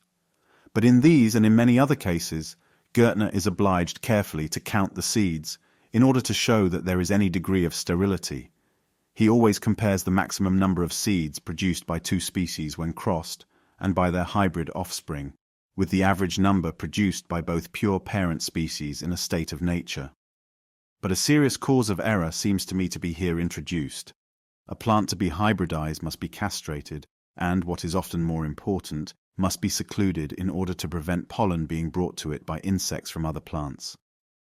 Nearly all the plants experimentized on by Gärtner were potted, and apparently were kept in a chamber in his house. That these processes are often injurious to the fertility of a plant cannot be doubted. For Gertner gives in his table about a score of cases of plants which he castrated and artificially fertilized with their own pollen, and, excluding all cases such as the leguminosae, in which there is an acknowledged difficulty in the manipulation, half of these 20 plants had their fertility in some degree impaired. Moreover, as Gertner during several years repeatedly crossed the primrose and cowslip, which we have such good reason to believe to be varieties, and only once or twice succeeded in getting fertile seed, as he found the common red and blue pimpernels, Anagallis arvensis and Corulea, which the best botanists rank as varieties, absolutely sterile together, and as he came to the same conclusion in several other analogous cases, it seems to me that we may well be permitted to doubt whether many other species are really so sterile when intercrossed, as Gertner believes. It is certain, on the one hand, that the sterility of various species when crossed is so different in degree and graduates away so insensibly, and on the other hand, that the fertility of pure species is so easily affected by various circumstances that for all practical purposes it is most difficult to say where perfect fertility ends and sterility begins. I think no better evidence of this can be required than that the two most experienced observers who have ever lived, namely Kohlreuter and Gertner, should have arrived at diametrically opposite conclusions in regard to the very same species. It is also most instructive to compare, but I have not space here to enter on details, the evidence advanced by our best botanists on the question whether certain doubtful forms should be ranked as species or varieties, with the evidence from fertility adduced by different hybridizers, or by the same author, from experiments made during different years. It can thus be shown that neither sterility nor fertility affords any clear distinction between species and varieties, but that the evidence from this source graduates away and is doubtful in the same degree as is the evidence derived from other constitutional and structural differences. In regard to the sterility of hybrids in successive generations, though Gertner was enabled to rear some hybrids, carefully guarding them from a cross with either pure parent, for 6 or 7, and in one case for 10 generations, yet he asserts positively that their fertility never increased, but generally greatly decreased. I do not doubt that this is usually the case, and that the fertility often suddenly decreases in the first few generations. Nevertheless, I believe that in all these experiments the fertility has been diminished by an independent cause, namely from close interbreeding. I have collected so large a body of facts, showing that close interbreeding lessens fertility, and on the other hand that an occasional cross with a distinct individual or variety increases fertility, that I cannot doubt the correctness of this almost universal belief amongst breeders. Hybrids are seldom raised by experimentalists in great numbers, and as the parent species or other allied hybrids generally grow in the same garden, the visits of insects must be carefully prevented during the flowering season. Hence, hybrids will generally be fertilized during each generation by their own individual pollen. And I am convinced that this would be injurious to their fertility, already lessened by their hybrid origin. I am strengthened in this conviction by a remarkable statement repeatedly made by Gertner, namely that if even the less fertile hybrids be artificially fertilized with hybrid pollen of the same kind, their fertility, notwithstanding the frequent ill effects of manipulation, sometimes decidedly increases and goes on increasing. Now, in artificial fertilization, pollen is as often taken by chance, as I know from my own experience, from the anthers of another flower, as from the anthers of the flower itself which is to be fertilized, so that a cross between two flowers, though probably on the same plant, would be thus effected. Moreover, whenever complicated experiments are in progress, so careful an observer as Gertner would have castrated his hybrids, and this would have ensured in each generation a cross with the pollen from a distinct flower, either from the same plant or from another plant of the same hybrid nature. And thus the strange fact of the increase of fertility in the successive generations of artificially fertilized hybrids may, I believe, be accounted for by close interbreeding having been avoided. Now let us turn to the results arrived at by the third most experienced hybridizer, namely the Honourable and Reverend W. Herbert. He is as emphatic in his conclusion that some hybrids are perfectly fertile, as fertile as the pure parent species, as are Kohlreuter and Gärtner, that some degree of sterility between distinct species is a universal law of nature. He experimentized on some of the very same species as did Gärtner. The difference in their results may, I think, be in part accounted for by Herbert's great horticultural skill, and by his having hothouses at his command. Of his many important statements I will here give only a single one as an example, namely, that every ovule in a pod of Crinum capense fertilized by C. revolutum produced a plant which, he says, I never saw to occur in a case of its natural fecundation. So that we here have perfect, or even more than commonly perfect, fertility in a first cross between two distinct species. This case of the Crinum leads me to refer to a most singular fact, namely, that there are individual plants, as with certain species of Lobelia, and with all the species of the genus Hippeastrum, which can be far more easily fertilized by the pollen of another and distinct species than by their own pollen. For these plants have been found to yield seed to the pollen of a distinct species, though quite sterile with their own pollen, notwithstanding that their own pollen was found to be perfectly good, for it fertilized distinct species. So that certain individual plants and all the individuals of certain species can actually be hybridized much more readily than they can be self-fertilized. For instance, a bulb of Hippeastrum olicum produced 4 flowers. 3 were fertilized by Herbert with their own pollen, and the 4th was subsequently fertilized by the pollen of a compound hybrid descended from 3 other and distinct species. The result was that the ovaries of the 3 first flowers soon ceased to grow, and after a few days perished entirely, whereas the pod impregnated by the pollen of the hybrid made vigorous growth and rapid progress to maturity, and bore good seed, which vegetated freely. In a letter to me in 1839, Mr. Herbert told me that he had then tried the experiment during 5 years, and he continued to try it during several subsequent years, and always with the same result. This result has also been confirmed by other observers in the case of Hippeastrum with its subgenera, and in the case of some other genera, as Lobelia, Passiflora, and Verbascum. Although the plants in these experiments appeared perfectly healthy, and although both the ovules and pollen of the same flower were perfectly good with respect to other species, yet as they were functionally imperfect in their mutual self-action, we must infer that the plants were in an unnatural state. Nevertheless, these facts show on what slight and mysterious causes the lesser or greater fertility of species when crossed, in comparison with the same species when self-fertilized, sometimes depends. The practical experiments of horticulturists, though not made with scientific precision, deserve some notice. It is notorious in how complicated a manner the species of Pelargonium, Fuchsia, Calceolaria, Petunia, Rhododendron, etc. have been crossed, yet many of these hybrids seed freely. For instance, Herbert asserts that a hybrid from Calceolaria, Integrifolia and Plantagenia, species most widely dissimilar in general habit, reproduced itself as perfectly as if it had been a natural species from the mountains of Chile. I have taken some pains to ascertain the degree of fertility of some of the complex crosses of rhododendrons, and I am assured that many of them are perfectly fertile. Mr. C. Noble, for instance, informs me that he raises stocks for grafting from a hybrid between Rhododendron ponticum and Catawbiense, and that this hybrid seeds as freely as it is possible to imagine. Had hybrids, when fairly treated, gone on decreasing in fertility in each successive generation, as Gärtner believes to be the case, the fact would have been notorious to nurserymen. Horticulturists raise large beds of the same hybrids, and such alone are fairly treated, for by insect agency, the several individuals of the same hybrid variety are allowed to freely cross with each other, and the injurious influence of close interbreeding is thus prevented.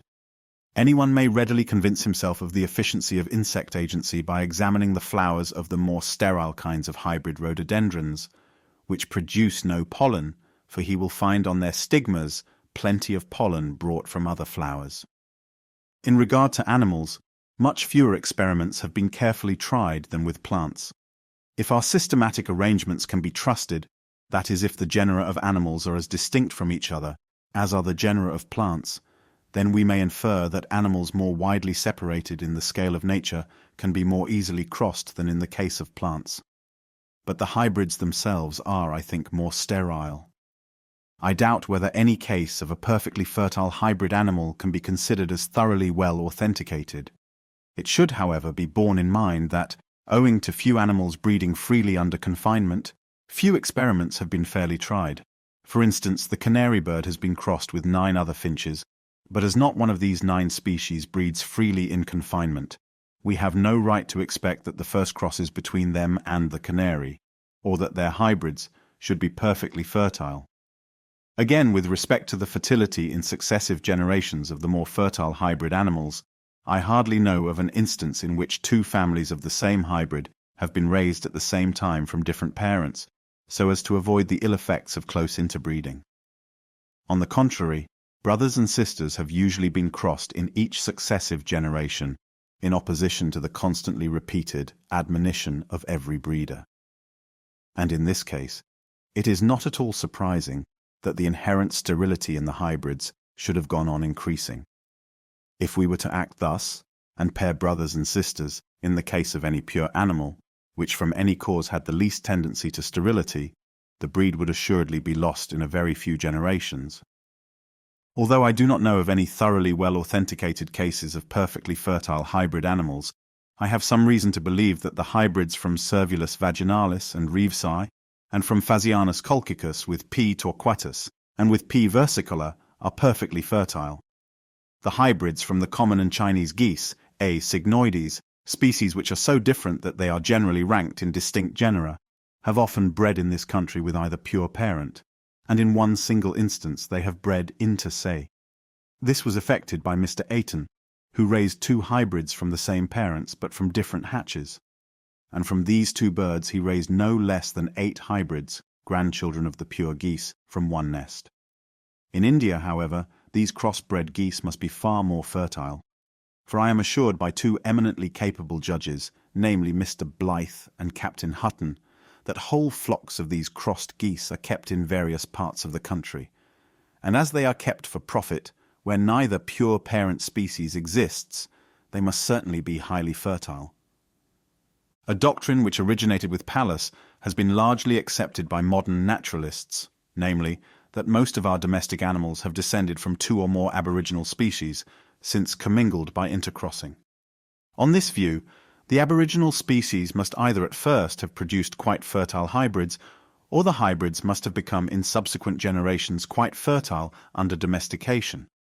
This latter alternative seems to me the most probable, and I'm inclined to believe in its truth, although it rests on no direct evidence. I believe, for instance, that our dogs have descended from several wild stocks.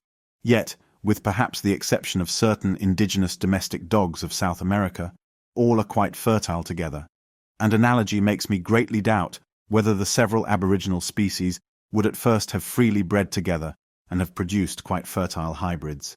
So again, there is reason to believe that our European and the humped Indian cattle are quite fertile together. But from facts communicated to me by Mr. Blyth, I think they must be considered as distinct species.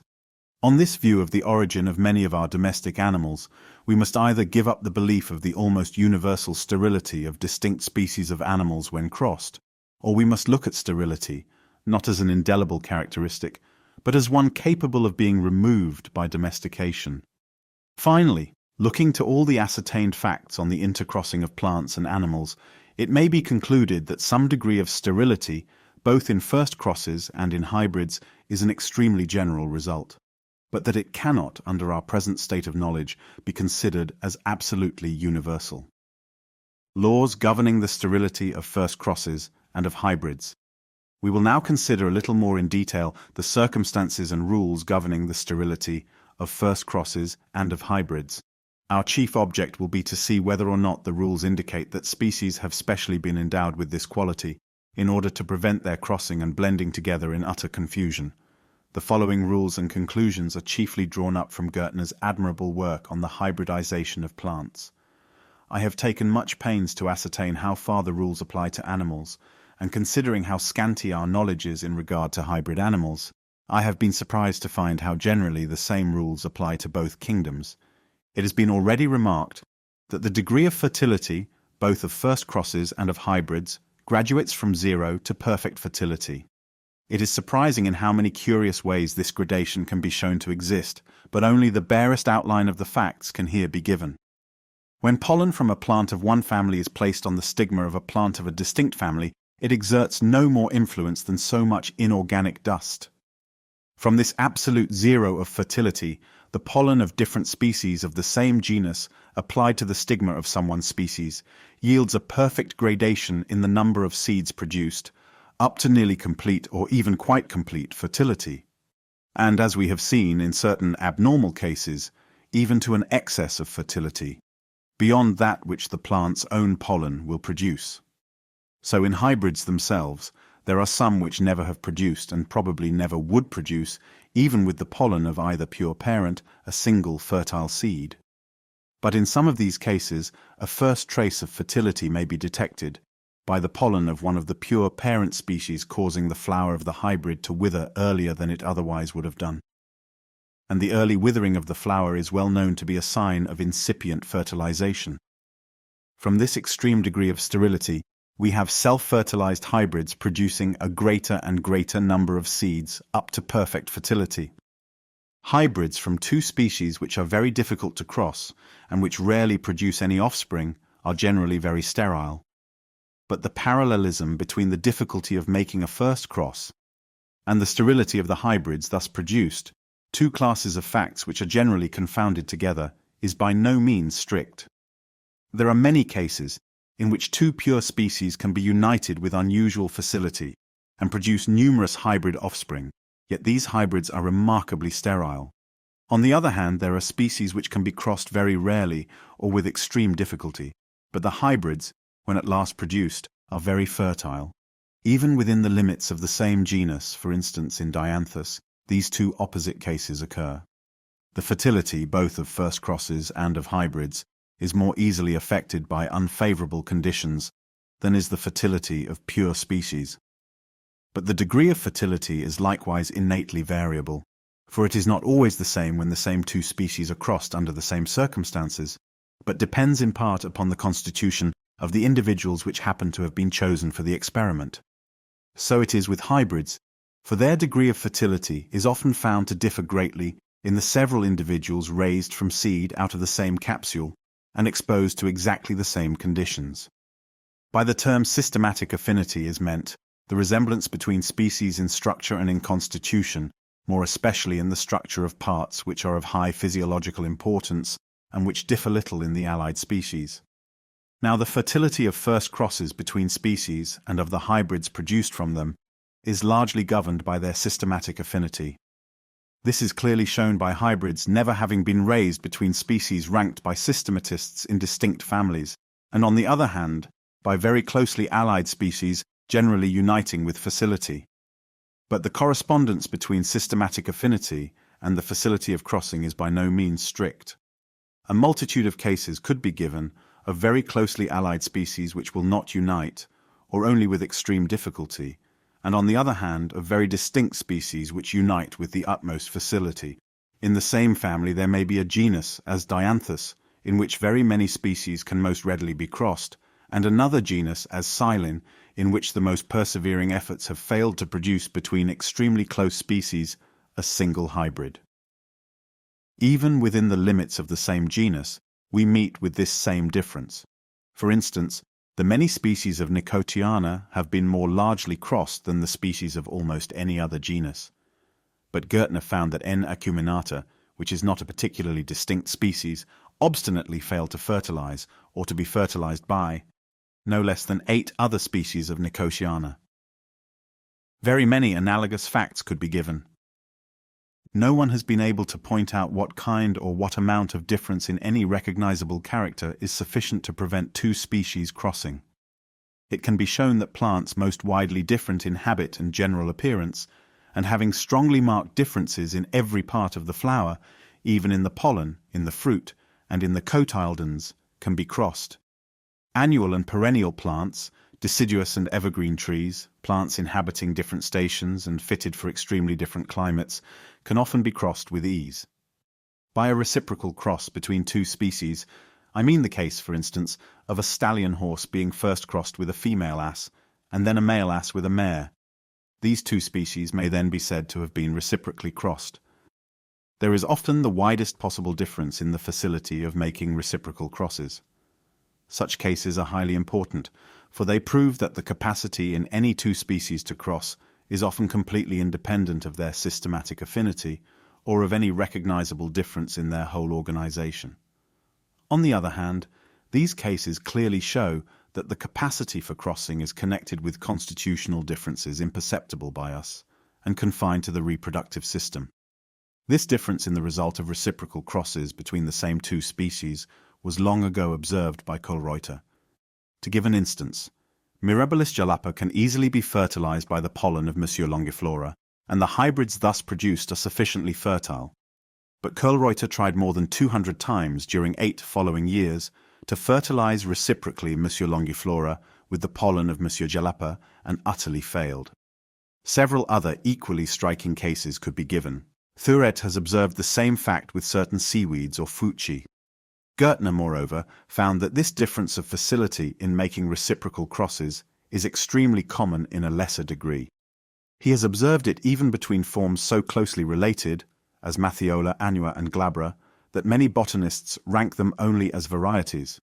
It is also a remarkable fact that hybrids raised from reciprocal crosses, though of course compounded of the very same two species, the one species having first been used as the father, and then as the mother, generally differ in fertility in a small, and occasionally in a high degree. Now, several other singular rules could be given from Gertner. For instance, some species have a remarkable power of crossing with other species.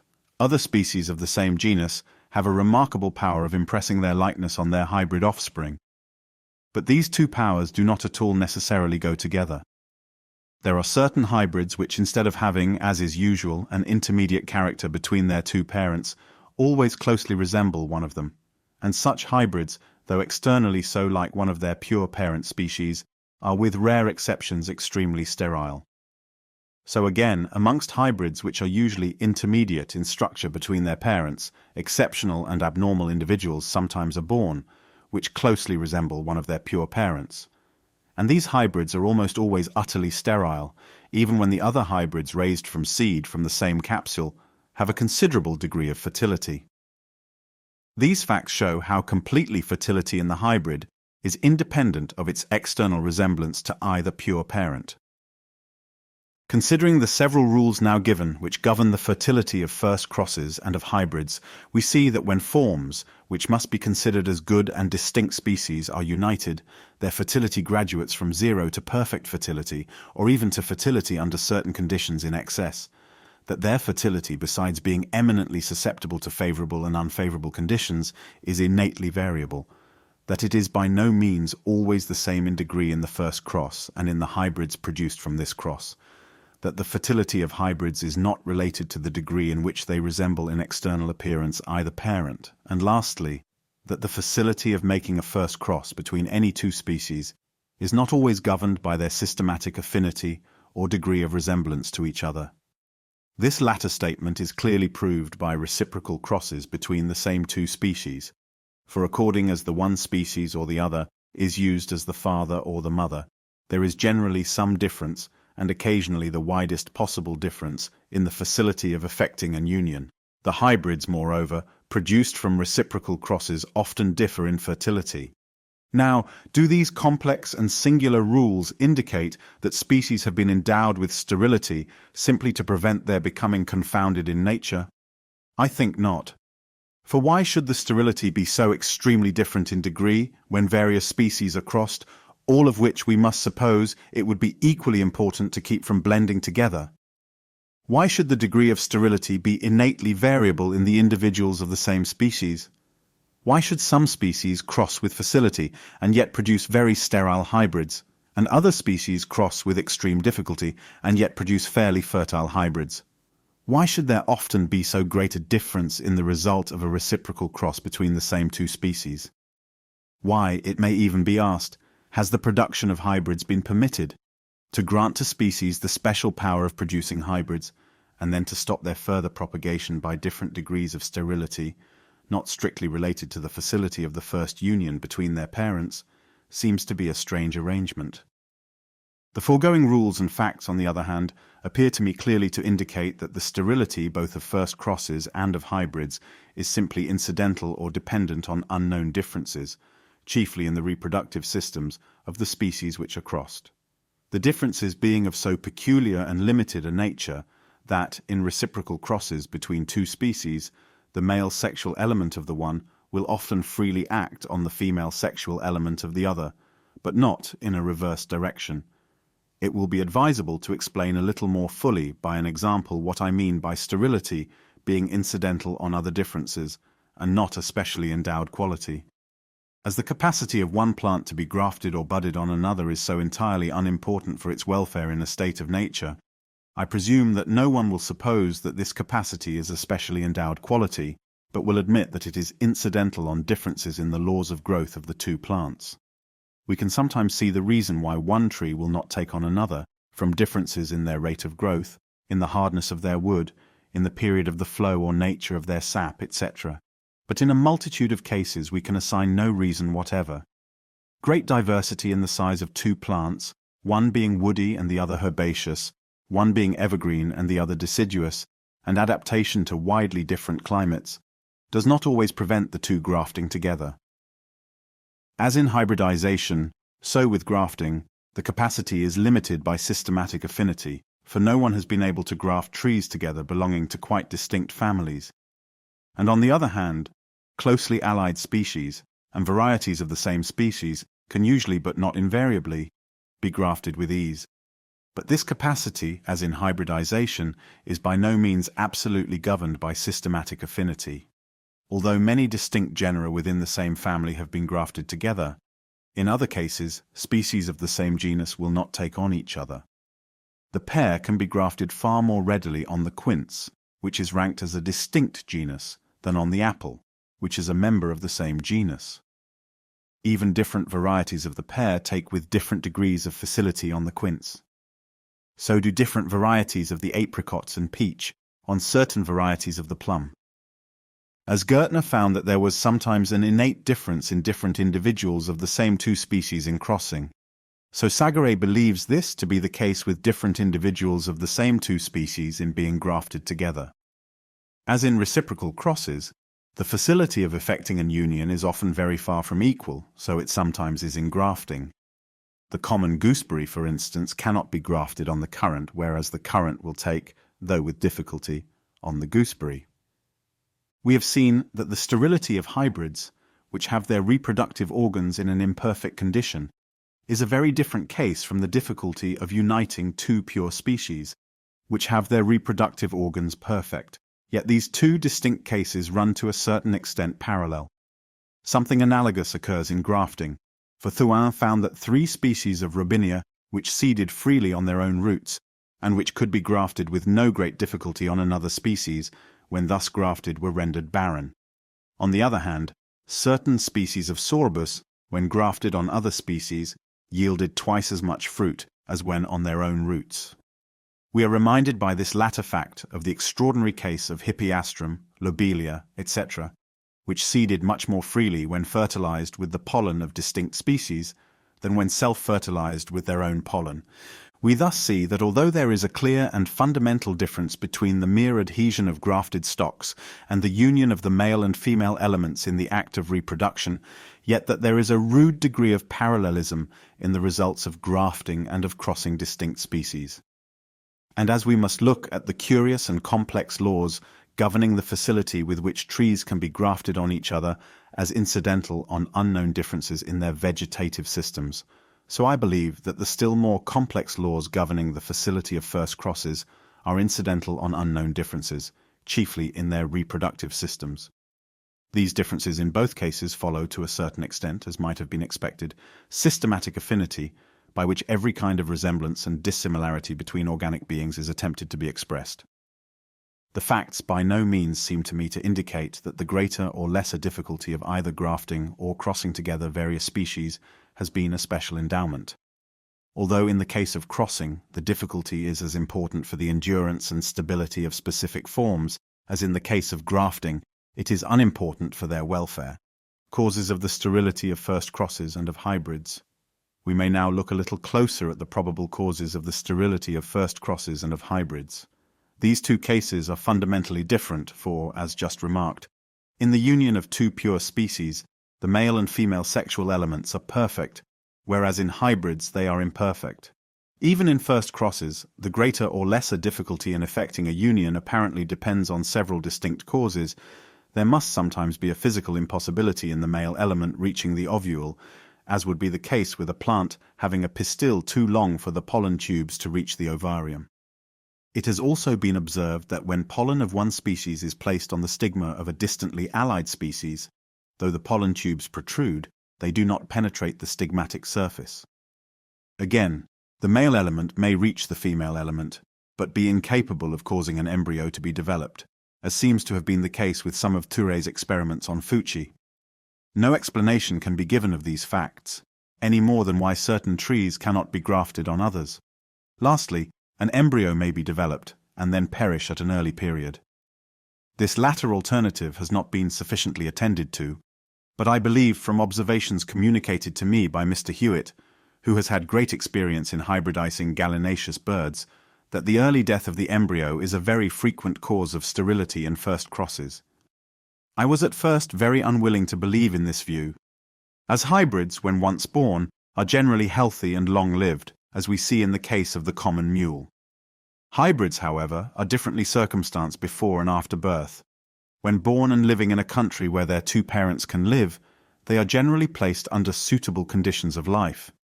But a hybrid partakes of only half of the nature and constitution of its mother, and therefore before birth, as long as it is nourished within its mother's womb or within the egg or seed produced by the mother, it may be exposed to conditions in some degree unsuitable, and consequently be liable to perish at an early period, more especially as all very young beings seem eminently sensitive to injurious or unnatural conditions of life.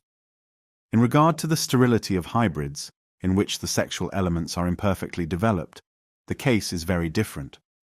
I have more than once alluded to a large body of facts, which I have collected, showing that when animals and plants are removed from their natural conditions, they are extremely liable to have their reproductive systems seriously affected.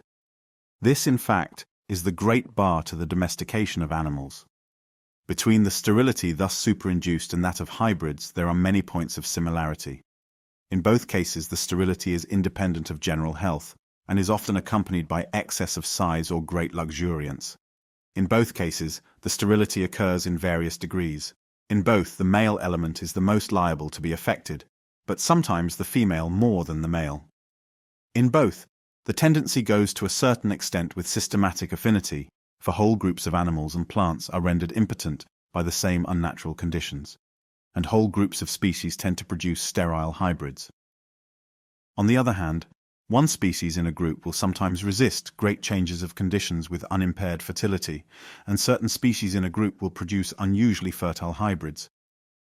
No one can tell, till he tries, whether any particular animal will breed under confinement or any plant seed freely under culture, nor can he tell, till he tries, whether any two species of a genus will produce more or less sterile hybrids.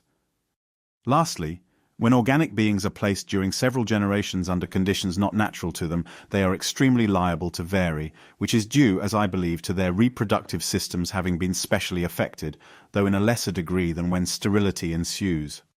So it is with hybrids, for hybrids in successive generations are eminently liable to vary, as every experimentalist has observed. Thus we see that when organic beings are placed under new and unnatural conditions, and when hybrids are produced by the unnatural crossing of two species, the reproductive system, independently of the general state of health, is affected by sterility in a very similar manner. In the one case, the conditions of life have been disturbed, though often in so slight a degree as to be inappreciable by us. In the other case, or that of hybrids, the external conditions have remained the same, but the organization has been disturbed by two different structures and constitutions having been blended into one. For it is scarcely possible that two organizations should be compounded into one without some disturbance occurring in the development or periodical action or mutual relation of the different parts and organs one to another or to the conditions of life. When hybrids are able to breed inter se, they transmit to their offspring from generation to generation the same compounded organization, and hence we need not be surprised that their sterility, though in some degree variable, rarely diminishes. It must, however, be confessed that we cannot understand, excepting on vague hypotheses, several facts with respect to the sterility of hybrids. For instance, the unequal fertility of hybrids produced from reciprocal crosses, or the increased sterility in those hybrids which occasionally and exceptionally resemble closely either pure parent. Nor do I pretend that the foregoing remarks go to the root of the matter. No explanation is offered why an organism, when placed under unnatural conditions, is rendered sterile. All that I have attempted to show is that in two cases, in some respects allied, sterility is the common result, in the one case from the conditions of life having been disturbed, in the other case from the organization having been disturbed by two organizations having been compounded into one. It may seem fanciful, but I suspect that a similar parallelism extends to an allied yet very different class of facts. It is an old and almost universal belief, founded, I think, on a considerable body of evidence, that slight changes in the conditions of life are beneficial to all living things. We see this acted on by farmers and gardeners in their frequent exchanges of seed, tubers, etc., from one soil or climate to another, and back again. During the convalescence of animals, we plainly see that great benefit is derived from almost any change in the habits of life. Again, both with plants and animals, there is abundant evidence that a cross between very distinct individuals of the same species, that is, between members of different strains or subbreeds, gives vigor and fertility to the offspring.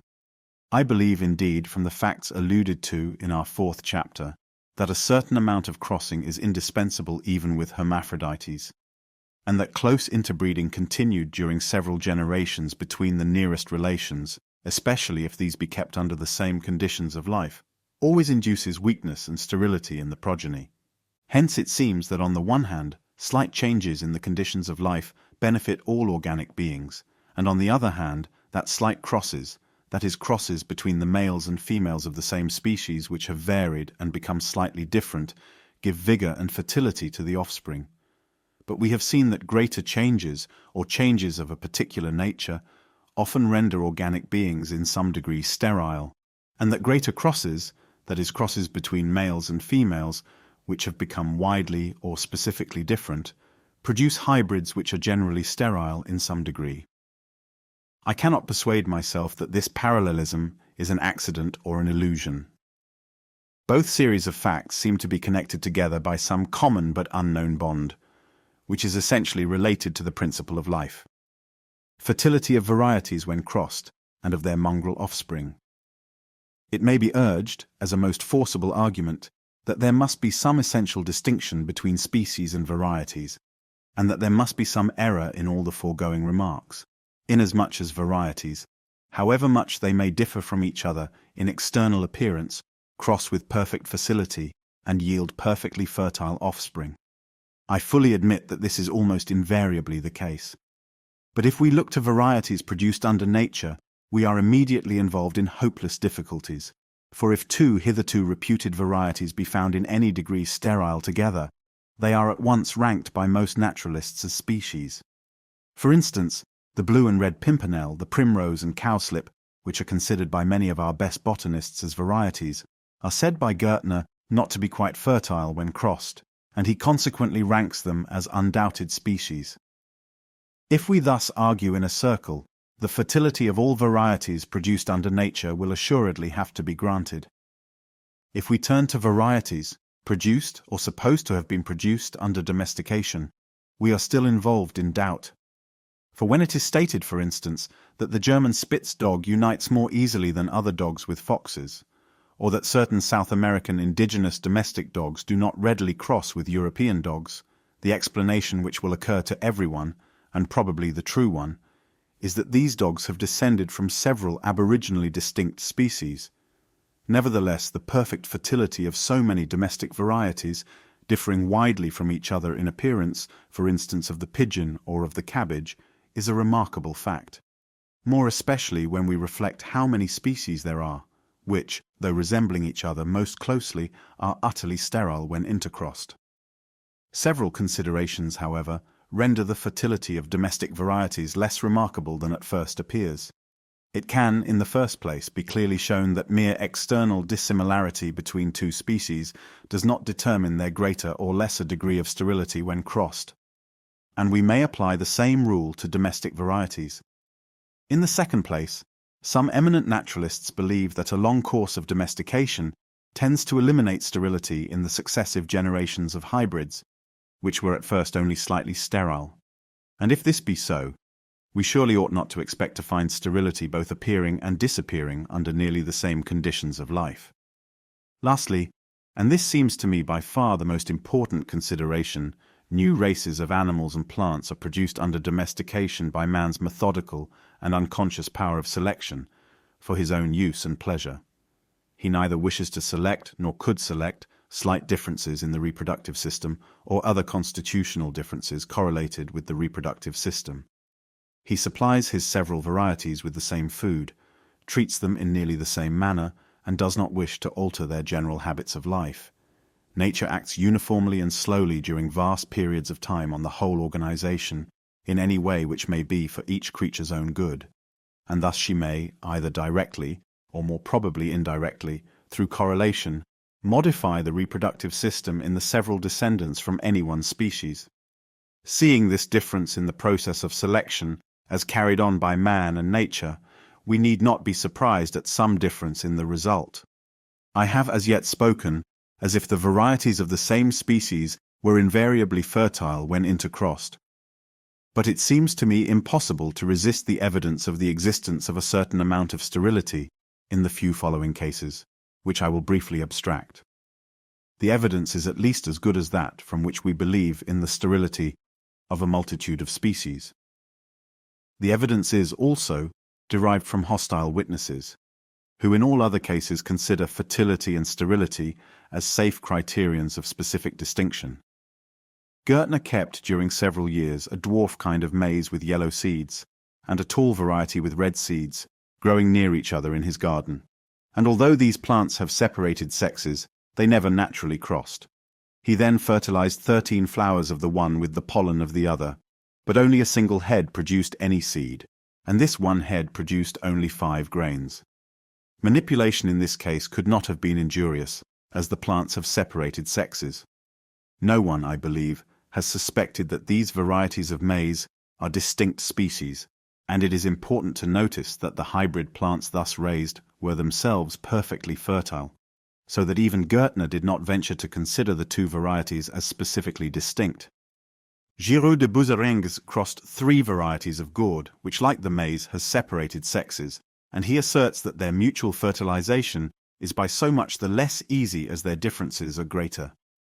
How far these experiments may be trusted, I know not, but the forms experimentized on are ranked by Sagaret, who mainly founds his classification by the test of infertility as varieties. The following case is far more remarkable, and seems at first quite incredible, but it is the result of an astonishing number of experiments made during many years on 9 species of verbascum, by so good an observer and so hostile a witness as Gärtner, namely that yellow and white varieties of the same species of verbascum, when intercrossed, produce less seed than do either colored varieties when fertilized with pollen from their own colored flowers. Moreover, he asserts that when yellow and white varieties of one species are crossed with yellow and white varieties of a distinct species, more seed is produced by the crosses between the same colored flowers than between those which are differently colored. Yet these varieties of verbascum present no other difference besides the mere color of the flower, and one variety can sometimes be raised from the seed of the other. From observations which I have made on certain varieties of hollyhock, I am inclined to suspect that they present analogous facts. Kohlreuter, whose accuracy has been confirmed by every subsequent observer, has proved the remarkable fact that one variety of the common tobacco is more fertile when crossed with a widely distinct species than are the other varieties. He experimentized on 5 forms which are commonly reputed to be varieties, and which he tested by the severest trial, namely by reciprocal crosses, and he found their mongrel offspring perfectly fertile. But one of these 5 varieties, when used either as father or mother, and crossed with the Nicotiana glutinosa, always yielded hybrids not so sterile as those which were produced from the 4 other varieties when crossed with N. glutinosa. Hence the reproductive system of this one variety must have been in some manner and in some degree modified. From these facts, from the great difficulty of ascertaining the infertility of varieties in a state of nature, for a supposed variety, if infertile in any degree, would generally be ranked as species, from man selecting only external characters in the production of the most distinct domestic varieties, and from not wishing or being able to produce recondite and functional differences in the reproductive system. From these several considerations and facts, I do not think that the very general fertility of varieties can be proved to be of universal occurrence, or to form a fundamental distinction between varieties and species. The general fertility of varieties does not seem to me sufficient to overthrow the view which I have taken with respect to the very general, but not invariable, sterility of first crosses and of hybrids, namely, that it is not a special endowment, but is incidental on slowly acquired modifications, more especially in the reproductive systems of the forms which are crossed. Hybrids and mongrels compared, independently of their fertility. Independently of the question of fertility, the offspring of species when crossed and of varieties when crossed may be compared in several other respects. Gärtner, whose strong wish was to draw a marked line of distinction between species and varieties, could find very few and, as it seems to me, quite unimportant differences between the so-called hybrid offspring of species and the so-called mongrel offspring of varieties. And on the other hand, they agree most closely in very many important respects. I shall here discuss this subject with extreme brevity. The most important distinction is that in the first generation mongrels are more variable than hybrids, but Gärtner admits that hybrids from species which have long been cultivated are often variable in the first generation, and I have myself seen striking instances of this fact. Gärtner further admits that hybrids between very closely allied species are more variable than those from very distinct species. And this shows that the difference in the degree of variability graduates away. When mongrels and the more fertile hybrids are propagated for several generations, an extreme amount of variability in their offspring is notorious, but some few cases both of hybrids and mongrels long retaining uniformity of character could be given. The variability, however, in the successive generations of mongrels is, perhaps, greater than in hybrids. This greater variability of mongrels than of hybrids does not seem to me at all surprising. For the parents of mongrels are varieties, and mostly domestic varieties, very few experiments having been tried on natural varieties, and this implies in most cases that there has been recent variability, and therefore we might expect that such variability would often continue and be superadded to that arising from the mere act of crossing. The slight degree of variability in hybrids from the first cross or in the first generation, in contrast with their extreme variability in the succeeding generations, is a curious fact and deserves attention. For it bears on and corroborates the view which I have taken on the cause of ordinary variability, namely, that it is due to the reproductive system being eminently sensitive to any change in the conditions of life, being thus often rendered either impotent or at least incapable of its proper function of producing offspring identical with the parent form. Now hybrids in the first generation are descended from species, excluding those long cultivated, which have not had their reproductive systems in any way affected, and they are not variable. But hybrids themselves have their reproductive systems seriously affected, and their descendants are highly variable. But to return to our comparison of mongrels and hybrids, Gärtner states that mongrels are more liable than hybrids to revert to either parent form, but this, if it be true, is certainly only a difference in degree. Gärtner further insists that when any two species, although most closely allied to each other, are crossed with a third species, the hybrids are widely different from each other. Whereas if two very distinct varieties of one species are crossed with another species, the hybrids do not differ much. But this conclusion, as far as I can make out, is founded on a single experiment, and seems directly opposed to the results of several experiments made by Kohlreuter. These alone are the unimportant differences which Gärtner is able to point out between hybrid and mongrel plants. On the other hand, the resemblance in mongrels and in hybrids to their respective parents, more especially in hybrids produced from nearly related species, follows according to Gärtner the same laws. When two species are crossed, one has sometimes a prepotent power of impressing its likeness on the hybrid, and so I believe it to be with varieties of plants. With animals, one variety certainly often has this prepotent power over another variety. Hybrid plants produced from a reciprocal cross generally resemble each other closely, and so it is with mongrels from a reciprocal cross. Both hybrids and mongrels can be reduced to either pure parent form by repeated crosses in successive generations with either parent.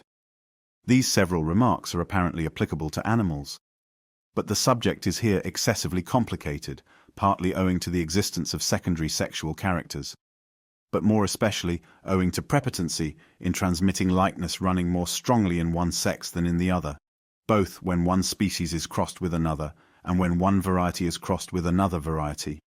For instance, I think those authors are right, who maintain that the ass has a prepotent power over the horse, so that both the mule and the hinny more resemble the ass than the horse, but that the prepotency runs more strongly in the male ass than in the female, so that the mule, which is the offspring of the male ass and mare, is more like an ass than is the hinny, which is the offspring of the female ass and stallion. Much stress has been laid by some authors on the supposed fact that mongrel animals alone are born closely like one of their parents, but it can be shown that this does sometimes occur with hybrids, yet I grant much less frequently with hybrids than with mongrels. Looking to the cases which I have collected of crossbred animals closely resembling one parent, the resemblances seem chiefly confined to characters almost monstrous in their nature and which have suddenly appeared, such as albinism, melanism, deficiency of tail or horns, or additional fingers and toes, and do not relate to characters which have been slowly acquired by selection.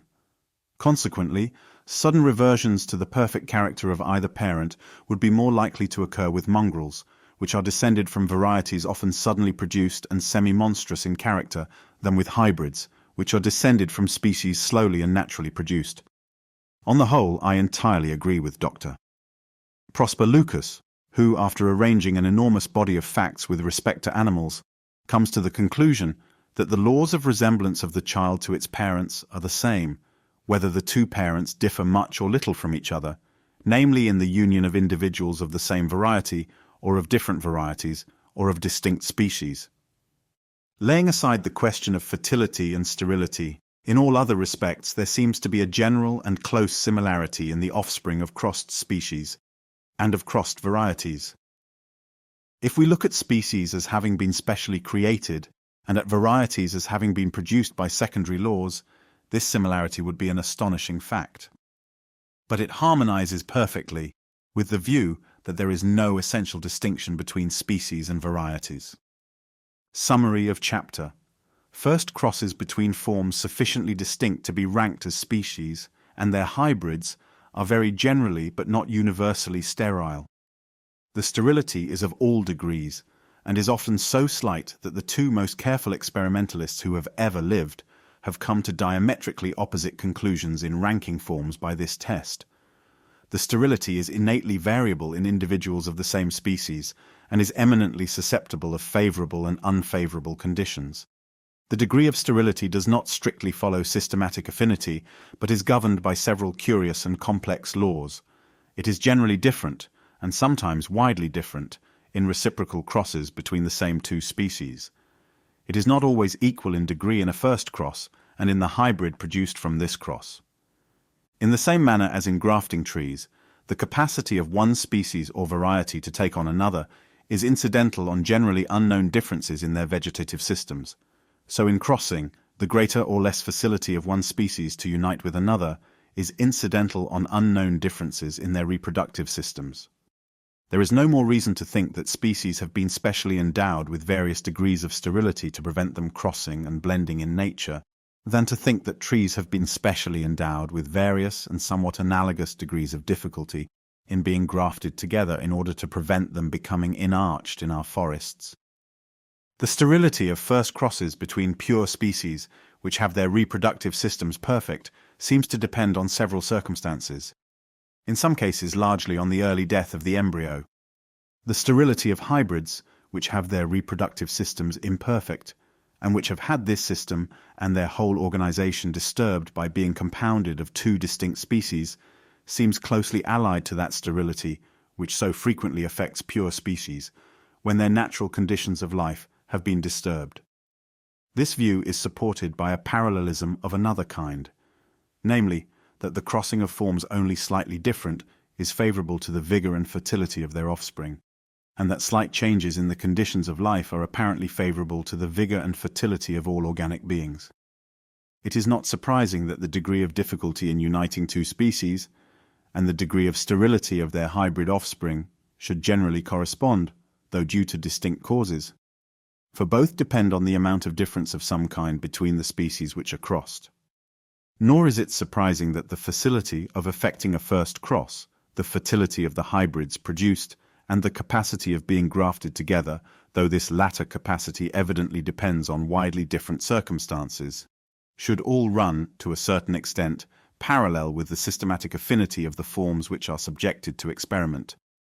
For systematic affinity attempts to express all kinds of resemblance between all species.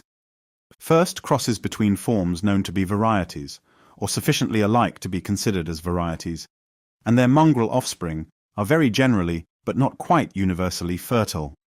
Nor is this nearly general and perfect fertility surprising, when we remember how liable we are to argue in a circle with respect to varieties in a state of nature, and when we remember that the greater number of varieties have been produced under domestication by the selection of mere external differences, and not of differences in the reproductive system.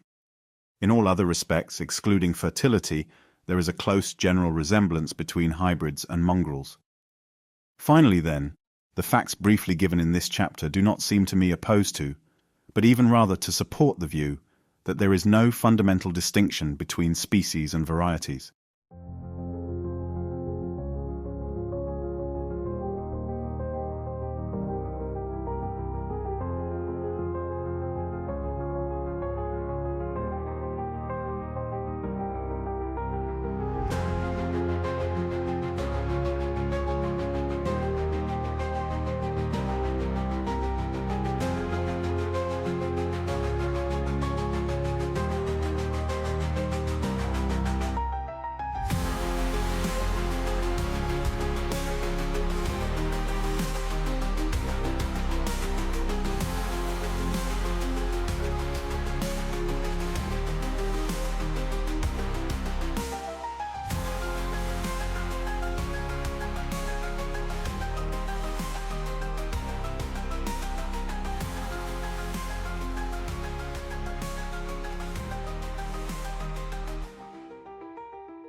Concluding remarks.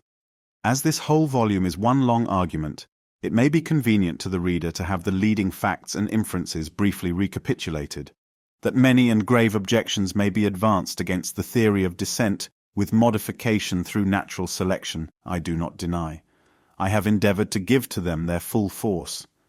Nothing at first can appear more difficult to believe than that the more complex organs and instincts should have been perfected, not by means superior to, though analogous with, human reason, but by the accumulation of innumerable slight variations, each good for the individual possessor. Nevertheless, this difficulty, though appearing to our imagination insuperably great, cannot be considered real if we admit the following propositions, namely, that gradations in the perfection of any organ or instinct, which we may consider, either do now exist or could have existed, each good of its kind, that all organs and instincts are, in ever so slight a degree, variable, and lastly, that there is a struggle for existence leading to the preservation of each profitable deviation of structure or instinct. The truth of these propositions cannot, I think, be disputed. It is no doubt extremely difficult even to conjecture by what gradations many structures have been perfected, more especially amongst broken and failing groups of organic beings. but we see so many strange gradations in nature, as is proclaimed by the canon, natura non facit saltum, that we ought to be extremely cautious in saying that any organ or instinct or any whole being could not have arrived at its present state by many graduated steps. There are, it must be admitted, cases of special difficulty on the theory of natural selection, and one of the most curious of these is the existence of 2 or 3 defined castes of workers or sterile females in the same community of ants. But I have attempted to show how this difficulty can be mastered. With respect to the almost universal sterility of species when first crossed, which forms so remarkable a contrast with the almost universal fertility of varieties when crossed, I must refer the reader to the recapitulation of the facts given at the end of the 8th chapter, which seem to me conclusively to show that this sterility is no more a special endowment than is the incapacity of 2 trees to be grafted together, but that it is incidental on constitutional differences in the reproductive systems of the intercrossed species. We see the truth of this conclusion in the vast difference in the result, when the same 2 species are crossed reciprocally. That is, when one species is first used as the father and then as the mother. The fertility of varieties when intercrossed and of their mongrel offspring cannot be considered as universal.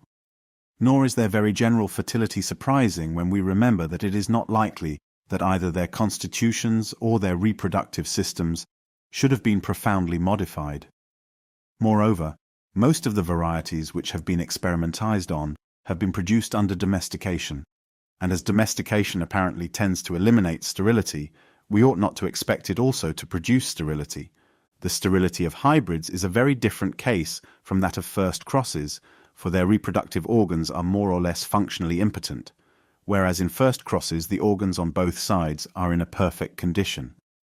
As we continually see that organisms of all kinds are rendered in some degree sterile from their constitutions, having been disturbed by slightly different and new conditions of life, we need not feel surprise at hybrids being in some degree sterile, for their constitutions can hardly fail to have been disturbed from being compounded of 2 distinct organizations. This parallelism is supported by another parallel but directly opposite class of facts, namely that the vigor and fertility of all organic beings are increased by slight changes in their conditions of life, and that the offspring of slightly modified forms or varieties acquire from being crossed increased vigor and fertility. So that, on the one hand, considerable changes in the conditions of life and crosses between greatly modified forms lessen fertility, and on the other hand, lesser changes in the conditions of life and crosses between less modified forms increase fertility. Turning to geographical distribution, the difficulties encountered on the theory of descent with modification are grave enough. All the individuals of the same species, and all the species of the same genus, or even higher group, must have descended from common parents. And therefore, in however distant and isolated parts of the world they are now found, they must in the course of successive generations have passed from some one part to the others. We are often wholly unable even to conjecture how this could have been effected. Yet, as we have reason to believe that some species have retained the same specific form for very long periods, enormously long as measured by years, too much stress ought not to be laid on the occasional wide diffusion of the same species. For during very long periods of time, there will always be a good chance for wide migration by many means. A broken or interrupted range may often be accounted for by the extinction of the species in the intermediate regions. It cannot be denied that we are as yet very ignorant of the full extent of the various climatal and geographical changes which have affected the Earth during modern periods, and such changes will obviously have greatly facilitated migration. As an example, I have attempted to show how potent has been the influence of the glacial period on the distribution both of the same and of representative species throughout the world. We are as yet profoundly ignorant of the many occasional means of transport. With respect to distinct species of the same genus inhabiting very distant and isolated regions, as the process of modification has necessarily been slow, all the means of migration will have been possible during a very long period, and consequently the difficulty of the wide diffusion of species of the same genus is in some degree lessened. As on the theory of natural selection, an interminable number of intermediate forms must have existed, linking together all the species in each group by gradations as fine as our present varieties, it may be asked, Why do we not see these linking forms all around us? Why are not all organic beings blended together in an inextricable chaos? With respect to existing forms, we should remember that we have no right to expect, excepting in rare cases, to discover directly connecting links between them, but only between each and some extinct and supplanted form. Even on a wide area, which has during a long period remained continuous, and of which the climate and other conditions of life change insensibly in going from a district occupied by one species into another, district occupied by a closely allied species, we have no just right to expect often to find intermediate varieties in the intermediate zone. For we have reason to believe that only a few species are undergoing change at any one period, and all changes are slowly effected. I have also shown that the intermediate varieties which will at first probably exist in the intermediate zones will be liable to be supplanted by the allied forms on either hand, and the latter, from existing in greater numbers, will generally be modified and improved at a quicker rate than the intermediate varieties, which exist in lesser numbers, so that the intermediate varieties will, in the long run, be supplanted and exterminated. On this doctrine of the extermination of an infinitude of connecting links between the living and extinct inhabitants of the world, and at each successive period between the extinct and still older species, why is not every geological formation charged with such links? Why does not every collection of fossil remains afford plain evidence of the gradation and mutation of the forms of life? We meet with no such evidence, and this is the most obvious and forcible of the many objections which may be urged against my theory. Why, again, do whole groups of allied species appear, though certainly they often falsely appear, to have come in suddenly on the several geological stages? Why do we not find great piles of strata beneath the Silurian system, stored with the remains of the progenitors of the Silurian groups of fossils? For certainly, on my theory, such strata must somewhere have been deposited at these ancient and utterly unknown epochs in the world's history. I can answer these questions and grave objections only on the supposition that the geological record is far more imperfect than most geologists believe.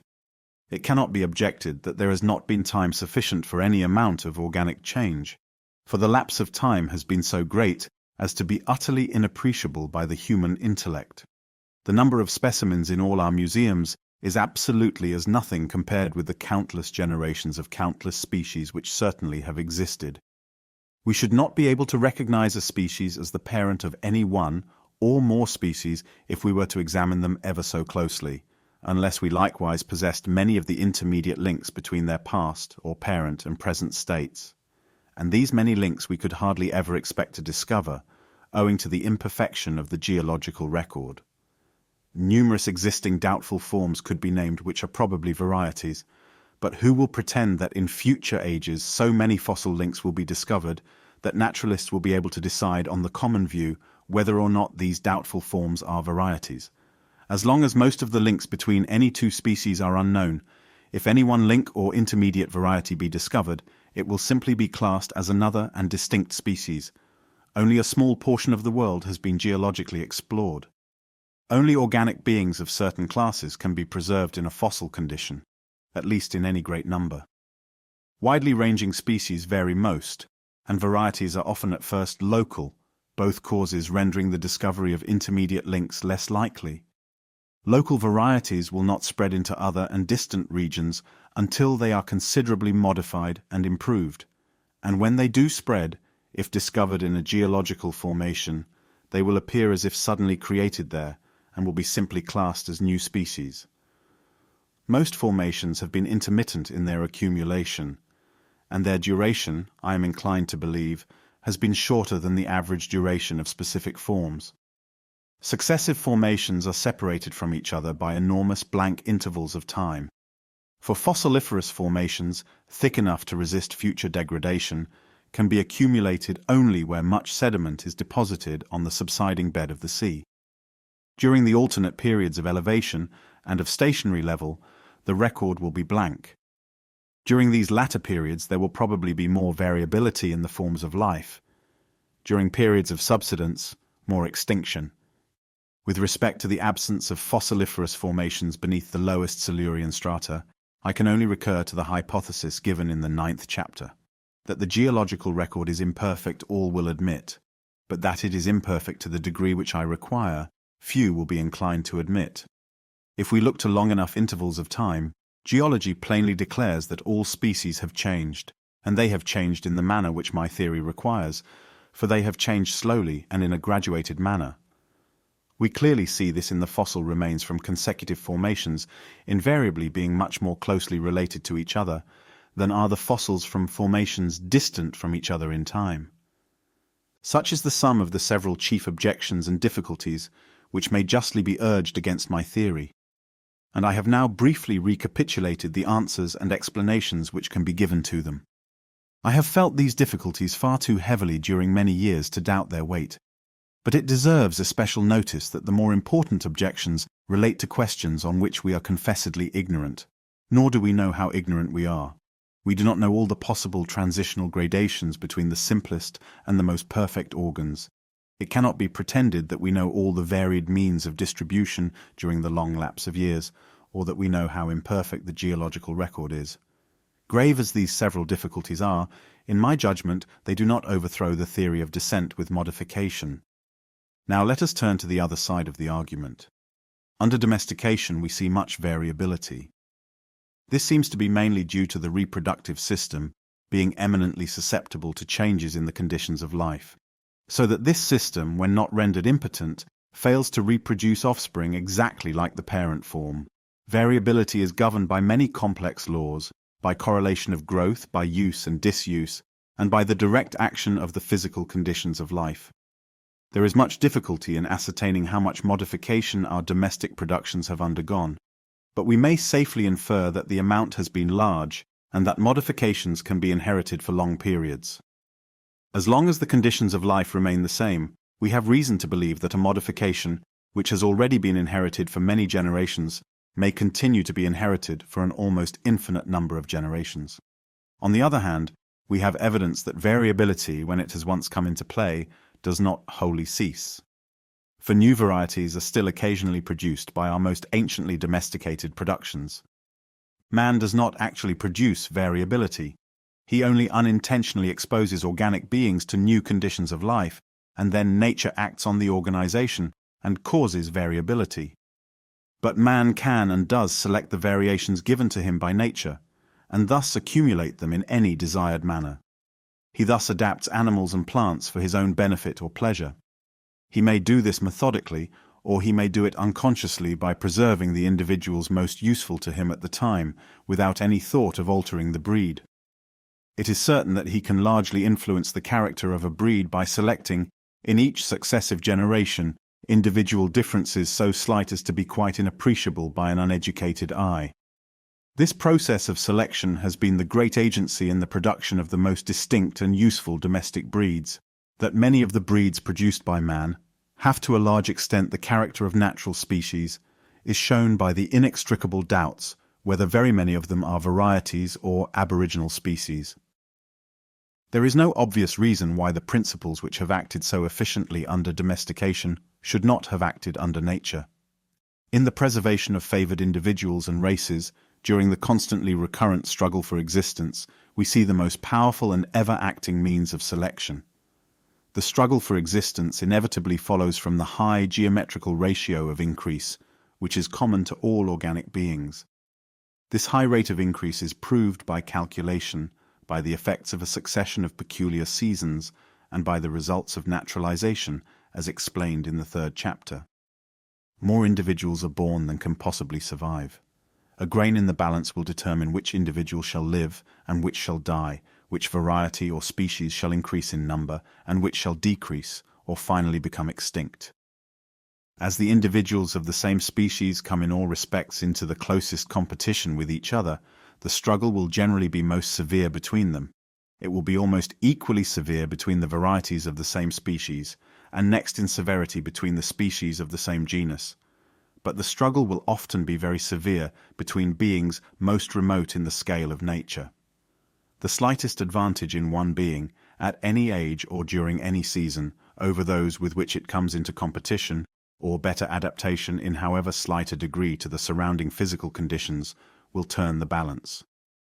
With animals having separated sexes, there will, in most cases, be a struggle between the males for possession of the females. The most vigorous individuals, or those which have most successfully struggled with their conditions of life, will generally leave most progeny. But success will often depend on having special weapons or means of defense, or on the charms of the males, and the slightest advantage will lead to victory. As geology plainly proclaims that each land has undergone great physical changes, we might have expected that organic beings would have varied under nature, in the same way as they generally have varied under the changed conditions of domestication. And if there be any variability under nature, it would be an unaccountable fact if natural selection had not come into play. It has often been asserted, but the assertion is quite incapable of proof, that the amount of variation under nature is a strictly limited quantity. Man, though acting on external characters alone and often capriciously, can produce within a short period a great result by adding up mere individual differences in his domestic productions. And everyone admits that there are at least individual differences in species under nature.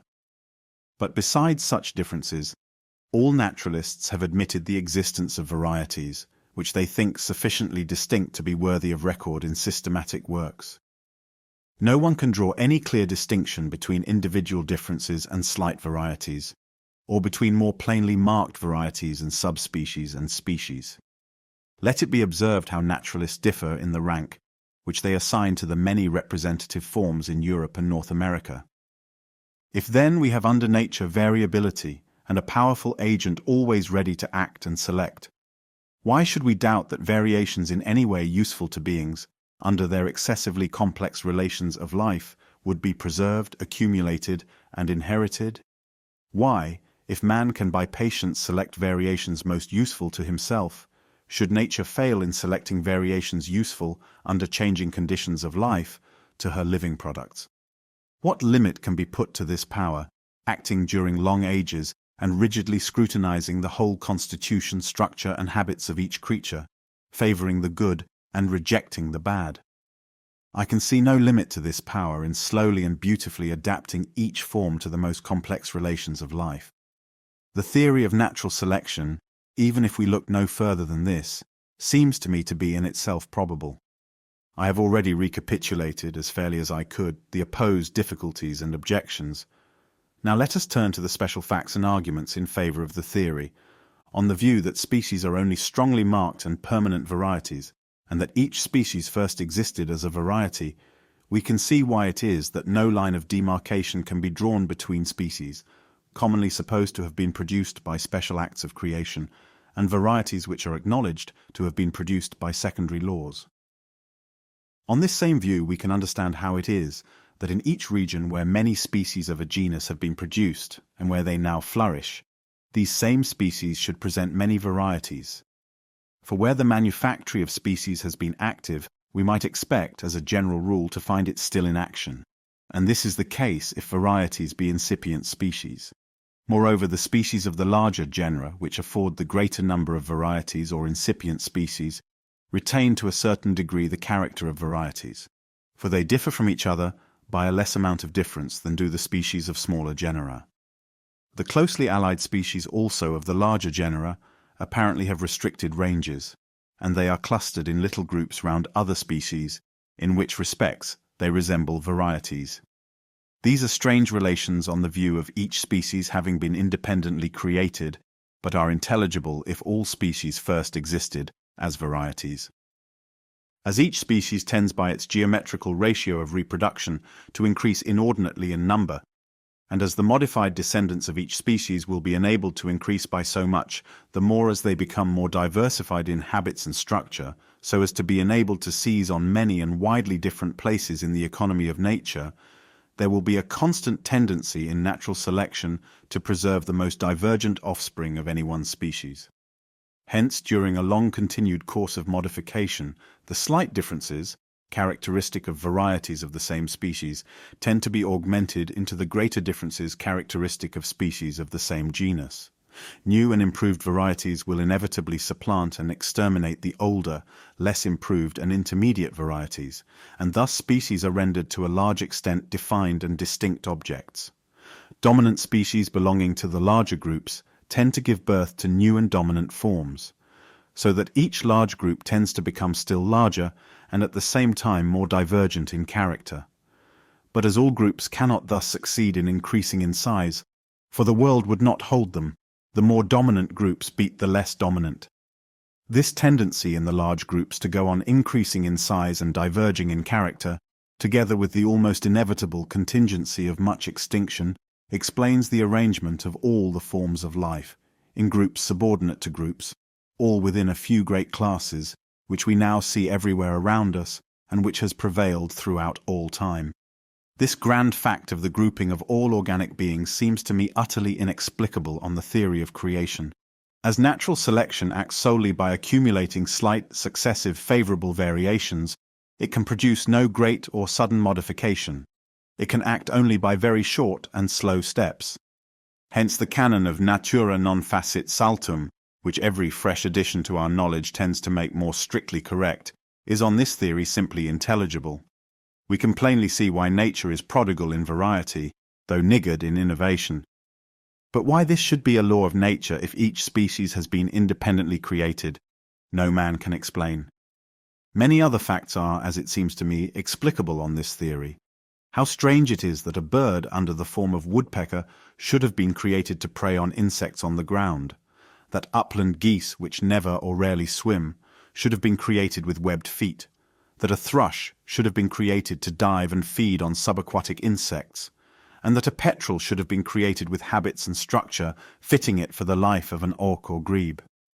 And so on in endless other cases, but on the view of each species constantly trying to increase in number, with natural selection always ready to adapt the slowly varying descendants of each to any unoccupied or ill-occupied place in nature, these facts cease to be strange, or perhaps might even have been anticipated. As natural selection acts by competition, it adapts the inhabitants of each country only in relation to the degree of perfection of their associates, so that we need feel no surprise at the inhabitants of any one country, although on the ordinary view supposed to have been specially created and adapted for that country, being beaten and supplanted by the naturalized productions from another land.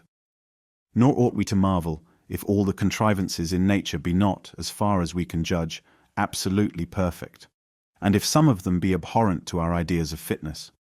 We need not marvel at the sting of the bee causing the bee's own death, at drones being produced in such vast numbers for one single act, and being then slaughtered by their sterile sisters, at the astonishing waste of pollen by our fir trees, at the instinctive hatred of the queen bee for her own fertile daughters, at ichneumonidae feeding within the live bodies of caterpillars, and at other such cases.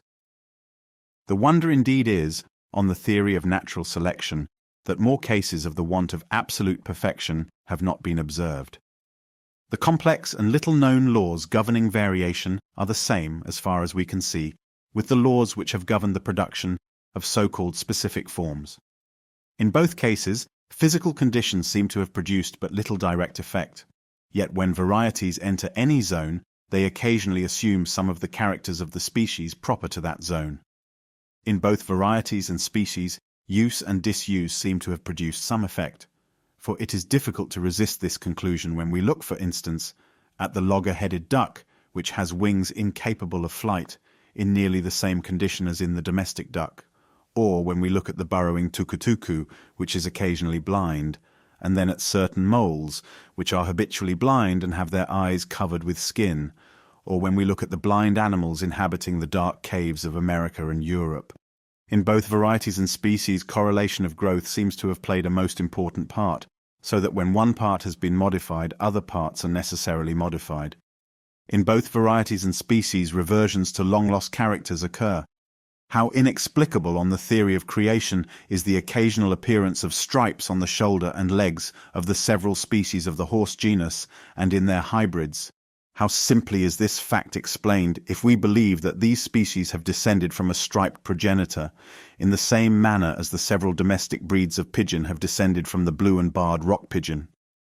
On the ordinary view of each species having been independently created, why should the specific characters, or those by which the species of the same genus differ from each other, be more variable than the generic characters in which they all agree?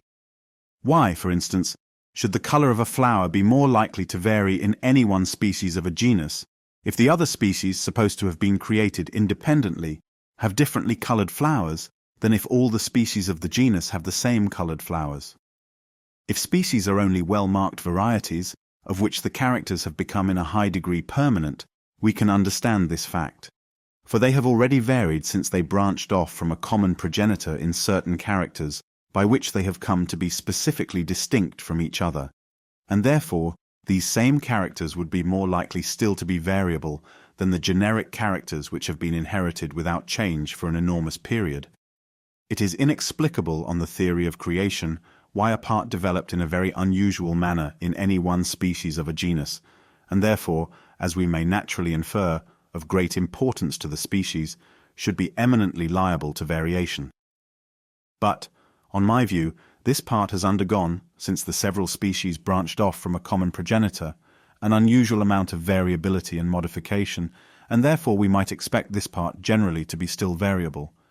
But a part may be developed in the most unusual manner, like the wing of a bat, and yet not be more variable than any other structure, if the part be common to many subordinate forms, that is, if it has been inherited for a very long period. For in this case it will have been rendered constant by long-continued natural selection. Glancing at instincts, marvelous as some are, they offer no greater difficulty than does corporeal structure on the theory of the natural selection of successive, slight but profitable modifications. We can thus understand why nature moves by graduated steps in endowing different animals of the same class with their several instincts. I have attempted to show how much light the principle of gradation throws on the admirable architectural powers of the hive bee. Habit, no doubt, sometimes comes into play in modifying instincts, but it certainly is not indispensable, as we see, in the case of neuter insects, which leave no progeny to inherit the effects of long-continued habit. On the view of all the species of the same genus having descended from a common parent, and having inherited much in common, we can understand how it is that allied species, when placed under considerably different conditions of life, yet should follow nearly the same instincts. Why the thrush of South America, for instance, lines her nest with mud like our British species. On the view of instincts having been slowly acquired through natural selection, we need not marvel at some instincts being apparently not perfect and liable to mistakes, and at many instincts causing other animals to suffer.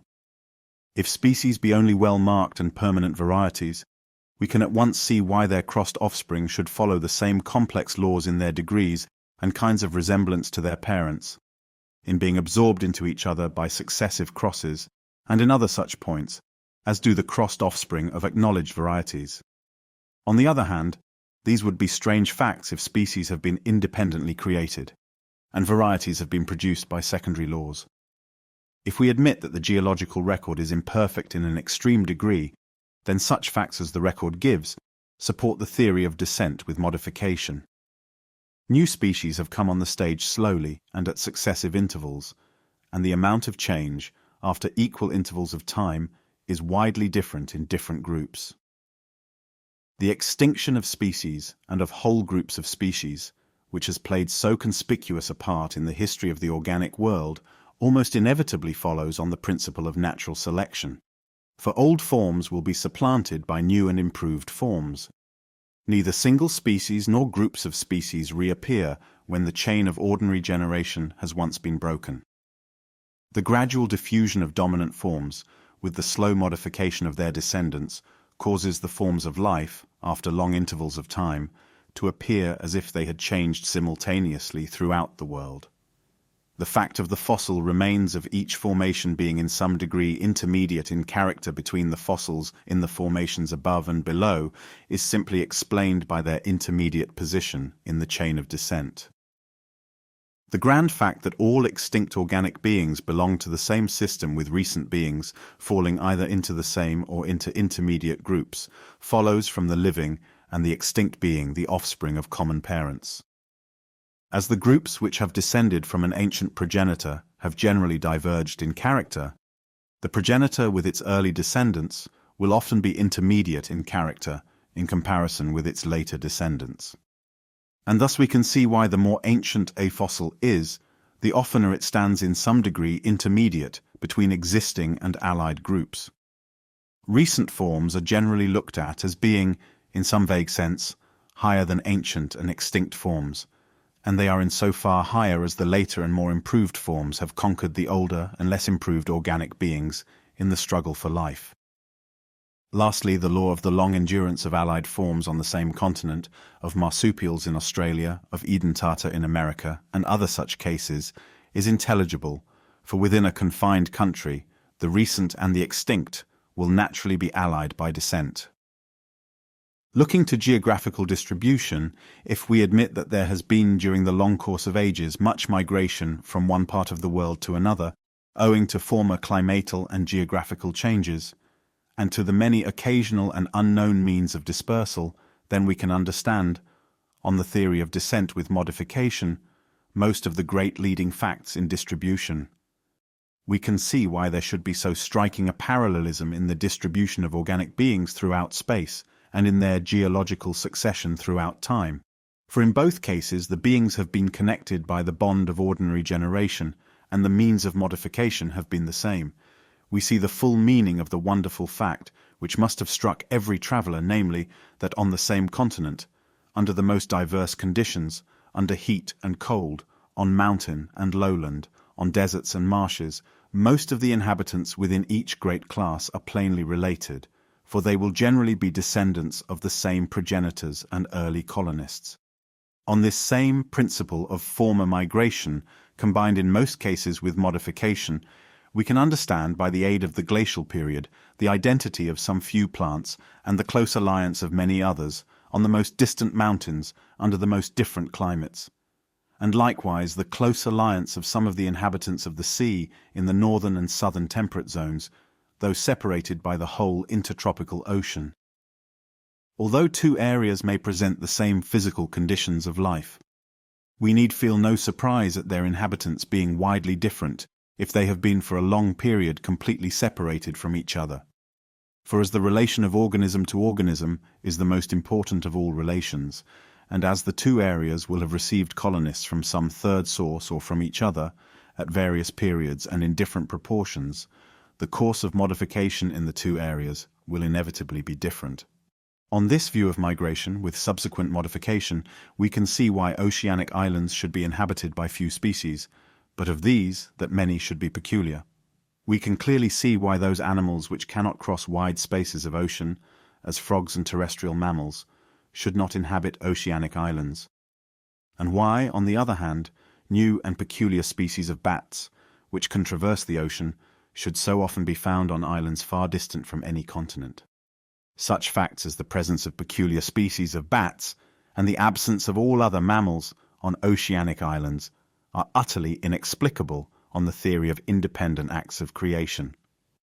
The existence of closely allied or representative species in any two areas implies on the theory of descent with modification that the same parents formerly inhabited both areas, and we almost invariably find that wherever many closely allied species inhabit two areas, some identical species common to both still exist. Wherever many closely allied yet distinct species occur, many doubtful forms and varieties of the same species likewise occur. It is a rule of high generality that the inhabitants of each area are related to the inhabitants of the nearest source, whence immigrants might have been derived.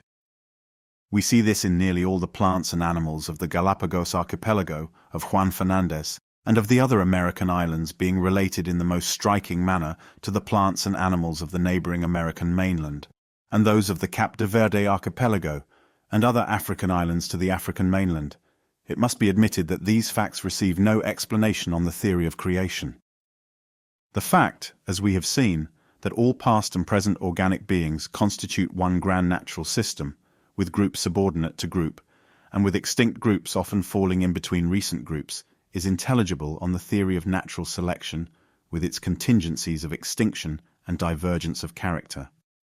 On these same principles we see how it is that the mutual affinities of the species and genera within each class are so complex and circuitous.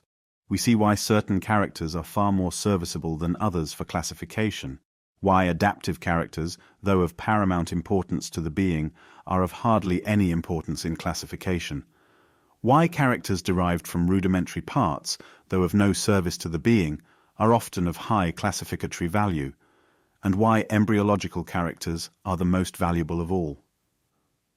The real affinities of all organic beings are due to inheritance or community of descent. The natural system is a genealogical arrangement, in which we have to discover the lines of descent by the most permanent characters, however slight their vital importance may be. The framework of bones being the same in the hand of a man, wing of a bat, fin of the porpoise, and leg of the horse, the same number of vertebrae forming the neck of the giraffe and of the elephant, and innumerable other such facts at once explain themselves on the theory of descent with slow and slight successive modifications.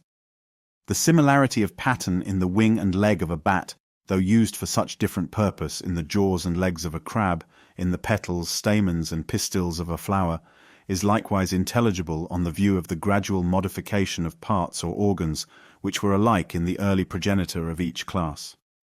On the principle of successive variations not always supervening at an early age and being inherited at a corresponding not early period of life, we can clearly see why the embryos of mammals, birds, reptiles, and fishes should be so closely alike and should be so unlike the adult forms. We may cease marveling at the embryo of an air-breathing mammal or bird having branchial slits and arteries running in loops, like those in a fish which has to breathe the air dissolved in water by the aid of well-developed branchiae. Disuse, aided sometimes by natural selection, will often tend to reduce an organ when it has become useless by changed habits or under changed conditions of life, and we can clearly understand on this view the meaning of rudimentary organs. But disuse and selection will generally act on each creature when it has come to maturity and has to play its full part in the struggle for existence, and will thus have little power of acting on an organ during early life. Hence the organ will not be much reduced or rendered rudimentary at this early age. The calf, for instance, has inherited teeth which never cut through the gums of the upper jaw from an early progenitor having well-developed teeth.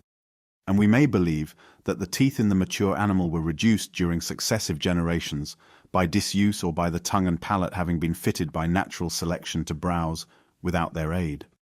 Whereas in the calf, the teeth have been left untouched by selection or disuse, and on the principle of inheritance at corresponding ages, have been inherited from a remote period to the present day. On the view of each organic being and each separate organ having been specially created, how utterly inexplicable it is that parts, like the teeth in the embryonic calf, or like the shriveled wings under the soldered wing covers of some beetles, should thus so frequently bear the plain stamp of inutility. Nature may be said to have taken pains to reveal, by rudimentary organs and by homologous structures, her scheme of modification, which it seems that we willfully will not understand. I have now recapitulated the chief facts and considerations which have thoroughly convinced me that species have changed, and are still slowly changing by the preservation and accumulation of successive slight favourable variations.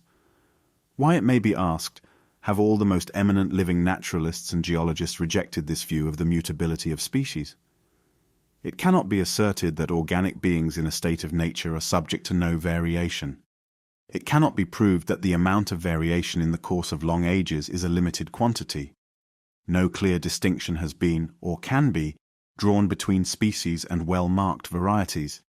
It cannot be maintained that species when intercrossed are invariably sterile, and varieties invariably fertile, or that sterility is a special endowment and sign of creation. The belief that species were immutable productions was almost unavoidable as long as the history of the world was thought to be of short duration. And now that we have acquired some idea of the lapse of time, we are too apt to assume, without proof, that the geological record is so perfect that it would have afforded us plain evidence of the mutation of species if they had undergone mutation. But the chief cause of our natural unwillingness to admit that one species has given birth to other and distinct species is that we are always slow in admitting any great change of which we do not see the intermediate steps. The difficulty is the same as that felt by so many geologists when Lyell first insisted that long lines of inland cliffs had been formed and great valleys excavated by the slow action of the coast waves. The mind cannot possibly grasp the full meaning of the term of 100 million years. It cannot add up and perceive the full effects of many slight variations accumulated during an almost infinite number of generations. Although I am fully convinced of the truth of the views given in this volume under the form of an abstract, I by no means expect to convince experienced naturalists whose minds are stocked with a multitude of facts, all viewed, during a long course of years, from a point of view directly opposite to mine. It is so easy to hide our ignorance under such expressions as the plan of creation, unity of design, etc., and to think that we give an explanation when we only restate a fact. Anyone whose disposition leads him to attach more weight to unexplained difficulties than to the explanation of a certain number of facts will certainly reject my theory. A few naturalists, endowed with much flexibility of mind, and who have already begun to doubt on the immutability of species, may be influenced by this volume, but I look with confidence to the future, to young and rising naturalists, who will be able to view both sides of the question with impartiality. Whoever is led to believe that species are mutable will do good service by conscientiously expressing his conviction, for only thus can the load of prejudice by which this subject is overwhelmed be removed. Several eminent naturalists have of late published their belief that a multitude of reputed species in each genus are not real species, but that other species are real, that is, have been independently created. This seems to me a strange conclusion to arrive at. They admit that a multitude of forms, which till lately they themselves thought were special creations, and which are still thus looked at by the majority of naturalists, and which consequently have every external characteristic feature of true species, they admit that these have been produced by variation, but they refuse to extend the same view to other and very slightly different forms. Nevertheless, they do not pretend that they can define, or even conjecture, which are the created forms of life, and which are those produced by secondary laws. They admit variation as a vera causa in one case, they arbitrarily reject it in another, without assigning any distinction in the two cases. The day will come when this will be given as a curious illustration of the blindness of preconceived opinion. These authors seem no more startled at a miraculous act of creation than at an ordinary birth. But do they really believe that at innumerable periods in the Earth's history, certain elemental atoms have been commanded suddenly to flash into living tissues? Do they believe that at each supposed act of creation one individual or many were produced?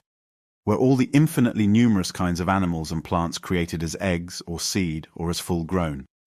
And in the case of mammals, were they created bearing the false marks of nourishment from the mother's womb?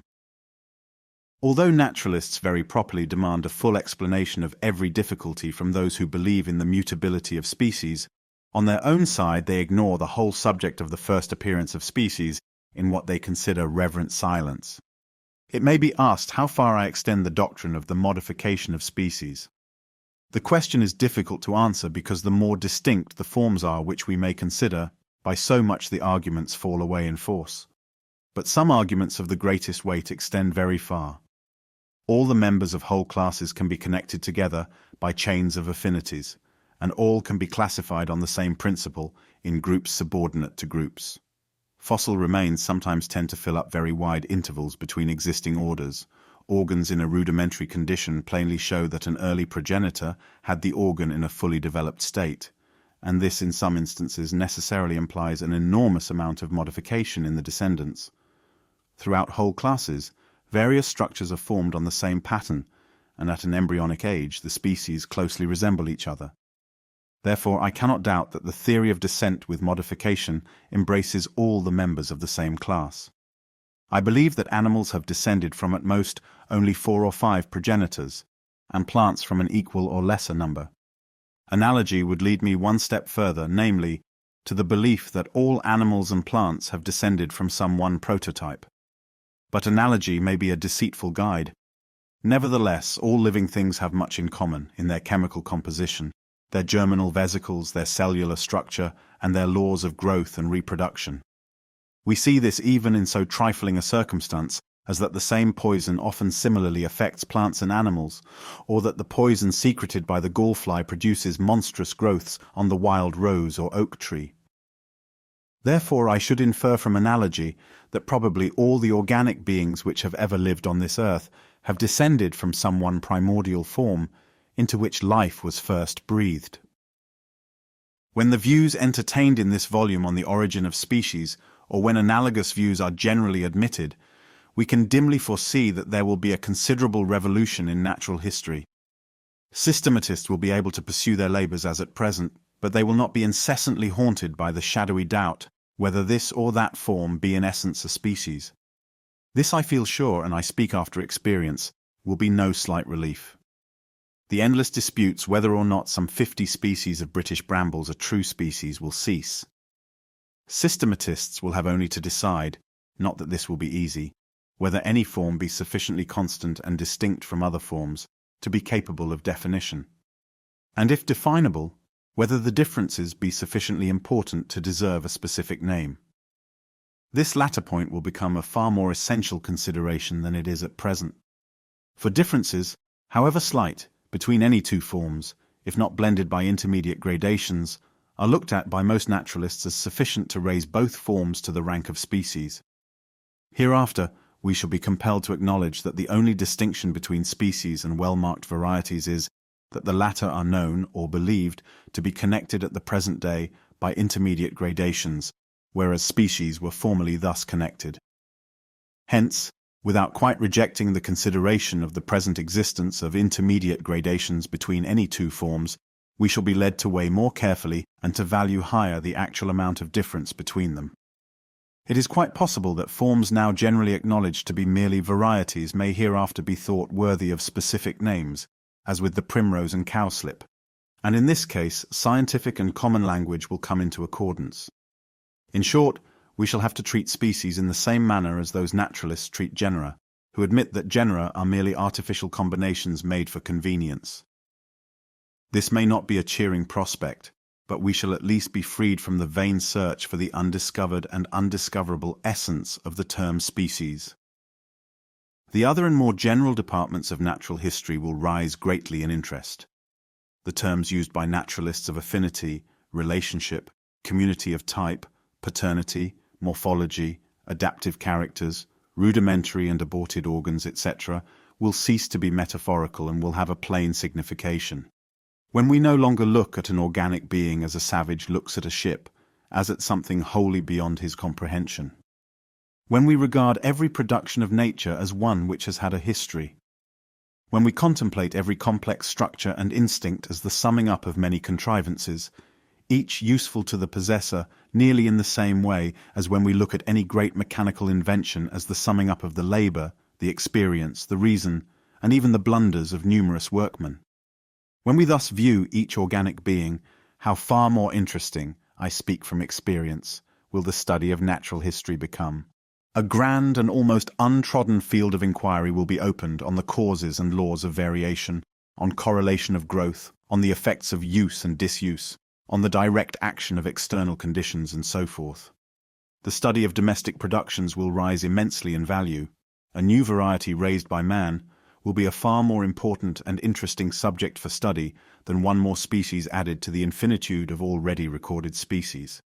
Our classifications will come to be, as far as they can be so made, genealogies, and will then truly give what may be called the plan of creation. The rules for classifying will no doubt become simpler when we have a definite object in view. We possess no pedigrees or armorial bearings, and we have to discover and trace the many diverging lines of descent in our natural genealogies by characters of any kind which have long been inherited. Rudimentary organs will speak infallibly with respect to the nature of long-lost structures. Species and groups of species, which are called aberrant, and which may fancifully be called living fossils, will aid us in forming a picture of the ancient forms of life. Embryology will reveal to us the structure, in some degree obscured, of the prototypes of each great class. When we can feel assured that all the individuals of the same species, and all the closely allied species of most genera, have within a not very remote period descended from one parent, and have migrated from some one birthplace, and when we better know the many means of migration, then, by the light which geology now throws, and will continue to throw, on former changes of climate and of the level of the land, we shall surely be enabled to trace in an admirable manner the former migrations of the inhabitants of the whole world. Even at present, by comparing the differences of the inhabitants of the sea on the opposite sides of a continent, and the nature of the various inhabitants of that continent in relation to their apparent means of immigration, some light can be thrown on ancient geography. The noble science of geology loses glory from the extreme imperfection of the record. The crust of the earth with its embedded remains must not be looked at as a well-filled museum, but as a poor collection made at hazard and at rare intervals.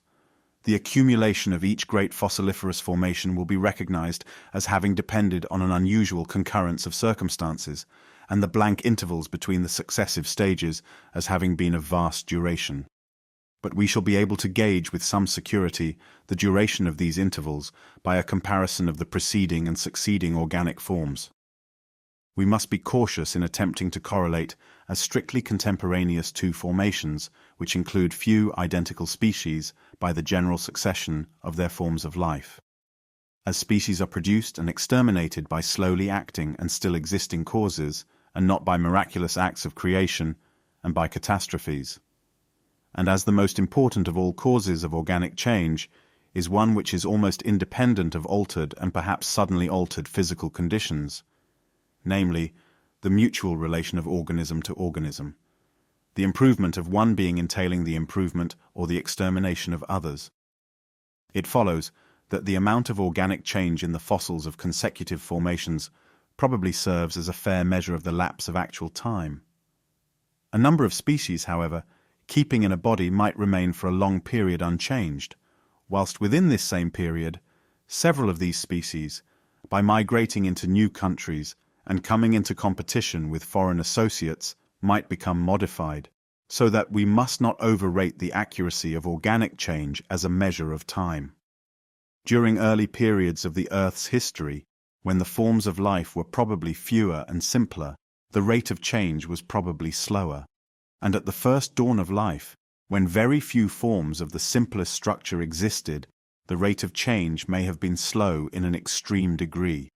The whole history of the world as at present known, although of a length quite incomprehensible by us, will hereafter be recognized as a mere fragment of time compared with the ages which have elapsed since the first creature, the progenitor of innumerable extinct and living descendants, was created. In the distant future I see open fields for far more important researches. Psychology will be based on a new foundation, that of the necessary acquirement of each mental power and capacity by gradation. Light will be thrown on the origin of man and his history. Authors of the highest eminence seem to be fully satisfied with the view that each species has been independently created. To my mind, it accords better with what we know of the laws impressed on matter by the Creator, that the production and extinction of the past and present inhabitants of the world should have been due to secondary causes, like those determining the birth and death of the individual. When I view all beings not as special creations, but as the lineal descendants of some few beings which lived long before the first bed of the Silurian system was deposited, they seem to me to become ennobled. Judging from the past, we may safely infer that not one living species will transmit its unaltered likeness to a distant futurity. And of the species now living, very few will transmit progeny of any kind to a far distant futurity. For the manner in which all organic beings are grouped shows that the greater number of species of each genus, and all the species of many genera, have left no descendants, but have become utterly extinct. We can so far take a prophetic glance into futurity as to foretell that it will be the common and widely spread species belonging to the larger and dominant groups, which will ultimately prevail and procreate new and dominant species. As all the living forms of life are the lineal descendants of those which lived long before the Silurian epoch, we may feel certain that the ordinary succession by generation has never once been broken, and that no cataclysm has desolated the whole world. Hence we may look with some confidence to a secure future of equally inappreciable length. And as natural selection works solely by and for the good of each being, all corporeal and mental endowments will tend to progress towards perfection. It is interesting to contemplate an entangled bank, clothed with many plants of many kinds, with birds singing on the bushes, with various insects flitting about, and with worms crawling through the damp earth, and to reflect that these elaborately constructed forms, so different from each other, and dependent on each other in so complex a manner, have all been produced by laws acting around us. These laws, taken in the larger sense, being growth with reproduction, inheritance which is almost implied by reproduction, variability from the indirect and direct action of the external conditions of life, and from use and disuse. A ratio of increase so high as to lead to a struggle for life, and as a consequence to natural selection, entailing divergence of character and the extinction of less improved forms. Thus, from the war of nature, from famine and death, the most exalted object which we are capable of conceiving, namely the production of the higher animals, directly follows. There is grandeur in this view of life, with its several powers, having been originally breathed into a few forms or into one. And that, whilst this planet has gone cycling on according to the fixed law of gravity, from so simple a beginning, endless forms most beautiful and most wonderful have been, and are being, evolved.